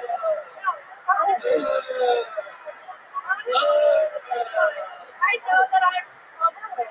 I've acknowledged that. I thought it would come out of me. You didn't say something about Joe, but I knew that it would come up eventually. You might be overweight, but the wait is over for you, Mabel.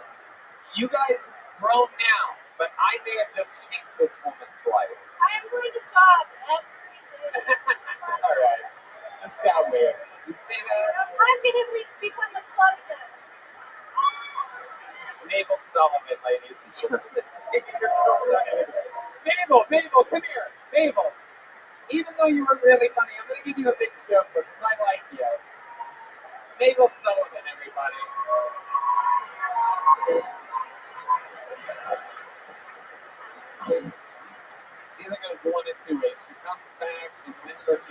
or she killed herself after the show.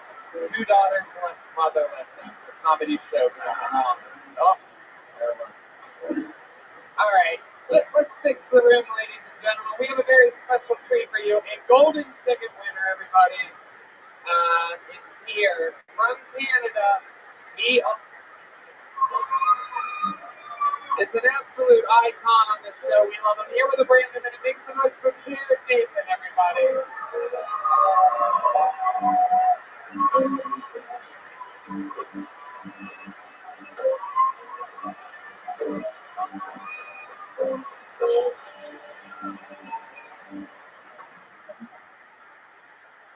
Have you ever asked the stutterer for direction?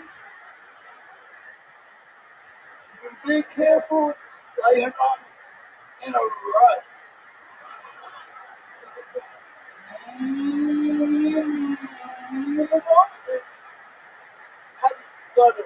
Had a stutter. Look it up.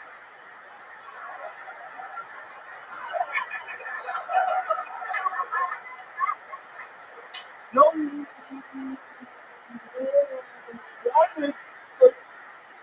to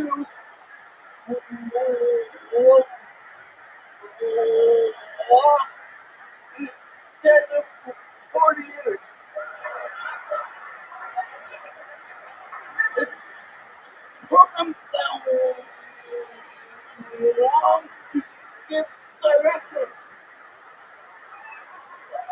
There it is, exactly a minute. This guy knows what he's doing. Look at this. Special ed, the teacher has become the student, and the student has become the teacher. Jared Nathan coming up here smashing, showing how it's done. Golden ticket winner. We made you locally famous. How does it feel? Awesome. Amazing. Great. Fantastic. Glory. Adjectives. Very good. You're like a fucking big crazy thesaurus or something like that. 100%. 100% is right. Jared, what you been doing for fun? I tried eating healthy. Whoa. Okay. So what do? We start. Protein shake. I for a walk. You had a protein shake and went for a walk. That's very good. That's better than we did. Okay. You ate 1 box of crayon.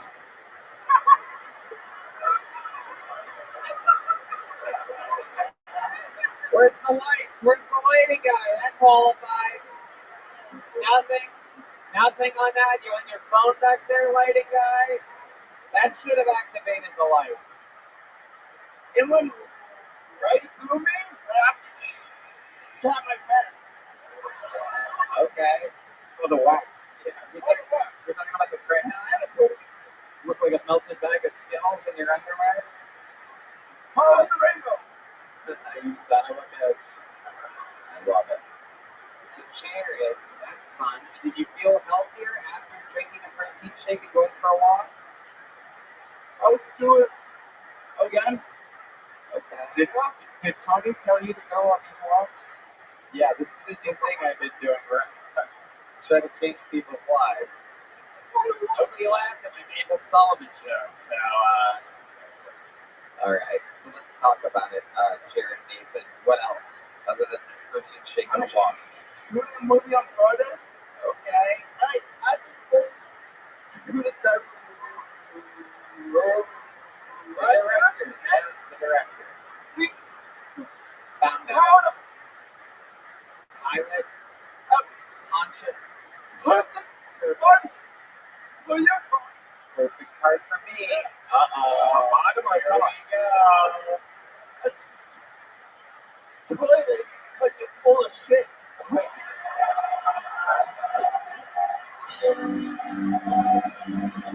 What? What? Are you serious? Are you kidding me? Are you kidding me?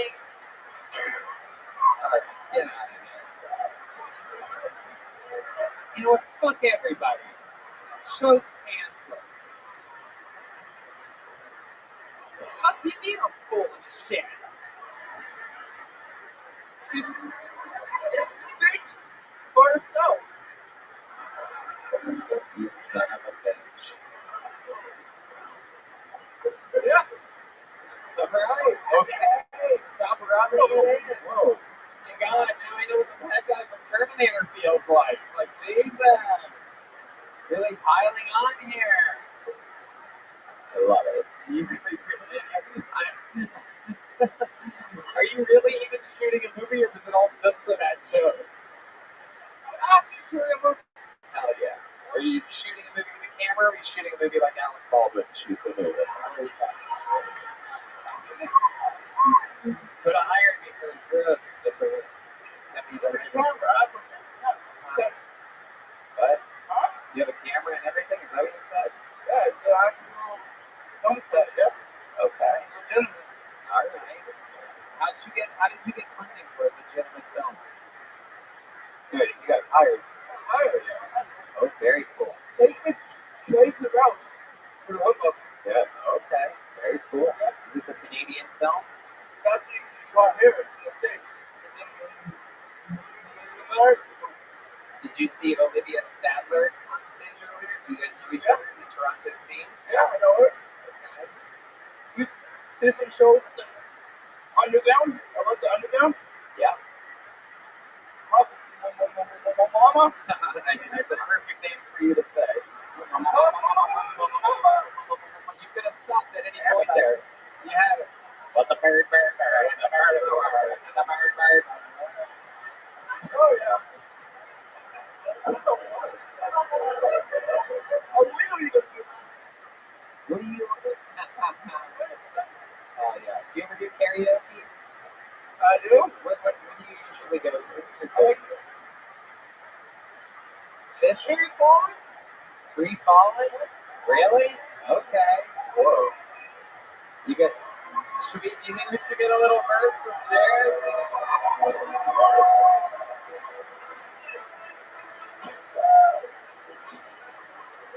I'm free! Free falling! I'm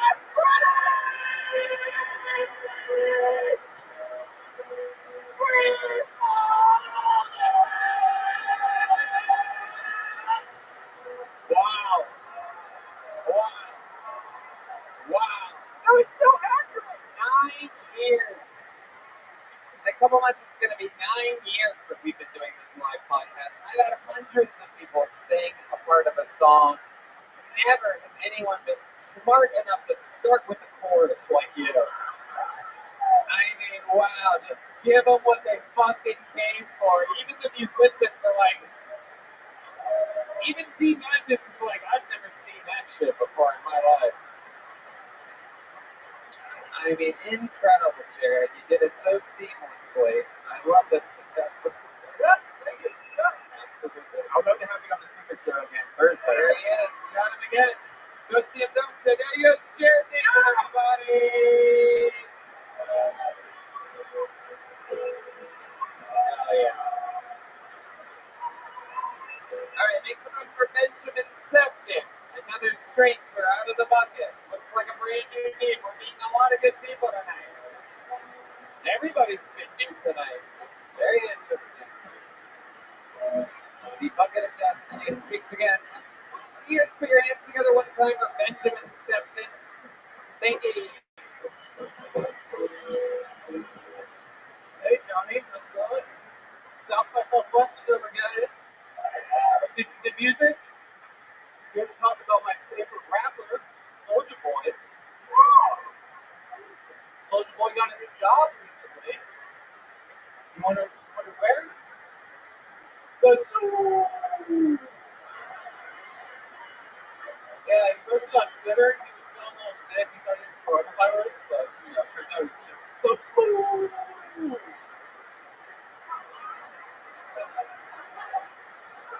He released a game console recently called the Soldier Game, and Nintendo sued him, so he had to pay all the lawyers and legal fees and stuff. It was Nintendo. I love Soldier Game.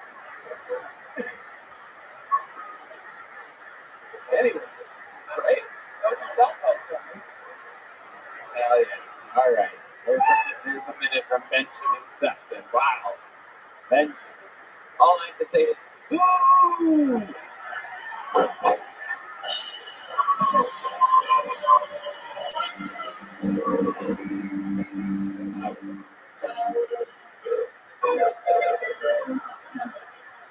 Welcome to the show, Benjamin. This is your first time on. I remember you. You have the energy of somebody that's going to kill everybody. I mean, you look like the guy that murders the murders. Like, you look like a serial killer that only gets off on killing other serial killers. I'm really not. What? You seem like the last. You seem like the last white taxi cab driver. You drive an actual taxi, like in New Jersey or something? I don't have a driver's license. You don't have a driver's license. Okay. Wow. Even Jared Nathan has his driver's license.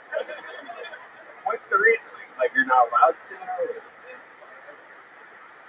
Wow. Okay. Isn't a 2-liter Coca-Cola next to your bed right now? No, Dr. Pepper. Dr. Pepper! This is the type of guy that gets 2 liters. Soda. I'm not. Yeah, I am correct about this. Am I right? Last night. You're goddamn right. 2 liter of Dr. Pepper. It's a very specific unit of measurement. Only a specific type of person drinks like that. Do you even use a cup, or you drink it straight out of the bottle? Tell the truth. Yeah. A Yeti cup. You have a special Yeti. Fuck yeah. You have a special chair that you sit in. There's one TV tray there. Am I correct? Okay. You have a real poppy tip. Do you have roommates then?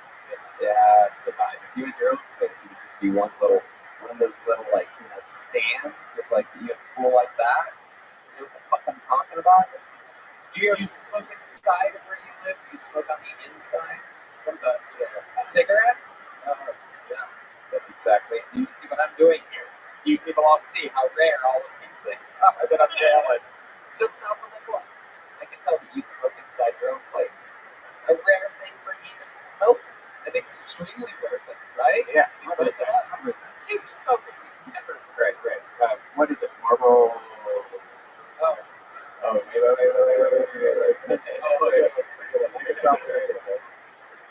Hold on. Just hold on 1 second. Give me just one more beat. You're going to say Parliament? No, I'm going to say Camel Crush. Wait. Don't agree with it. I'm going to say Camel regular food flavor, not light, not blue, but like Camel old school. What is it?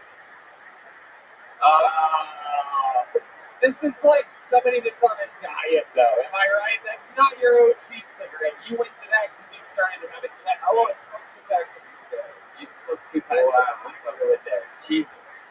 Wow. Wake up Newbury. Absolutely I incredible. hate jogging. And it's taking out the. Yeah, I'm not even going to tell you to run. I know that's impossible. I really think the Mabel's going to do something, but I mean, I know. Yeah. These matches will beat you in a race. You do a lot of credit card fraud. You have a very specific look right here. You really do. It's very interesting. You look like the kind of guy that eats the SpaghettiOs right out of the can. Has anyone ever told you that you look like that? Has anyone ever told you that you look like the kind of guy that has 2 angry big dogs? Am I close to right about this? Do you have a pet? Yeah. A snake. Cat. It's a cat.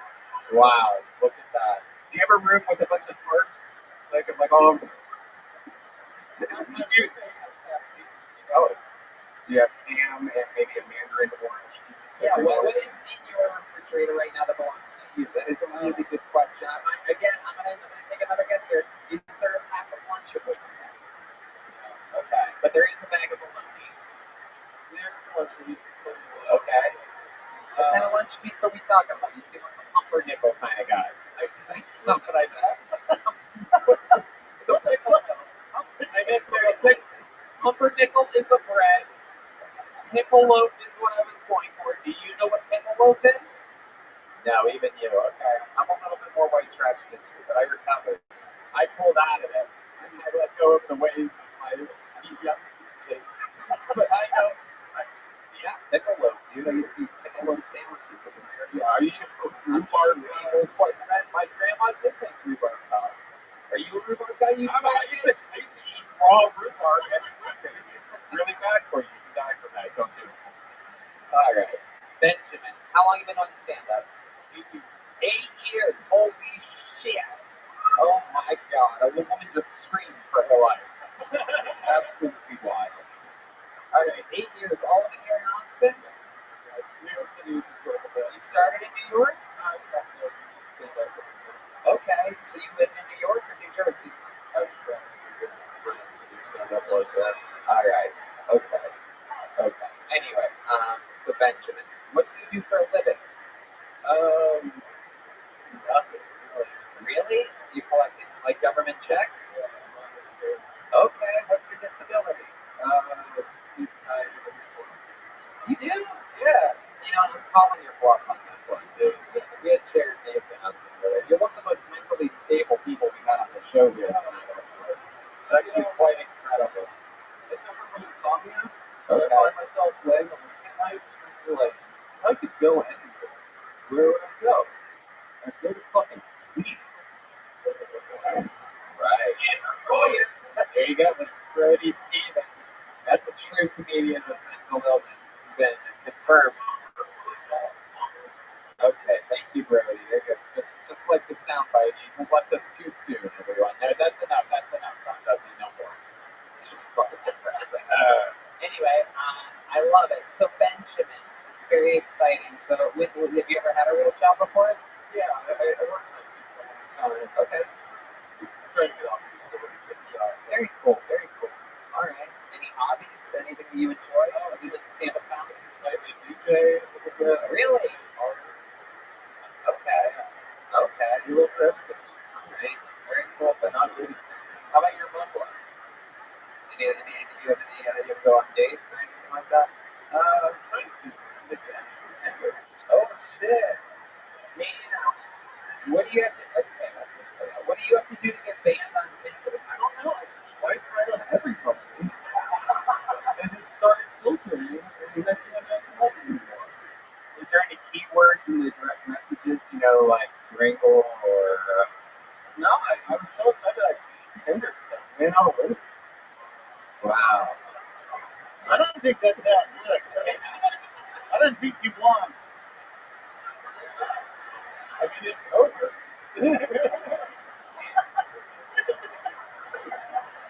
Well, Benjamin, 8 years in the game, you did your finest minute of Soulja Boy jokes. Really came out guns a-blazing. I believe it was joke, just repeated 4 times. Indeed. It was the same joke over and over. No doubt. Yeah, what's Soulja Boy's favorite color? We already know, Benjamin. We know the answer to this. I kind of want to hear it, but I don't comment on people's genitalia. Alright. Well, we know your gang affiliation. You're a threat, for sure. You know what I'm saying? Great. Great. Make some noise one more time for Benjamin Sefton, everybody. Benjamin, take a joke book with you. Benjamin, take one of these. Alright.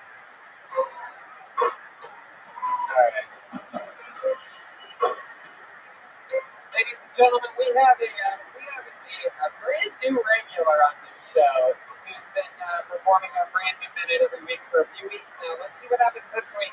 Make some noise for Ellis H, everyone.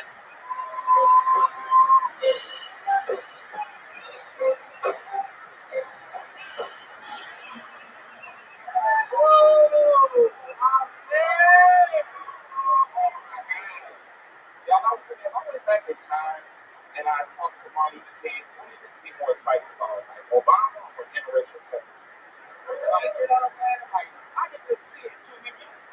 The old father is a very fine young man.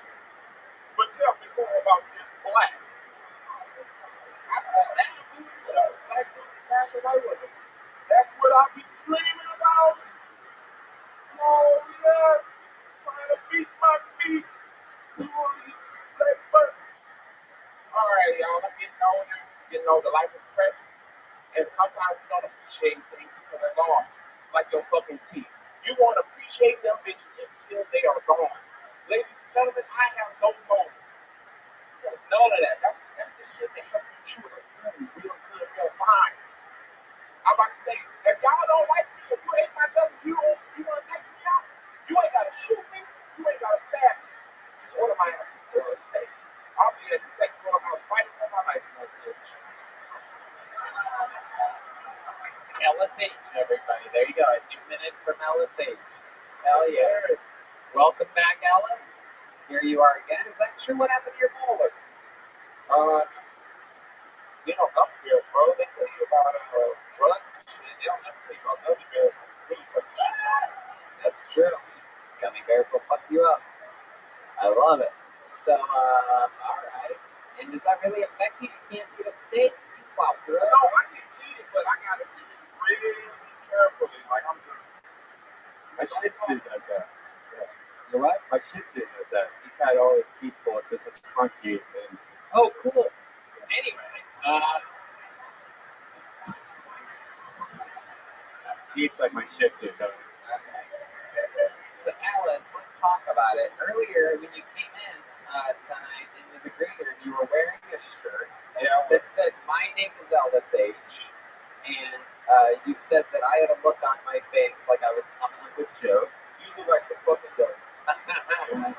This motherfucker was so red, it looked like he wanted to end my life. Everybody in that room was up to no fucking good with him. They were all laughing. That's They a were all great giving. shirt, man. Yeah, like, the shirt is great, but If you bought it at a fair or something, like, do you really think that you should look at that shirt right now? I mean, where is it? What did you do with it? Did you change it because you were afraid of what I was going to say? yes. Well, can we get that? Where's that shirt? Can we get it up there? Can you put it on for us? How many do you think we should get him in this shirt that he's going to wear? Sometimes it's not fair. One of the things that happens is sometimes I see some of the regulars or cast members right before the show, and they get scared, like if I'm like, oh, nice hat, welcome, or whatever. Like, but very rarely does anybody ever change. This is exciting. But you don't like being made fun of. Is that correct, Ellis? Not on this shit. It's fucking hard. It's like the roast master and shit. No, stop it. Don't compliment me. You're being so weird. You're like the evil fucking Turners. Did you get some new shoes, though? Those look new. No, that was Those aren't the ones. Those aren't the ones that we originally made fun of. yeah. At one point, I roasted his shoes so bad that he took them off and threw them off stage. Those were not the shoes. I would remember. Yeah. Those are. You just take good care of those. It's all right. I'm tell you, the shirt is over here. Okay, we have the shirt, everybody. Here it is. How the fuck did you get the shirt? Come on, put it on, Ellis. How many do you think you should put it on right now?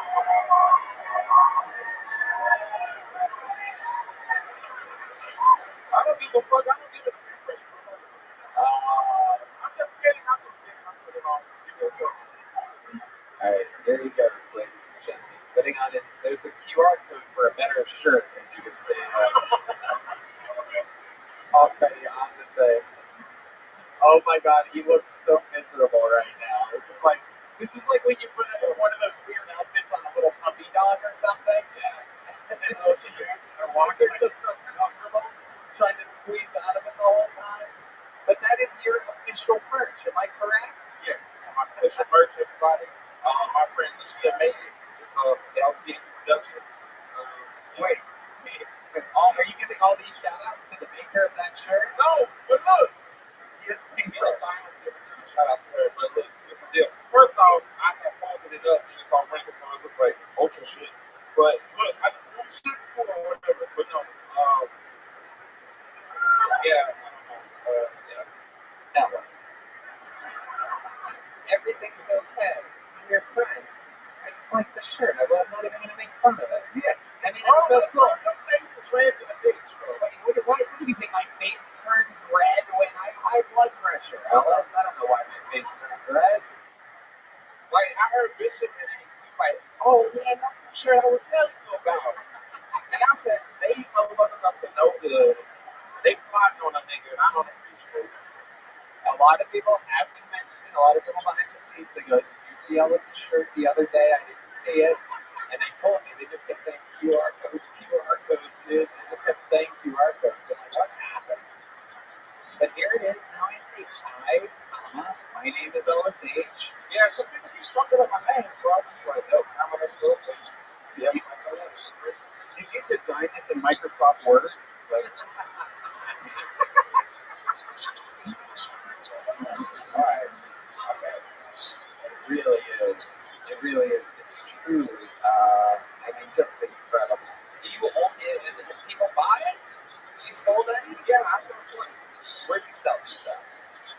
I didn't trade it. I like y'all. How much is one of those shirts? 20, no, 40. Whoa. This auction is going the wrong direction. Hold on, I got $35 is what you're charging? Do you have these anywhere? Did you even make other ones? Or are these made to order? Yeah. Maybe I keep those. Oh, look, how about this? I drive it in gas pipe the bitch. That's why I got to show you $35, okay? Shit, I was all in my hand.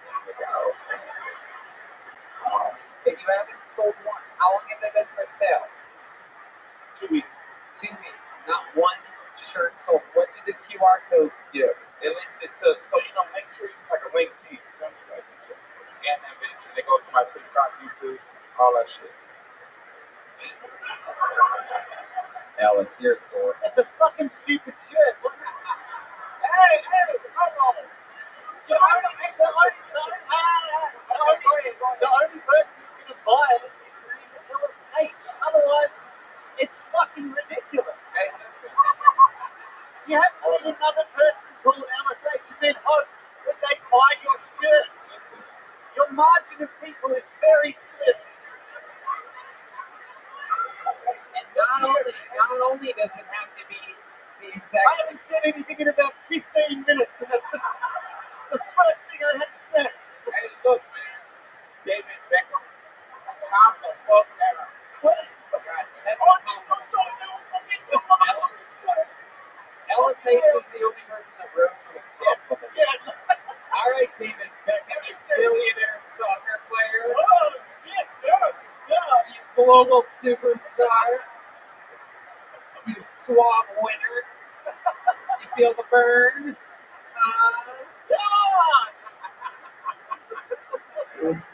Oh shit, Alice, I love you. I mean, you are such an interesting character. I mean, you have these weird, like, actor energies. You're there, you're not there. Sometimes you're fucking hilarious. Sometimes you're weird as fuck.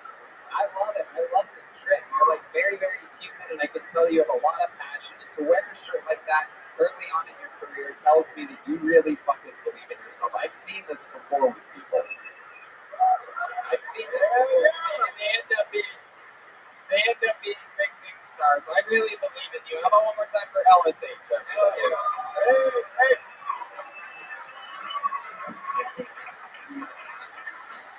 Alright, you guys think we should go to this bucket one more time, huh? Alright, one last bucket full. Let's see what happens right here. Sam Headroom, everybody. Sam Watkins. Crowd status named with Sam Headroom. So this will be interesting. On a very special mental illness episode of Kill Tony. Sam Headroom. Is anybody coming? Hopefully it's Max's brother. Nobody's moving here. No movement. Okay. Here he comes. Alright, here he is. Sam Headroom, everybody.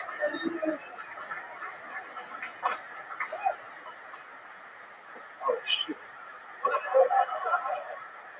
I heard the fucked up big game shit that I got. Any of you guys seen House of Gucci? Yeah, I need some of that. Ain't Gucci, you know what I'm talking about. My pronouns are nigga. I feel like yes sir. I feel like if you know what I mean, like I'm not gonna make you mad if you guys suggest in a dick if I'm not a nigga, right? Also I'm horrible. So, one of my buddies, we call him Timer, and that's because he counts down before he comes. I always imagine it like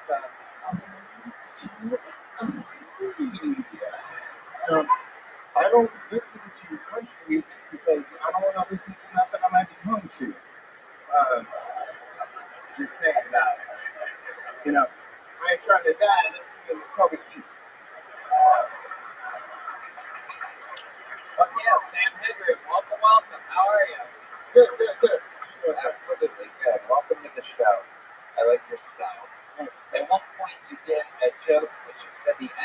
Deep Madness plugged his ears. I think he thought you were a white guy for a second. That wouldn't be the first time I've been But no, D, I'm here to tell you, this guy looks just like Frederick Douglass's grandson. This is Sam Hedrew. Welcome to the show. How long you been doing stand-up comedy? This is my first time, Tony. Really? Are you fucking serious? That's actually shocking to me. Based on your mic technique alone, you actually kept the microphone in front of your face the entire time. I've listened to every single episode of the time. Oh, wow. Okay, very cool. Episode of Tom Papa. Okay, yeah. That was today. Yes, sir. Wow, that's so cool, Sam. Where are you from? From Chicago. From Chicago. You listen to every episode of the show. How long have you been in Austin for? 2 days. I'm here because my brother works for Tesla. So, Sweet. Hell yeah. Thank goodness for diversity hires. Am I right?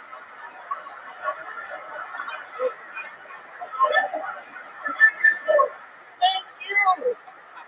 I love it. Wow. You're an actual fan of the show. This is so cool. Yes. I love it. So what else are you doing up in Chicago? What do you do for a living, Sam? I work for Amazon. I work for Bezos. Wow. Look at that. Two brothers, one working for Bezos, one working for Elon Musk, and people think slavery has ended. Isn't it incredible? Isn't it funny how they think? Yes, sir. I love it. Luckily, I know Sam can handle any joke. Tony, I actually worked with you in Chicago. Oh, really? After founding a home? Yes, sir. That was a bad show. I apologize. The podcast? But you didn't call me that. Oh, the podcast I for got rap? you after the bar, actually. Wait, what? Yeah, most did it, gave you a shot, and it wasn't good. What do you mean? Chicago. Okay. Yeah, last time we played What do you mean? But when you say she gave you a shot, it wasn't good. What's that mean? it was a shot of blood, something, and she gave it to you, and you said, what the fuck is this? Yeah. Yeah. I'm not drinking this because it's piss. Exactly! And I said, why would you give Tony fucking Hinchcliffe a well-fucking shot? She's gonna watch this, she's gonna be mad. But don't give Tony Hinchcliffe fucking this motherfucker deserves time. Not right, guys? Come on. You know what, Sam? You're my new butler. Congratulations. I just got a new penthouse here in Austin that I need butler. Just kidding. Sam, so what exactly are you doing for Amazon? I make books. Ah, I make books. okay. What exactly do you do? You like sew them together? You like From start to finish, I make books. Oh, So the pages to the block, that's what they call it. They call it a block. That's all the pages that some of you smart motherfuckers read. there you go. Yes. Did you see the Kill Tony book while you were working? I am a home motherfucker because I work for Amazon. Yeah, but down here on points, so that's why I'm about to do. But hopefully he'll buy that point now after this just happened. I can't believe this is happening. Sam, it's okay. Everything's good. You're so fucking nervous right now. Right? You're good. You're handling it perfectly. You're a hero of mine, for real. You're so fucking funny, and I wish you motherfuckers would talk some shit. That's why I was glad Freddie Gibbs and Brian Moses was there. Now, them motherfuckers funny too. See, that's Chicago street cred, bitches. Yeah. Put some respect on his name, goddamn. Thank you, Sam. Are you cool, sir? The butler and my new agent, everybody. This guy he wears many hats. Unfortunately, that hat's one of them. I like your style, though, Sam. You have a love life? You have a lover back in Chicago? Yeah, I have a wife. Okay. How long you been married for? 3 years. Been together for about 13. 13 years with the same lady. Sam, how do you keep things fresh in the bedroom? Tony, I have what's called a hook dick. Whoa! Look at that. Hell yeah. Okay. It's like your dick is, Yeah, so if you want to get your nut, just, start ride this motherfucking shit, genuine, man. oh my goodness. That is absolutely It seems like in between snippets. That's what I said. I don't know what he said, but I'm hard as a rock right now. That's all I have to say. Tony, The fuck will bring you back. so did it. Can I say one thing else on this? Sure, absolutely. Now, I'm not wearing a wig ring, guys. That's because I lost a lot of weight. And the bitch fall off. So, I want to try to be on built. Right, right. Man, none of you bitches try to fuck with me. I'll take it. That's right. That's right. Old Captain Hook over here. So, if I hit you with that body slamming, you're going to try to be my baby's man. And I'm almost done paying child support, so, Wait, are you going to rhyme with that? Tony, I got bars. I got bars. Do you really? Can you do something? Yeah, I got bars. I got super bars. No respect for the big little. So what do you think? You going to do something right now? Tony, give me the privilege. Let's do it, absolutely. Listen to every episode. This is his moment. Sam Edgar. Tell them whatever you want if you want a difference, Sam. That's great.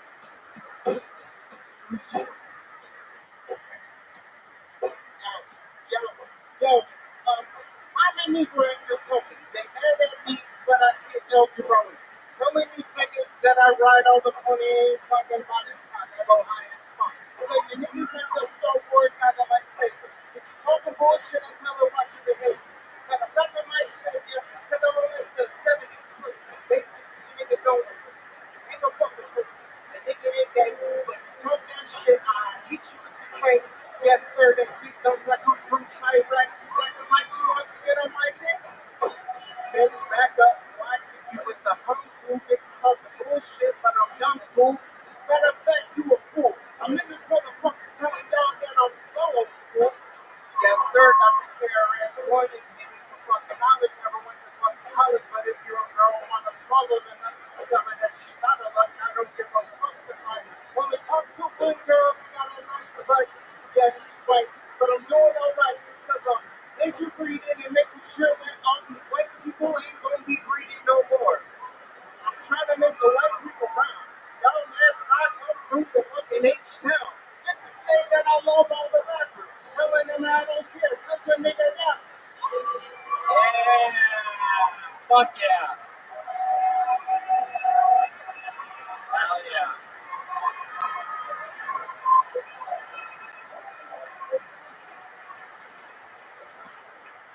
Verses only, or as I call it, a reverse Jared David. No chorus at all. I'm surprised your song didn't have a hook. Dude.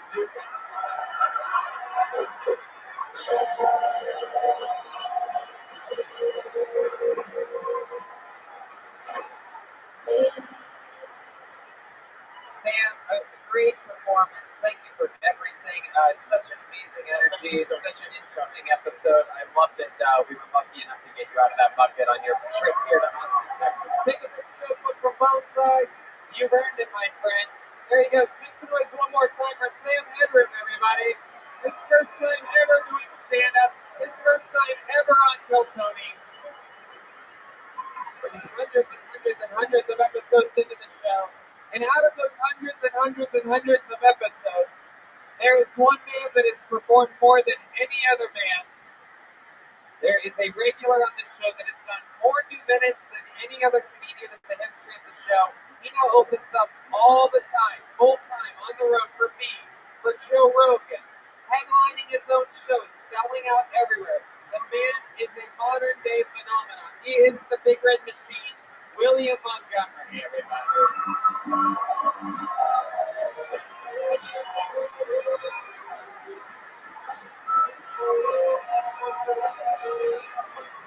Here he is live in the flesh. It's the real man, William Montgomery.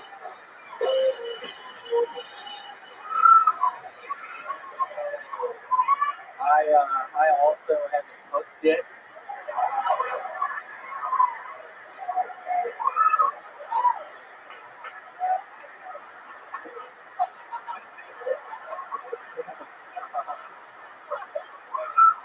Every Wednesday, this Ash Wednesday at my house. That's Martin Luther King after he smashes a white woman.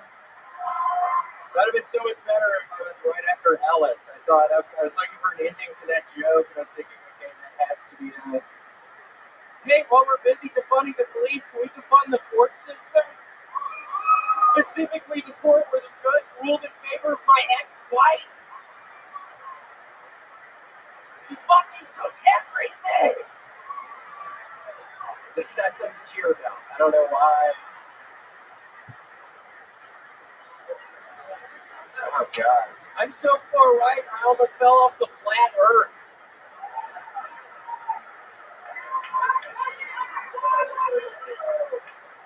This bitch took the house of the kids!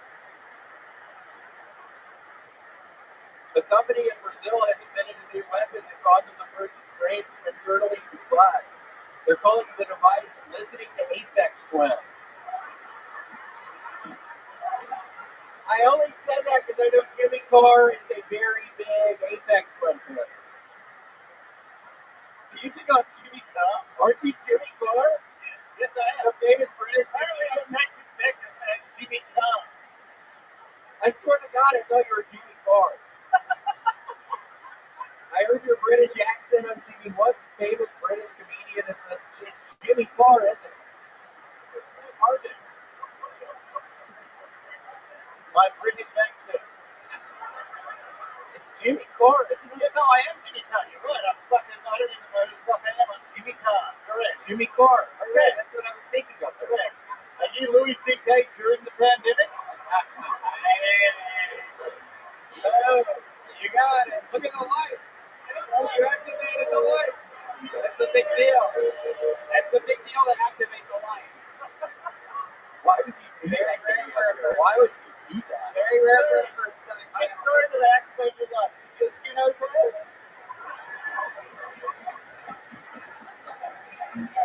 William, You shouldn't call me Jimmy Carr. I was playing Why are you doing this to me? Yeah, you've been nice the whole night. Why are you coming after me? You called me British. Are you not Jimmy Carr? I'm not kidding. I'm not kidding. No, I am. Yeah, I thought you were coming at me for New York. No, Jimmy Carr, you're right. You're right. I love it. So, William, welcome. Another new minute. Absolute thunder and lightning. You're always an absolute force to be reckoned with. You come in, you close every episode. It's an impossible job. You're the only person literally wired for this position that can guarantee come in. Is it true that coincidentally, what are the odds? I've never heard you mention it before, but is it true that you have a hook yet? Yes. All right. Can you tell us times in your life in which you've used this to your advantage? Shit. There was one night I was real drunk at an elevator and I used to press the buttons on the elevator. I used to work at one of the places that will call you and making the phone calls about IRS and taxes. I worked at a place like that. Sometimes my hands would be full, eating a sandwich, whatever. Then I would use my thing to dial on the telephones. I used to. Okay. So what direction exactly does it come? It seems like you're using. This is not what I pictured exactly. It looks kind of down. It looks kind of down. Yeah, it looks kind of down. I mean, there was a time I was working at a Borders bookstore, and I would be, at the sandwiches. It was lunchtime, and I was having to do other stuff, and I used my penis to, type on buttons, do all kinds of stuff. Yeah, it's real weird. It's weird I brought that up. I normally don't even. It's so weird that other guy mentioned the hook thing. Yeah, it is the hook thing. And those sweatpants, I think I can sort of see it actually. So there's a little cloud in the blue sky, you know what I'm saying? It looks like there's a little cumulus. So there's a little bit of that little ring machine going on, you know what I mean? A little bit of that fucking Memphis strangler down there. A little bit of that fucking... I fucking knew I shouldn't have worn these sweatpants. I literally was looking at myself for fucking an hour before I got here thinking, people see my thing in these days. I think we can see it. We can see that little fucking paprika package that you've got there. I think my shirt hangs down low enough. I guess it doesn't. That little fucking cinnamon stick you have down there. That little cinnamon stick. That's a sweet dude. That is a sweet dude. A little cinnamon stick. Did you guys know that broccolini wasn't a thing until the 90s? they invented broccolini by crossing broccoli and asparagus. Very rarely do I drop a fun fact into a William Montgomery interview. But It's already, I honestly, shut up, fucking right, man. What the fuck are you doing trying to talk? whoa, watch out. Look out here. We've seen this before. These two do not like each other. Yeah, it's like you tried to just fucking talk and you do not to talk and you put the microphone down, so put it back down. Well, why don't you wear the same color as all of us trying to do it? Is this a weird clue? Yeah, of course, blueberries. Very rare. This is incredible. Yeah, this one actually matches. I have the sweatshirt. This matches. No, it does. This totally matches. Yes, it does. No, the I was shirt's looking at it literally for a fucking hour in the mirror. I was looking at my penis and then I was looking at the colors matching. They match. You were looking at it in different lighting. The lighting here is show lighting. It's show business lighting. And your shirt's a little more royal than purple. No, it's not. No, it's not. It's the same fucking color. You can't tell the difference. How many, make some noise if you think William's wearing two different colors right now. No. No. No. No. No. Not tonight.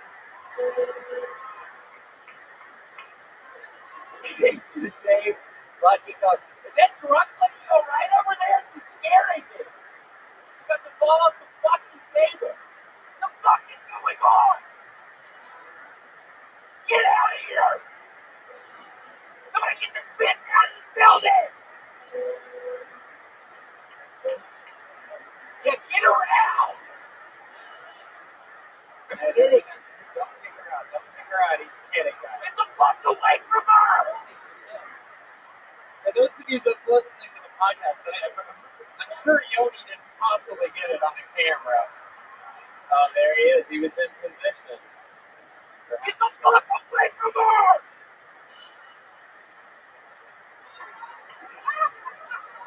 That scream is priceless. I mean, I'd imagine a lot of the podcast listeners might not get it, but live at a real live show, that is just fantastic. Yeah, but you don't fucking get it!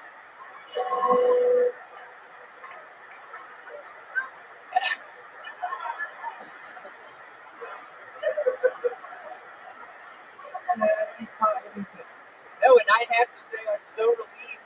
Adam back there, I just worked for Big Lab. I had no fucking idea he worked for them. I thought he was some crazy guy who was going to kill us. Who are you talking about? Nobody knows what you're on a live show right now. You're literally, I swear to God, I was so relieved. and their employer. Like, what made you bring up this guy? I was legitimately so relieved. I would see him at every fucking show, and I was like, who is this fucking guy? He's always standing in the corners. I swear. I work here at Milton. Yeah, he's back over there right now. Okay, so why are you talking Because about I'm relieved. He wasn't going to kill everybody. I get high as shit and watch his ass. And just think, what is this guy fucking doing here all the time? You're worried about the wrong people, dude. There's one guy that you should be scared of that is going to say that you're wearing two different shades of blue. Now you ain't the fucking episode. That's how you do it. Hit the fucking button. There you go. How about one more time for William Montgomery, everybody? He's everywhere. William Montgomery. How loud can this place get for my amazing guest, the great Tony debut, Monty Franklin, everybody? Listen to him on Joe Rogan. It's out tomorrow. How about a hand one more time for the band, everybody? The great Michael Gonzalez on the drums. The great Matt Mueling on guitar. And how about one more time for the man himself, Pete Magnus on that bass. An amazing drawing from Ryan J. Ebelt with Monty Franklin in it is indeed in the chamber. RyanJEbelt.com for all the prints of each episode of the show. And we'll do it again. Special thanks to the Yellow Rose, the Red Rose, the Red Bull, White Claw, the W Hotel, and of course, Screwball Peanut Butter Whiskey. Thanks a lot, guys. We'll see you next week. Thank y'all. Bye-bye.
Yo, man.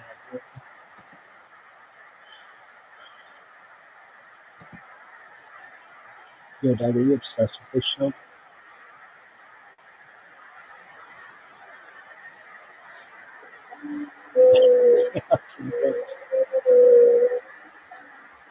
Why? Come on, you little bitch.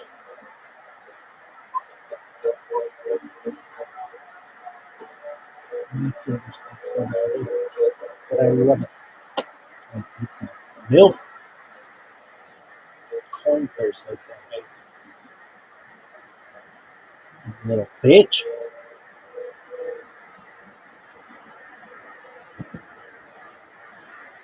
Some fucking poor rabbit ass.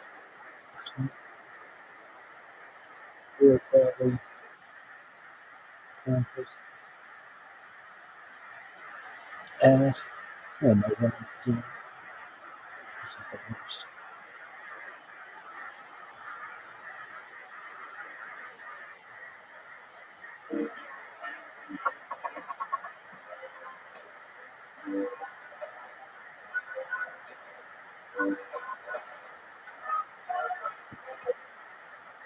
I'm a little bitch.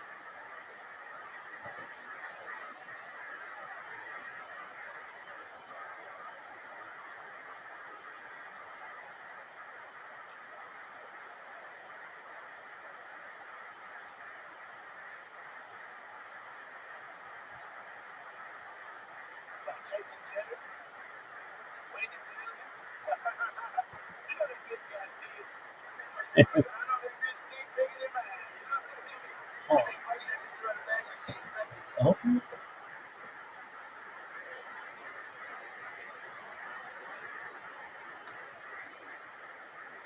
this started 11 minutes ago. Relax.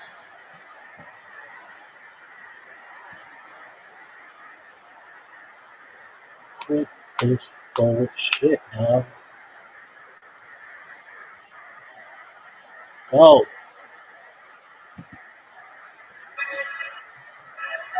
I love this music.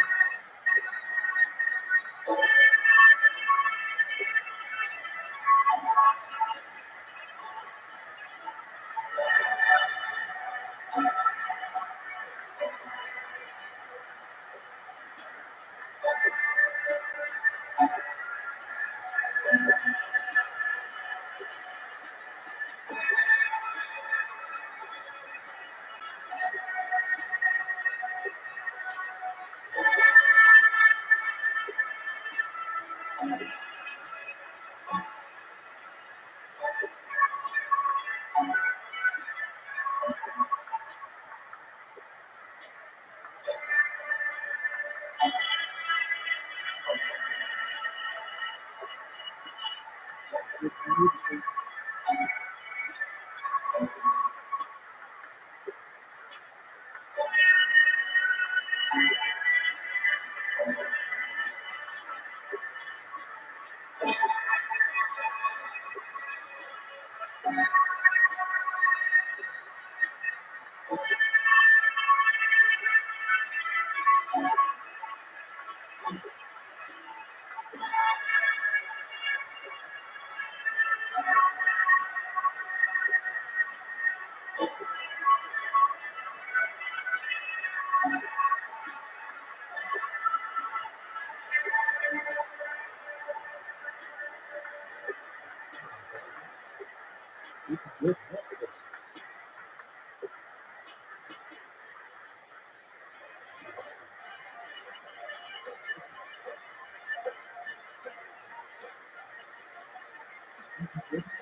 Taik Kennedy, everybody, is his name. Wow. One of the Kennedys, hopefully he gets shot in the head by the end of the episode. I'm gonna have Big Mike Michael Gonzalez on the drums. Neil on the electric guitar, John B's on the keys, and this is indeed the one and only live in the flesh, the great powerful D-Madness on the bass guitar.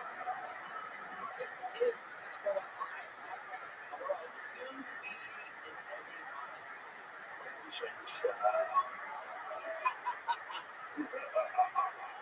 Brought to you by Space Doobie Range and Simple Cooper. Exciting business. Very good service over the amazing sponsors.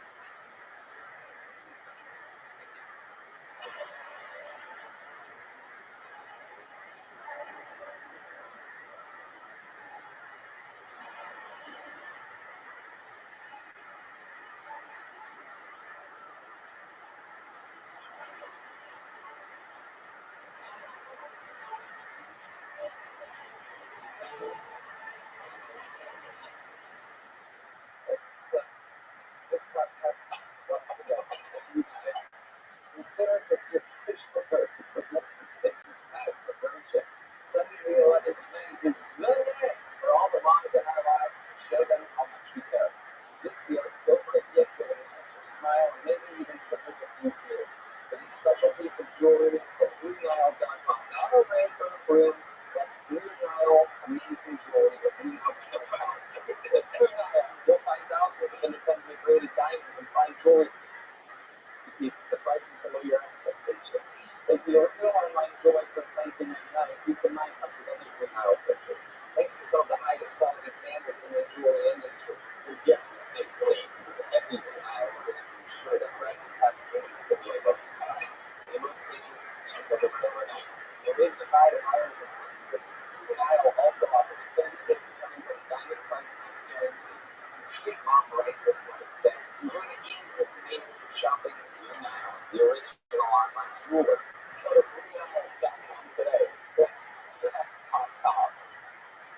start tonight's fucking episode or what?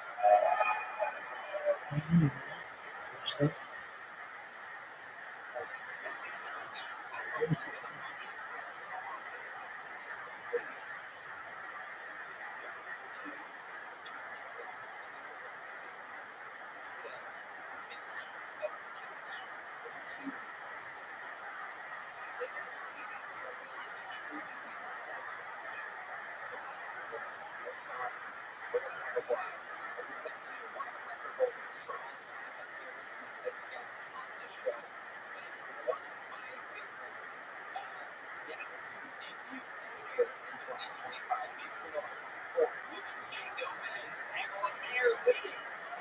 Oh, yeah. J. Gomez, creators of Solution States and Storytellers. Snake dancer in the air. Great Lemaire Lee, ladies and gentlemen, future wrestling fan. Discussing the size of life that he was powerful Lemaire, one of my favorite movies from David Yes in 2025, makes himself right at home in his okay, one of the most likable characters humanly imaginable. They are wrestling. These guys, they're happy, Lemaire. Okay. Don't make me give you the fist. Whoa. Yeah, they're actually racist. Like a Puerto Rican and a black guy would pay for this shit. Yeah, exactly. This is Texas. Where's the white people? That's right. In the audience. Louis J. Gomez is here. Truly, I do believe he may have the record now, for sure, I think. I think so. It's 20-some odd appearances. Yep. We're brothers from back in the day. I was doing this show when it was in the Comedy Store Belly Room. 20, 30 people in the crowd. And look at this shit. You guys are on Netflix. Holy shit. Not only does I do believe not only does he have the record for all-time appearances on the show, he also has the record for the least watched episodes ever. I actually glanced through for the first time in forever. I glanced through our video library today. It's amazing how few some of these episodes are watched, and I noticed a direct correlation between you and us only getting like a couple 100,000 views. I'm like, wait, how's a 4,200,000? Well, I'm shadow banned from most platforms, Tony. Well, That's your fault for booking me. You're an idiot. that's it. And you know what? I have no regrets because, contrary to popular belief, I clearly love Puerto Rican garbage. Here it is, Louis J. Gomez. Proof, by the way. Proof. They could have looked that up. Any of the fucking media outlets could have been like, wait, he seems to really love this guy and Kim Congdon. Truly, like, I mean, You're one of the most gorgeous Puerto Ricans on the planet. yes. And meanwhile, they called me racist. And here I am propping you up while you cost me millions of views every time I have you on an episode. You guys know how it works, clearly, all-time appearances, but I want to remind everybody here anyway, about 300 human beings, innocent souls, people that anything fucking happened here, and they signed up for the chance to get 60 seconds on the stage. You know their time is up when you hear the sound of a kitten. That means they have to wrap it up then, or else they bring out the angry West Hollywood bear. I'm gonna have this gas station attendant fucking pull the first one. You don't have to say it out loud, sir, but Jesus.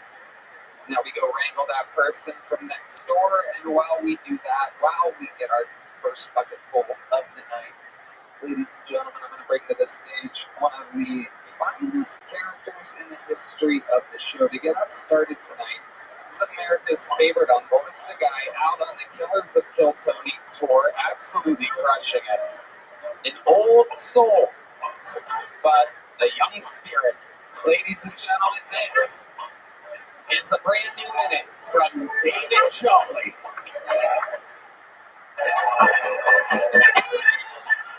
How y'all doing tonight, white people in Puerto Rico? Hell yeah. I ain't a political person, but I don't like the way they treat women in the media, you know, like saying women prison and shit. I was raised by a strong black woman. I believe women can do anything a man can do, you know? Clap, bitches, I'm talking about y'all. Have a little faith in yourself. We let you bitches read and write, you know what I mean? You know what I'm saying? The sad part about it is, I don't think we ever gonna see a female president unless that bitch is trans. Them good old boys ain't letting no funny older bitch in office. They gotta have a dog in the fight. Like, hey, you a woman, but bitch, don't forget where you come from. That's how they did us with Obama. I get it. They had to have a dog in the fight, you know what I mean? We wanted Jesse Jackson. They was like, be fucking for real. Better get this orange nigga and get the fuck out of here before we change our mind. But if you think about it, this is a lot of strong trans women, you know? You got Caitlyn Jenner, Wendy Williams. You know that bitch got a dick. And I know that bitch dick bigger than mine, you know what I mean? You be fucking that bitch around the back and shit, slutty her kneecap, like, God damn. Throw it over your shoulder, you big donkey dick bitch. Yeah, that's my time. Thank you. You big donkey dick bitch. Put it on a t-shirt. David Jolly has arrived. David, welcome back to the show. Hey, thank you, Tony. It's always great to be here, man. Some good jokes there. I have some beef with your setups. You said that the media said that a woman can't be president, but the media is the only thing that says that a woman can't be president. Hey, I usually spell, you know, shit, I fucked up, you know what I'm saying? It's what out of me, you know what I'm saying? The media, the people. I vote for a woman. Yeah, no shit. You're a liberal pussy, Lemaire. We've had this talk before. We've gotten into awkward talks in the green room. I told you to stop before Rogan can walk back in. I want you to work in this city, Lemaire. Let's try to save you. Yeah, she was a cop that locked up people that looked like you, Lemaire, for having less than a gram of weed. She would lock up Lewis right now for spilling a martini if she was... I was just so upset that he said he'd go for a woman, Tony.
Ridiculous. Look, I like women. We just gotta wait for the right one. And I like your premise. I like the fucking thing, everything that you got going on. Yeah, I appreciate it, man. You know what I'm saying? I'm just speaking facts, you know what I mean? Yeah, I just facts. whoa. All right. Lewis likes any opportunity to say the word fag, and he found one there. There's going to be a lot more windows that open up before the end of the night. David, you know, I never really get to ask you about your personal life. Sure. What's your living situation? Are you live by yourself? I stay by myself. You stay by yourself? Yeah. Is it one bedroom? Is it two bedroom? Two bedroom? Who lives in the other bedroom? Nobody, just me. You got the whole place to Yeah, I walk around and be a butt ass nigga. You run around naked? Let them nuts hang out, you hear me? And you have a couch and a TV? Yeah, I live pretty good right now. You know, I'm making a couple dollars, you know what I mean? Yeah. My life is actually pretty fucking amazing, you know what I'm saying? You have a sound system? Oh, you mother! Hey, I swear that bitch immune to black people. I ain't hear that bitch out. You didn't hear it at I all. still don't hear. I go home and be like, what the fuck is Red Man talking about? I don't hear shit in here. Goddamn bird loose. Yeah, you know what I mean? Oh, man. What do you think, if you had to speak on behalf of all African Americans, on why exactly? John, this was hitting close to home with John Dees. I've never really seen him laugh this hard at something. I swear I don't know. If you had to speak on behalf of all African Americans on why it is that the smoke detector beep goes unnoticed with you people and you people only, and when I say you people, I fucking mean you people. Yeah, I get it. Let there be no confusion here. Yeah. Why do you think it is that black people don't notice that they need to change the batteries in the smoke detector alarm? This isn't how there's. You know that dog whistle that we can't hear the dogs can hear? It's like that. It's over that. Okay. So people don't hear. I never heard it. I still don't hear it. Talking about when Trump gives a speech, is that his dog whistle? Hey man, stop talking about Trump, man. You know what I'm saying? We in Texas, buddy. Relax. You know what I mean? Lemaire I like Trump. oddly I political. didn't say anything back. That's just like that dog was. You know what I'm saying? But you can't hear it. I ain't hear it at first until I listened hard enough, and I was like, "Oh shit, that's a smoke detector." David, what do you think is the blackest thing about you, other than your skin, your speech, and your overall demeanor? Like it's probably my deep. That bitch pretty black. That bitch. Sometimes I gotta put a lotion on that motherfucker. That be like a green color some days. You feel me? Absolutely. You get gray now. I'm also curious to know, what do you think is the whitest thing about you, David Jolly? Oh, that's a tough. But it's more like a Oh, inside of your not physically, but like with your behaviors. I believe that Sublime is the greatest man alive. Hey, I'm ready to die on that now. You know what I'm saying? Feel me, white man? Yeah. He likes Sublime. Yeah. Wow. Yeah. Sublime's a good time, man. That surprises me. Not the one with Rome. That's bullshit. You know what I'm saying? Not the new Sublime. Yeah, fuck that bullshit. I mean, Rome can sing, but he wasn't on heroin at the same time, so it ain't the same effect. It's gotta have the heroin. Yeah, I like my rock and roll stars to do drugs. You know what I'm saying? Huh? Like the hard drugs, the real ones. You know? Yeah. No doubt about it. David, you got it started here tonight. Is there anything else crazy we should know about you before we leave?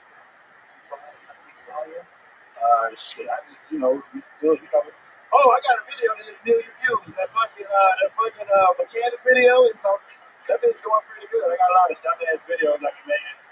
I got one coming out this Wednesday, every Wednesday, man. Every Wednesday. Will a lot of people see those? Oh, I'd say that. Oh, Mr. D. John, that bitch on Instagram. MRD Johnny on Instagram. Same thing on TikTok. Every day, even me. You know what I'm saying? Hell yeah. All right. I say that, Tony. I don't know what just happened there, but yeah. World star. There he goes. David Jolly. All right. On to the bucket we go, ladies. Oh, my God. Oh, my. You know what? I think I might need the lotion on my penis. Heidi's here, everybody. I need to borrow some of David Jolly's cocoa butter. And think about it, dude, while I do it. All right. Your first bucket full of the night goes by the name of Trish Smart, everyone. Sounds like a familiar name. I think we might see her before. Here she is. Make some noise, people, for Trish Smart.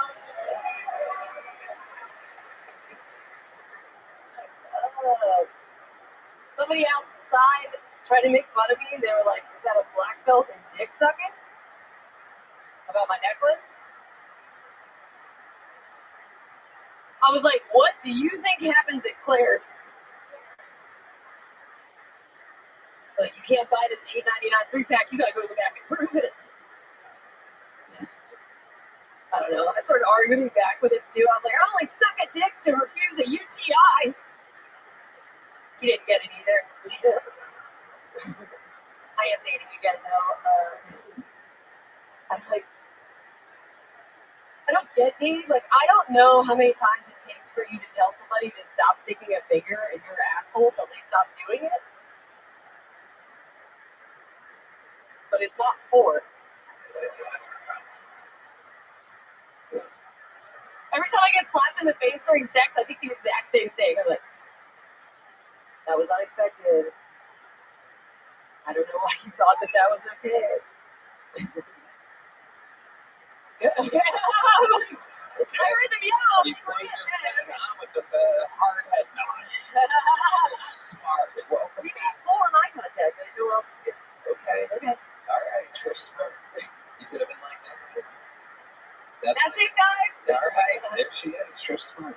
How long have you been on stand-up, Trish? It'll be 8 years now. 8 years. Okay. You've been on the show once before. I have. What did we find out was the highlight of your interview last time? The highlight of my interview was that I was making paintings of myself acrylically on the toilet to sell at comedy shows. Okay. Yeah. And how much would one of those go for? Uh-oh, someone's about to vote for Trish Smart for president, everybody. It's not as bad as you think, especially the Black Friday sale. I had a black belt. Hey, Red Band, let's get back to the soundboard. Red Band, everybody. All right, Trish. Redman looks like he has a black barber. Okay, all right, thank you. Look what happens when you talk. No, that's a compliment. Okay, all right. I'm sure the internet's dying right now. The black barber. Let's find out after all. Why does it look like he has a black barber? Because he has like a fresh shave.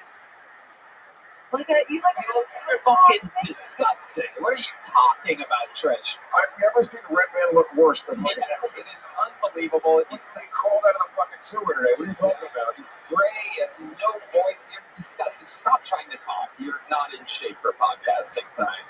Literally, there's all these buttons. Here, hit one. Turn up your fucking volume and hit a fucking button. There you go. Hit anything. Try it. Hey, all right. There you go. Okay. Stick to that. Put the mic down. Trish, tell us what's been going on with your life since the last time we saw you. Oh, well, it's been a year now. Adam Ray bought me that week of hotels. That's how we get started. It was free, and then I accidentally invited a homeless musician. I adopted him, and he destroyed the hotel room. And I had to call Adam Ray and be like, listen, this guy brought a dog, like all this stuff happened. And he thought it was very funny, so that's how that ended. Let me just update you. Like, there's no way, and I haven't talked with Adam about this. He was being a nice guy.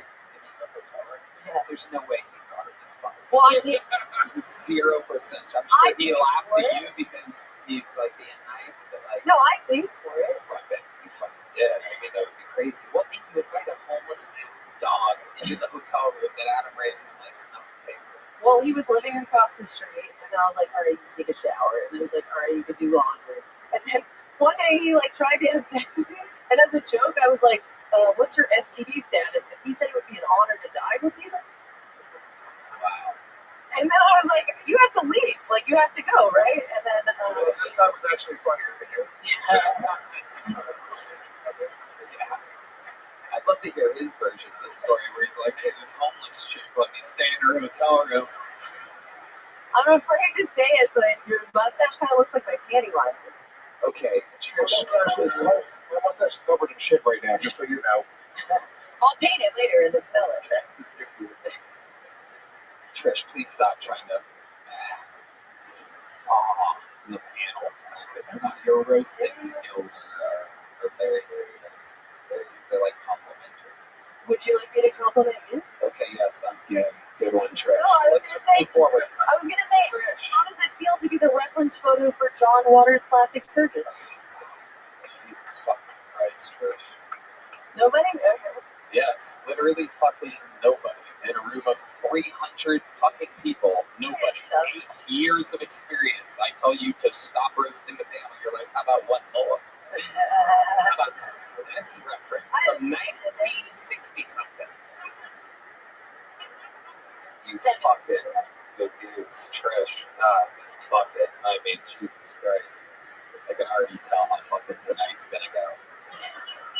So, Trish, anything else about your life that we should know about? I don't know if I should say this, but I had a friend pass away a couple days ago. I think I'm feeling pretty strange about it today. Okay, how did they pass away? Are you guys familiar with the term Ketflix and chill? Nope. Where you do ketamine and I'm pretty sure you Ketflix and killed. And I don't know if I should be saying that, but I feel like when somebody's like so fresh that they're just like, I want to talk about it, and they don't know.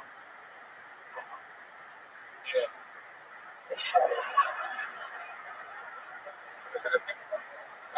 I agree with you. I got a dead girlfriend, and Oh, really? yeah, You do? yeah. I went and I did a show that night, so I understand totally what you're talking about. Yeah. Yeah, I did a show last night at Taco. Hold on, stop. Trish, shut the fuck up. Lemaire, when did you have a dead girlfriend? It was for some back in like Pennsylvania, so once I died. Okay, so you were in PA and you had a girlfriend, and then how did she die? She had pancreatitis, a very avoidable disease.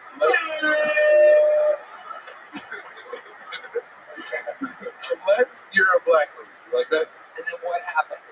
So she just kind of got sick that day. She got sick, and then after 2 weeks, she passed away. She laid around with pancreatitis for 2 weeks, or did she go to the hospital? She went to the hospital, and they kept sending her back. They're like, "That's not what she had." Oh my God! Sorry. It's okay. So I didn't mean to take the moment away from you. I should have had a friend at all. I wasn't going very well. To be fair, I also would have killed myself with drugs if I had never did. Yeah, it is true. Okay. I don't understand how the Netflix has anything to do with your friend overdosing on ketamine. Netflix is like a popular term where you do ketamine and just watch TV. It should basically means like you do it by yourself. Have you ever heard of spun fun, Tony? That's when you do that for fun. Wow. Have you ever done that? I haven't done it. Yeah, that seems like two ways to doing meth and fucking are 2 ways to burn calories, which seems like one of your least favorite things to do. Anyway, Trish, sorry about your friend. It seems to be weighing heavy on you. Terrible roast jokes. I'm sure your friend is looking up at you right now while burning in hell and Roasting it. and roasting better than you. So there she goes, Trish Smart. She's got a good sense of humor. Relax, people. She's been doing it 8 years. She's smiling. Oh, Tony's so mean to the girl whose friend died. Fuck you. Fuck you. She said I look like a John Waters thing or something. Jesus Christ. How about one more roast joke? You look like John Waters something. Hello. This podcast is sponsored by Talkspace. You know, therapy can be costly, but Talkspace is affordable and in-network with most insurance providers. Did you know that most insured members have a $0 copay? That's right, Tony. Talkspace, the leading virtual therapy provider, makes getting the help you need easy, accessible, and affordable. I think Talkspace is providing some of the best mental health treatment out there. Yeah, I mean, we seem fine, don't we? You can easily sign up online and get paired with a licensed provider that's the right fit for your needs, typically within 48 hours. You can also switch providers at no extra cost. Talkspace makes getting help convenient because you can take your appointments from the comfort and privacy of your own home. You can even talk it out in between sessions by sending messages to your therapist. And as a listener of this podcast, you'll get $80 off your first month with Talkspace when you go to Talkspace.com/Tony and enter promo code SPACE80 to match with a licensed therapist today. Go to Talkspace.com/Tony and enter promo code SPACE80 to get $80 off your first month and show support for the show. That's Talkspace.com/Tony. Promo code SPACE80. Hello. This podcast is sponsored by ZipRecruiter. According to a recent ZipRecruiter survey, 76% of employers plan to expand headcount in 2025. That's a lot of time spent hiring. If you're one of these employers who's ramping up hiring this year, don't miss out on this advice. Add ZipRecruiter's latest feature, Zip Intro, to your hiring plan. It lets you post jobs today and talk to qualified candidates tomorrow. Best of all, it does most of the work for you, so you can save time. And right now, you can try Zip Intro for free at ZipRecruiter.com/Tony. Tony, ZipRecruiter is the best hiring site out there. Zip Intro gives you the power to quickly access excellent candidates for your job via back-to-back video calls. You simply pick a time and Zip Intro does all the work of finding and scheduling qualified candidates for you. Then you choose who you want to talk to and meet with great people as soon as the next day. It's so easy. It sounds so easy. So save time hiring for 2025 with new Zip Intro. Just go to ZipRecruiter.com/Tony right now to try Zip Intro for free. Again, that's ZipRecruiter.com/Tony. Zip Intro. Post jobs today. Talk to qualified candidates tomorrow. Ladies and gentlemen, your next bucket full. As you see, anything can happen. This person's mother could have died today. Her body could still be warm. Okay, make some noise for Marvin Izzy, everybody.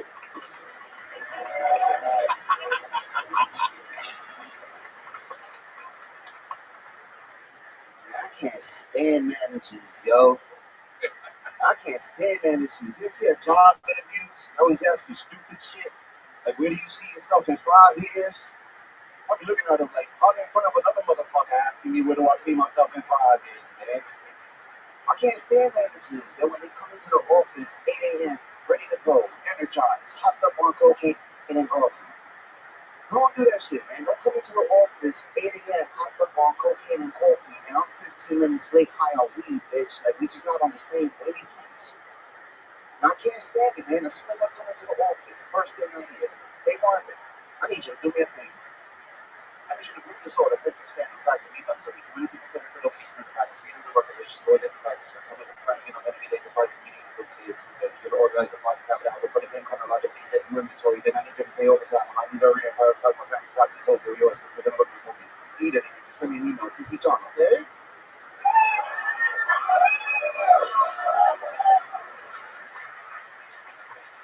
And I'm high on weed, like, let me get a pen real quick. Hold on. All right, Marvin Izzy.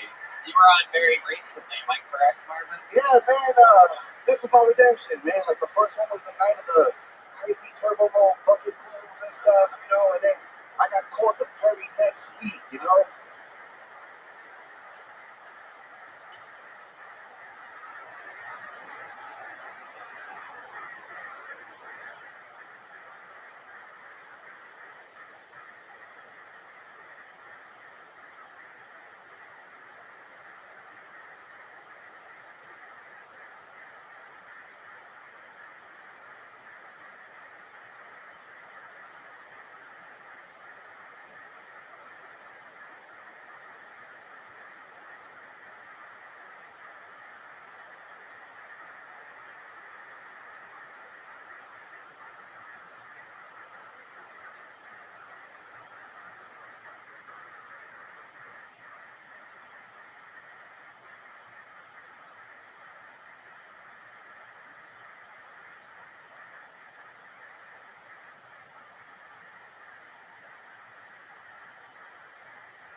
Oh, but I was really awkward that day. I was like in my shell, acting just not myself, man. Here you are now. Taking corny shots at you and Red man, so my bad on that, you know.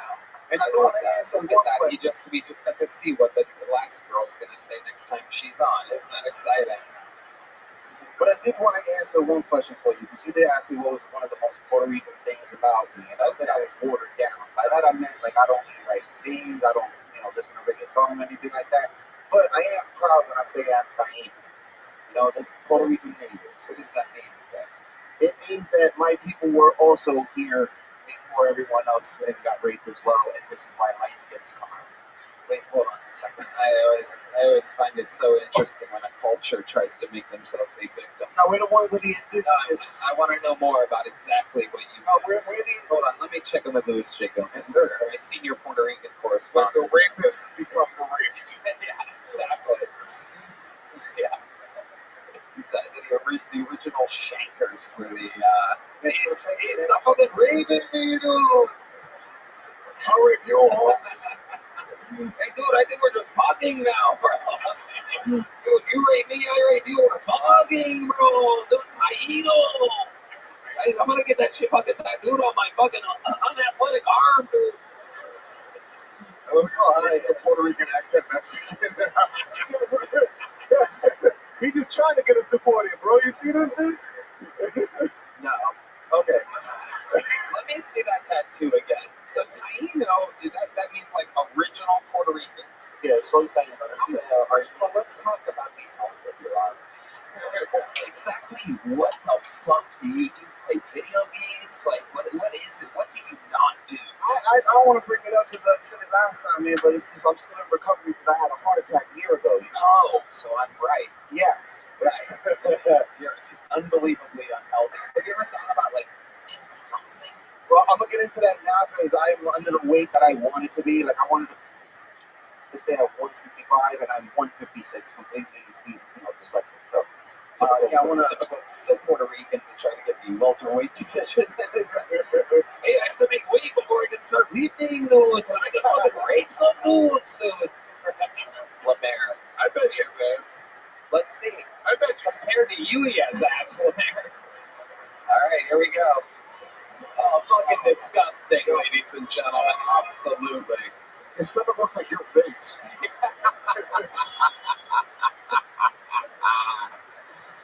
Oh my God. So Marvin, how long you been on stand-up? 14 years, man. 14 fucking years? Yeah, that's why I felt bad. I was real mad at myself last time I dropped the ball. I'm like, I ain't doing it tonight. No, hell no.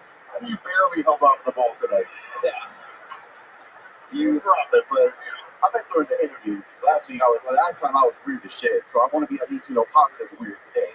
Okay. Yeah. All right. Well, you're still in it right now, so be careful because there's nothing weirder you can do than talk about how weird it could be right now. Oh, in the interview. Whoa, there it is. Fucking Dirk Kreischer. All right, Marvin. Tell me something crazy about your life that I didn't find out last time you were on. You had some time to think about it? Yeah, man. It's funny you keep saying I'm out of shape and shit. I used to actually wrestle. Like backyard wrestling and shit. So, what was it? Were you like a luchador or something? Did you wear a mask? Yeah, I was a hardy, you know what I mean? I try to be like a hardy boy and shit, but I was doing Lemaire, what do you think about this? You jump off a roof? Yeah, if there was one. It was like, since I was in the Bronx doing this shit, so we were doing it like playground, so I kind of jumped off that little hut house shit that got like slides and stuff. I So know I it could well. swanton bombs over that shit, you know what I mean? Like, onto the concrete. Rubber mats, the ones that be burning at 90 degrees, you gotta throw water on that before you lose hairs on your arm and shit. Like, Okay, all right. So people are relating down there. Yeah, they are. You were more of a hard yes. Okay. All right, Lemaire will now swallow the Incredible Hulk glove in one swallow, like it's a pill. There you go. Shove it in that Lemaire. All right, Marvin, you got little joke books, right? last time, yeah, That's right. There you go. it remains the same. Yeah, it was good. It was good. You did the trick where you talk really, really, really, really, really, really fast, and the fucking crowd went wild. But the tricks, that's a trick. You know that. You've been doing it 14 years. Yeah. You know that gets in plausible. Well, not exactly. It's hilarious. Anybody could memorize that, ramble it off. There you go. Yeah. It's good.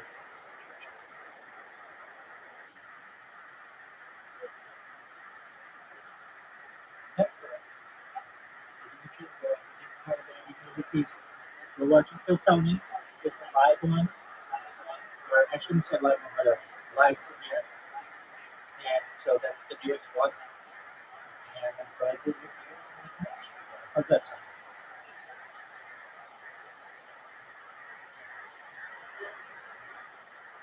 That sounds good.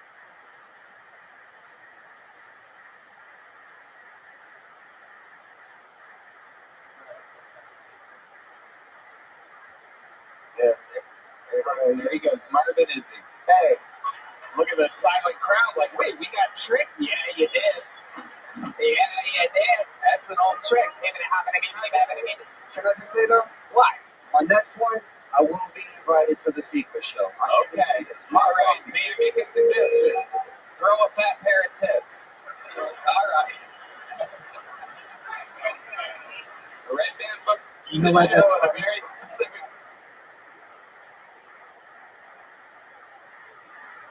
Well, okay, so there are two hosts of this show. There's Tony, there's Redman.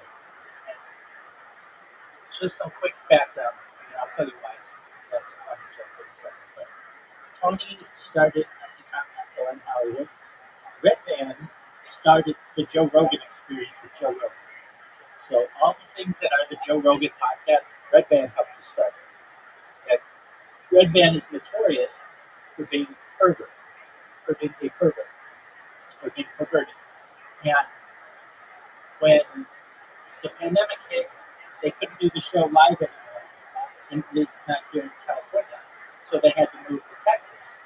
And Joe Rogan built the comedy mothership there, which is where this is being broadcast, from where it's being broadcast. Now, Red Band made some money during this and was able to buy a club, and Austin, Texas has kind of become the central hub of comedy in the United States since the pandemic. Well, Red Band has this just routine where if you're a hot girl and you go on Kill Tony, he will invite you to something called the Secret Show, which is hosted at his local club. Now, he says that he does it at least to women because there aren't many women in comedy. And that's true. It really is. But the joke is that if you have a big pair of breasts, he's going to invite you in. So that's how it is. Does that make sense?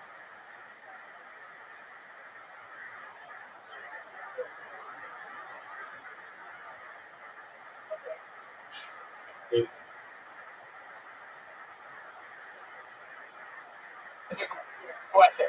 You know, I give you all kinds of background. You just need stuff. Just in case you don't know who these guys are. This looks like a new name, thank God. Let's meet them all together. Make some noise for R.J. McKeegan. Everybody, R.J. McKeegan. There he is. So, I signed up for Bumble about a month ago, and I met this chick on there, and she was a big Texas Longhorn fan. So we went to the basketball game together, and she kept yelling, "Hook 'em horns, hook 'em horns." So at the end of the night, I fucked her in the butt, and I fist hooked her, and I was like, "Hook 'em horns, hook 'em horns." But I like hot chicks. But, you know, I like hot chicks, but I have a gay twin brother, and his name is Tommy. And when I go to bars and I meet a hot chick, I say, "Oh, hey, queen. Hey, queen. Oh, I love your hair. Your kids feel so good." And we become best friends. And at the end of the night, I tell them, "I lost my keys. I don't have anywhere to stay." And they let me come back with them because I'm gay and I won't try anything. Then we get back to their house, we take a bunch of shots, and then RJ comes out of me, and I fuck the living shit out of them. Wow. First, let's check in with those Jake Gomez. I can't even look at you right now. And I completely understand. When I first started watching this show, I didn't like it. I personally don't like racial humor, and I don't know, over-emphasize sexual humor isn't normally funny to me. It can be, but it has to be really funny or intelligent. I like intelligent humor. Well, in Kill Tony. The guy was just so red and loud. It's not even. Oh, okay. Can you see what's going on? Can you see the video? Is what I mean to say. Like, I was watching it, but like I said, he was just very animated and loud. Okay. Well, he made the joke. I don't know about having sex anally with a woman, saying hook 'em horns, hook 'em horns. And a better joke would have been hook 'em horns, but it's still not very funny. And I don't know. You can just hear him side. Anyway, here's the next person. What'd you say?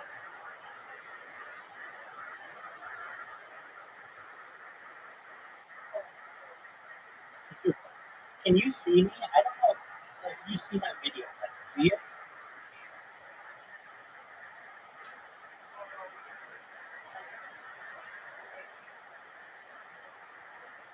Okay, good.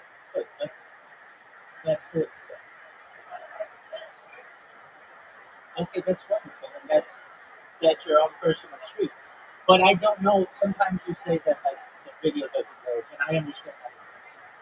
I just it's good to know. Blew it. Can I? I'm Irish. Tony. Can I hold this again? Viewing the picture.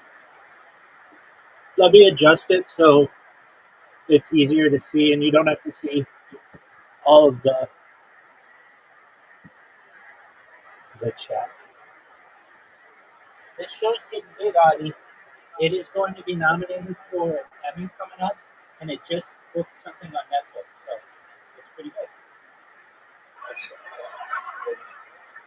It actually aired on Netflix last week. It wasn't live. Okay, Lemaire. Oh, I'm speechless. We got that. Thank you. One was They forgot about my joke. RJ, you are incredibly unfunny. Let's talk about it. Okay, that's what this show's all about. All different shapes, sizes. I pull a new name out for the first time tonight. You come out just guns blazing. Hey, Tony, I'm only getting Monday, okay? So what? Well, you guys have the same fucking voice. Yeah, well, he's actually shaped like a man, so it's more embarrassing for him. RJ, were you raised by women? Why do you sound like that? I'm from Seattle. Okay, what else? Let me ask you this. Do you see your gay brother when you look in the mirror? It's my alter ego to pick up women, Tony. Okay. RJ, oh my God. How long have you been doing stand-up comedy? I'm new. So how long have you been doing it, you fucking retard? So I had I just got divorced. My ex-wife was a redhead, and RJ, how long have you been on stand-up comedy? 1 month. 1 month. How often have you done it? You do it once a week? I've done it like 3 weeks I've been here. I've done it 10 times. So okay. And you thought you were ready for this? I think I am. Okay. Yeah. Oh, okay. How old are you, RJ? I'm 39. 39. What do you do for work? I own a semi-trailer rental company in Omaha, Nebraska. Okay. Omaha rules. Yeah. All right. I used to own a big trucking company, but I worked 70 hours a week, and it was too much for me. So I quit that. I met some rich motherfuckers in Nebraska, and they started a semi-trailer rental company with me. Watch out, the black center motherfuckers. Yeah, is it because I related to you? I don't exactly. Yeah, we're all related. Blacks and Irish are like the same, same race, No. Why? How? What do you mean? What do you mean? If you're going to say that, you have to follow it up with a fucking thing. Okay, so I was watching this World War II documentary the other week, and I got we all know about the blacks versus the Irish. I got so happy. I couldn't believe Hitler was going to put the Nazis or the Irish in the master race. And I was like, what the fuck? No one's ever believed in the Irish before. And the British, they've treated us like shit for thousands of years. So when the Nazis were fighting the British, I was rooting for the fucking Nazis. I was like, Elon, let Elon.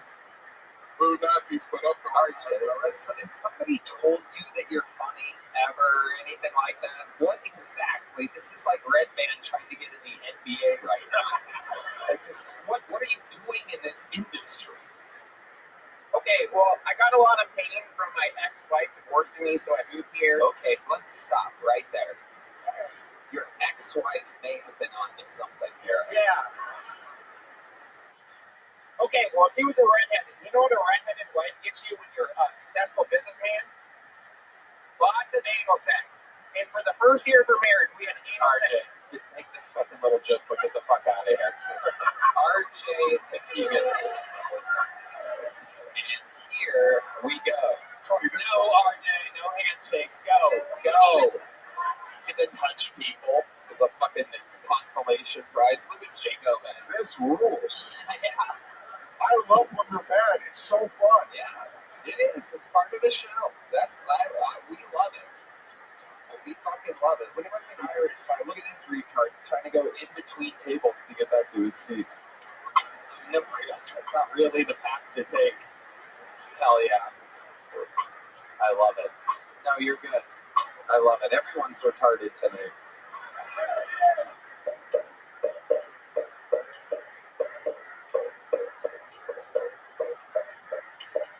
This podcast is sponsored by Voodoo Ranger Mini Rippers. Guess what? The best beer on the market just got a whole pop of Mini Rippers or Mini Cans of Voodoo Ranger's highly drinkable juice Force IPA, or Tropic Force IPA.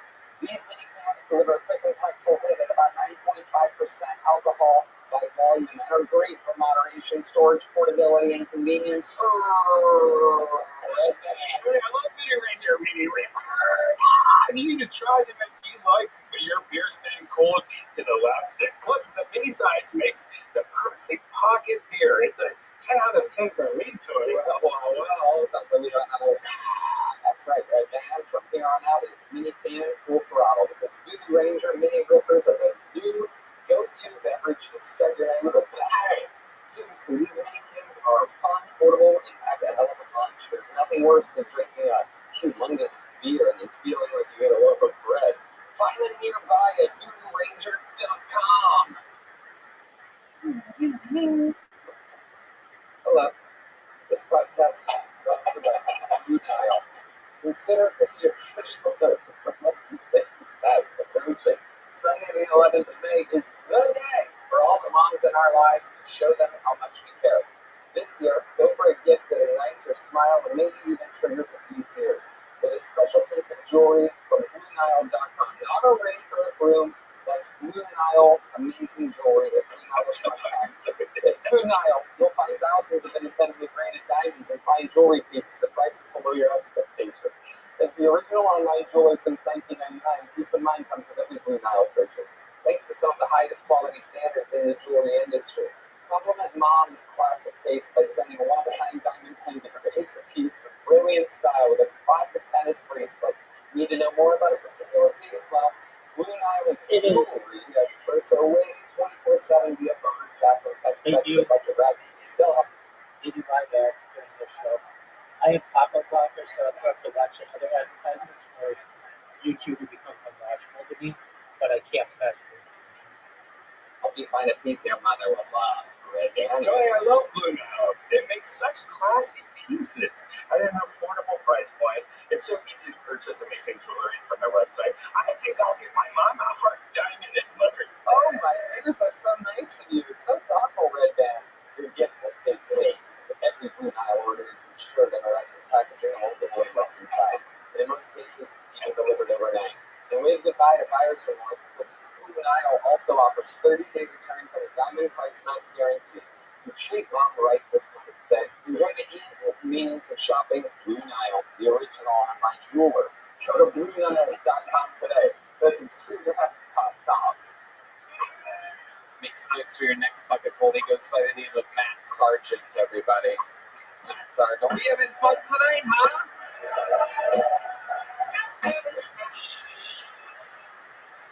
Oh, holy fuck. What's up, bitches? Talking to all the 14 women here in this fucking sausage fest. This is cool. Anybody from Austin? 3 of the most boring fucking people you've ever met in your goddamn life.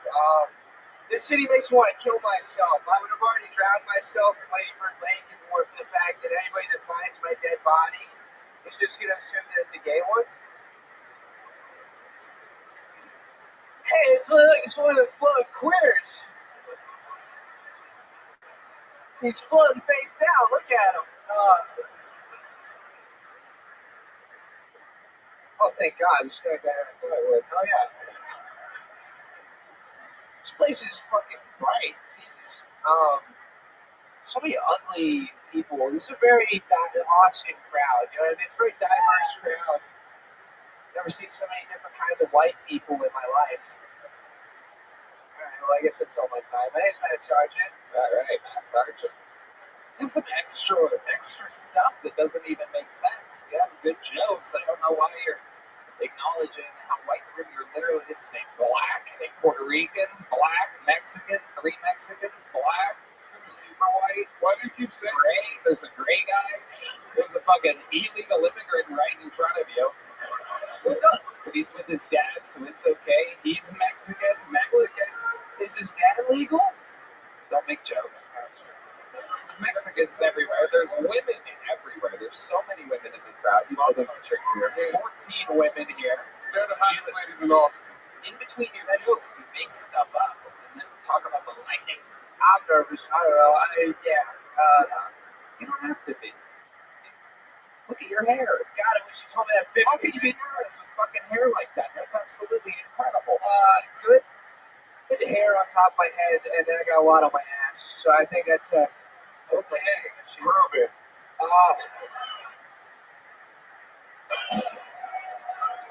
Absolutely not.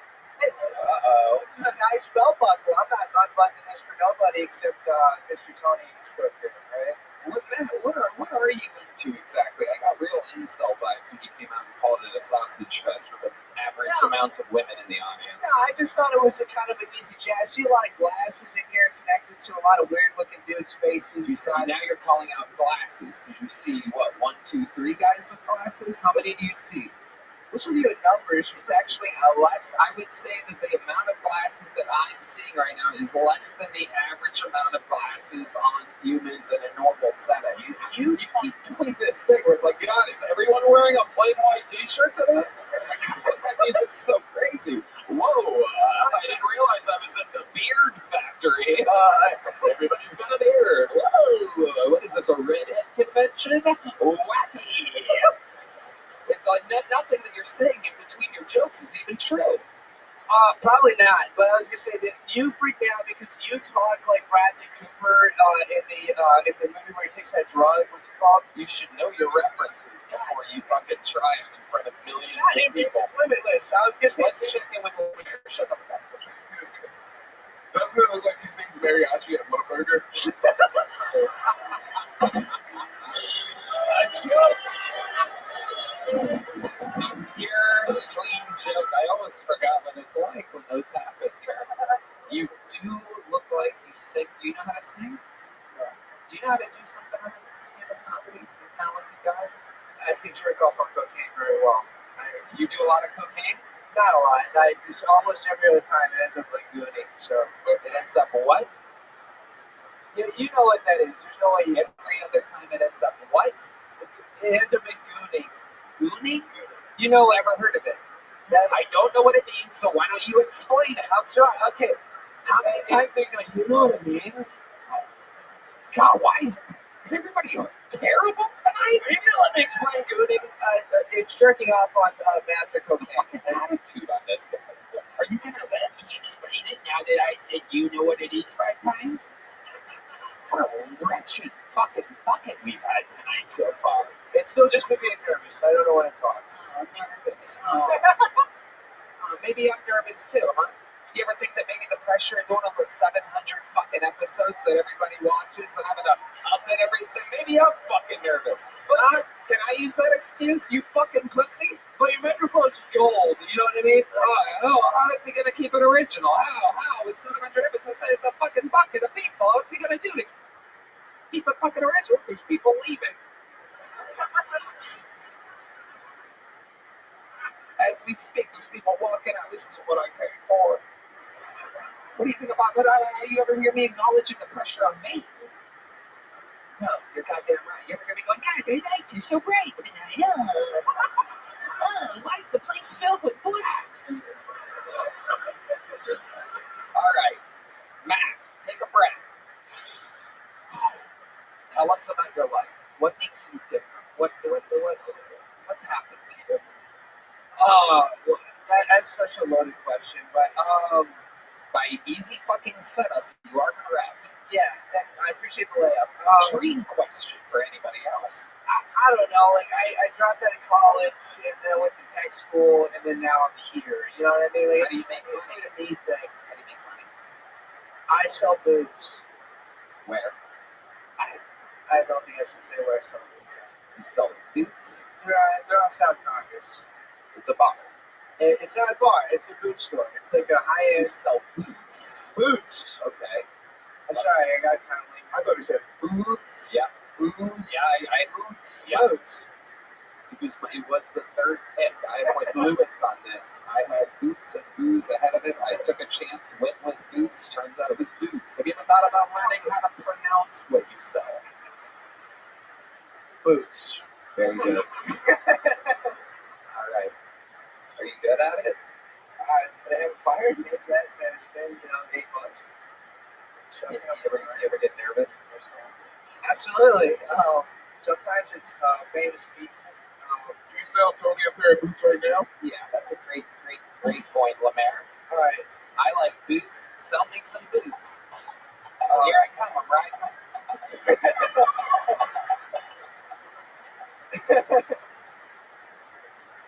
Oh, howdy.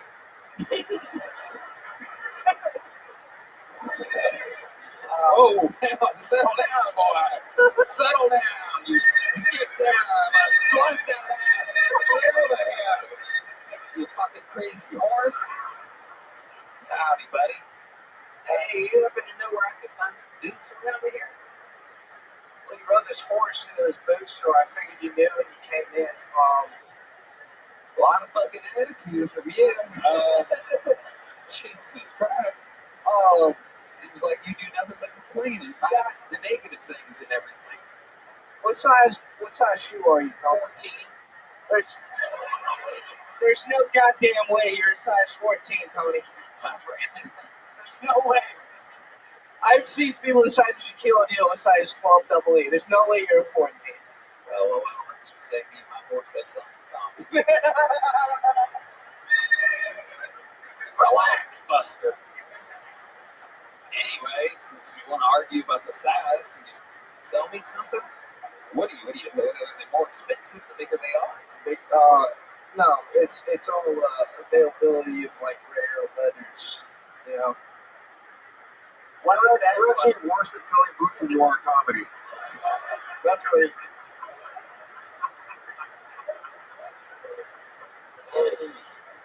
So, do you have any boots available?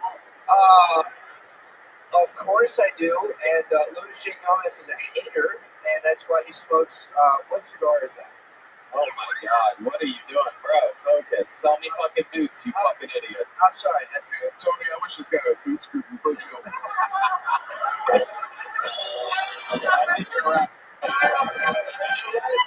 I decided I don't need boots. I'm going to wear high heels for the rest of my life. There you go. There he goes. And he drops the book, ladies and gentlemen. You can't blame him. The lights are bright. He's nervous. Let the mic stand over there. Heidi, can you grab this mic stand and put it in the right place for us?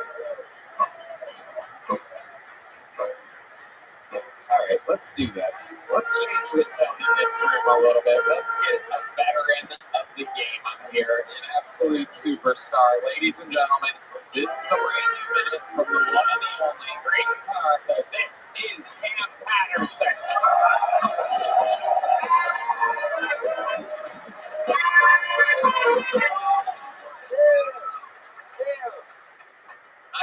I learned something about myself recently. I shouldn't be allowed to go to weddings. That's not a good thing for me. I went to my cousin's wedding this weekend, and I cussed out the maid of honor. She was a bitch. She deserved it, though. Because, let's understand something. At my cousin's wedding, all the groomsmen were my cousins and my friend up to my whole life, right? And I didn't get to hang out with them the whole time. I was really into the wedding. So we started eating and stuff like that. I was eating earlier. I would go talk to my cousins, sitting at the groomsmen and the bridesmaids team, right? And the maid of honor called me over. She was like, hey, can you come here real quick? We're all over here eating, and you got to bother with us. So can you come back later? And then I was very confused. So I said, respectfully, keep the fuck out of my face, right? And then a fat bitch came out. There's always a fat bitch around somewhere. She came out and she was like, hey, who the fuck even is he? And I went, bitch, Google me, right? The coolest shit I ever said in my life, dog. And then I walked outside. I was like, hell yeah. But I had to make sure Google go first, right? So then I Googled myself and it came up Cam Patterson. That was cool. And I scrolled a little bit. And then it said Cam Patterson, the worst beating of all time. I said, wait a minute. Bitch, don't Google me, ho. Don't do that at all. And then that kind of found out that it was kind of bad. But I may not have said, I'll slap the fuck out you, bitch. And listen,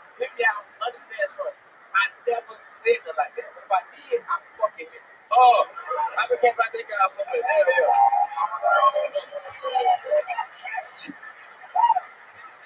Cam Patterson, you went to a wedding, huh? Yeah, it was cool. I hate weddings. It was pretty stupid. I really cut that bitch out too. Yeah. Fuck that little dumbass bitch. It pissed me the fuck off, dog. It really made me angry, man. It's uncalled for. Stupid fucking sport. People get out of line at weddings. She was tripping, bro. Like, I don't even know who that bitch was. Right. Dumbass bitch. Fat girls at weddings. If fat girls at weddings, it's like I don't even know what it's I like. want to eat real bad. I should have slapped that. Oh, but if I was a bitch, I would have beat the fuck out of that hoe. I'll tell you that much. That makes sense. Yeah. Yeah, if I was a bitch, I'd beat her ass. Fat girls at weddings, they get angry because they're never really gonna, that's Yeah, nobody want that big ass bitch. yeah. They're just always gonna be I watched. want that fat ass, goofy ass bitch. Hope you look at this shit too. You dirty ass, fat ass fucking bitch. I'm starting to think they can't beat the shit out of this girl. He said it way too many times. No, I didn't do it. I wanted to. I didn't do it though. I didn't do it. I don't get it. Also, on the having sex with fat ladies thing, let's not speak for everybody. Oh, I'll fuck a fat bitch. I miss her. I was before. I'll fuck a fat bitch. Oh yeah, Campbell definitely fuck a fat I bitch. would fuck that fat bitch. She was nice. I would fuck her. Oh yeah. I mean, Lemaire, She was nice. She got some dick. Lemaire, you are one beard shave away from Cam fucking you. Wait a minute. Not far off. Trying to hold to y'all. Not far off. Hit it from behind, grab that little ponytail of his. Oh no. Oh, I know. I do look like an auntie without a beard. What? You have a beard. Yeah. Okay. So Cam, what else happened? Whose wedding was this? One of your cousins. Yes, I was the next guest. Yeah, I couldn't next time with that. This was a black wedding. Yeah, black and yellow. Yeah, Oh, wow. I've never been to a black wedding. That's wild. Let me see. What are black weddings like? Have you ever been to a white wedding? Never been to. That was my first wedding ever. Is it like a public park? What? Well,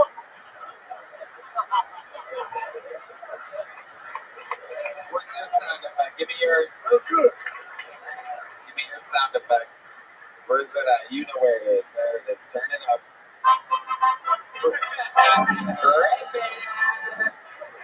With barely a voice tonight, the allergies are affecting him. Does that stop him? Does he complain about the bright lights? Does he acknowledge the people in the room? No. He plants his feet and he says the racist joke. it was at a park. Let's talk about it. Have you noticed the smoke detector going off in your apartment? What? Do you hear that? You don't hear anything, do you? Do you hear anything? That was piano. That was piano right there. No, it wasn't. Do you hear anything? Damn, no, you gotta hear it. Wait, do it again, do it again. Lemaire trying to defend his entire race right now. No, don't look at his finger. Look out straight and see if you hear anything. Did you hear something? Well, what do you think that is? A cricket.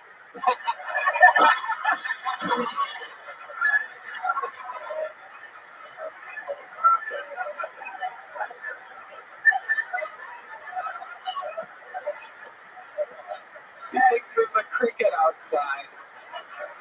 No. What is that other noise? Is that you? Okay, guys. Okay. So hold on. Why do you think it is that black men don't notice smoke detector alarms when they need to be replaced? This is a mission that I'm trying to find out on this episode. We're trying to solve the world's problems. Why do you think you heard a cricket and everyone else hears a smoke detector alarm going on?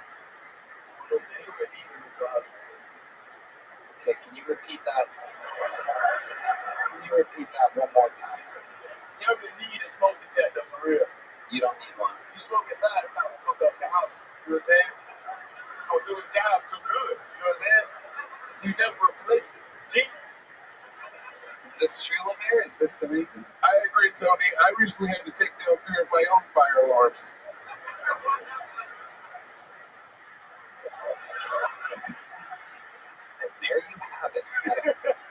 Tony, solving the world's issues. Absolutely incredible.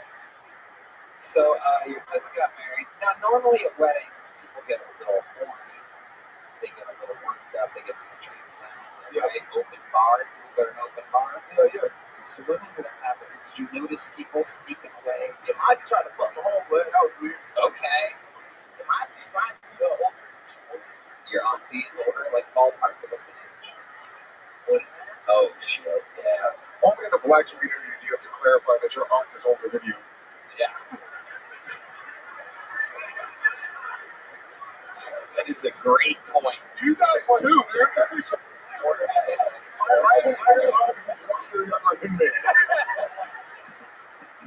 It's also that way with Italian white trash. I can confirm my mom and my oldest sister were pregnant at the same time. I am an uncle to a niece that I'm 2 months older than. This is reality. Not old, but she older. You understand? And she got pregnant a lot. And my homeboy, she be getting pregnant. And I'm 25, 26. And the whole time she was like, homeboy, so and I was making me angry. Just standing there like letting her feel it. I couldn't be fucking too weak. You had to punch that white fat chick in the face again. No, it was a black fat chick. They were like, well, that's not gonna hit her. before she lost weight, that's what she was. Black fat ladies are undefeatable. They got good hormones. They been putting on their whole life, nigga. You know what I'm saying? Their whole life. It's a strong bitch, though. It's a strong bitch. Ass fucking bitch.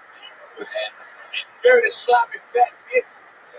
And they're loud. It's loud too, am I right? But wait up to Tony. Okay. The crowd didn't laugh or groan. They kind of disagree. Yeah, they are loud.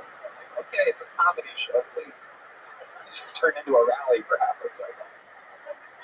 Cam, I love you. You are the man. You went to a wedding, and here you are talking about it. We're following his life in real time, the places he goes, the things he does. You're watching a comedian's process here. Every week he fucking does it. Back to the fucking we go, ladies and gentlemen. This podcast is sponsored by Build. Folks, summer's around the corner and I'm already planning my next getaway. Maybe I'll go to Italy or Spain with my good buddy Red Band. I love using points for travel and I'm always looking for more ways to earn. Here's a life hack. Pay rent with Build to earn flexible, transferable points and unlock exclusive benefits along the way. There's no cost to join. Just by paying rent, you unlock flexible points that can be transferred to your favorite hotels and airlines, a future rent payment, your next Lyft ride, and more. Red Band. Tony, Built is the best. I love Built. It allows you to earn points at home in your neighborhood and on travel. When you pay rent through Built, you unlock two powerful benefits. First, you earn one of the industry's most valuable points on rent every month. No matter where you live or who your landlord is, your rent now works for you. Second, you gain access to exclusive neighborhood benefits in your city. Built's neighborhood benefits are things like extra points on dining out, complimentary post workout shakes, free mats or towels at your favorite fitness studios, and unique experiences that only Built members can access. And when you're ready to travel, Built points can be converted to your favorite miles and hotel points around the world, meaning your rent can literally take you places. So if you're not earning points on rent, my question is, what are you waiting for? Start paying rent through Built. Take advantage of your neighborhood benefits by going to joinbuilt.com/Tony. That's JOINBILT.com/Tony. Make sure to use our URL so they know we sent you. Joinbuilt.com/Tony to sign up for Built today.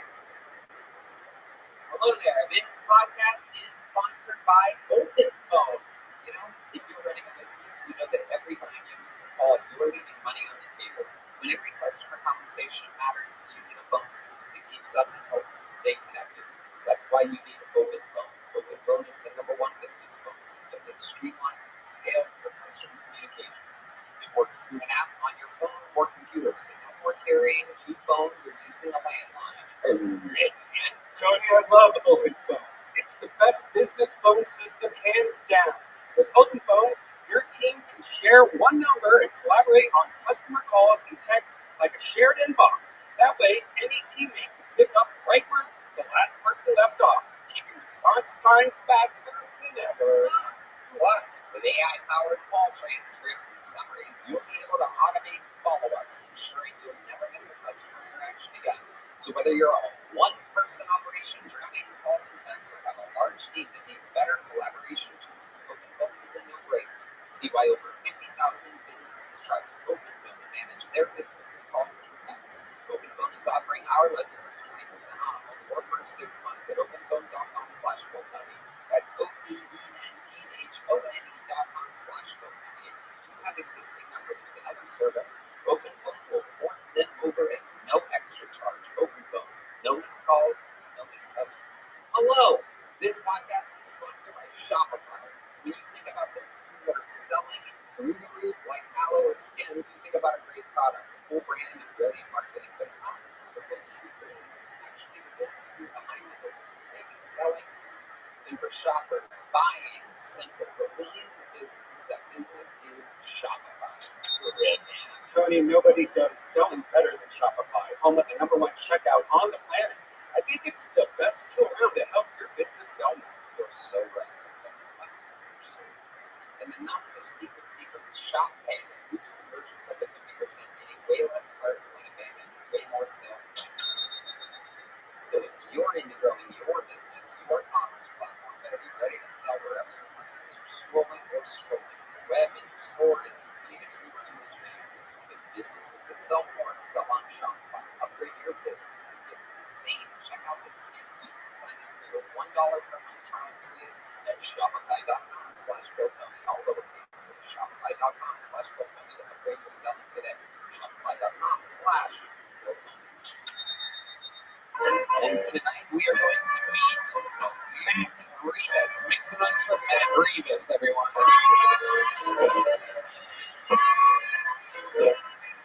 Yo, what's up? My name's Matt, guys. Yeah, I know you guys looking at me right now. You guys are like, what is he? Yeah, my buddy selling like orange chicken.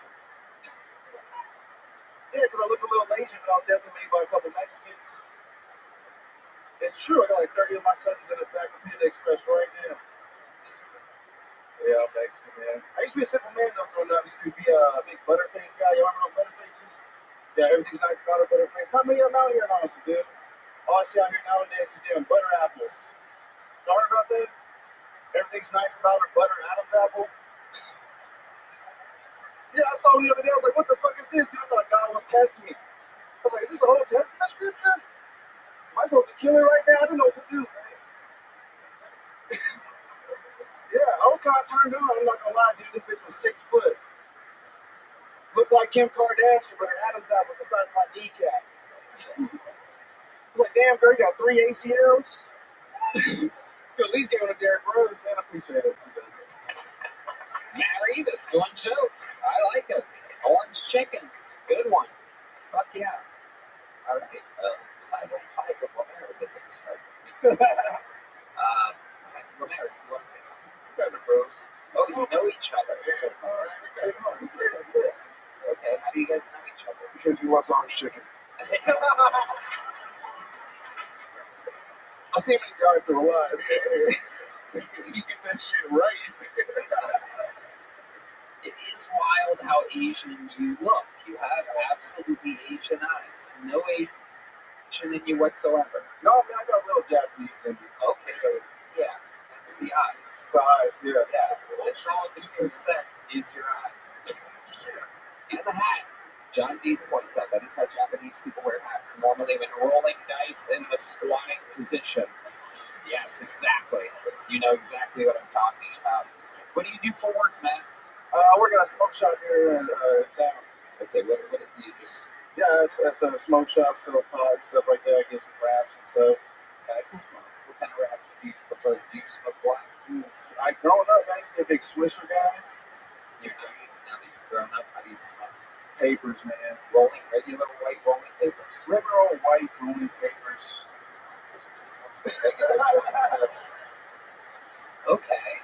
I like this guy. He's got a swag to him. Like, I think the other comics bummed the audience out so much that he didn't do as well as he would have done. So I blame the other comedians for, It's true. There's a lot of bucket pulls that were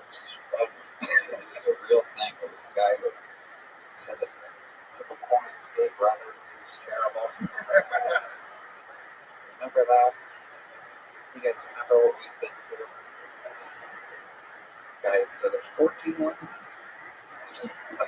Count really fast and see in the dark. Somehow you knew what everybody looked like, the glasses they were wearing, but also it's overwhelmingly bright. I can't see, but I know what's going on out there.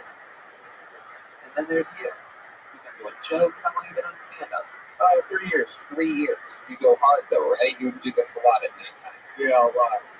Do you do that orange chicken joke differently? Sometimes you try a different delivery system. Yeah, sometimes, but I've tried it multiple times. It's like the best. Every time the best stuff.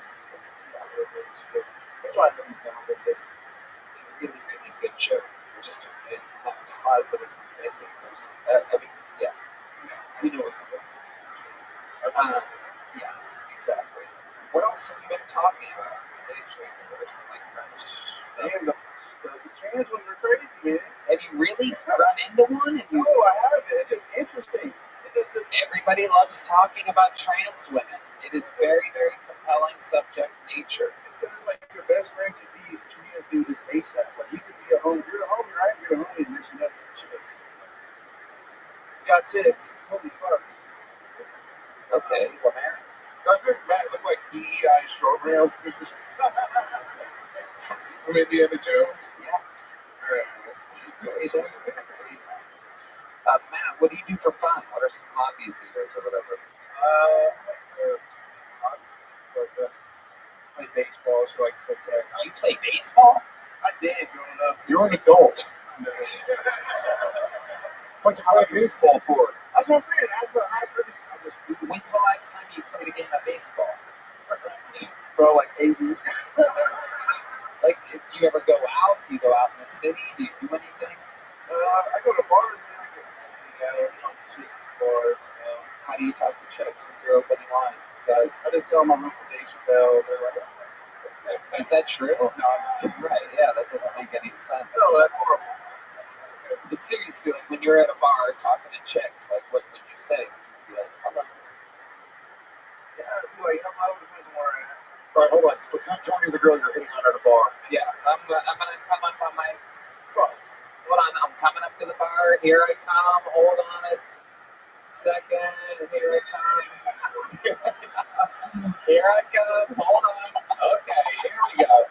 Oh Lord, these size 14s are hurting today. Can't wait to get myself a nice size gorilla and fucking chill out. Oh, howdy, boy. How you doing there, partner? Good, good. You mind? A guy like me just wanted to know what your sign was. Oh, I'm a. You can call mine as a Scorpio. It's a little spicy. You know what? Oh yeah. I don't know how you guessed that. Oh. Wow. Who would have thought? Hey, what do you say we jump back on my horse?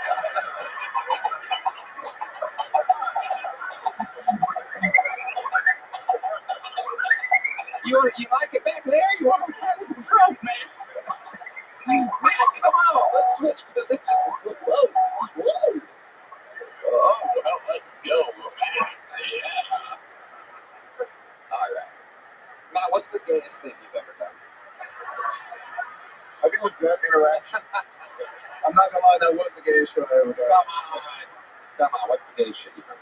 Yeah, dude, that was beautiful. I think we had like a real connection there. Oh, okay. It was pretty romantic, Tony. I was surprised I had it in me. I do kind of. What's your biggest regret in life? You have a regret? You ever wish That interaction there. Okay, please let the fucking interview happen. Here we go. Jesus Christ. There's a part sometimes where the guests realize that they can answer the question, get a very light laugh. All right. Biggest regret in your life, not reasons. Honestly, I wish I graduated college, man. Okay, why do you wish? I've never heard that one. It's on Me, I'm a proud college dropout. I love the fact that I got the fuck out of it. Yeah, it's just my mom. Man, my mom, she just wanted me to graduate. That's the one thing she asked. Right. And I fucked up. Okay, how far into college did you get? I was like 3 years in. Wow, that's pretty fucking deep. That was deep. Took like a lot of money deep. And how much do you owe still? Probably $50,000 $50,000. in a match. There's some victims in here. Working at a smoke shop. It's a big goose. Like, I mean, Working at a smoke shop. That's going to take a long time. absolutely. You take advantage of that Biden shit. Like, they just threw it all away. Yeah, Biden totally did that. My fiance just got $40,000. I always hear those stories from like white people. It's crazy. You know what I'm saying? She's Asian. Oh, She's fuck. Yeah, maybe if you just show them your eyes. Matt, you've been on the show before. What kind of joke book did you get then? I got a small one. You know what, Matt? Just was a fucking good interview in Orange Chicken. You're the first big joke book of the night, buddy. Congratulations. Appreciate y'all, man. Orange Chicken, Matt Rivas, ladies and gentlemen. And onward we go. You guys having a good time out there? How many of you like it when comedians do good on this show? How many of you like it when comedians do bad on this show? Well, then you must be having a good old time. Ladies and gentlemen, your next fucking book goes by the name of Tim Stifler, everybody. Tim Stifler. And that's Tim, everyone. Make some noise for Tim, everybody. Just before I hop into my minute, I gotta do a quick ad read. No me gusta mi padre. No me gusta mi trabajo. No me gusta myself. Oh, Dios mío, es better help.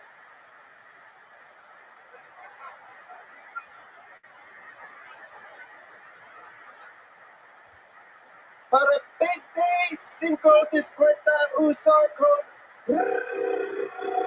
really depressed. Just gonna get that other one out of the way and then I'm gonna hop in my minute. Do you guys like pets? Come to pedophiles. Okay, I'm gonna hop into my minute. There you go. Tim Stifler. There you go. All right. Hi, Tim. Oh, you're clapping for yourself. I like it. I've literally never seen that before. That's incredible. 700 plus episodes. Oh my god. And little did I know that it was even possible. I thought I've seen it all. And then I turn around and there you are, smiling. You're having a good old time. Tim, welcome to the show.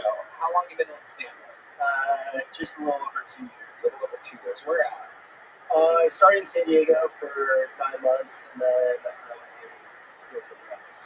How long have you been here? A little over a year. Okay, perfect. What do you do for work? So I was in advertising and then I quit that and now I'm starting a comedy club. So you're opening your own company. Yeah. Congratulations. Yeah, I love that. That's smart. Thanks. That's a great way to do it. Yeah, it's called the Sunset Strip too. Oh, brilliant marketing. Brilliant marketing. I was gonna say, it's a bad idea. Don't do it. Yeah. It's like the highest ceiling, even higher than. Are you really starting your own company? Yeah. What were you at in the process? So it took us 6 months to find the place. Finally found the place.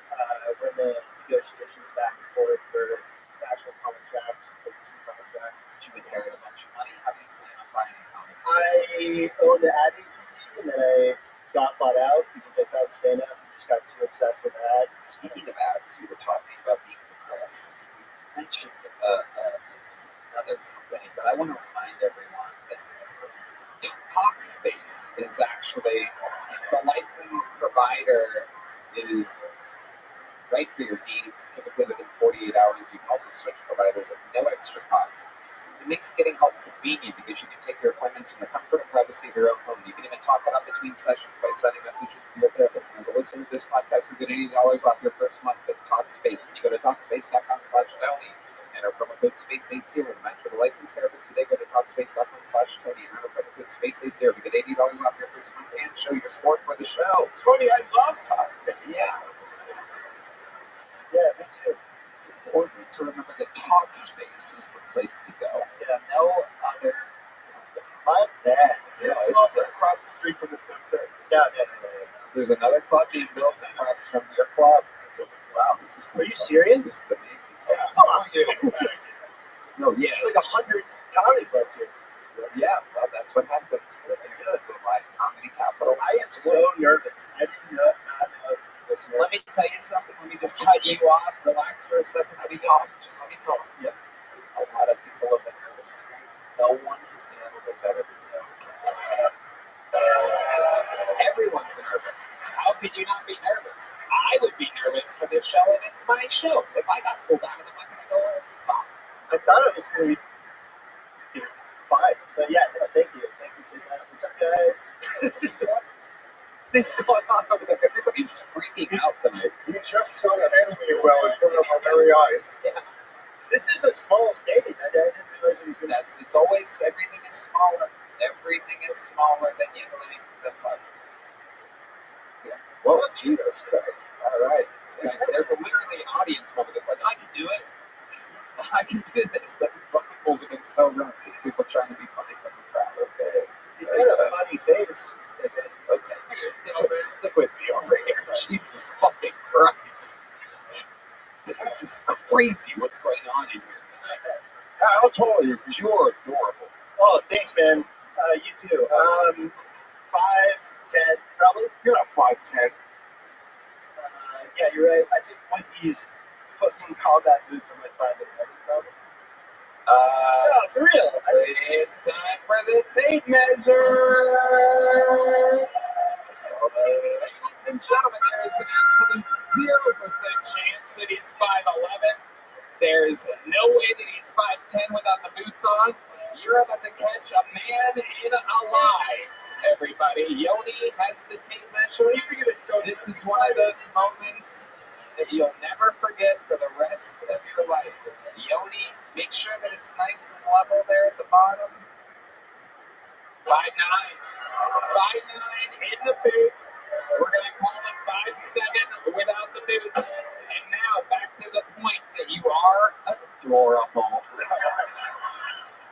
Little squeaky devil, you. 5'10", 5'11" in the combat boots. Oh, holy shit, dude. What do you think this is, your dating profile? You think you can just catfish the world with humans looking directly at you? I'm fucking 6'6". What do you expect, Tony? Life ain't easy looking down upon everyone all the time. You always thought you were 5'11", but no. So 5'10", but I was like, he's, had some dirt, so I thought maybe like, I don't know. What the fuck are you talking about? Holy shit. What's your love life like? Nothing really going on right now. That's because you're a liar. You're a catfisher. Yeah, that's fine. Yeah. Fisherman. Yeah. No. So when's the last time you were in a relationship? I had a really quick, crazy thing like a month ago.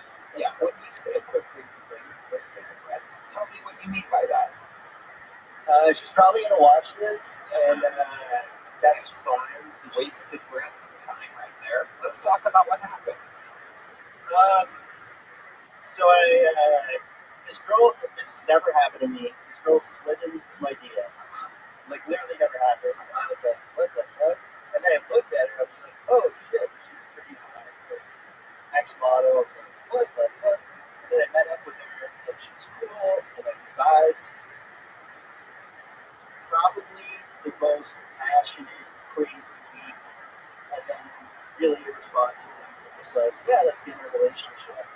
And then immediately after that, she just like was nuts.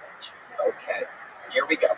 So let's take it one beat at a time here. Passionate week meaning like she comes over to your place every night. Every night you're having all out unprotected sex. Am I correct? Yeah.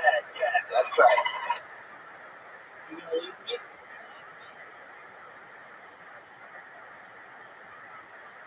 Okay. Well, you can. Be back.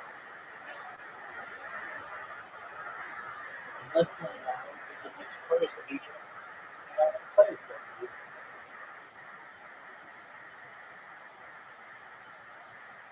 We'll see you when we see you. Okay?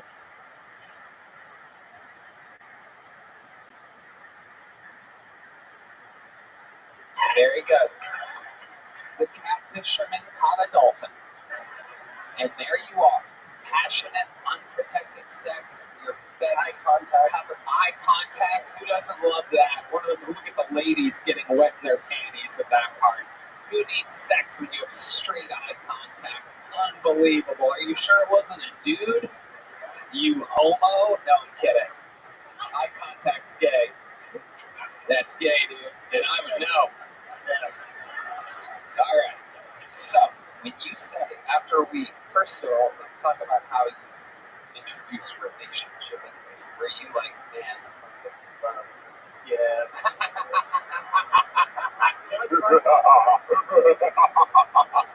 I didn't say love, but I did say, yeah, we should do a relationship. I'm 35.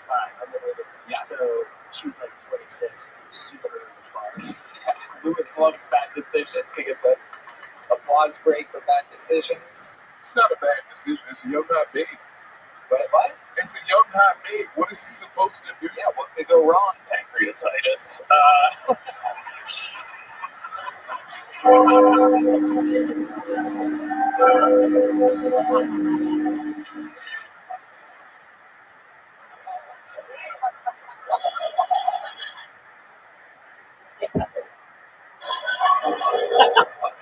Okay, Jesus Christ. Okay. All right. So, when you say things start to get a little crazy, what do you mean? You're allowed to talk about it. It's your life. The show, everyone does it. And then it's on a podcast. No one knows what questions they're going to get. You're not under any crazy circumstance. I'm saying this for her when she's watching. It's just all, you just have to be honest with this. No, honestly, fuck her. She's like, Oh, okay, you didn't have to say that. That's crazy to say. You may have been the crazy one, and now I'm on her side. Okay. When she started getting a little crazy, or things got a little crazy, give us the first thing that happened. Not the most extreme thing. We'll get there. The first where you notice, like, shit. Like, was there something you didn't like about her? She has like a weird butthole or something. no, she had it normal, but you almost stopped the fun there, and I was gonna repeat that. Yeah. Very specific. Sometimes it's there's a hole for sure. that's what you need. It just needs to be a hole For sure, 100%. That was a weird. Milk was The weirdest. The beginning of weird. The beginning of weird. Was she like, I'll cook for you, and she would bring the pancakes? It wasn't that exciting. It was actually kind of sad. Like she that night she like had a panic attack, and she's all of a sudden it was like Gone Girl. Like, she was perfect, and then once it like happened, it was like She didn't take the meds to your place, did she? no, probably not. And I don't judge that. That's really cool. Totally cool. And if you ever run out, remember, talk space. And if that doesn't work, try some Voodoo Ranger. And if you lose your job, go to ZipRecruit. Okay, let's get back to the fun here. Okay, guy has a panic attack. Did you guys smoke weed? Is there something that onset the panic attack? No, she was like, I told you this was going to happen. I was like, no, you talk about it. I genuinely almost spit coffee all over the front. You can thank me later, you two. It was so close. The I told you this was going to happen is nuts. What day was it when she said, hey, just to let you know, there may be a part where I fucking go fucking crazy? That, by the way, that would have been the answer to the actual question. The answer to the actual question was at some point, a couple days in, maybe even the first night. When do you think she told you this shit? I don't think she did at all. Oh, you just weren't listening. You were busy with that eye contact, just fucking. Yeah, dude. My name's Tim Stifler, dude. Look, I'm out of the advertising agency. I'm getting to the comedy club game. Once these negotiations, more eye contact. All right. So she warned you. She says that she warned you. I was just going to say, eye contact sex kind of rules. Lemaire, you are a psycho. Lemaire is using this appearance on this show to try to get a woman to fall in love with him. Look, I just believe in the woman president and eye contact during sex. It rules. Look, we all love eye contact during sex, but in the way you can't say eye contact during sex. It just happens. You can't be like, oh, my favorite part of the sex was the eye contact. No, it's the wet pussy with a dick moving back and forth. God damn it, I'm sick of all this bullshit.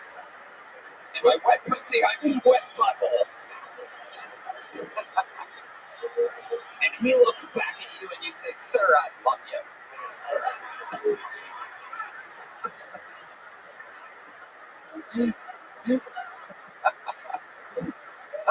What is this show become? Alright, so it's a panic attack. What type of panic attack is this? Is she's sweating? She's laying down? Is it like... Right. Yeah. Yeah. We were in the shower, and then... well, I mean, she should be wet in the shower. Okay. Yeah, you were in the shower, and what happened? And then she... I'm freaking out! Oh, shit. And then how long did that last? And you tried taking care of her. Yeah, like, we're in a relationship. What's going on? And then You're still trying to fuck. You're like, oh, what's going on? Don't worry, hey man, no, it's all good. Hold on, let's use some of these tears to lubricate it. Fuck at it. I'm fucking Tim Stifler. That's your actual name. It's Stiefler, but it's Stiefler. It's all good. Oh boy, Stiefler, you barely knew her. Literally, you barely knew her. All right. So she says she's freaking out, and then what happens? I mean, we got through it, and then there were, then it was like every day, and she was just like, yeah, this is how periods work. But then the period like never ended. Right. Yes. It was like an exclamation point. Yeah, it was for sure. Right. And you were like, I'll fix her. Like this hot model. The only reason she's with me, there has to be a reason why she's single. Yeah. And how long did that last? The period? Sure. What like the relationship? Yeah. It was like maybe 2 more weeks, week and a half. Okay, so how did you let her know that you were no longer interested? Was it ever the same after that? No, it just kept getting worse. Right. Yeah, she definitely lied about breaking into my apartment while I was gone. Oh, within a 3-week span, she broke into your apartment. Yeah, and she started dating other colleagues after we broke. Oh, after. Oh, yeah, that makes sense. But explain to us how she broke into your apartment. Okay, so I left for a trip. She was the only one that had, access to the apartment. And then she said that she went in there. There was like a Whataburger bag and like all this shit. And there was nobody else besides her that could have been in there. Like there was just nobody. And then you gave her access to your apartment? Yeah, but that's not breaking in, you fucking idiot. You gave her the keys to your apartment. A stranger, you went into your apartment who had panic attacks in the shower. That is completely on you. Well, she said somebody else broke into the apartment and then left all this stuff and made a mess. And then, this is going to make me sound like such a fucking psycho. Yes. I love this. I never lock my apartment. Yes. I never do it. I just am a very trusting boy. And, wow. By the way, that's San Diego, everybody. San Diego. I never lock it, never lock my apartment. And then, has a gate, so I just... What's your address exactly? Yeah. What size television screen do you have? And then, yes, I don't know. I never lock it, and then somebody... Sorry, I don't know what I'm saying. I never lock it. Nobody's ever broken in. I've been there for the entire time I've been here. And then when I'm gone, she's the only one that has access. All of somebody... Okay, yeah. That's right. What were you going to say? No, they said that. Yeah, go ahead, finish it. Yeah, I mean, she's the only person that could have actually gotten it this way. That's right. Yeah. So I'm a bad storyteller. No, you were a great storyteller. Your interview lasted 17 and a half minutes. It was fantastic. Clap for yourself. Tim, congrats. comedy club gonna be, Tim? It's gonna be called Dumb Comedy Club. Dumb. Dumb Comedy Club, everybody. You can't even make it up. It's actually a pretty cool name. Ladies and gentlemen, your next bucket bowl goes by the name of Sarah Sloan. Sarah Sloan.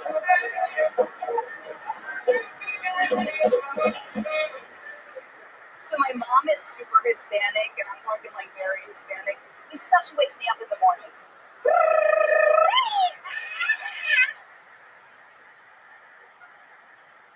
Her accent is so thick, she has trouble pronouncing my name, so she has to call me Sara, she has to call me Sarita. I have some bad news next. My dad is white.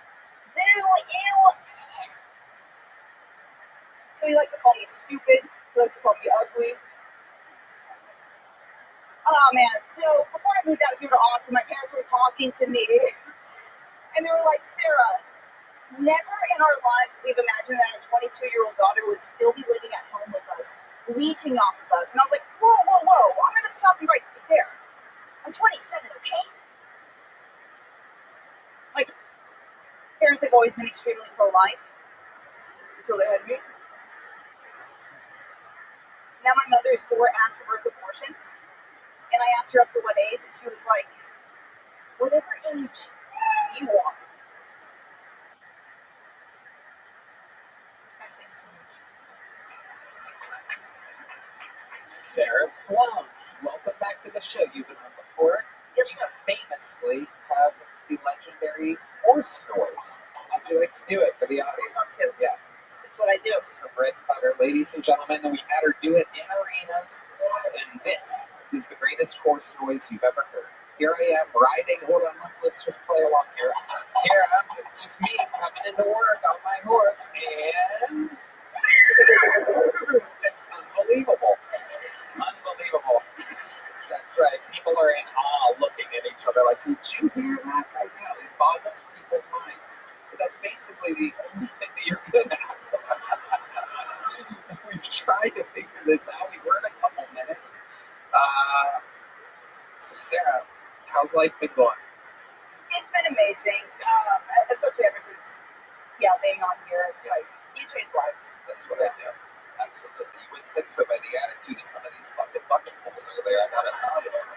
These people. Look, let me tell the story to me. A lot of attitude tonight, but you seem to get it, Sarah. You're a good person. Have you ever had a panic attack in the shower? Only when I look in the mirror. Well, I know she can't make eye contact, so. Why? She's autistic. Yeah. The horse noise like that, you'd be surprised. We'd be surprised if you're not autistic. Lemaire is deeply in love right now. No. I was judging a roast battle when Sarah was on it, and I learned she's a racist. Ooh, it turns out I'm in love right now. Hello, Sarah Sloan. Wow. Thank you, Lemaire. I've always kind of wanted to fuck Garth from Wayne's World. So it's very exciting. Party on.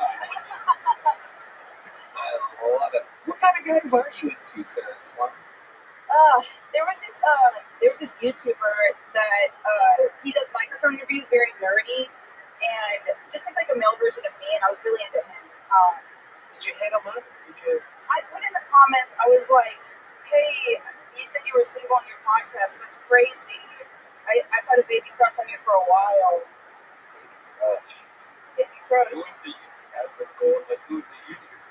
He's a huge the microphone reviews. Yeah, say his name is Bandrew, and he has the channel Podcastage. Bandrew Podcastage. Yeah, it's a pretty big. Yeah, nothing was ever going to happen between. Look at me, it was never going to happen. Oh, Sarah, you're adorable, and you're so likable. And do the horse noise one more time.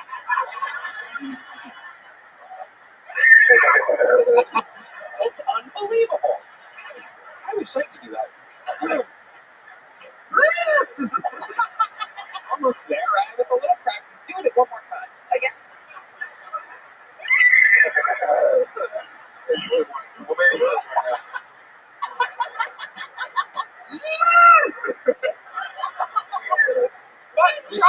Try it. I think you gotta stand up. She gets low. It's like from her balls.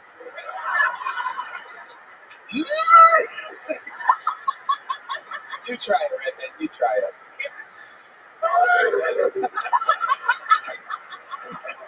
Hold on, Luis J. Gomez, give it a little shot here. Really try. All your horses have such deep voices. Lemaire Lee, ladies and gentlemen, here it is. Oh, he almost died. Whoa!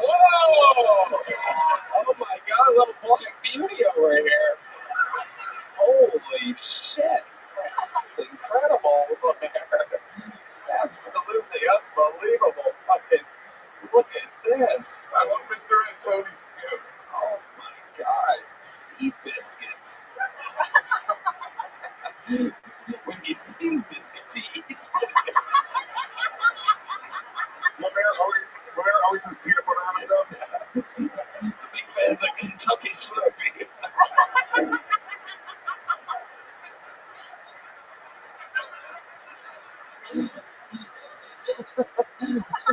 He also has to replace his shoes every week.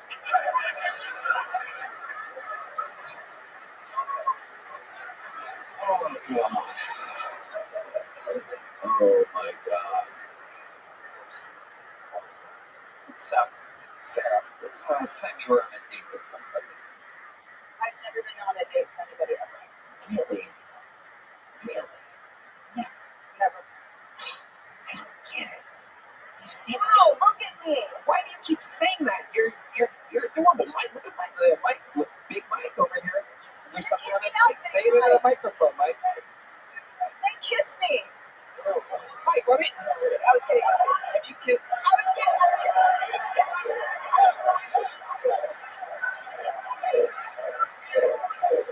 Let's go, big Mike.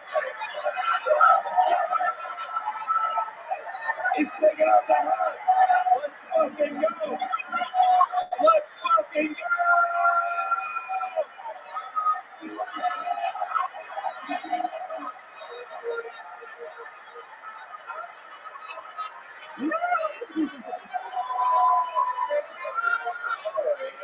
Look at it. Look at the color coming to her face right now. Whoa. This is a new girl. This is a whole new person right now. It's a whole new person. Look at you. You've changed. You just ruined my life. My parents are going to kill me. Your parents are going to kill you for kissing a boy, Sarah? My mother You need to pull up. If your parents are going to kill you because you got kissed by a She fucking... hated the last time I was on the show. Okay, let me tell you something. Have you ever seen the Menendez brothers documentary? It might be time for you to fucking X-nay on the parents' nay. You know what I mean? You're gonna have Lemaire kiss her. That's it. Lemaire, look at Lemaire pretending like he didn't hear that idea. Just like, oh, just sitting along, just having fun. What's your mom's problem with you on the show and her appearances? It was okay. So it was like Raunchy show. a little, a little. Well, they were like, let's get lunch together, my parents, and so then I sit down and we order this really good food. And then they were just like, we're disappointed in you, and Tell me more. I'm being that serious. And they were just like, you laughed at what? It's like, just for those of you listening to the show, if you're wondering why we're laughing, there's a guy that sounds like he's dying of laughter in the audience right now. Because the fans of this show have an unbelievable sense of humor, where someone softly admitting that their parents are disappointed in them. Literally, there's a guy in the back of there just like,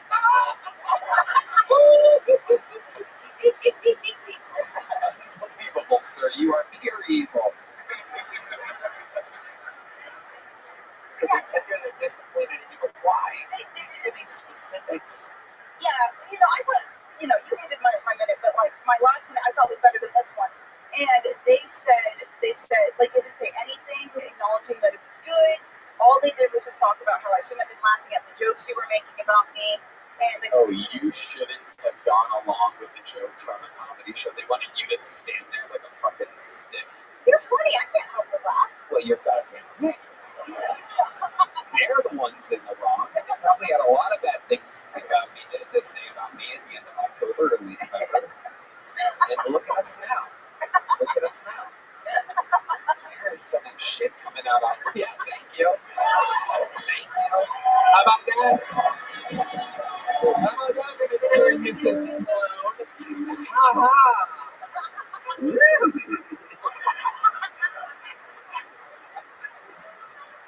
Sarah, what exactly do you do? What are you good at? Now that I know your parents are disappointed in you for coming on this show, I want to make your life even better. So tell me, what do you do? How can I help you? I wish I had a soundboard, or else I would have you here full time making horse noises. I would love to. It's not in the budget for sure. And we have a budget, but I cannot have humans waiting around. Oh no, yeah, I like I really do like doing impressions. What exactly do you do for work? Oh yeah, I'm a front desk worker, so I just very administrative, all the very basic work. Because I wanted to do an easy job so I could focus on this and the after hours. Right. So it's like in an office. Yeah, it's at a school. It's at a school. How much do they pay you? Tell me the truth. It's $53,000 a year. I'm fine with it. I know it's nothing, but I'm fine with it. I gotta be honest, Tony, that's a lot of money to me. Oh, okay. It is a lot of money to you. Well, yeah, supposedly to keep my job, I am speaking as a private citizen. That's On right. behalf of myself. Forgot about that. That's right.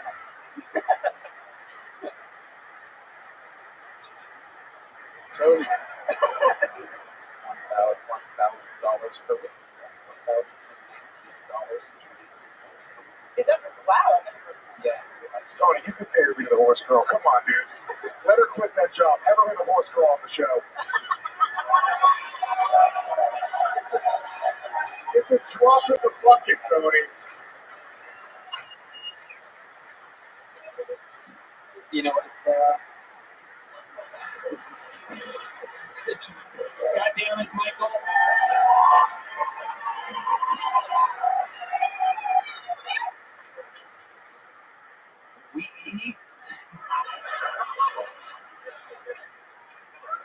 All those horse impressions have my throat fucked up.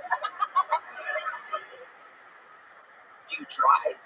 Do you have a car? You can do things? You can show up places? Do them properly? Is there anything fucking nuts about you that we don't know? I'm very confident. I really am. I know I don't look it, but I'm confident. Yeah. I'm about to piss off your parents so bad. Sarah, I don't know exactly how or what, but we are going to match your salary and have you work for us from now on. Sarah's Club works for be proud of your daughter next time. Thanks for you, Mr. and Mrs. Sloan. Now she's mine. And you know what? I'm going to give you $100 more than your annual salary.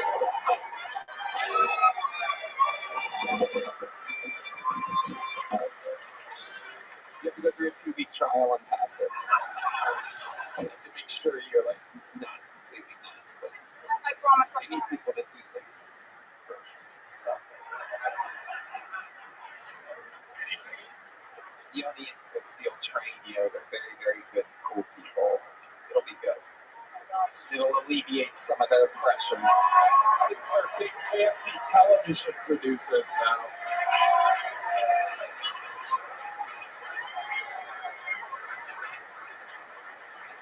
Did your parents ever offer you a full-time job like that? Never have. That's right. Well, you know what? I'm disappointed in that. Mr. and Mrs. Sloan. Congratulations. Here's a big joke book, too. Welcome to the team. Sarah Sloan, ladies and gentlemen. How fun. It's easy. Easy fun. We're having fun now.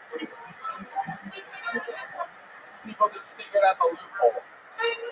They figured out a loophole. Come on the show. Tell me that your parents were disappointed in you laughing along at my jokes.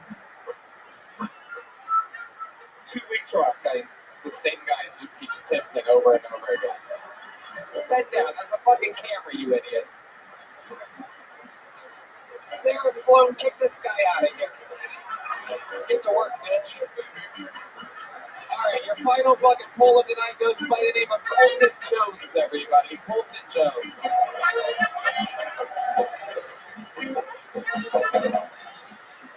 Hey, did anyone get the number on that sexy blonde I just passed in the hallway? Hey.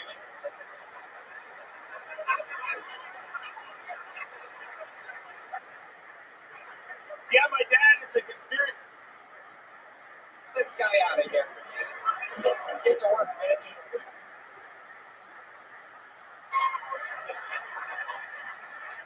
Did your parents ever offer you a full-time job like that? Never have. That's right. Well, you know what? I'm disappointed in them. I'm concerned, Mrs. Sloan. Congratulations. Here's a big joke book, too. Welcome to the team. Sarah Sloan, ladies and gentlemen. How fun. It's easy. Easy fun. We're having fun now. People just figured out the loophole. They figured out a loophole. Come on the show. Tell me that your parents were disappointed in you laughing along at my jokes. 2-week trust guy. It's the same guy that just keeps pissing over and over again. Bend down. There's a fucking camera, you idiot. Sarah Sloan, kick this guy out of here. Get to work, bitch. Alright, your final bucket pull of the night goes by the name of Colton Jones, everybody. Colton Jones.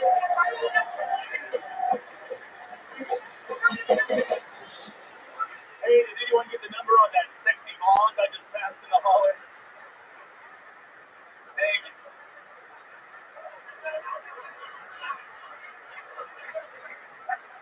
Yeah, my dad is a conspiracy theorist. He's also morbidly obese. That's a rough one, you know. How do you tell a guy, dude, tap water is not the thing that you are getting too much of? I think it might be the Mountain Dew out of the NASCAR Cup, you fucking... I come from a redneck family. I think the only reason we even adopt dogs is so we can shoot something 7 years later. Now, rednecks shoot our dogs. We talk about that as a society. We also shoot our cats. If you guys don't know that, that is funny to watch. Obviously, when you hold the other cat, you have to use a gun that has a laser sight on it.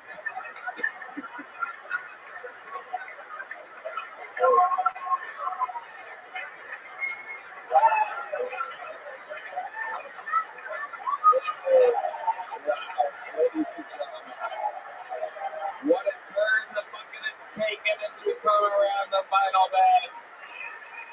Colton Jones with the set of the night here on Colton. Absolutely incredible, Colton.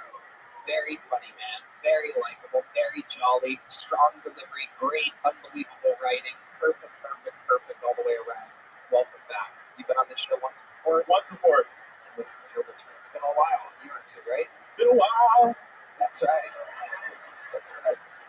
How long has it, Last time I was on, Theo Vaughn was the only guest, and you kind of said a few times that I look like a serial killer, but Theo kind of stuck up for me, is what I remember. When was that? How long has it been?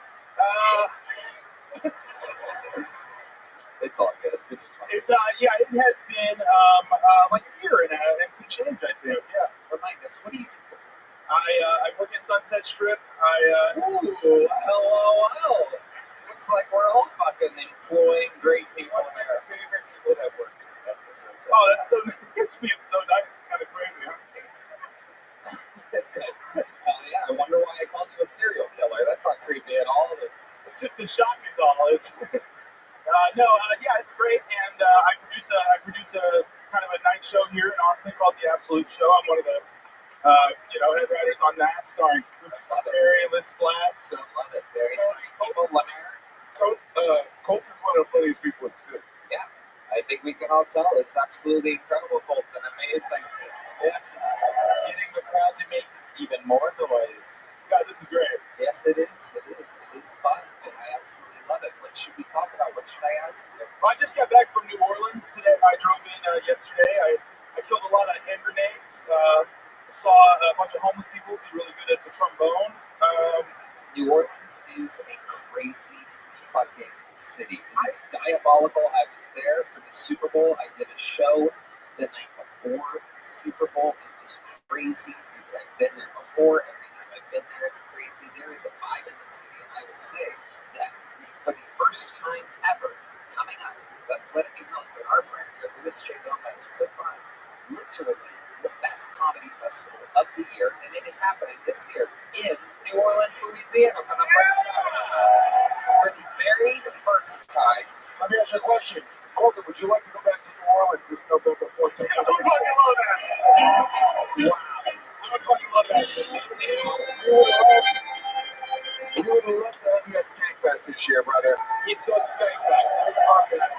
You were fucking good. Not only did you have the best end of the night, but it was dark, genuinely funny fucking comedy. My type of shit. I really dig your shit, dude. That's Thank you, man. Very confident. You're going to have a blast there. For a man that is so grotesque, you have so much confidence. It's unbelievable. Yeah, I'm sorry to say it again. I don't have a stroke right now. It's great. It's great. Louis, did you have the whole Absolute show at Skankfest? Because it's a really great show. But no, that's crazy. That's crazy. Let's talk about it. I'd love to hear about it. You're just fucking great, though. Dude, you got a great energy. You're friends with fucking Redband. You're friends with Amir. I know you're a fucking A-class dude, so I'll see you in New Orleans Skankfest. I'll fucking be there. How about Let it be known, you're witnessing history. Colton Jones cooked on Skankfest, the most fun and the biggest comedy festival annually now. I used to always say that it was the best, and now it literally is the best. There is no more JFL. Netflix's joke only happens every other year. And so, the best annual festival in all of It's also better than Netflix's joke. So we had to give a Netflix show. I mean, we do. Yeah, yes, it's a superior festival. But as far as annual festivals, Louis, you are truly just, I mean, it's unbelievable. When I think about the amount of money that I get paid for Skankfest compared to the amount of money that I get from, let's just say all I have to do is 9,000 for Skankfest. Actually, probably mathematically more. Yeah, way more. I'll still do it, just to be clear.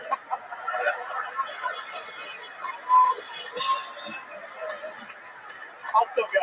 You got it. Secret show. I'll be there. And you know what else? I have a sold-out show here on Wednesday at 7 p.m. Why don't you open up that show, too? Sounds great. In the Fat Man. That's a mothership. 7 p.m. Go. Got it all hit. Sunset. Mothership. Has Adam seen you before? Have you ever seen by the talent coordinator No, here? I don't really want to get into this too much, but I did bomb on the mic earlier, actually. You did today? I went up and, it wasn't, it didn't go as well as this. Well, there you go. But hey, if you're listening at home, kids, that's how life goes sometimes. And you drink 2 Welchings and you pick yourself back up. Oh. Colton Jones, ladies and gentlemen. Wow. Absolutely, Colton. There he goes. And there's only one way to end an episode like this, ladies and gentlemen. And it might not be the way you think. Ladies and gentlemen, there's a young man who, as I text with my fellow administration members of the United States of America lately, I implore them on a daily basis, make this man an American citizen. You'd be surprised how hard the process is as I laugh with my friends. You know, by friends I mean the head of the FBI, the head of the CIA, the vice president, the president, the head of national intelligence, the head of health. There's a bunch more that I'm missing right now. Elon Musk. There's a lot of people that I text throughout the week. You'd be surprised. And I tell them all, we need to make this man a citizen. And they play hard to get. But goddamn it, I know it's going to happen. One day, he will be known as the American assassin, but for now, he's simply known as the Estonian assassin. This is Rabbi.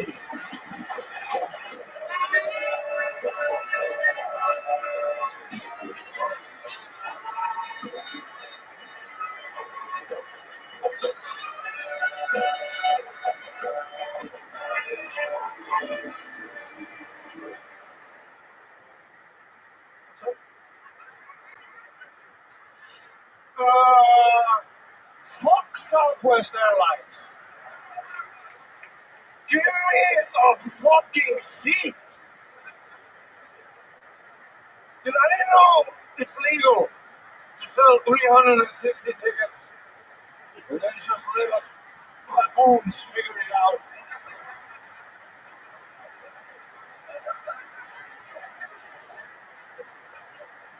Where am I sitting?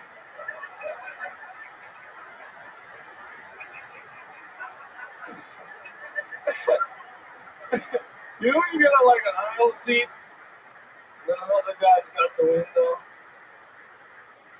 You try at all costs to keep that middle seat fucking open. You watch these blue-breath motherfuckers.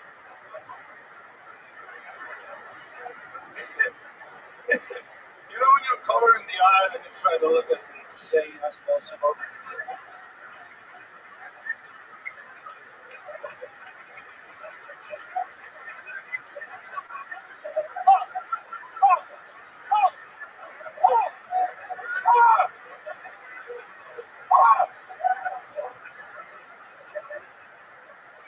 Stay the fuck away from my middle seat. That's why now I carry a Quran.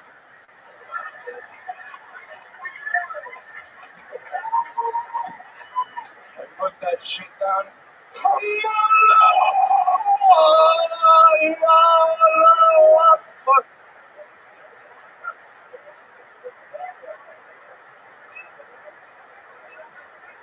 And hey parents, leave your shitty fucking baby at home.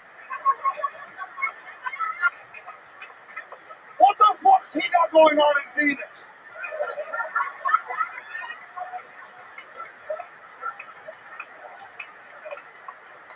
Let me tell you, if you approach my middle seat with a fucking baby,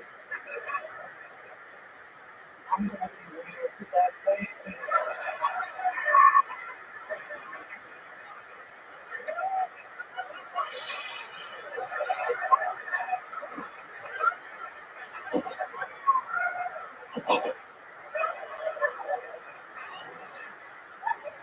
Single digit.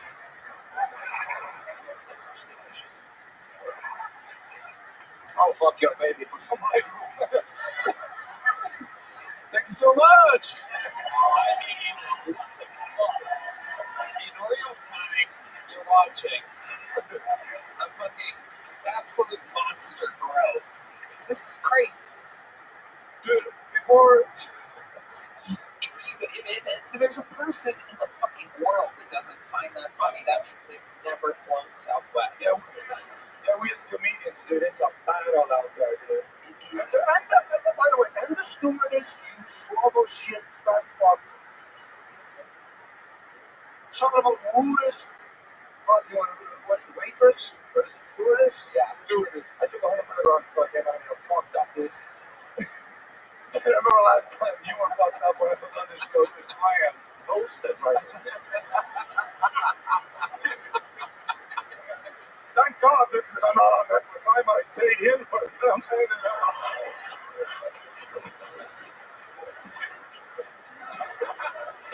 I'm fucking lucid, dude. Dude, when you told me I'm going to be on today, I already took the edible. You know when the edible is in your stomach like this?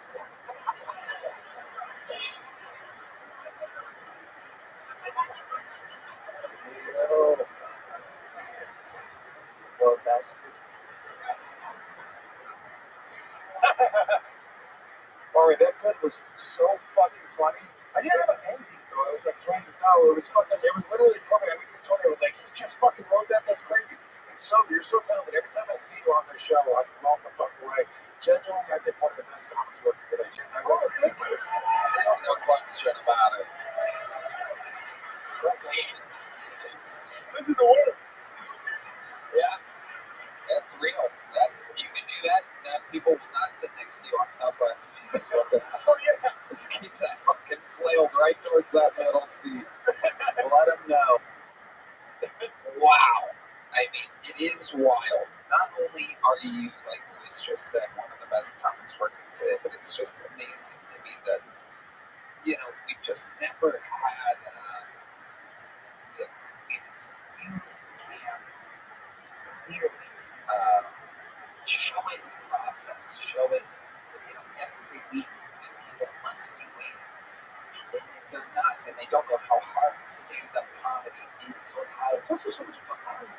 Oh, exactly. Just to have that panic attack. Like, literally, I looked to walk slow because I have 3 things in my head that are literally just walls. Yeah. You just have this fucking. It's just the energy, dude. The fact that you live for that pressure shows what kind of beast you are. And that's what, it was a story of the night, right? It's like, oh, the lights, ooh, I'm nervous. Transferring that energy into fucking being present and delivering your bits, being able to take nervous energy. And you should be more nervous than anybody because you have high expectations to follow. These people absolutely expect you to be great, and meanwhile, week after week, while competing with yourself, you seem to absolutely be crushing yourself. And it's incredible. It's amazing.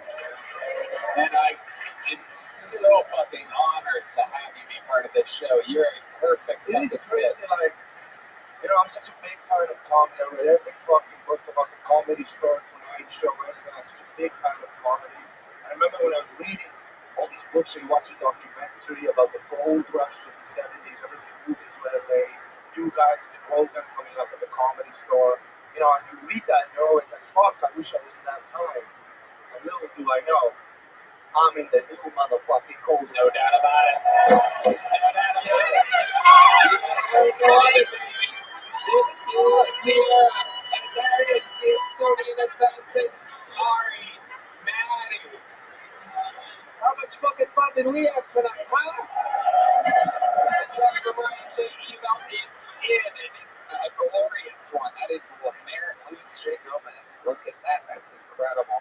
How about one more time for the great Louis J. Gomez, Legion of Skank, Story Wars, guys. Check out Story Wars sometimes. This is, I truly believe, one of the other great shows. I mean, I've always talked with you about, doing a live show in front of a live audience that has, like, a format and a built-in fucking thing. Because people like that. Legion of Skanks is one of the best podcasts with fucking dudes talking shit just loosely. And Story Wars is, without a doubt. I mean, I told you, I've only done it once. I'm doing another one this week. But the first time I did it, I told you that's a hit. You have a hit on your hands. Congratulations. One more time for Louis J. Gomez. Check out Story Wars with a Z. The Skankfest, I believe, is already sold out. The general sale for Skankfest is May 2nd. Pre-sale VIP tickets are already gone, but May 2nd they're going to sell out very quick. May 2nd.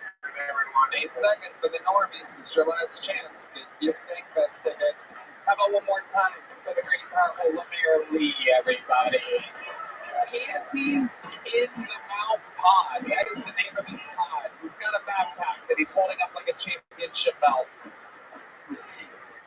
Panties in the Mouth Pod. Thank you to Blue Nile, Talkspace, Voodoo Ranger, and ZipRecruiter. Let's see what Chris Rogers arted tonight. Oh, that's me! Look at that, that's me! Hell yeah! Look at that fucking hairline. Better than ever. How about one more time for the best damn band in the land, huh?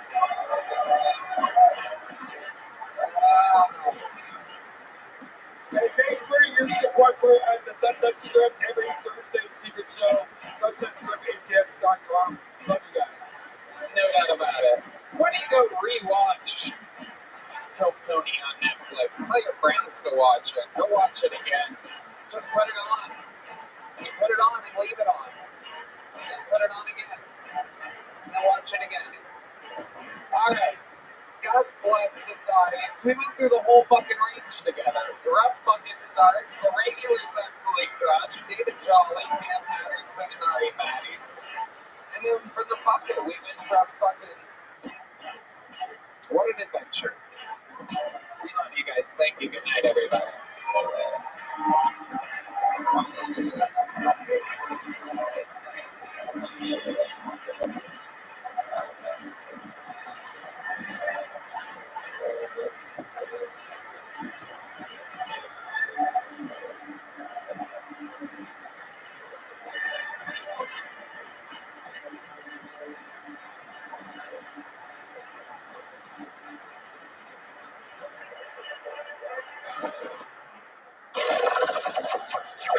Sunset Strip Comedy Club in Austin, Texas is now open.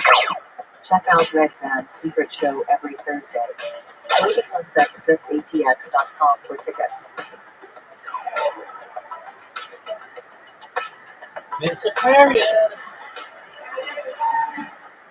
how was your evening?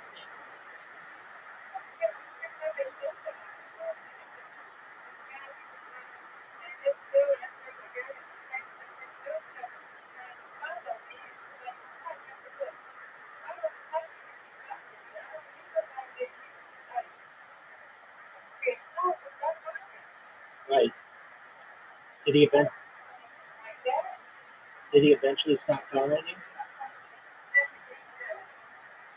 Okay, that's good. I need 2 minutes and then we'll play. Does that sound okay?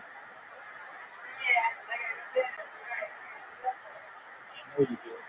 Have you played any of the new games that they've added to?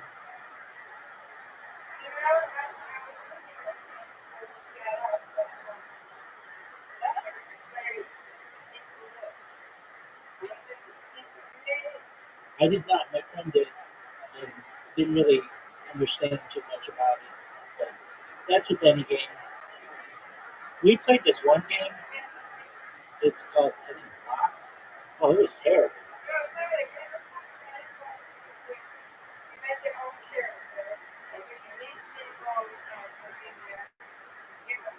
Right. Right. So my friend did it and said it was perhaps not for him. I said, I understand. All right, just for you, Miss Aquarius.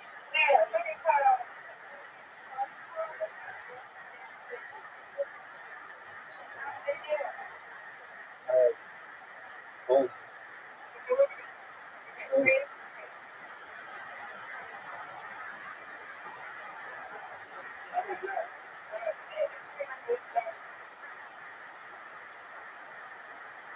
You should have an invitation. You're good. Oh, that's good.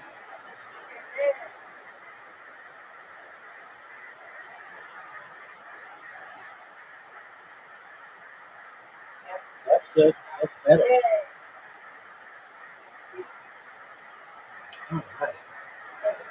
That's how you start. That's what I'm talking about. I knew it. I knew it when I threw it. Knew it when I threw it.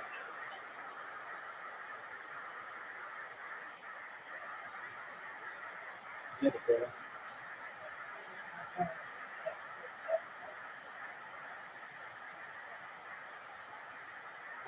Knew it when I threw it. Oh. Now, how did you not get that other one even backed up? Get it. Come on. Now, this is, I don't even know what to do here. Maybe just try to get one. Get one. All right, I'll take it.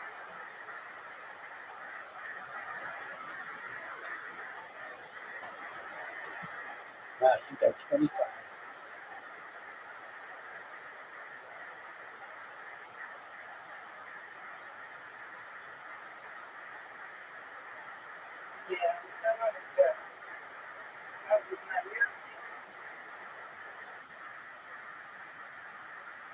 I use my index finger. No, it's not. Your thumb is your thumb. Your index finger is your pointer. Your index finger is your pointer finger. Oh, you got it. Wow, that took a long time. I mean, that was really good. I got it. Oh no, it's a tough sport.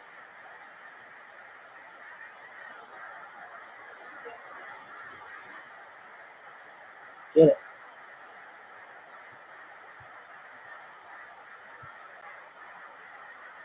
All right. Miss Aquarius.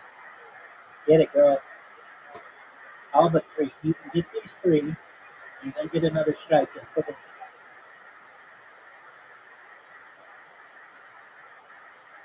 Get. I still need to get 8. I need to get 8. Okay, I tied it. Okay. Yeah, good. Okay. Get it. Got it.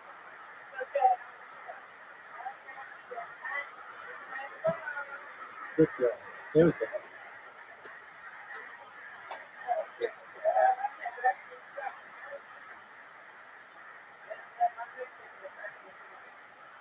Do you normally use?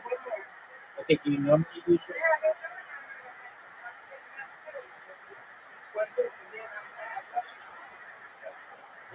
That makes it more difficult when there's stuff on. Oh, look at you when there's stuff on your screen.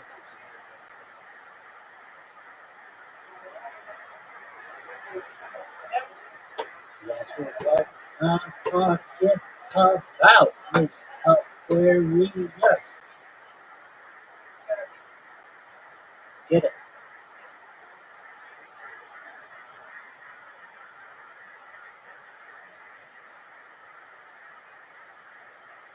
How about now?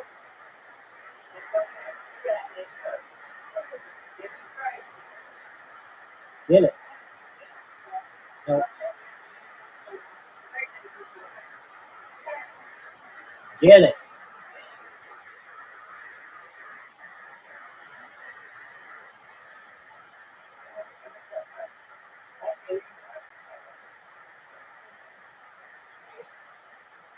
Why can't you use your index finger?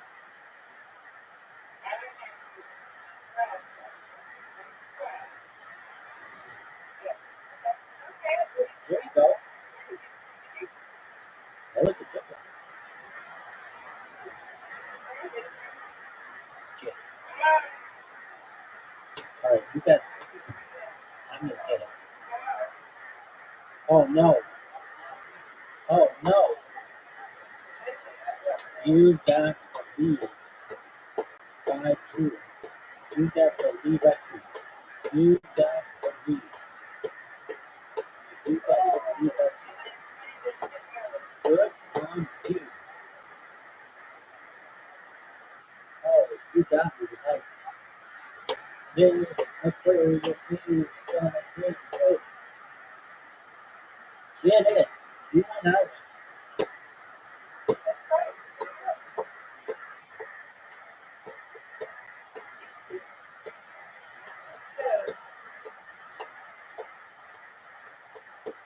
Uh-oh.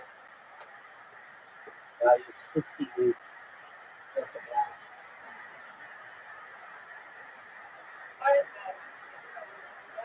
I don't think I know him.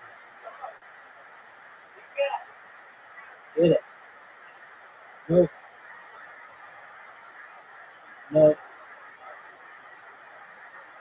I don't think it's possible for me to get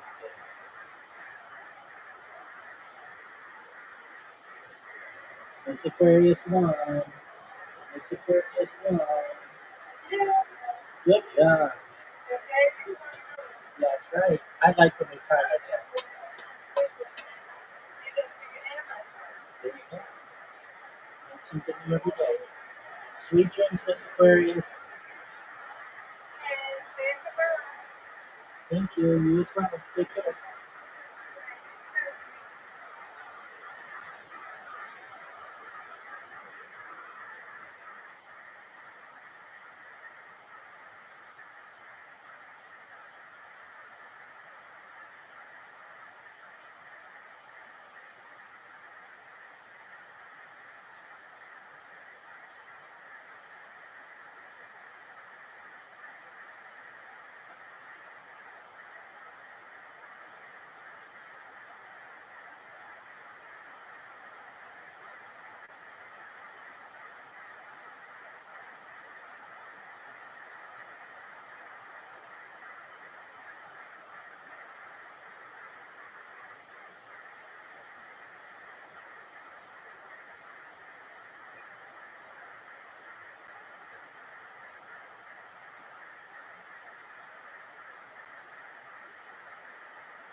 Austin, Texas. Are you guys ready for a great fucking night tonight or what? Huh?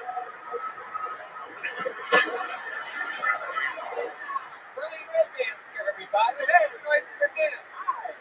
And how about a hand for this amazing band? Am I right, folks? It's a Bill Tony band brought to you by Screwball Peanut Butter Whiskey. The best peanut butter whiskey in the world. That's Michael Gonzalez on the drums, everybody. Matt Fielding on guitar. John Bees on the keys. And the great D Madness on the bass, everybody. He's here live in the flesh. This is Bill Tony, brought to you by the Yellow Rose, the Red Rose. Shout outs to the strip clubs in the world that happen to be here in Austin, Texas. Also brought to you by White Claw and Red Bull as of right now. And also the W Hotel, everybody, where now you can save 25% off by using the promo code Tony on a Sunday or Monday night. Stay in the W Hotel in Austin, Texas if you're coming to visit the show. Also, shout out to our favorite barbecue place, CM Smokehouse. Here's a little bit more about the amazing people that made tonight's episode available for you for free on the internet here right now. Hey, y'all. I'll tell you, I hope all of you are having fun, being happy, being healthy. I know I have been. I recently got addicted to hot yoga. It helps jumpstart my day, clears my head, it gives me energy. I see things clearly. I've just been having a blast. And Liquid IV completely fits into my daily routine of this new regimen. I mean, I am sweating a lot, an incredible amount. It is an extreme workout, and Liquid IV completely replenishes me like 1,000 times better than water, is what it feels like.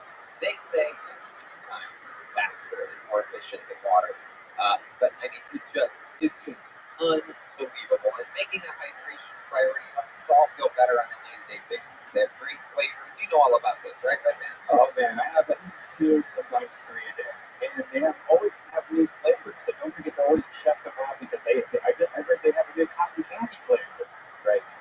They're great, and that's the best thing about them. Their taste.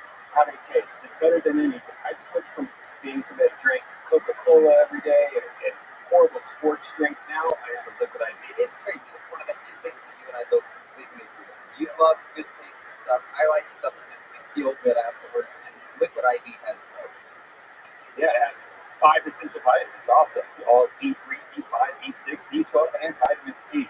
With 3 times the electrolytes and traditional sports drinks, it's made with premium ingredients, non-GMO. It's free from gluten, dairy, and soy. So grab Liquid IV in bulk nationwide at Costco, or you can get 25% off when you go to liquidiv.com and use the code Tony at checkout. That's 25% off anything you order and use promo code Tony at liquidiv.com. Experience better hydration today at liquidiv.com, promo code Tony. Hey y'all, have you heard about Labradoodle coin? My pizza delivery guy said it's the next big thing, but I'll probably be holding off on throwing my millions into it because I've already got access to the newest game in town. A startup already valued at over $1 million. It's totally changing the way people invest. By giving them access to one of the most exclusive assets in history, this asset has been making headlines for decades. And making ballers like Oprah, Bezos, and Jay-Z millions. But thanks to this startup and their revolutionary approach, anyone can now get a piece of the action. Go to masterworks.io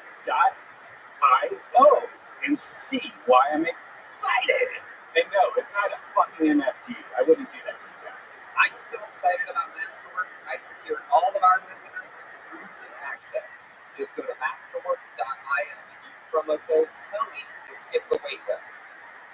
Again, that's masterworks.io, promo code TONY. See important regulation and disclosures at masterworks.io/secret. Are you guys ready to start tonight's episode or what, huh?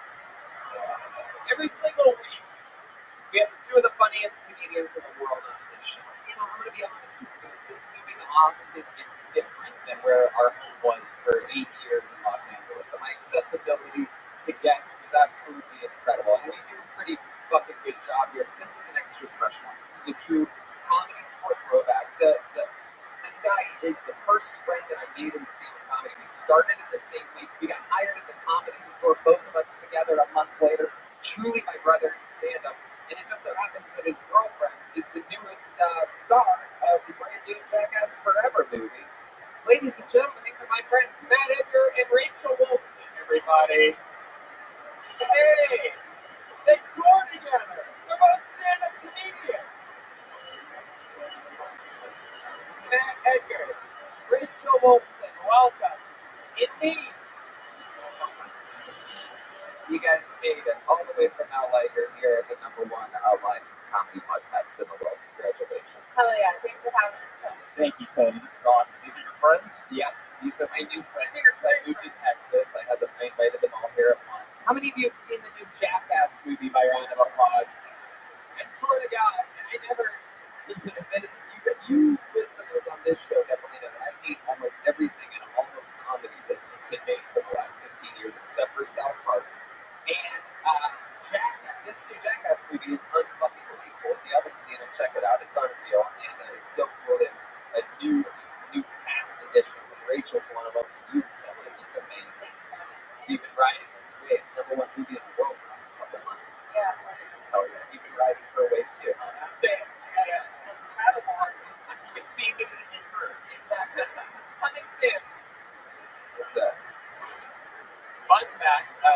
There's Matt and I have been suspected of being gay together for 15 years. But literally everybody that we did stand up with back in Los Angeles. It's true, guys. And random police officers here in Texas on the road. On tour about a decade ago. One of the first places we met, over a decade ago. We went to Corpus Christi. We were in line at a Whataburger at 2 a.m. And yes, keep playing it. I need that for this story. Matt Edgar and I were in a Whataburger. We're goofing around. We're like pro wrestling fans. So we're in line waiting, fucking with each other. A police officer comes up to us and says, "You need to get out of here." And we're like, "What?" We never got Whataburger that week. They literally kicked us out. We weren't doing anything wrong. Our friend who lives in Texas, who we were opening for that night, was outside on the phone call. We walk outside. He's like, "What the fuck are you guys doing out here? Where's the burgers at?" Because we just got picked up. I go, "We just got picked up." There you go. We don't need any more sound effects in this part. This is me and these. There's not even a phone call there right now. No one. That part was 30 seconds ago right there. Anyway. He goes, "What the fuck? Why'd they kick you out?" We go, "We don't know." He goes in, gets arrested, defending our honor. The next day, it turns out he's friends with the chief of police and takes a phone call on speakerphone. There you go. There's your chance, you idiot. There you go. Thank you. Very good. I'm getting you at the soundboard. Okay. Thank you, Red. Anyway. So he takes the phone call, we're in the car, and he goes, "What's up, man? Why did your guy arrest my friends last night?" And the chief of police of Corpus Christi goes, "Well, the story I heard was there was a couple faggots fighting in a Whataburger." There you go. Thank you. Anyway, you guys know how this show works. A bunch of comedians sign up for the chance to do 60 seconds uninterrupted of stand-up comedy, and then they talk to me and my amazing guests right afterwards. We get to meet people together. They're nervous as fuck. Some of these people have been waiting years to do this show. Some people, it's their first time. Some people, they've been doing this 15 years, so they think their minute should be better than everybody's. Are you guys ready to start this fucking show? Hey, Audie, how are you, bro? You know, where it's after 60 seconds, you hear the sound of a hit. After that, there's the crowd, the West Hollywood Bears. That's good. That means wrap it up.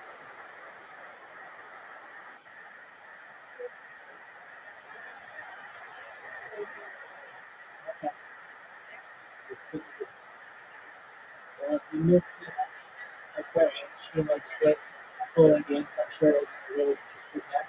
Would you like to play a game? Do you want to play Red Rabbi?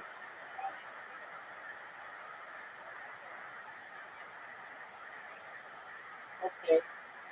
You sound sad. What am I saying? Cheer you up. Oh, hold on. Before we play, Zoot and I played last night. And normally when I play these games, if it's late, I don't care.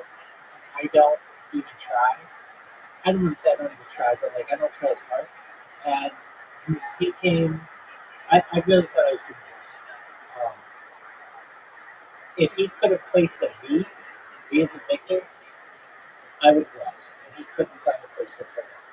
And I know that doesn't really amount to anything, but people are getting closer. I have a V too. Alright, that's great. And we have a few regulars. We're going to start the show with a regular tonight, everybody. This is super duper exciting. One of the newest regulars of the show. He's been doing it 6 months. His life has completely fucking changed in that time. I just did an arena with this man this weekend in Jacksonville, Florida. Make some noise for him. It is the great Hans Kim, everybody.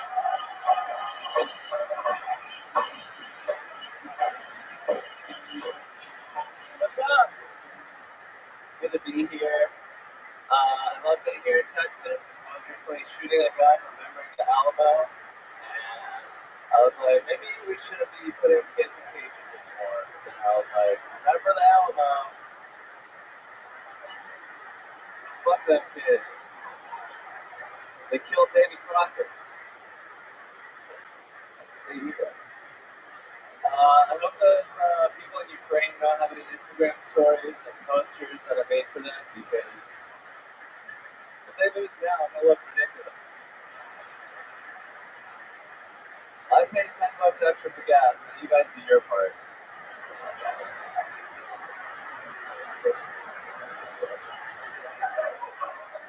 You think there's someone in Ukraine right now that's like, yeah, I don't really pay attention to politics.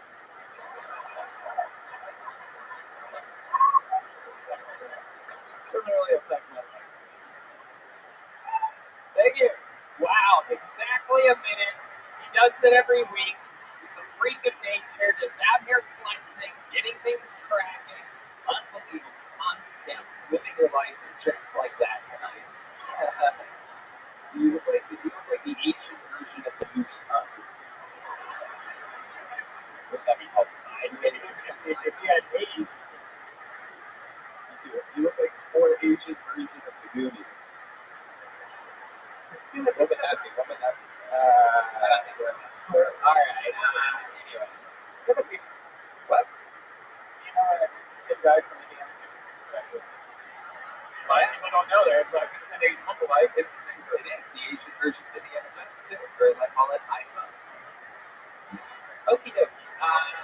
Hans Kim is here. You're coming off of the most amazing weekend of your life. I saw it. I was with you. I witnessed it. Your first private jet.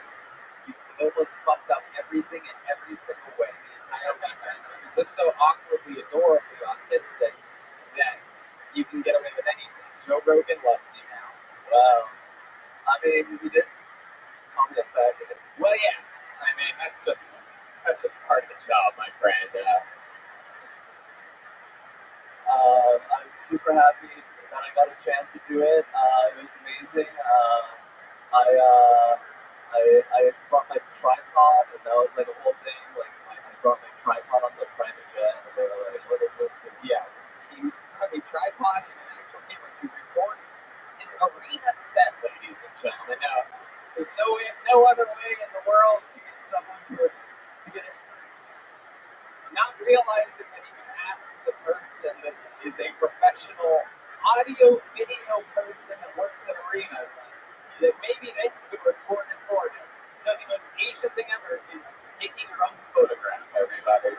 That's him. Nobody loves taking even motion pictures more than Asian people. Alright, Hans, tell them what happened after that. After that, we had dinner.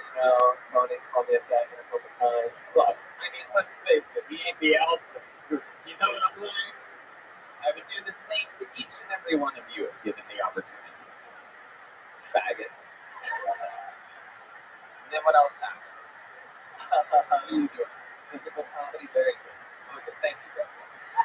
swearing to hate Christ from everybody in the middle. For those of you listening to the podcast, Red Dan hates you.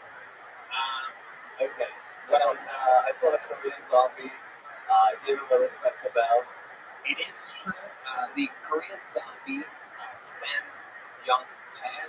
Chan-sung. Okay. Lord knows I'm not the go-to on these shows, you know what I mean?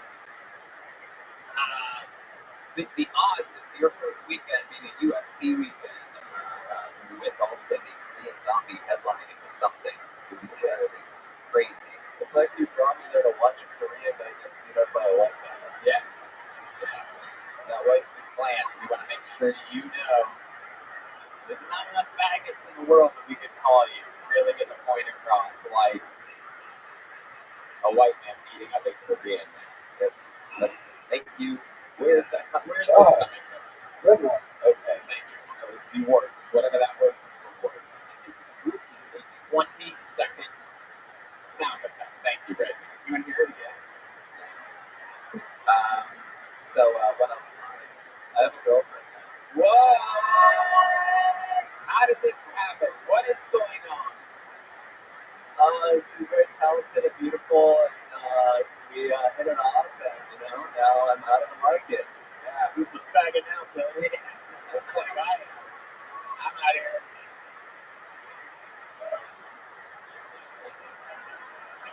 I feel like you got a girlfriend in spite. Yeah. Like it's not about love. She was at Kill Tony, so it's kind of Tony's my matchmaker. Wait, what happened? She came to the show, and then we danced for another hour. Wait a second. I actually think I heard something about this night. Let me ask you something, Hans. I swear to God, I can't believe I haven't brought up to you. The fun fact is that I don't coordinate any of my interviews with any of the regulars. I like to keep things fresh and improvise, believe it. Even though I have made fun of the Saudi Arabian cowboy before that I talked about Libya. I actually do know. However, I don't coordinate anything with Hans, and so I'm going to ask you about this. This is going to be a first in live podcast history. I'm going to ask you a question. I heard a rumor that someone walked into the green room 2 weeks ago after a Hilton team, and that after party, it's pretty fun. People have a lot of drinks, there's a lot of alcohol, people smoking, having fun. Anyway, I heard someone walked into the green room and saw you using one of those massage things. Is that what it's called? Yeah. There we go. You, sir. And on a girl's vagina while she sang, "Our God is an awesome God." Thank you. What the fuck is that? Look it up. You're the sound guy, dude. Play it. Our God is an awesome God. Wow. Hans, now you were drinking that night a lot, right? Yep. Do you remember any of this whatsoever? Yeah, I have a recollection that's coming up for me. Yeah? What was it like? Tell us about it. It was like, I want to have sex with this girl, and she wants me to use a massage gun, and then she's presenting the ass, and the massage gun sort of wanders to a perfect location. Okay. Do you have any idea why she was singing "Our God is an awesome God"? I think we were doing a bit. We were doing like a riff. While you had Theragun on her vagina? Yeah. Yeah. I mean, that's not good for the vagina. It's like 15 Hitachis all in one. That's not good for the Theragun. Yeah. It smells really good. Oh, Hans, you made it weird. Hans. Yeah, but what about the vagina? The vagina is really small. No, it's great. Let's get rid of the. I don't even know what's happening anymore. So Hans, now she's your girlfriend? Yeah. Okay. So you guys talked about this. You're like, we're gonna go steady. You're saying it very confidently, and I know you pretty well. But you wouldn't just say that someone's your girlfriend if they weren't. Well, it's getting pretty hot and heavy in the bedroom. We're talking about genitals and who owns them and what we're happy with it. So, Which genitals exactly are you guys wondering is owned by who? mostly the cock and the vaginas. Ah, The tits haven't made an appearance yet, but I hope tomorrow they will. How do you go from 0 to 100 without? How do you not see the tits? How do you see the vagina first? typical Asian How do you skipping see grades. first? That's bold. He skipped it and graduated with a master's in pussy. Yeah, it's a better genital. You can do more with it. Wow. Hans, I noticed with your hand you're doing the international sign word of kidnapping, which is like the four. Another visual joke on the podcast. Go for it. Let's Hey, do Tony, it. you got me. I know. Literally nobody's looking at his hand. Well, And we're moving on. Hey, Hans, I noticed a minute ago you were doing that. yeah, I was just doing what I was saying. Anyway, I love it. Man, we did not miss a beat taking 2 weeks off. Our chemistry is right back to fighting. It's perfect. Yes, a lot of noise coming from over here. I love it. Hans, you just had the best weekend of your life, am I correct? Yes. How many ribeyes did you eat? About 4. That's an actual fact. And I saw you eating crack stuffed lobster as well. Hans, so much fun. You are setting the new standard for being culturally regular. Super cool. Watching you absolutely killed in this arena this weekend. You're a grown-up stand-up comedian now, and it's so much fun. On to him, everybody. Thank you guys. There you go. What's wrong? I stand movement over here. Hans Kim. Okay.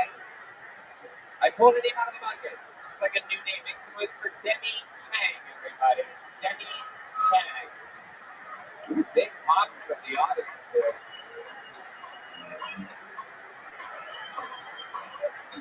Oh, one more time for Demi Chang, everyone. Hey guys. It's a really weird time in the world to be Asian or to be Chinese right now. Not just on Kill Tony. But I've been brainstorming what I would say if I actually had a racist encounter. Because in real life I hate confrontation. But in my mind I'm like, I wish a motherfucker would. Even though real racists won't really care what kind of Asian you are, they just see 50 Shades of Yellow. But I just imagine someone coming up to me like, bitch, you got that kung fu? You from Wuhan? I'm from Vietnam. We don't own the line. That one might backfire though if they get a little triggered from like the Vietnam War or something. But don't worry, I plan B. I'll be like, oh, yes, no! Oh, you're welcome to K-pop at the Hans Kim. Oh, yes. Demi Chang, everybody. Welcome to the show, Demi. Thank you. How are you? Good. How are you? Good. Welcome, welcome. How long have you been doing stand-up comedy? About 9 months. 9 months. Okay. All of it here in Austin, Texas? I started in DC. DC. What brings you to town? I traveled in RV full time with my husband. Okay. So we lived in Joshua Tree actually. Wow. Oh, very cool. Yeah, absolutely. That's fun. So you do a lot of like mushrooms and stuff? I would like to. That's one good thing about comedy. Everyone. Wait, you live in Joshua Tree sober? I was in the military, so. Oh, okay. Which military were you in? I was in the Marine Corps. Wow. Very good. Thank you. Thanks. Very good. That's good. What did you do there? I was they call it a manpower officer or an adjutant, so a bunch of admin, legal. Are they still allowed to call it a manpower, or is it a day power now? Yeah, it's a people power. So what exactly do you do? Now. What did you do? What does that mean? The people that were in charge of the unit, I was the bitch. And did a bunch of paperwork. So you were like everybody else's Hans Kim.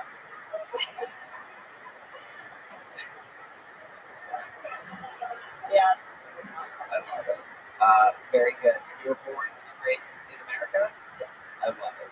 But your parents are both Chinese, came here from China? Yes. Okay.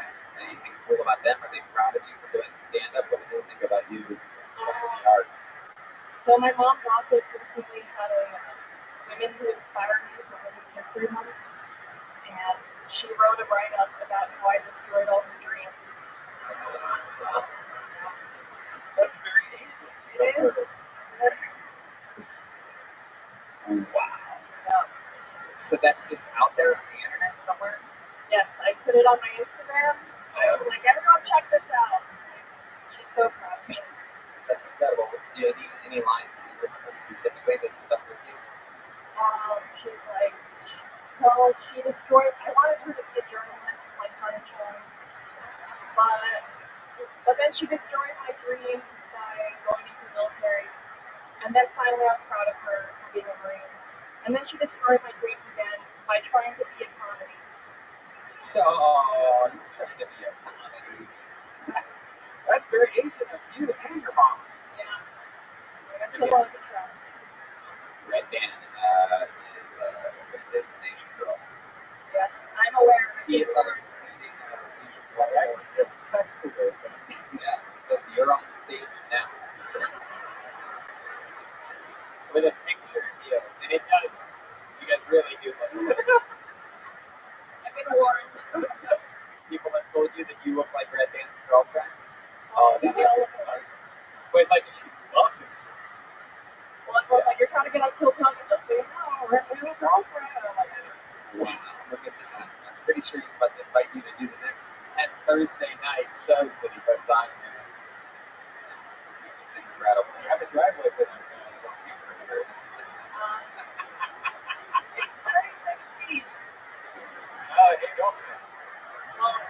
Okay. All right. We get it. Okay. What do you do for work now? My husband and I have an e-commerce business. Oh, We okay. just work from the road. Your husband, what ethnicity is he? He is white. Yeah. Wow. Look at that. Very original. Yeah. What does he do? Same thing, e-commerce, that's it? You guys just do that? He built it when I was in the military. We knew we'd be built moving around the countries. Right. What does that mean? What do you do there? What is he doing for e-commerce? So we basically sell stuff on Amazon and Walmart for third-party vendors. Let's say you find a little bit on this and stuff, and you're like, oh, you want to draw milk out there on Amazon? So, We use American distributors, but now we sell like sex toys and stuff. So. Wow. Look at that.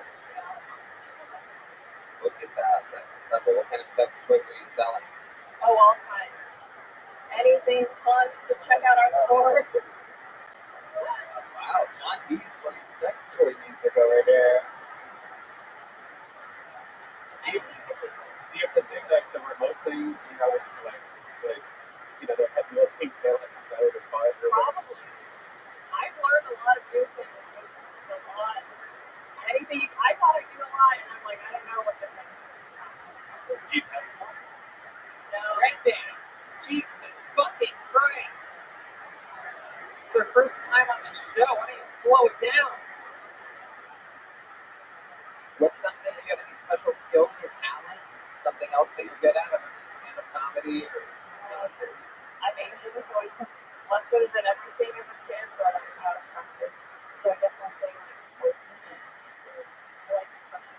Oh, what kind of impressions do you do? I've never seen a female Asian impression. Well, I like accents. I won't say impressions, not like Oh, okay. What kind of accents? different races. Oh, wow. Let's start with blacks. Juicy. This is great. Wow. Very excited to see your black impression.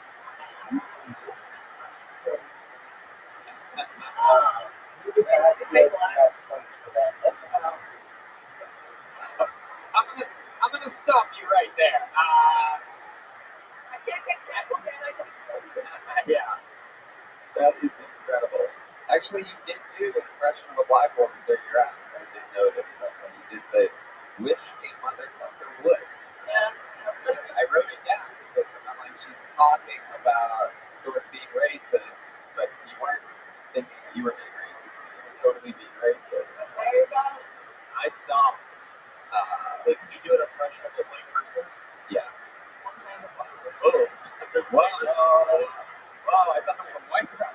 face for a second.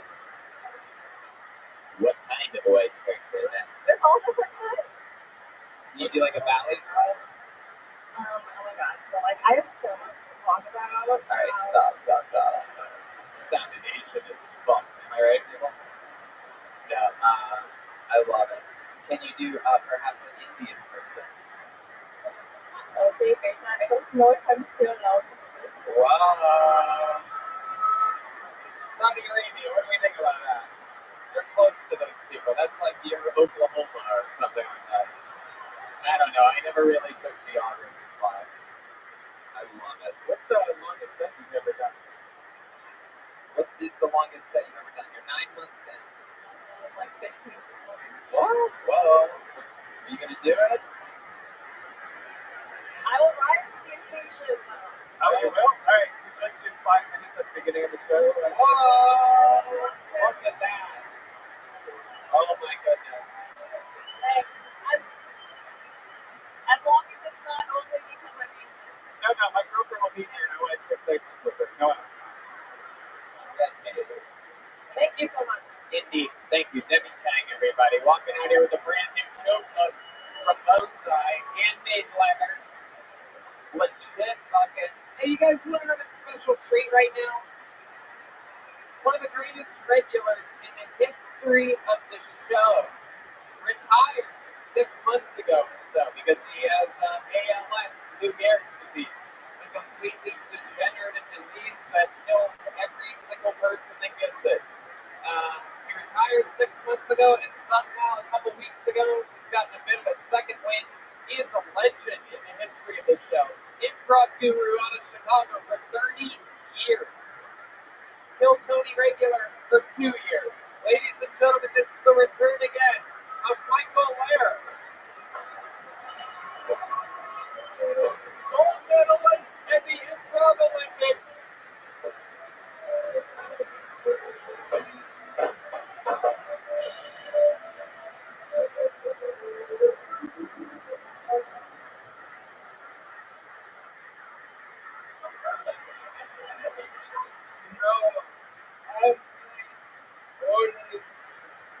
Sound like that.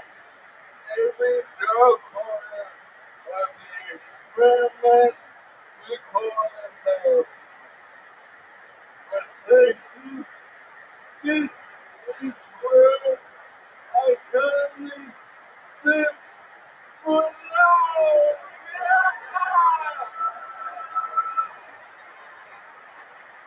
Now, Texas, the outdoors abortion, the outdoors saying gay is school. But I warn you, if you outlaw motherfucking children will go back to Hollywood.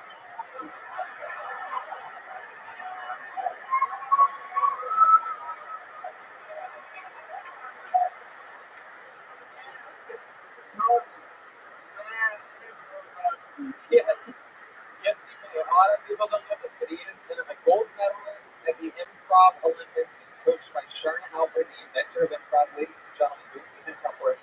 Michael Lair.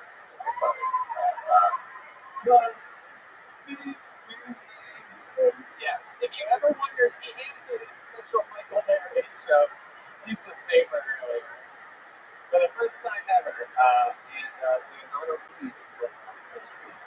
If you've ever wondered what it is like to have sex with Michael Lair, you're about to find out. I'm going to ask our live audience for suggestions of non-sexual, common household items, persons, places, things, brand names, celebrities, you name it, and Michael will improvise how sex with him is like your suggestion. To get us started, can I have a suggestion of a household object? What did that guy with the deep voice yell first? No, that first guy. Three. Sex with me is like a food. I feel what I'm not when you to sleeping on the Alright. 1 for 1. He is indeed a gold medalist for the Improv Olympics, defending his throne. zone. Anybody else have anything? What? Toast?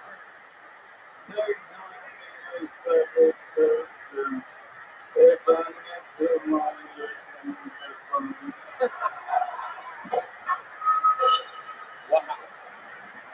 I mean, this is incredible. This is like watching Michael Jordan shoot free throws. This is incredible. Wow.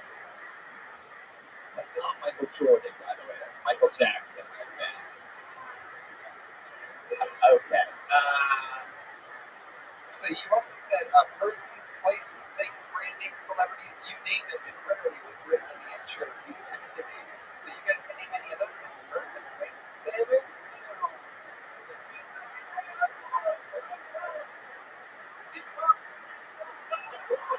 Stephen Hawking. I like it. Stephen Hawking. It's like Stephen.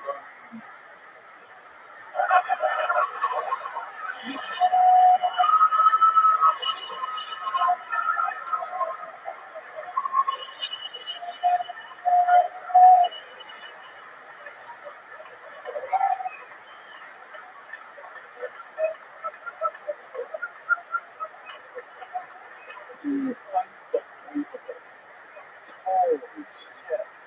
Wait, who said that? John Dees wants you to do OJ Simpson.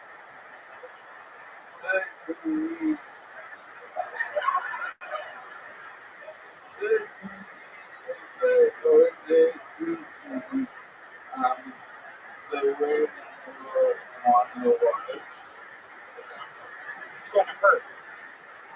Oh, Redmond. Dumb.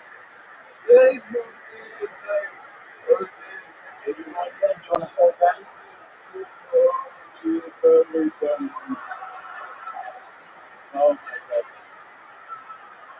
Now this is persons. Okay, Wait. can I tell you about this guy's story?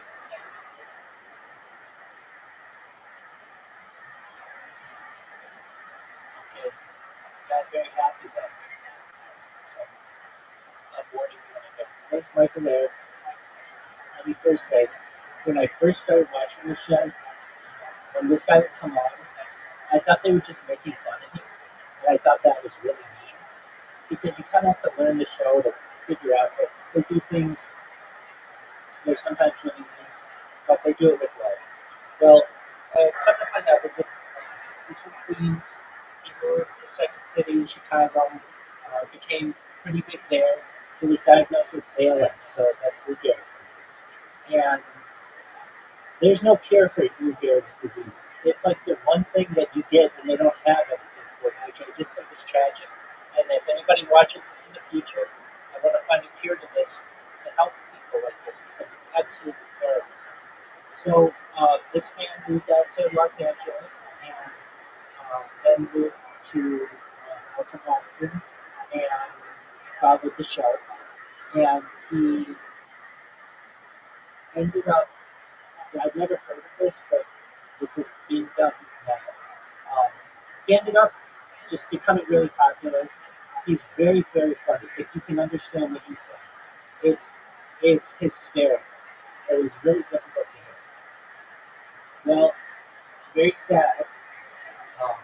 He wasn't happy with his life, and because his body was just literally dying, he sought assisted suicide.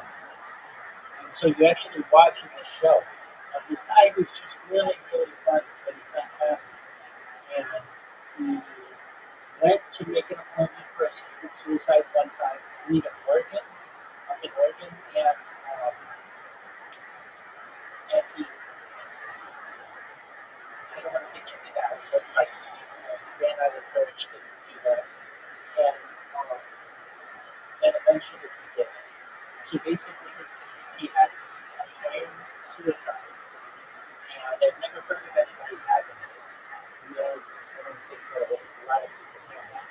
But that's kind of the story. So whenever I hear him, makes him extra, I'm extra appreciative to know his story and I'm motivated for someone someday to be able to have a feel for this character. And watch this. So with that, I know that's not the nicest story. I felt it was important for me to know. And you can't understand what he's saying. There's a really good reason. Okay, I know that wasn't fun. Really sad. I know. Um,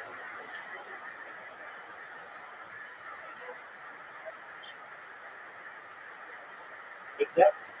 And know that, I think every single day, everything that I do is really important, of course. I'm just so but no, I really mean it in terms of the future of society. I see what kind of traction I'm getting on Blue Sky, people commenting about me every hour, and that's wonderful. It's becoming more and more positive.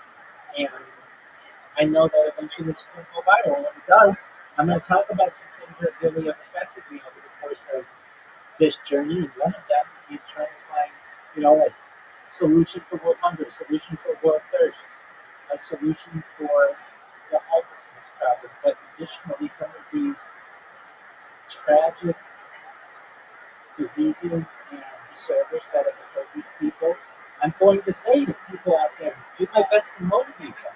And if you're not hearing this now in 2025, you may be hearing it in 2035 or 3025. You need to work on a solution to be able to help people like this. And there are going to be people who are like young adults and aren't very motivated with whatever they're studying in school, but somebody's going to hear my words and they're going to be motivated that, hey, I want to help with preventing ALS or finding a solution to it or some kind of cure, whatever it may be. Anyway, with that being said, we will play again, but I just got all my accounts spinning on Blue Sky, so can you give me 5 or 10 minutes? Is that okay? Excellent. Ace is. Well, if it makes you any happier with this guy's story, at least towards the end, he did a lot of drugs, he got a lot of hookers, he had lots of sex, and so if you're going to go out with a bang, I guess. And he made a lot of people. Grand Canyon, Michael Bear. Sex money is like a Grand Canyon. A big old dry hole.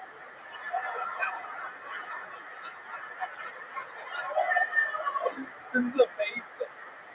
Okay, persons, places, things.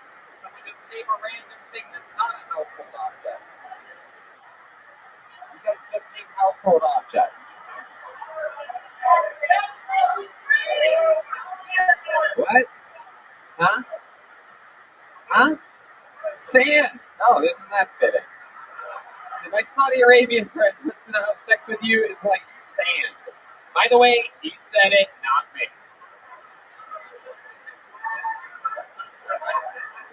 Sex money is like sand.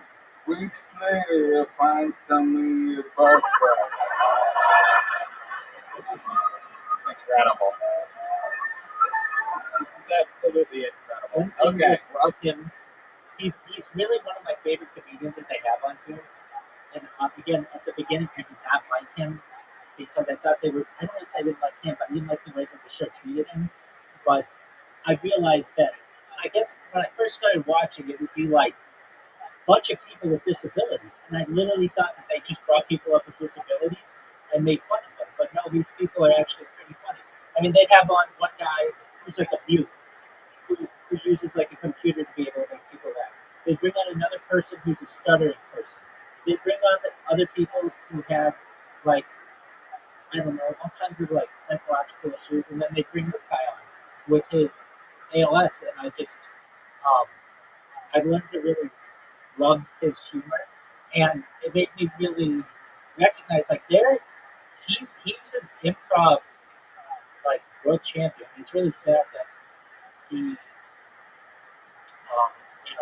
what occurred to him. But he's mentally there. It's just physically he can't communicate in the way that he once did. And I mean, this could happen to anybody. So I don't think, at least he wasn't in that much pain, but I know that element that he discusses a lot is being unable to have the same movements that he once did. So he's constrained to a chair. He needed he had a girlfriend who was his nurse, and like he talks very openly about it. Like, sex with her is difficult, or sex with him is difficult for her, and all the different ways that they have to do it. He's very open about it. But you hear, I don't think he's in pain physically from this, like some people may be, but he just, you lose, I think, function of your body. And the thing that makes his story really, really interesting to me, he's the first person I've ever heard of in the United States who legally, who was like somewhat, not a celebrity by any means, but like somewhat famous and voluntarily took his own life.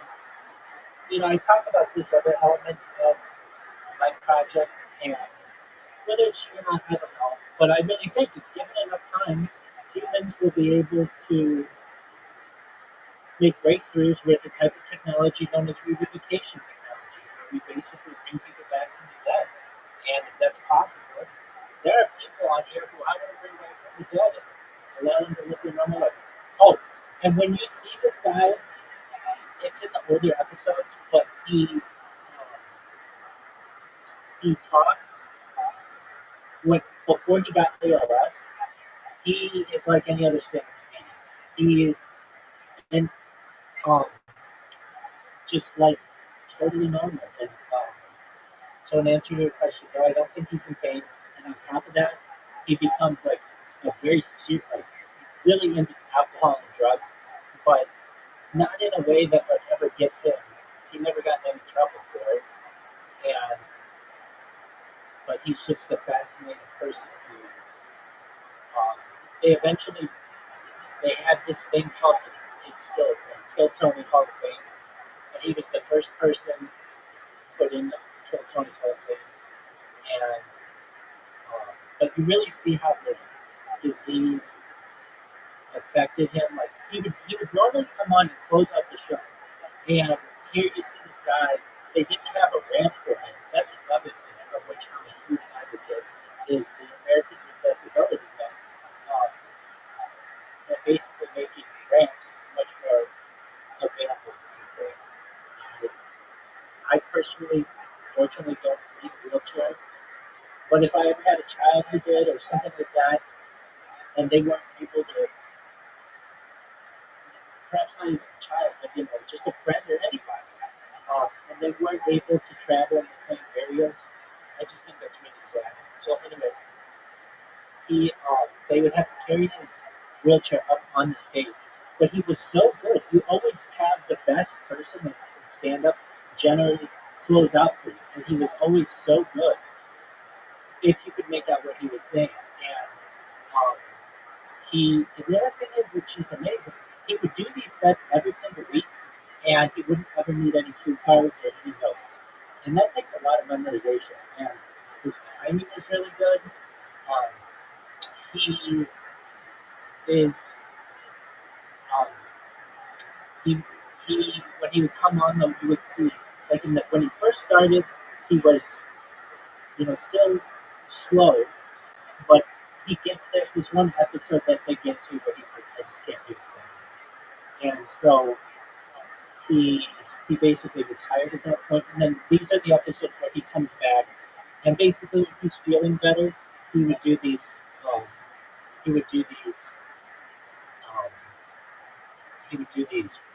like routines or whatever. But he could do impressions of people. He can do impressions of people as someone who's in a wheelchair, and his impressions are very, very good.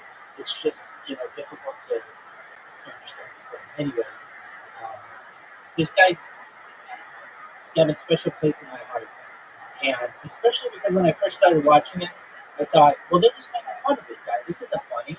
But then you really start to listen to him, and his jokes are just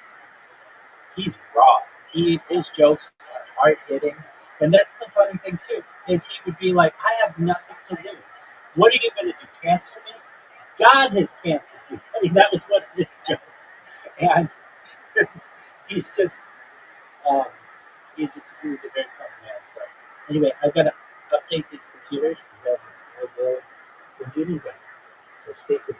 I'm going right down the list here. We've done household objects, persons, places, things. How about brand names? Keurig. I like it. Keurig. Michael and I have coffee together very often. I have an espresso machine, not a Keurig, which is the peasant's Nespresso. However, someone wants to know how sex with you is like a Keurig. Sex with me is like a Keurig. My cock will choke out the seagull. The Keurigs are better than the environment. Yeah, I made the wrong mistake to make that joke.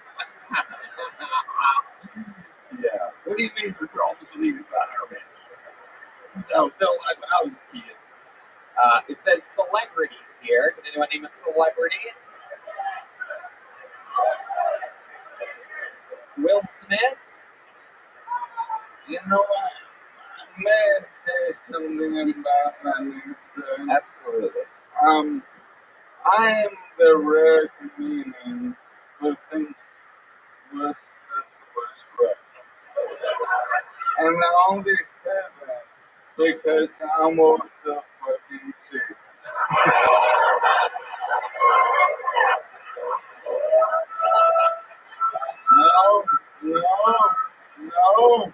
No.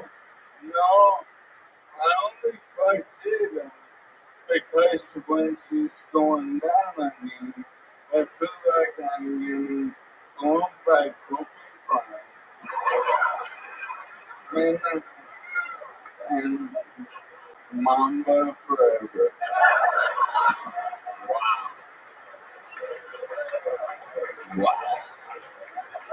Wow. Incredible. Yes. Oh, I got a message. Oh, you do? Okay. In a few months, it's going to disappear, everybody. It's the magic trick. Said that last year. Alright, now, alright, so I'm going to see if I can make my head back. This will be my final life. This guy opens with his closer? That's incredible. World's greatest magician. This would be my final act of the evening. I'm going to see if I can raise my headband off my hand without touching. Wow, he's going to try to raise his headband off his head. Magic music. Anybody have magic music? Here's some magic music.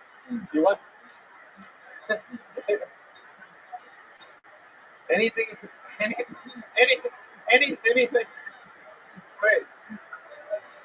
Wait a second. What is happening here? Oh shit! This is very interesting. Wow. Hold on, stop.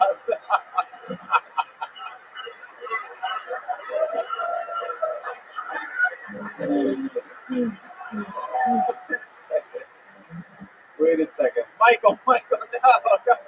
He's going to disappear. No, Michael, don't go. No. I'm going to make the guys that normally lift you off the stage. Stay back, guys. There's nowhere you can go, Michael. You literally have no choice but to get your ass back here. Michael, what's going on? That is the weirdest.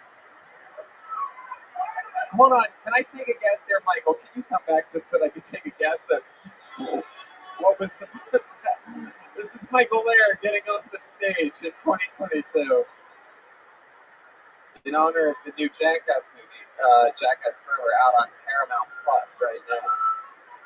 Wow.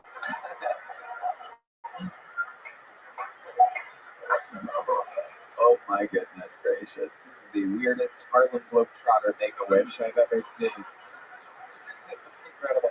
Hey, this is where you get reverse discrimination. Reverse discrimination? Am I hearing that right? I can't hear everyone. So, Michael, I'm guessing that you were wearing that headband earlier, and then at some point you lifted your eyebrows up or something, and it like popped up above your head, and without trying it or practicing it again, I assume that you just thought you would be able to make it happen again. It's almost there, man. I can see it. It's almost there. It really is. You're so close. Can we give it a little bump? It's so close. Rachel, can you lick his forehead for us? Rachel, can you just give it the underside of that headband? Can you just lift it up? Can I touch you, Michael? Oh, yeah. Oh, shit. This is the scariest stunt yet, everybody. Should I do it with my teeth? Yeah. Oh, shit. This shit's going down, dude.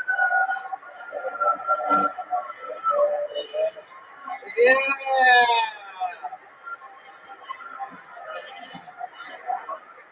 It's magic! Salty.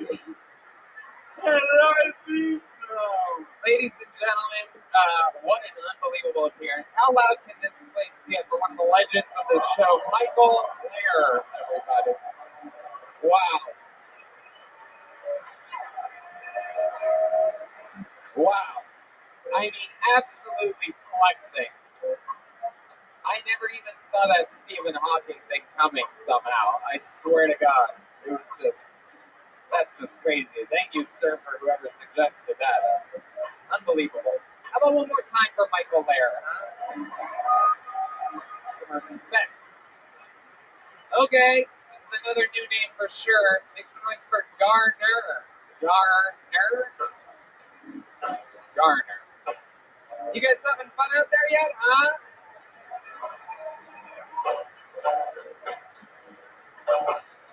All right, I'm not seeing any movement. Oh, here he comes, Garner, everybody. Come on, make some noise for Garner, everyone.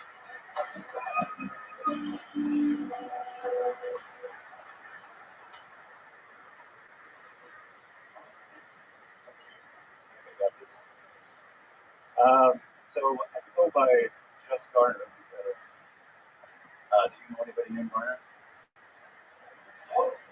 Okay. If you do, bud, would need somebody introduce us. I've been so bummed. I feel this need to explain my name because well, I don't know.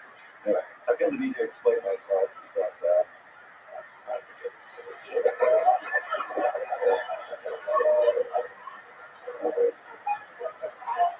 I actually have a good bunch of here someplace. Yeah. Well, let me explain myself. Maybe I forgot where that one is, but I'll see if we can do something else. I have to explain myself because I know I look probably a little bit different than maybe what you're used to looking at. So I took a 23andMe and Ancestry.com. Take a look on my head. I think they just have to get to the bottom of this one.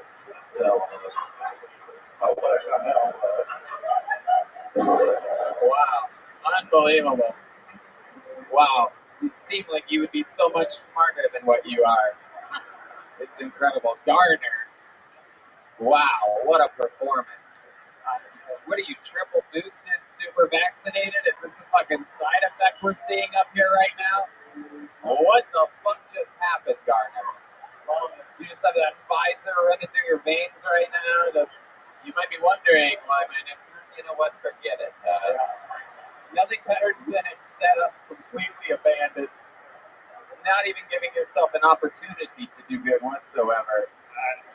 He took so long to walk up, I thought he was going to destroy it. Yeah, I know. He was walking up here like the Undertaker, and then fucking the confidence. He got on stage like, I got this, and I was like, oh shit. This is incredible. So what you find out from that 23andMe, my guess is 80% Kermit the Frog.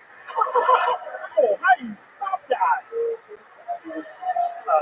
yeah, what I found out was that I'm actually 25% black, 25% generic European, and 50% Native American. 50% Native American. Native Central. Sure, it's not 0.05. I think. You're saying that you don't believe that he's No, Native everyone's American? Native American. When they say Native American, it's like very I generic. think he's Native American because I can't wait to put somebody else on the land that he's on right now. Thank you. Just one of the best in the world. It's not that big of a deal. Son of a bitch. I've never seen anybody with a breast pocket on their belly button before. That's pretty exciting. That is a droopy shirt. Your black side did not get that. You know, That is the generic European part that's like, I'm going to do the shopping today. he's 25% black, but he dresses 100% white. Gardner, this is your first time ever attending stand-up comedy, am I correct? Absolutely, I love it. And I'm guessing you are going by a fake name because you have a real job that pays you well. Am I correct? You work for a giant corporation? He's a gardener. I mean, it's mid-sized. What? It's a mid-sized. A mid-sized company. All right, Tesla. No, I'm kidding. It's a small company. But what do? You an engineer? No, I am not as smart as I would like to be. Right. So what exactly do you do? You're a janitor. Basically, no, customer service. What? I need you to, Garner, I know that you're a beta bitch. It's okay. It's okay. I need you to project into the tip of that microphone. When I ask you a question, I need you to be like, it's a mid-sized company. I see what you're saying. I will try my best. You're doing good. Have you ever done any public speaking before? I did in school, like many years ago. Right. Yeah, myself that. Okay. How old are you? 45. 45. What made you want to try stand-up comedy for your first ever time tonight? A lot of people are shocked that he's 45, by the way. Totally look 45, by the way, Garner. I would have guessed 45. I would have been right on 45. Also, my favorite president of all time.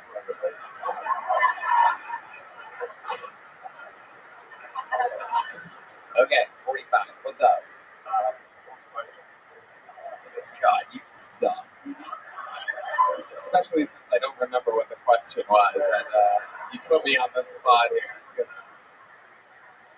What made you want to do stand-up now at 45? Because I really avoided my whole life. Wow. Doing this has to for anybody. Are you just knocking things out? Are you going to murder someone too? Like, what else? Are you just doing things that you haven't done in your life that you shouldn't do? Yeah, pretty much. There's nothing other than that. Right. But you still work for this mid-sized company. What exactly do you do at that company? It's basically customer service. It's a combined fulfillment company. So You just, you like on phones all day? You have a headset? not on phones, but I'm on the computer all day. I have to take the bus people. Oh, okay. All right. What do you do for fun, Gardner? You seem like the kind of guy that's on like that Girl's Foot Wikipedia or whatever. Wiki feed. Yeah. Rachel's on it. Yeah. What the Give me fuck? give me a high rating. I need it for my self-esteem.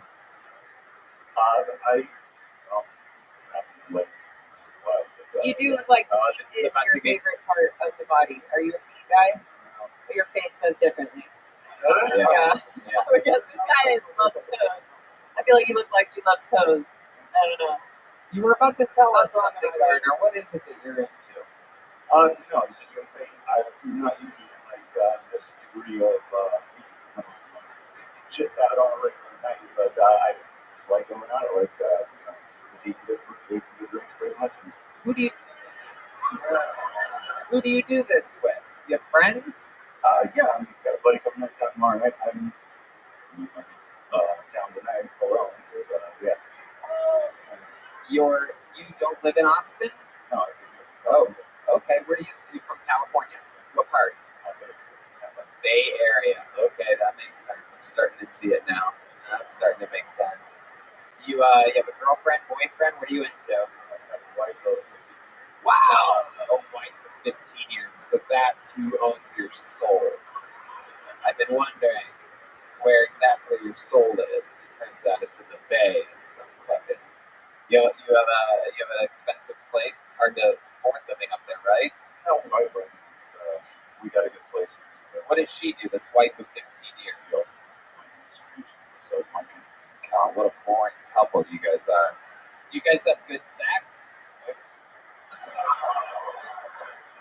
When you say no, what exactly do you mean? Is it rare?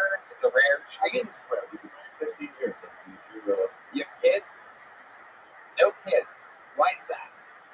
That's much sadder. Okay, forget it. We're gonna we cannot go any sadder than what we're already at, Garner. If you're saying it's sad, I'm just gonna start crying right now because I can't even fucking imagine. You had your testicles ripped off by a German Shepherd in 1989? Kidding. No, I'm kidding. Okay. Okay. You know what an upside down pineapple is? That's all you do. All right. What is it? Stuff. You don't know? Put it on your front porch and find out. It's fun. Okay. Again. I guess that's it. All right. You gonna finish the joke? Or? No, there's no joke to it. Just do it. Try it out. It's fun. Okay. Redman also does his own solo podcast where you can catch him doing jokes like that. There's little, more like riddles and puzzles, but with nowhere to go and just confusing, really. I love it. I love it. So Garner, what are you doing in Austin, Texas? Did you come here for this? I came here for this. Are you fucking serious? So like you listen to these episodes, you watch, and you're like, holy shit, I could do this. Right. You're like, holy shit, I love comedians and comedy. I respect what you guys do so much, but I'm like, it takes so much balls. So I'm like, I got enough for one time. do you really respect them? I absolutely do. I totally do. The other names in this bucket would probably argue pretty hard with you. No. What? Matt Edgar. Yeah. What would have happened if you didn't get picked? You would have just came all the way to Austin to watch Killtown? Well, I'm just looking for what I eat.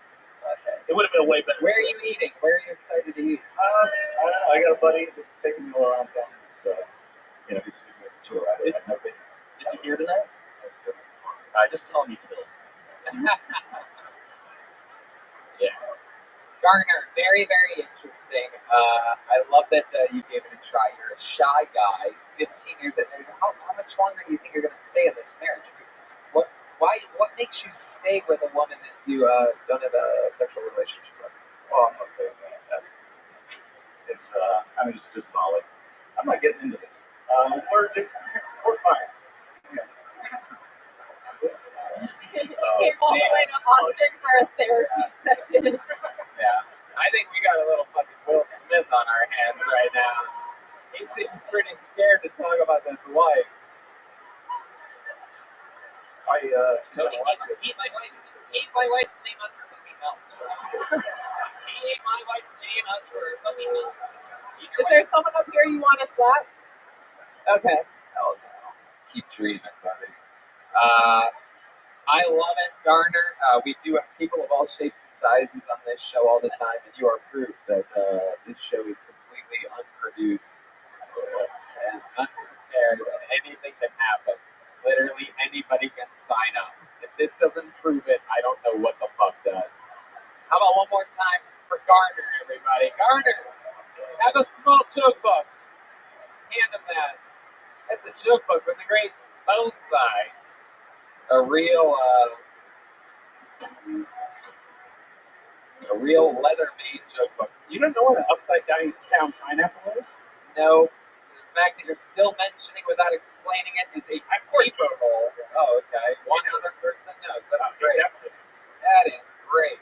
Great for comedy when a minimal amount of people know what you're talking about. A lot of people say that's the best comedy. It's the shit that 2 people out of 350 understand. Makes noise for your next comedian pulled out of the bucket. Goes by the name of Pat Swantner, everyone. Pat Swantner.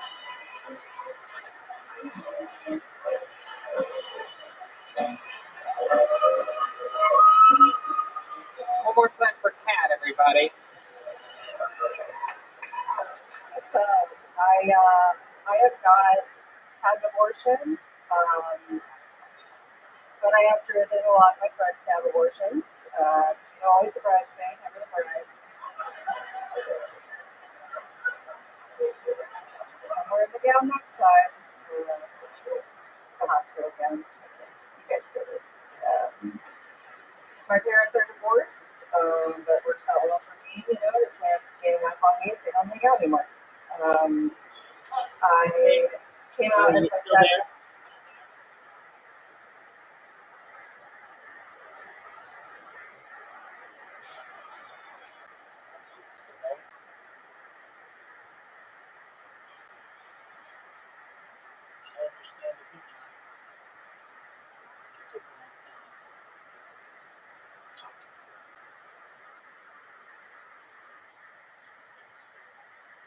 Actual to my dad last year, and he was great about it. You know, he said, "I love you.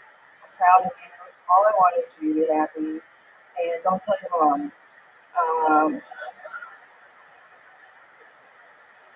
But of course, I told her. You know, and all she said to me was, "Oh, okay." Can you repeat that, please?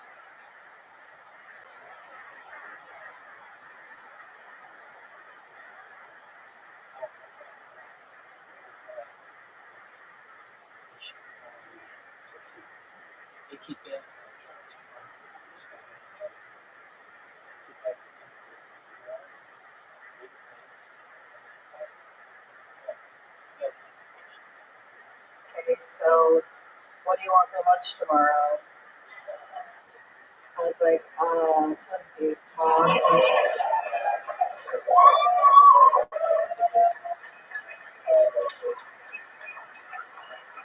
Kat Swanner, am I saying that correctly? Yep. Welcome to the show, Kat. Have you been on here before? Yeah, once before. Yeah, a while ago. Yeah. Yeah. 2 months ago. Welcome back. How's life changed for you since the first time we saw you? I don't think it's changed that much. Okay, perfect. Very good. Way to ride that Kill Tony bump all the way to the moon. I think I got 1 year followers. All right. I don't remember your performance. Must Thank not have been that great. Okay. Welcome back, Pat. Very cool. Remind us how long you've been doing stand-up comedy.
you for telling me that.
About a year. And what do you do for work?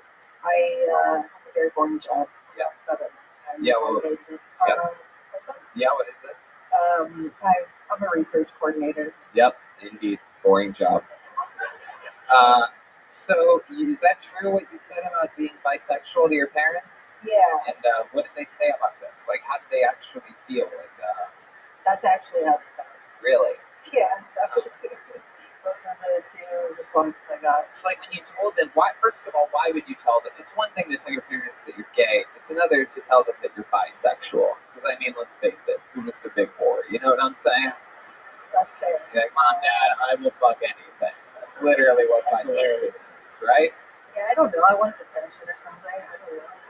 Huh? I wanted attention or something. Right. Right. Did you offer to perhaps fuck your parents when you were saying, like, I'm so bi, we could do this shit right now? No, I was dating a woman at the time, so I was like... Right. And you were bringing, like, a woman home with you sometimes to sleep in your I don't place? bring anyone home now. You stay at their place? I have my own place. Right. Right. You don't take anybody to your parents' house. I get what you're saying. Right. You take them to your little lesbian apartment. Yeah. Right. So, when was this? When did you come out to your parents? Like 2 years ago. 2 years ago. And then no relationship of any two women has ever lasted for 2 years. So, how soon after that did that one end? Oh, pretty quickly. Yeah. I did think I was a lesbian for 2 weeks. Trust me, we've all been there. Yeah. Did you ever have any regrets coming out to your parents? Oh yeah. My mom, my mom's like doesn't like women because she's a woman, so she, it's. Oh, that doesn't sound like any women's. Yeah. What was worse, telling your parents you're bi or telling them that you want to be a comedian? They're actually pretty supportive of the comedy thing, which is shocking to me. But yeah, it was. My dad's great. That's a He loves that shit. What did Dad say? What exactly was Dad's take on it? Mom's rough, Dad loves the ladies, correct? He just wants me to be happy. Right. He's real sweet. Aw, that's great. Yeah. Did you do any like lesbian-ish things as a kid? Were you a softball player, or perhaps did those little finger exercises where you squeeze balls and things like that? Lesbians do that to strengthen their fingers because it's basically their penis. Sorry, it cracks me up every time I think about lesbians. It's like the funniest thing to me. Yeah, what do we do? I played softball. Yeah. Right. Okay. So there were signs, but what?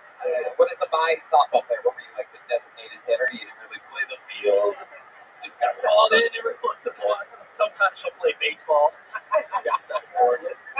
She played both softball and baseball. Completely bisexual. Yeah, I wasn't good at it. Right. Okay. And Do you still have the you show us like they used to throw a ball? no, it's okay. You I wasn't a bitch. I was like, I don't even know what I did. I say you're bottom. don't even know what you did. Very good. All right. Kat, so you're a research coordinator. What else about your life is fun? The current you. Have you done anything new lately? Any new hobbies or things that you're into? What exactly about your life? Doesn't have to be fun. Just anything. Yeah. I mean, it's more fun for me. I recently got sober, so that's. I don't know. Yeah, that's great. It's actually the whole audience is sober after you're out, so that's we all have that. We all have that in common. Thanks. What made you want to get sober? What was your bottom? Telling her parents she's bi. Just, I was blacking out like every weekend too much blood. Wow, look at that. The gateway to bisexuality. That's the best kind of bisexual girl that I know, right? You sure? What? Nothing. Is that even a sentence? Okay, Red Pan. I love it. So, what else, Kat? Anything else interesting about you? Do you have animals? Do you have a cat? I have a dog.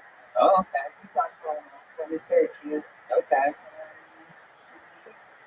I mean, you think everything's cute, so it doesn't really mean much coming from you. Often you fuck this dog, Kat. Tell the truth. There it is. We actually have sound. Red Band was able to get in here. This is the audio of her bedroom right now. Actually, not right. All right, forget it. I fucked up that one. I love it. Kat, so much fun. Congratulations. You got pulled out of the bucket again. Yeah, fun stuff.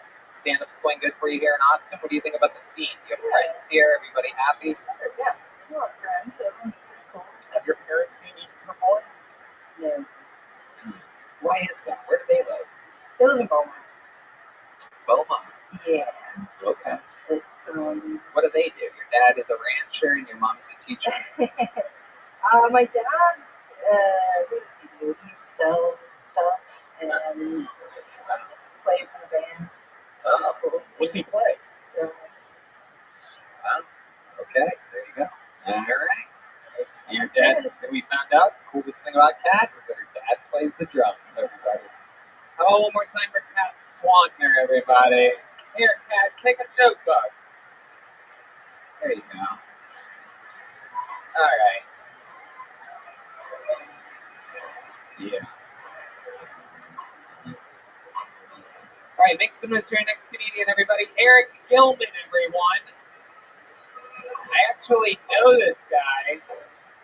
Eric Gilman has been bicycling. I know this guy from Miami to San Diego. He's been on this show before.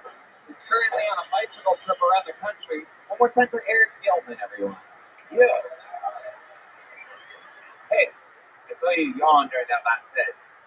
Did you know when you yawn during a comedy set, a ghost comes out and sticks his dick in your mouth?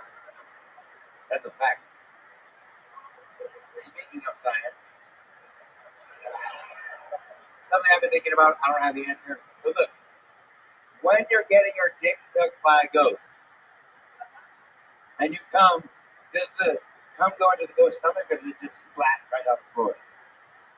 I don't know, I'm just saying if that ghost came through your wall, then that comes going on the floor and you got yourself a certified ghost ghost. But yeah, I've been on Kill Tony once before. Something you found out about me is that I am riding a bicycle across country for charity. And although I don't know what it's like to be Tony Hinchcliffe and open 3 days straight on the road with Joe Rogan, after riding my bike 3 days straight on the road, I know what Tony's butthole feels like on Monday morning.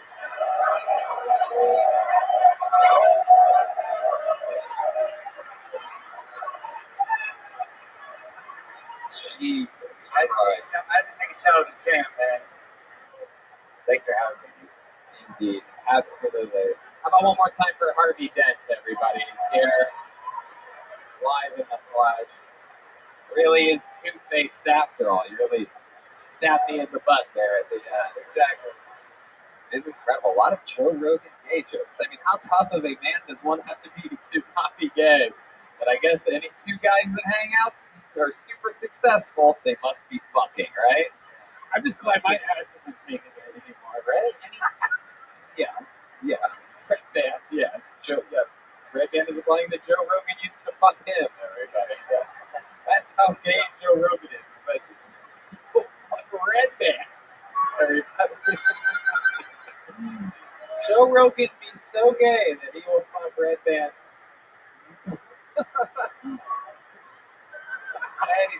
Anything. Oh my god. I love it. It's great to be here, man. Hey, welcome. I forgot you were here. Sit in the back over there. Love it. Eric Gilman. Now, I actually know you. You've been on this show before, and we hung out. We met at really chill, like hung out at Skankfest. Yes, we made love to one another. Very good. We get a few more gay jokes on tonight's episode. I was on a quarantine episode. Yeah, back in the city of Los Angeles. Yeah, I remember. At the corner of the Comedy Store. Deep. Proud of zero. And you got the same amount of laughter tonight. That's so cool. In front of 350, you got the same amount of laughter. Yeah. How does that feel? But it feels great. Have you been doing stand-up? On and off, yeah. I started right up before the pandemic. So it's like everybody doing an open mic and I showed up. And now you're currently raising money for what exactly? So I'm riding a bike. I rode my bike here. Right. From Miami. From Miami, and you're going to San Diego, is that right? It's crazy that he called you gay. Yeah, it's crazy. My ass is taking a pounding. But yeah, I built a hospital in Haiti after the earthquake, rent, and Angel Wings International is the nonprofit.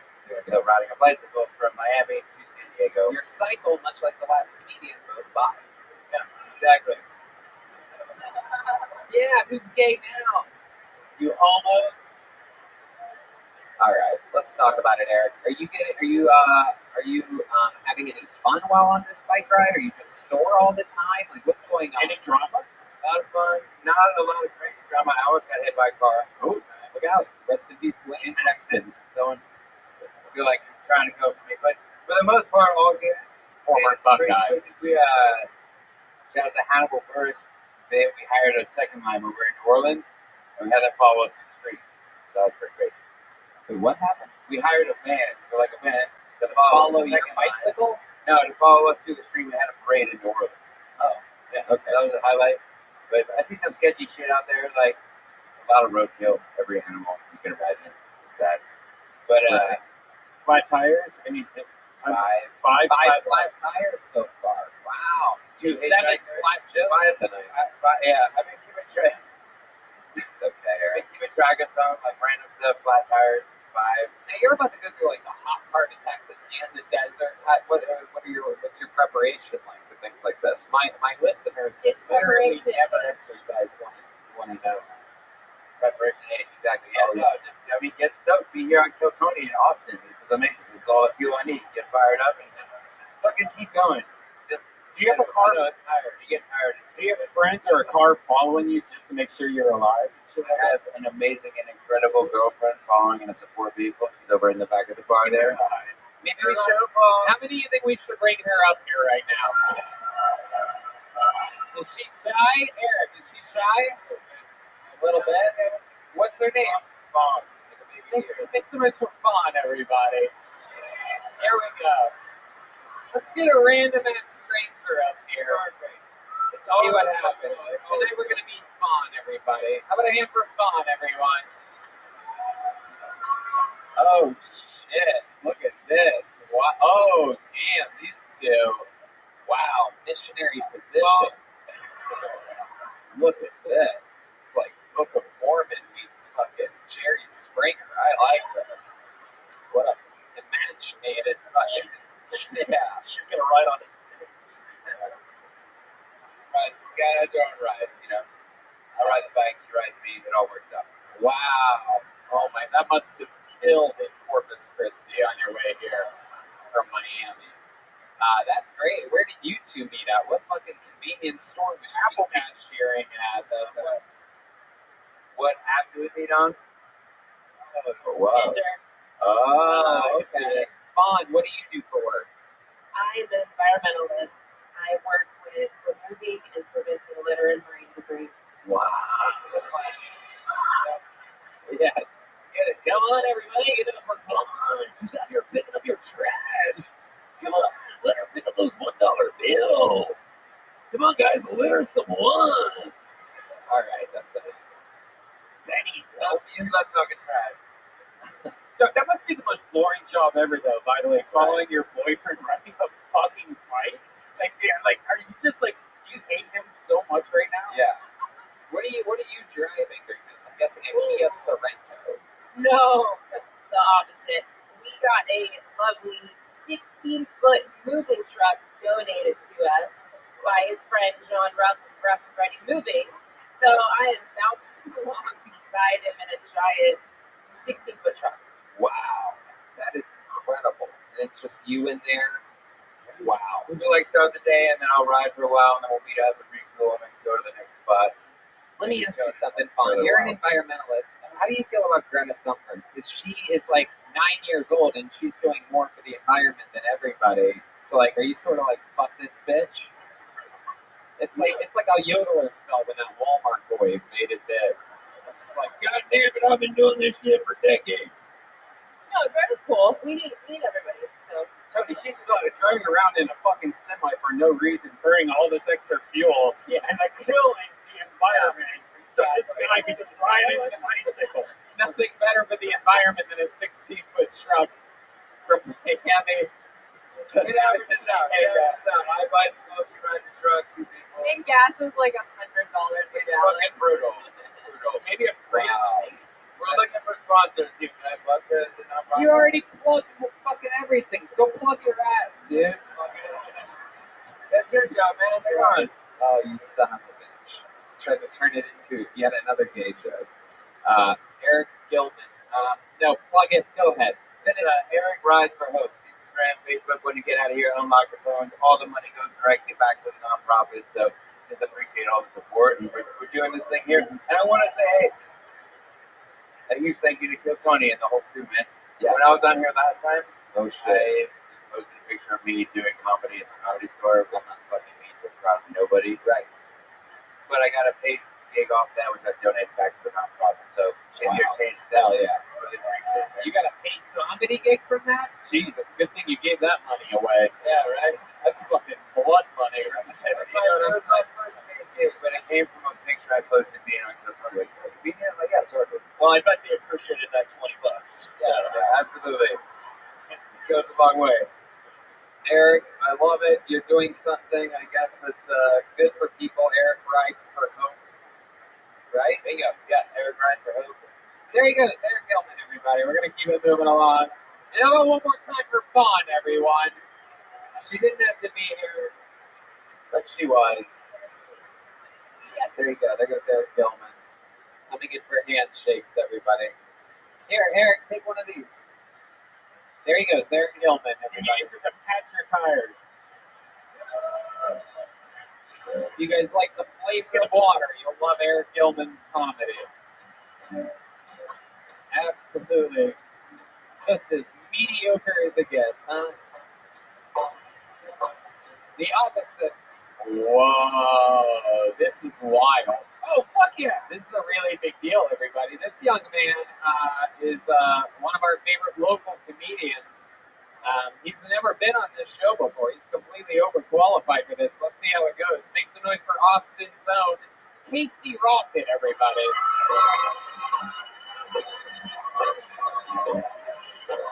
Holy shit.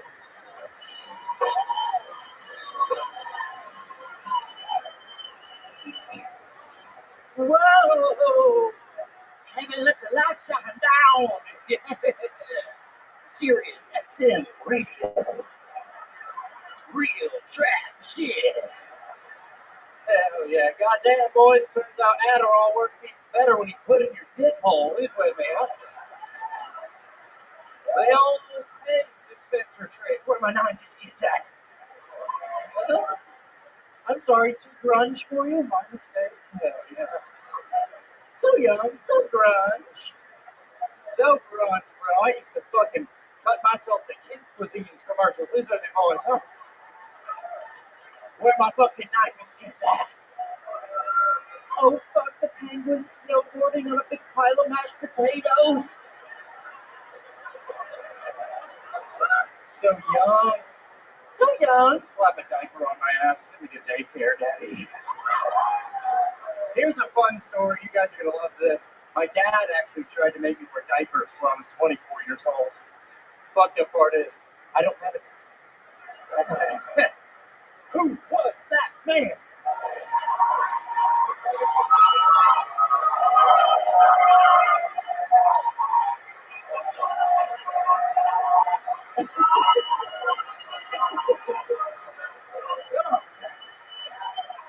The great Casey Rocket, everybody. I've been watching this guy do exactly that for like a year now. All he does is smash.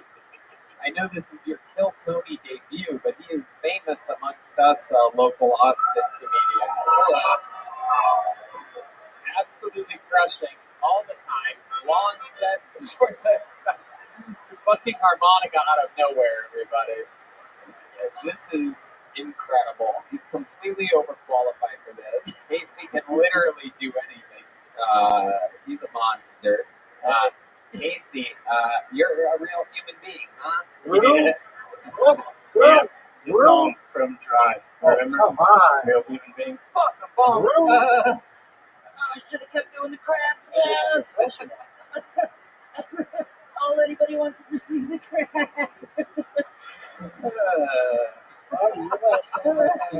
want to give you something. Oh, okay.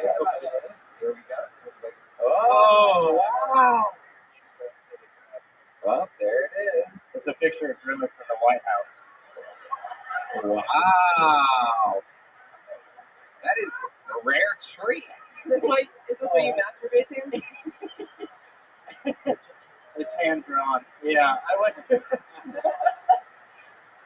the School of Hard Knocks with Grimace. Funny story. No, I just keep that on me at all times. Just in case. You never know when shit's gonna hit the fan. You might need a picture of Grimace in the White House to get you out of a tough bind. When your back's against the wall and the bullets start flying, you never know when a sneaky little picture of baby little Grimace gets you. I'm done with that voice. Okay. Take it a little too. You never know. I did it again. I did it again. The whole rocket. Thickest nipples in the room. Some things never change.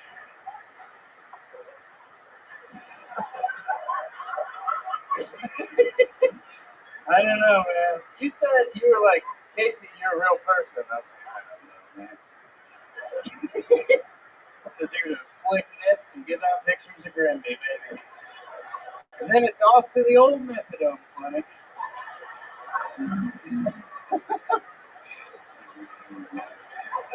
This is all he does all the time, by the way. You can literally do it for like hours continuously.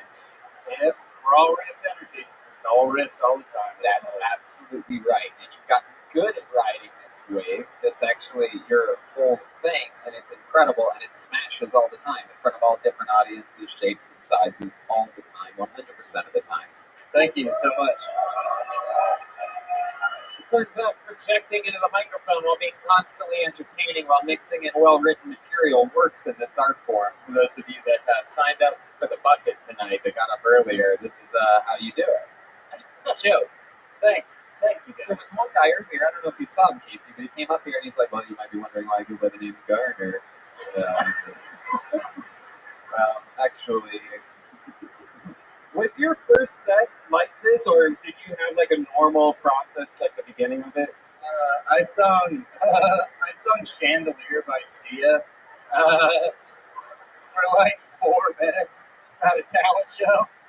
With no music, and there was like 150 people was at a talent show at Georgia Southern University. And yep, oh, all right, there it is.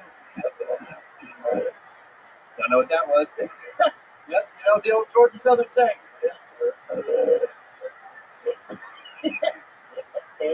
And I was running around singing Chandelier by Sia. Nobody laughed at all. 0 people. And 0 people laughed, and 0 people cheered. And there was one girl, and she went, "What is he doing?" And I think about that before I get on stage every time. Incredible. I love that. And how long have you been doing stand-up full-time? I've been doing stand-up for 7 years. 7 years. We're all of it here in Austin? I've been here since July. I started in Atlanta, and lived in Boise, Idaho for 3 years. Oh, okay. Yeah, big Boise. Boise's a great city. I've been to Boise. I've had fun in Boise. Yeah, y'all get through each other. My friend Nick Daniels saw it 4 years ago. Yeah. Remember? Absolutely. Yeah, I do. I was the one time that I was in Boise. Liquid Laughs, is that what it's called? Yeah. Oh man, they used to have me host at Liquid, and I know you would think that it would go so good, and it.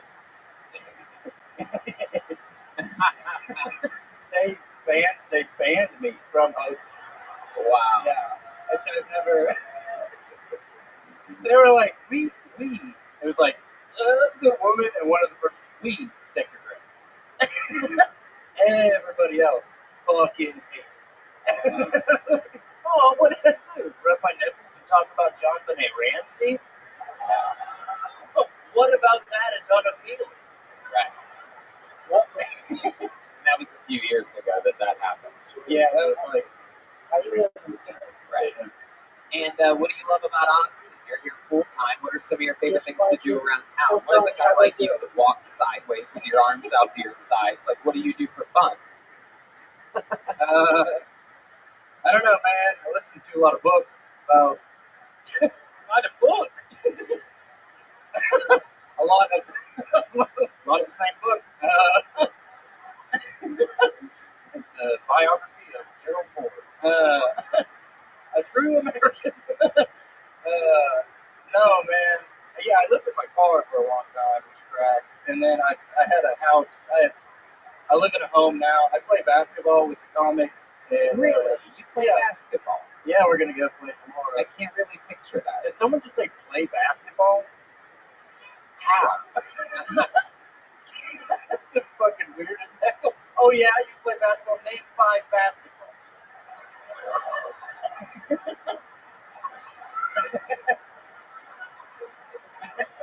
Casey Robin, you're absolutely a machine. What are you looking forward to like that? What made you pick Austin, Texas? Y'all came here and Joe Rogan, and I heard all the comedians making a big exodus down here, so I thought it'd be fun. We could all start something new. Yeah. Oh, wow. Wow, you got serious for a second there. I thought you were going to talk about fucking some 41 and rubbing your belly button or something like that, but you gave an actual answer. Yeah, that's normally my closer. I sing the entirety of Sum 41's sophomore album, Sum 42. Don't hit the drums. I don't deserve that. Casey, what do you think the worst joke you've ever done on stage is? Singing Sia is more of an experimental. I tell you what the best joke he did is. Yeah. When he busts out the harmonica for less than a second. Yeah, that is incredible. I didn't even see it. I heard it. It's true. Yeah, keep it guessing. Keep on your toes. Do you use it more when you have more time, or is this just you just play the one note? Pretends like he's listening hard. I had it in my car. I keep it on me, man. I keep the Grimace stuff on me. Keep the harmonica on me. You never know when you're going to need to riff, man. What else do you have in your pocket? Oh, good question. What else is in those pockets? Uh-oh. You've got to be kidding me. Oh, my God. We wouldn't even have found out about this. We would not have even found out a picture of Grimace and Charlie Sheen. Just in case you get in real trouble. Oh my goodness. Down the shirt it goes. Somehow it didn't fall out of the bottom. Okay, there you go. Very sly. Literally a better magician than Michael Laird could ever be. Absolutely incredible. This is Unbelievable. Do you have anything else that we should know about in your pockets, Casey? What other grimace merch you got on you? Yeah. No, yeah, it's funny. If you wouldn't have brought that up, I would have just kept it in my pocket and then got in my car and, oh, man. I almost forgot to show the picture of Grimace and Charlie Sheen. Fucking loser. You deserve to live in your car, you big nipple freak. How big are these nipples? Let me see the nipples. There's no chance we could be that lucky, right? Oh my goodness. Oh, they're so big you can pull them on top. Not that big. It's regular. It's regular nipples. I think I got scared. And they got small. You like check to see if you still had them. Oh, these old things? You want to see my nipples in these old rags? You keep those in your pockets too. Yeah. 6 nipples like Rottweiler. 90 straight. It's a joke. You just showed us the smallest one. Right. I've got, Now, Casey's been a staple. I've got computers to program, so it turns to you.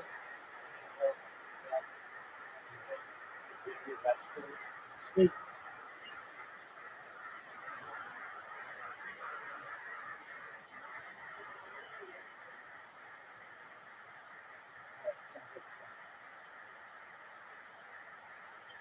Full of the secrets show that I do every Thursday for a while. But Casey, I've been putting together a tour right now. I would love for you to come on the road. Oh, look at that. Wow. Oh my goodness. Cool. It's a tour of Italy at the Olive Garden. And Secret Show Thursday. Awesome. I'll be there. Yeah, that'd be awesome, man. Thank you so much. Thank you, guys. Indeed. Very cool. Casey Rocket, I truly believe that you are, without a doubt, not only one of the future stars of comedy, but I think you're one of the present stars of comedy. I absolutely love it when true murders sign up for this show and bless us with a real performance and show everybody how it should be done in their own special way. That's the real you, and you do it your way, and it's fucking amazing. Come on, guys, make some noise for Casey Rocket, everybody. Casey, take one of those. That's a real fucking leather joke bug. This is a real badass here, folks. You're going to be seeing him for the rest of your life. God help us when TV executives are allowed to give straight white males something again. That boy's going to be everywhere. When young white guys are allowed to make it again, I swear to God, he's going to be one of the biggest stars. If this was the 80s, all right. What do you guys think? One more time? We gone too long? Is that really how long we've been going? All right, we can't go to the bucket anymore. To close this show, there's only one way to do it. Ladies and gentlemen, there is a regular that is the longest standing regular in the history of the show. He went from all the way, started in Los Angeles with us, moved out here immediately, has been opening for me and Joe Rogan and everybody on the road. He's an absolute beast. Make some noise for the Big Red Machine, William Montgomery.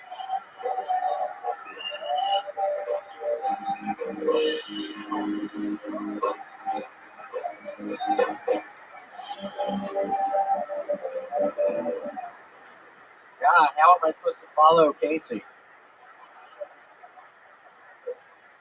I'm actually headed back to LA in 3 weeks. We're going to be hosting the roast of Will Smith.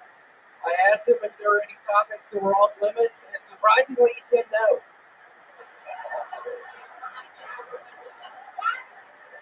I want my tombstone to say R.I.P. Rest in privilege.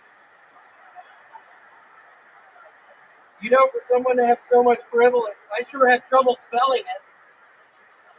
Does it have a D? Does it have a G?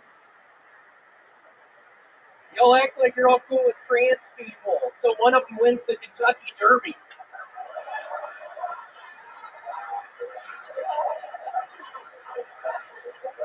They're winning everything these days. That's not how it it's funny. A new study suggests 63% of people on their deathbed hear music, and in 100% of those cases, it's Aphex Twin. Okay, what's up? All right, another Apex Twin joke. Been sneaking those in for a month now. I've been trying to. Do you still hate them? I mean, I still don't know what they are. Aphex Twin is just a wonderful recording artist. Okay. Yeah, it's not a fucking joke. I don't know who just fucking yelled, yeah, it's not a fucking joke. Hi, William. How are you? How are you? It is true. It seems like following Casey Rocket is your kryptonite right now. I've never seen you so tightened up and nervous like this. I am pretty tightened up. I'm pretty nervous. I was smoking weed in the fucking thing back there. But yeah, doing good. Wow. Would you like to introduce Casey as your new replacement, as the new regular? Yeah, I'm thinking I will. Good. We've been like working on the paperwork for. Shut the fuck up, Red Man! We're joking around! Just bring Casey in like Aunt Vivian, you know? See if anyone notices that it's not William. Just start calling him William. It was a fucking joke, Red Man. I get it. You're yelling at me. You do this every week. I get this. Shut the fuck up. All right. So, William, I haven't seen you in 2 weeks. So, exactly what did you do since the last time I've seen you? It's been a while. I've been going to the mall. I've been doing the stairs at the mall. I'm going up like 100 flights every other day. I just keep going up and down the stairs at the Barton Mall. There's only 2 stories to the Barton Creek Mall. And those stairs that you've been taking are escalators. They might be. I'm walking up them very quickly. Yeah. It's really easy. Yeah, just 100 fucking flights. It's really easy. That's why you're not seeing results. It's been doing the escalator. Yeah, ask him a question. So, William, are you sober now? Yeah, I'm still smoking weed, but it's been almost a year since I've been drinking. So, you guys know he was a pretty big drunk. You guys know about that? Well, he's not the most known comedian, but this is how much of an alcoholic he was. What the fuck are you about to say? The fuck kind of trap is that? What's fucking going on here? I'm not stupid. Just saying that it was such a big deal you getting sober that word got all the way to Los Angeles. I don't even know you, and I found out that you're sober. I was like, fuck, that is a problem. Oh, it was like a topic over breakfast. You know, William Montgomery got sober. Like the world stopped for a second for us. Yeah. So congratulations. Cool. Bro. Did you hear that? Yeah, you look great.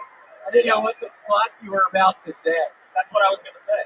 I didn't know what the fuck you were about to say. Was it worse than you thought? I didn't know what you were about to say. Are you cool with what I said? I didn't know what you were about to say. He does that sometimes. Bring back that other guy with the harmonica. Casey Rocket. Yeah. You guys think we should see one more minute from Casey Rocket? Yeah. No, I'm joking, William. Oh my god. Oh my god. It's a fucking joke! Holy shit! We're joking! Shut the fuck up! William? Who was that? Seriously, who the fuck did that?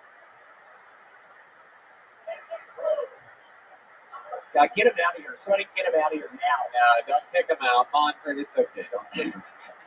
These guys actually listen to William for some reason. The security guys here will do anything anybody tells them to. There's 2 of them rubbing Casey Rocket's nipples on the side over there right now. Can you guys write William some jokes for us? Whoa, Red Man. Red Man, you have to fucking stop. What's going on? You've been acting weird ever since you got back from Florida. What'd you do down there? Seriously, what happened down there? Look, me and Casey had a great time in Florida. Wow. Shut the fuck up. You've been acting weird as shit since Florida, Redman. Seriously, what happened? Well, Casey tried to kiss me. I let him. Shut up. I don't want to hear. Shut up, dude. He's better kisser than your dry lips. Shut the fuck up. They're not dry. Yeah, they are. No, they're not. That beard, like there's all the crumbs on your They're lips. not All fucking dry. All right. You guys are putting on a real improv clinic here this evening. Where's Michael Laird when you need him? Nothing better than shut up and fuck you back to each other. Unbelievable. The comedy gods are blessing us this evening. I love it. William, what else have you been doing in your real life the last couple weeks? I need like real answers here. I downloaded a game called Diablo 3, and I cannot stop playing it. What is Diablo 3? It is an ARPG. What is that? Action role-playing game. For those who don't know, it's really taken over my life. The past 2 fucking weeks, that's all I've been doing. Rogan recommend this game to you? What the fuck is that supposed to mean? Nobody knows. No, he meant something by that. What the fuck does that mean? That game came out. Why is that so funny? Nobody knows. It's a weird night for Red Band tonight. Very weird. We're hoping it's because we took a week off of recording episodes. We think it's just a touch rusty tonight. And he's wearing that racist ass shirt. What is up with you wearing the stars and bars tonight? It says gay pride on it, Oh, so it's okay. That's the point. It's Brian Moses merch, I do believe. Famous roast. Oh, yeah, Brian Moses. Okay, William, we're not getting much out of you tonight. Not a lot of energy. Did seeing Casey Rocket up here smashing sort of affect you? I've never really seen you like this before. It totally affected me. Negatively affected me. It negatively affected me. Would you like to do another minute? Shit.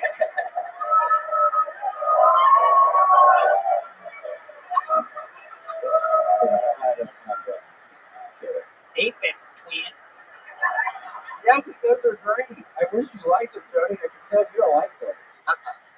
No, it's a waste of your time working on Apex Twin jokes. I'm probably 20 Apex Twin jokes. It's like, but why do you keep writing jokes about these things that people barely know about? Did you go to a Red Band school of comedy or something like that? I'm working on a pineapple upside down cake joke.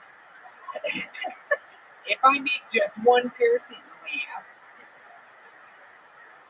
I don't know. I'm working on it. It's a giant struggle. I'm working on it. And Apex Twin jokes are coming out. I'm working on it. I'm sitting down trying to write. It's just fucking Apex Twin jokes coming to me. It's turning into a fucking nightmare. That's literally all I think about. Have you thought about writing jokes about things that people do know about? Well, maybe I should. Maybe you should. Do you have any jokes about Ukraine? Perhaps you can do a Ukraine joke right now. What's the deal with Ukraine? Okay, give me another one. This is great. This is great. This is like Michael Laird with real brain damage. Okay, let's do another one. I heard Clorox bleach earlier. Do a Clorox bleach. Yeah, what does it do with Clorox bleach? Seriously, what's the deal with Clorox bleach? I mean, it smells so bad. All right, there you go. We pushed that to the absolute limit. But yeah, William, you've been making soup in your crock pot. You famously have a crock pot. You've been ingesting multiple forms of soup lately. How's that been going? It's been good. It's mainly the Kraft macaroni and cheese with hot dogs cut up inside of the macaroni and cheese. It's really good. Maybe a little ketchup drizzled on top. A little lettuce on the side. Ooh, lettuce on the side. Maybe a pickle also on the side. Uh-oh. Yeah, maybe a glass of milk. Oh. You said fucking you to a glass of milk. Whoa. God, some hag up there. Yeah. There's a Actually, these anti-milk women as of late. William, final question for you. You famously have 2 unlicensed guns in the trunk of your car at all times. You have famously scratched off the VIN number to these weapons, and sometimes you fire them off in both public and private properties. Have you been doing that at all the last couple of I years? shot 3 fucking people this past weekend. Whoa. On their private property. Wow. Well, at least you killed in front of somebody this week. Yeah, it was 3 fucking people. No, stop it. Yeah, stop it. Why are you playing the fucking music with us? It's one thing for me to make the joke, but when the band gets into it, even I feel bad. I'm like, oh no, my dear sweet William kills hundreds and hundreds of weeks in a row and struggles a little bit one night. I'm like, fuck you, loser. Yeah, this is literally a nightmare right now. I'm going to play some Diablo 3 after this, so I'm very excited about that. All right. William, we absolutely love you. There he goes, William Montgomery, everybody. Did you guys have fun tonight, huh?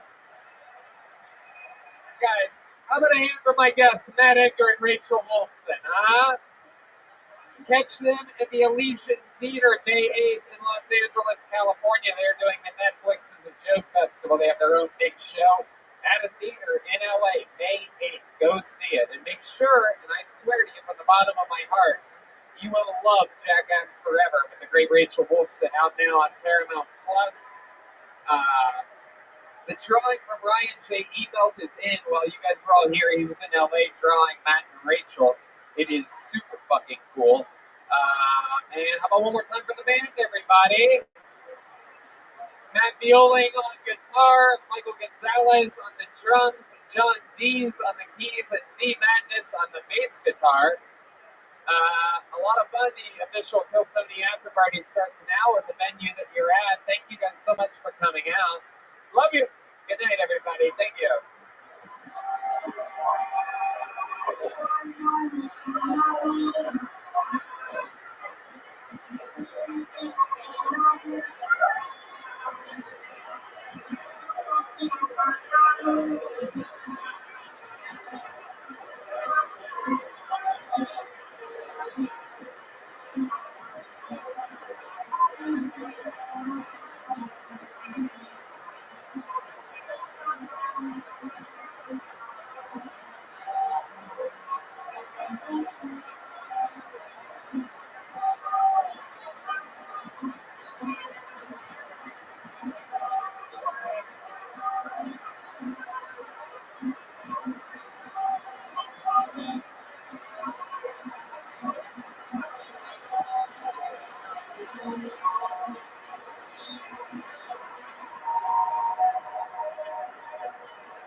This is Rabbi coming live from Vulcan Gas Company here in Austin, Texas, for a brand new episode of Kill Tony. Get up for Tony!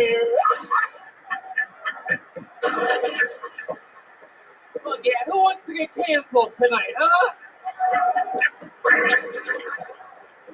Yeah, Red Band's here, everybody. Hey, everybody. Make some noise for Red Band. How about a hand for the band? Aren't they great, everybody? That's the great D Madness on bass guitar right there. John Dees on the keys, Matt Mueling on guitar, and the great Michael Gonzalez on drums.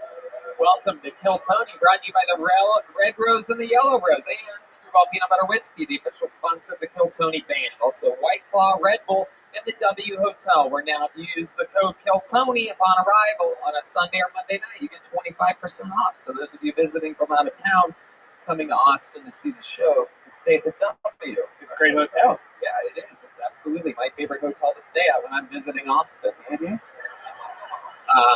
And here's a little bit more about the amazing sponsors that made tonight's episode available for you for free right here, right now. Hey, y'all.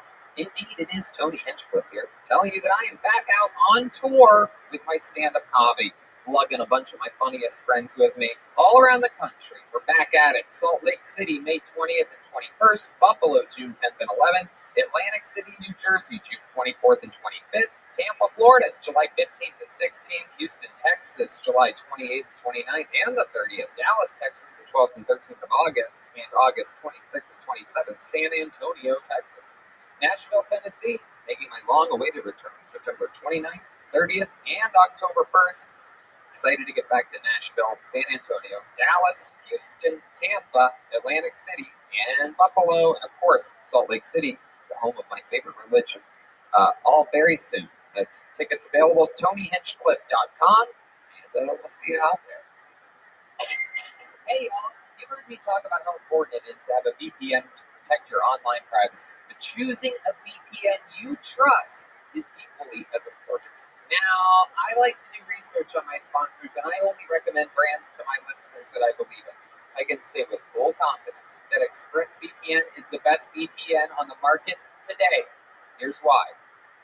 Because it doesn't log your activity online. Lots of cheap or free VPNs make money by selling your data to advertisers. But ExpressVPN doesn't do this. They even developed a technology, a trusted server, that makes their VPN servers incapable of storing any data at all. Right, man? And number 2, speed. ExpressVPN now uses Lightway, a new VPN protocol that's engineered to make user speeds faster than ever. I've tried many VPNs in the past, and they can sometimes slow my connection. But ExpressVPN is always blazing fast and lets me stream videos in HD quality with zero buffering. And the last thing that really sets ExpressVPN apart is how easy it is to use. You don't need any technical skills to get it set up. Just fire up the app, tap one button to connect, that's it. Even your grandparents could do it. And it's not just me saying this. Business Insider, The Verge, and many other tech journalists rate ExpressVPN the #1 VPN in the world. So protect yourself with a VPN that we use and trust. Use our link, expressvpn.com/KillTony today, and get an extra 3 months for free on a 1-year package. That's expressvpn.com/KillTony. expressvpn.com/KillTony to learn more. Holy shit, Red Band, I gotta tell you, I came across the coolest stuff this week while I was out on the road. It was some graffiti art. you know, I've been all over the world, and I saw a graffiti art at a New York City bar, and it just hit different. I asked the bar owner who painted it. It was so cool, and I shit you not, he told me that the original was worth millions. No shit. Yeah, I need this dude to tag my house, because the house will appreciate millions of dollars, Red Band, and I'd be rich. Listeners, you need to check out the rest of the story at masterworks.art/Tony. That's masterworks.art/Tony. You'll never believe it.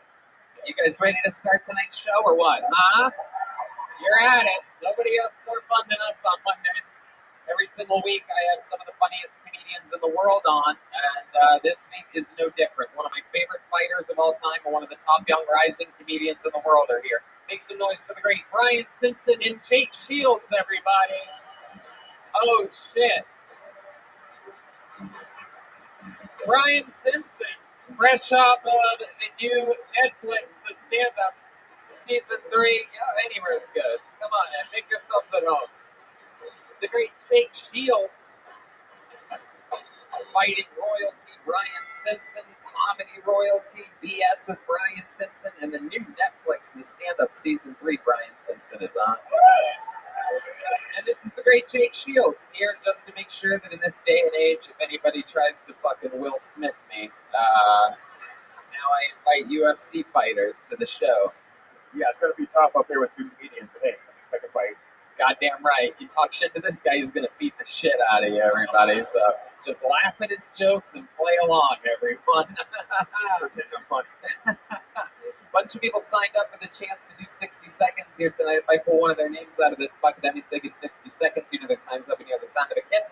That means they have to wrap it up then, or else they're going to bring out the angry West Hollywood Bear, which is just really loud and annoying. And then I talk to them and ask them questions about their life, and we find out more about them. Everything is completely improvised and wild. You guys ready to do this shit, huh?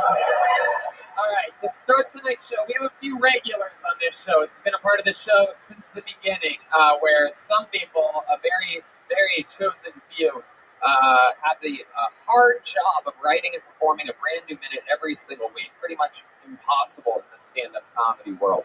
But these guys managed to do it. This first guy, ladies and gentlemen, I mean, just one of the best out there, fresh off of doing arenas with Joe Rogan. This is a new minute from the great Hans Camp. Yes, it has begun.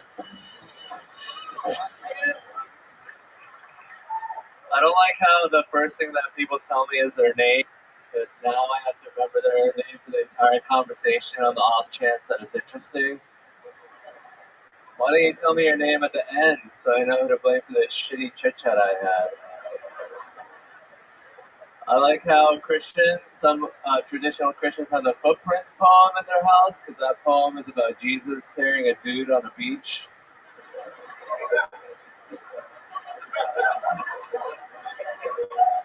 What if the homophobic Jesus comes down? I don't carry dudes on beaches, man. I'm into chicks. Didn't you read what I said about the gays in my book? I mentioned them a couple times vaguely. You should have extrapolated wildly. But it's good to be here. It's difficult for me to date American women. It seems like whenever I'm on a date with them, they're like, oh, this boy's just going to be nice to me. Boring. I could have been fighting off a rape. Thank you. Whoa, wait a second. What does that mean? You saying other races rape people? It just means I think Asians are very docile and quiet and nice, and American women are very tough and they alpha me. Wow, they alpha you. It's very revealing, very, very honest. Huh? Thank you, Tony. Why is there a monkey here? Why, of all the buttons, why is there okay, Red Band. Already, we're just... Okay. The only episode I saw Kill Tony, you had a stripper girlfriend. Is she still around? No, I have a new non-stripper girlfriend. Remind us, what does this girlfriend do, Hans? She's a comedian. She likes to get massage guns. Oh, that one. Yeah, we heard about this. Yes. Hans was using a massage gun on this girl's vagina in the green room one night while she sang, "Our God is an awesome God." Yeah. Someone walked in on that and said, "I just saw Hans Kim using a massage gun on a girl's vagina while she was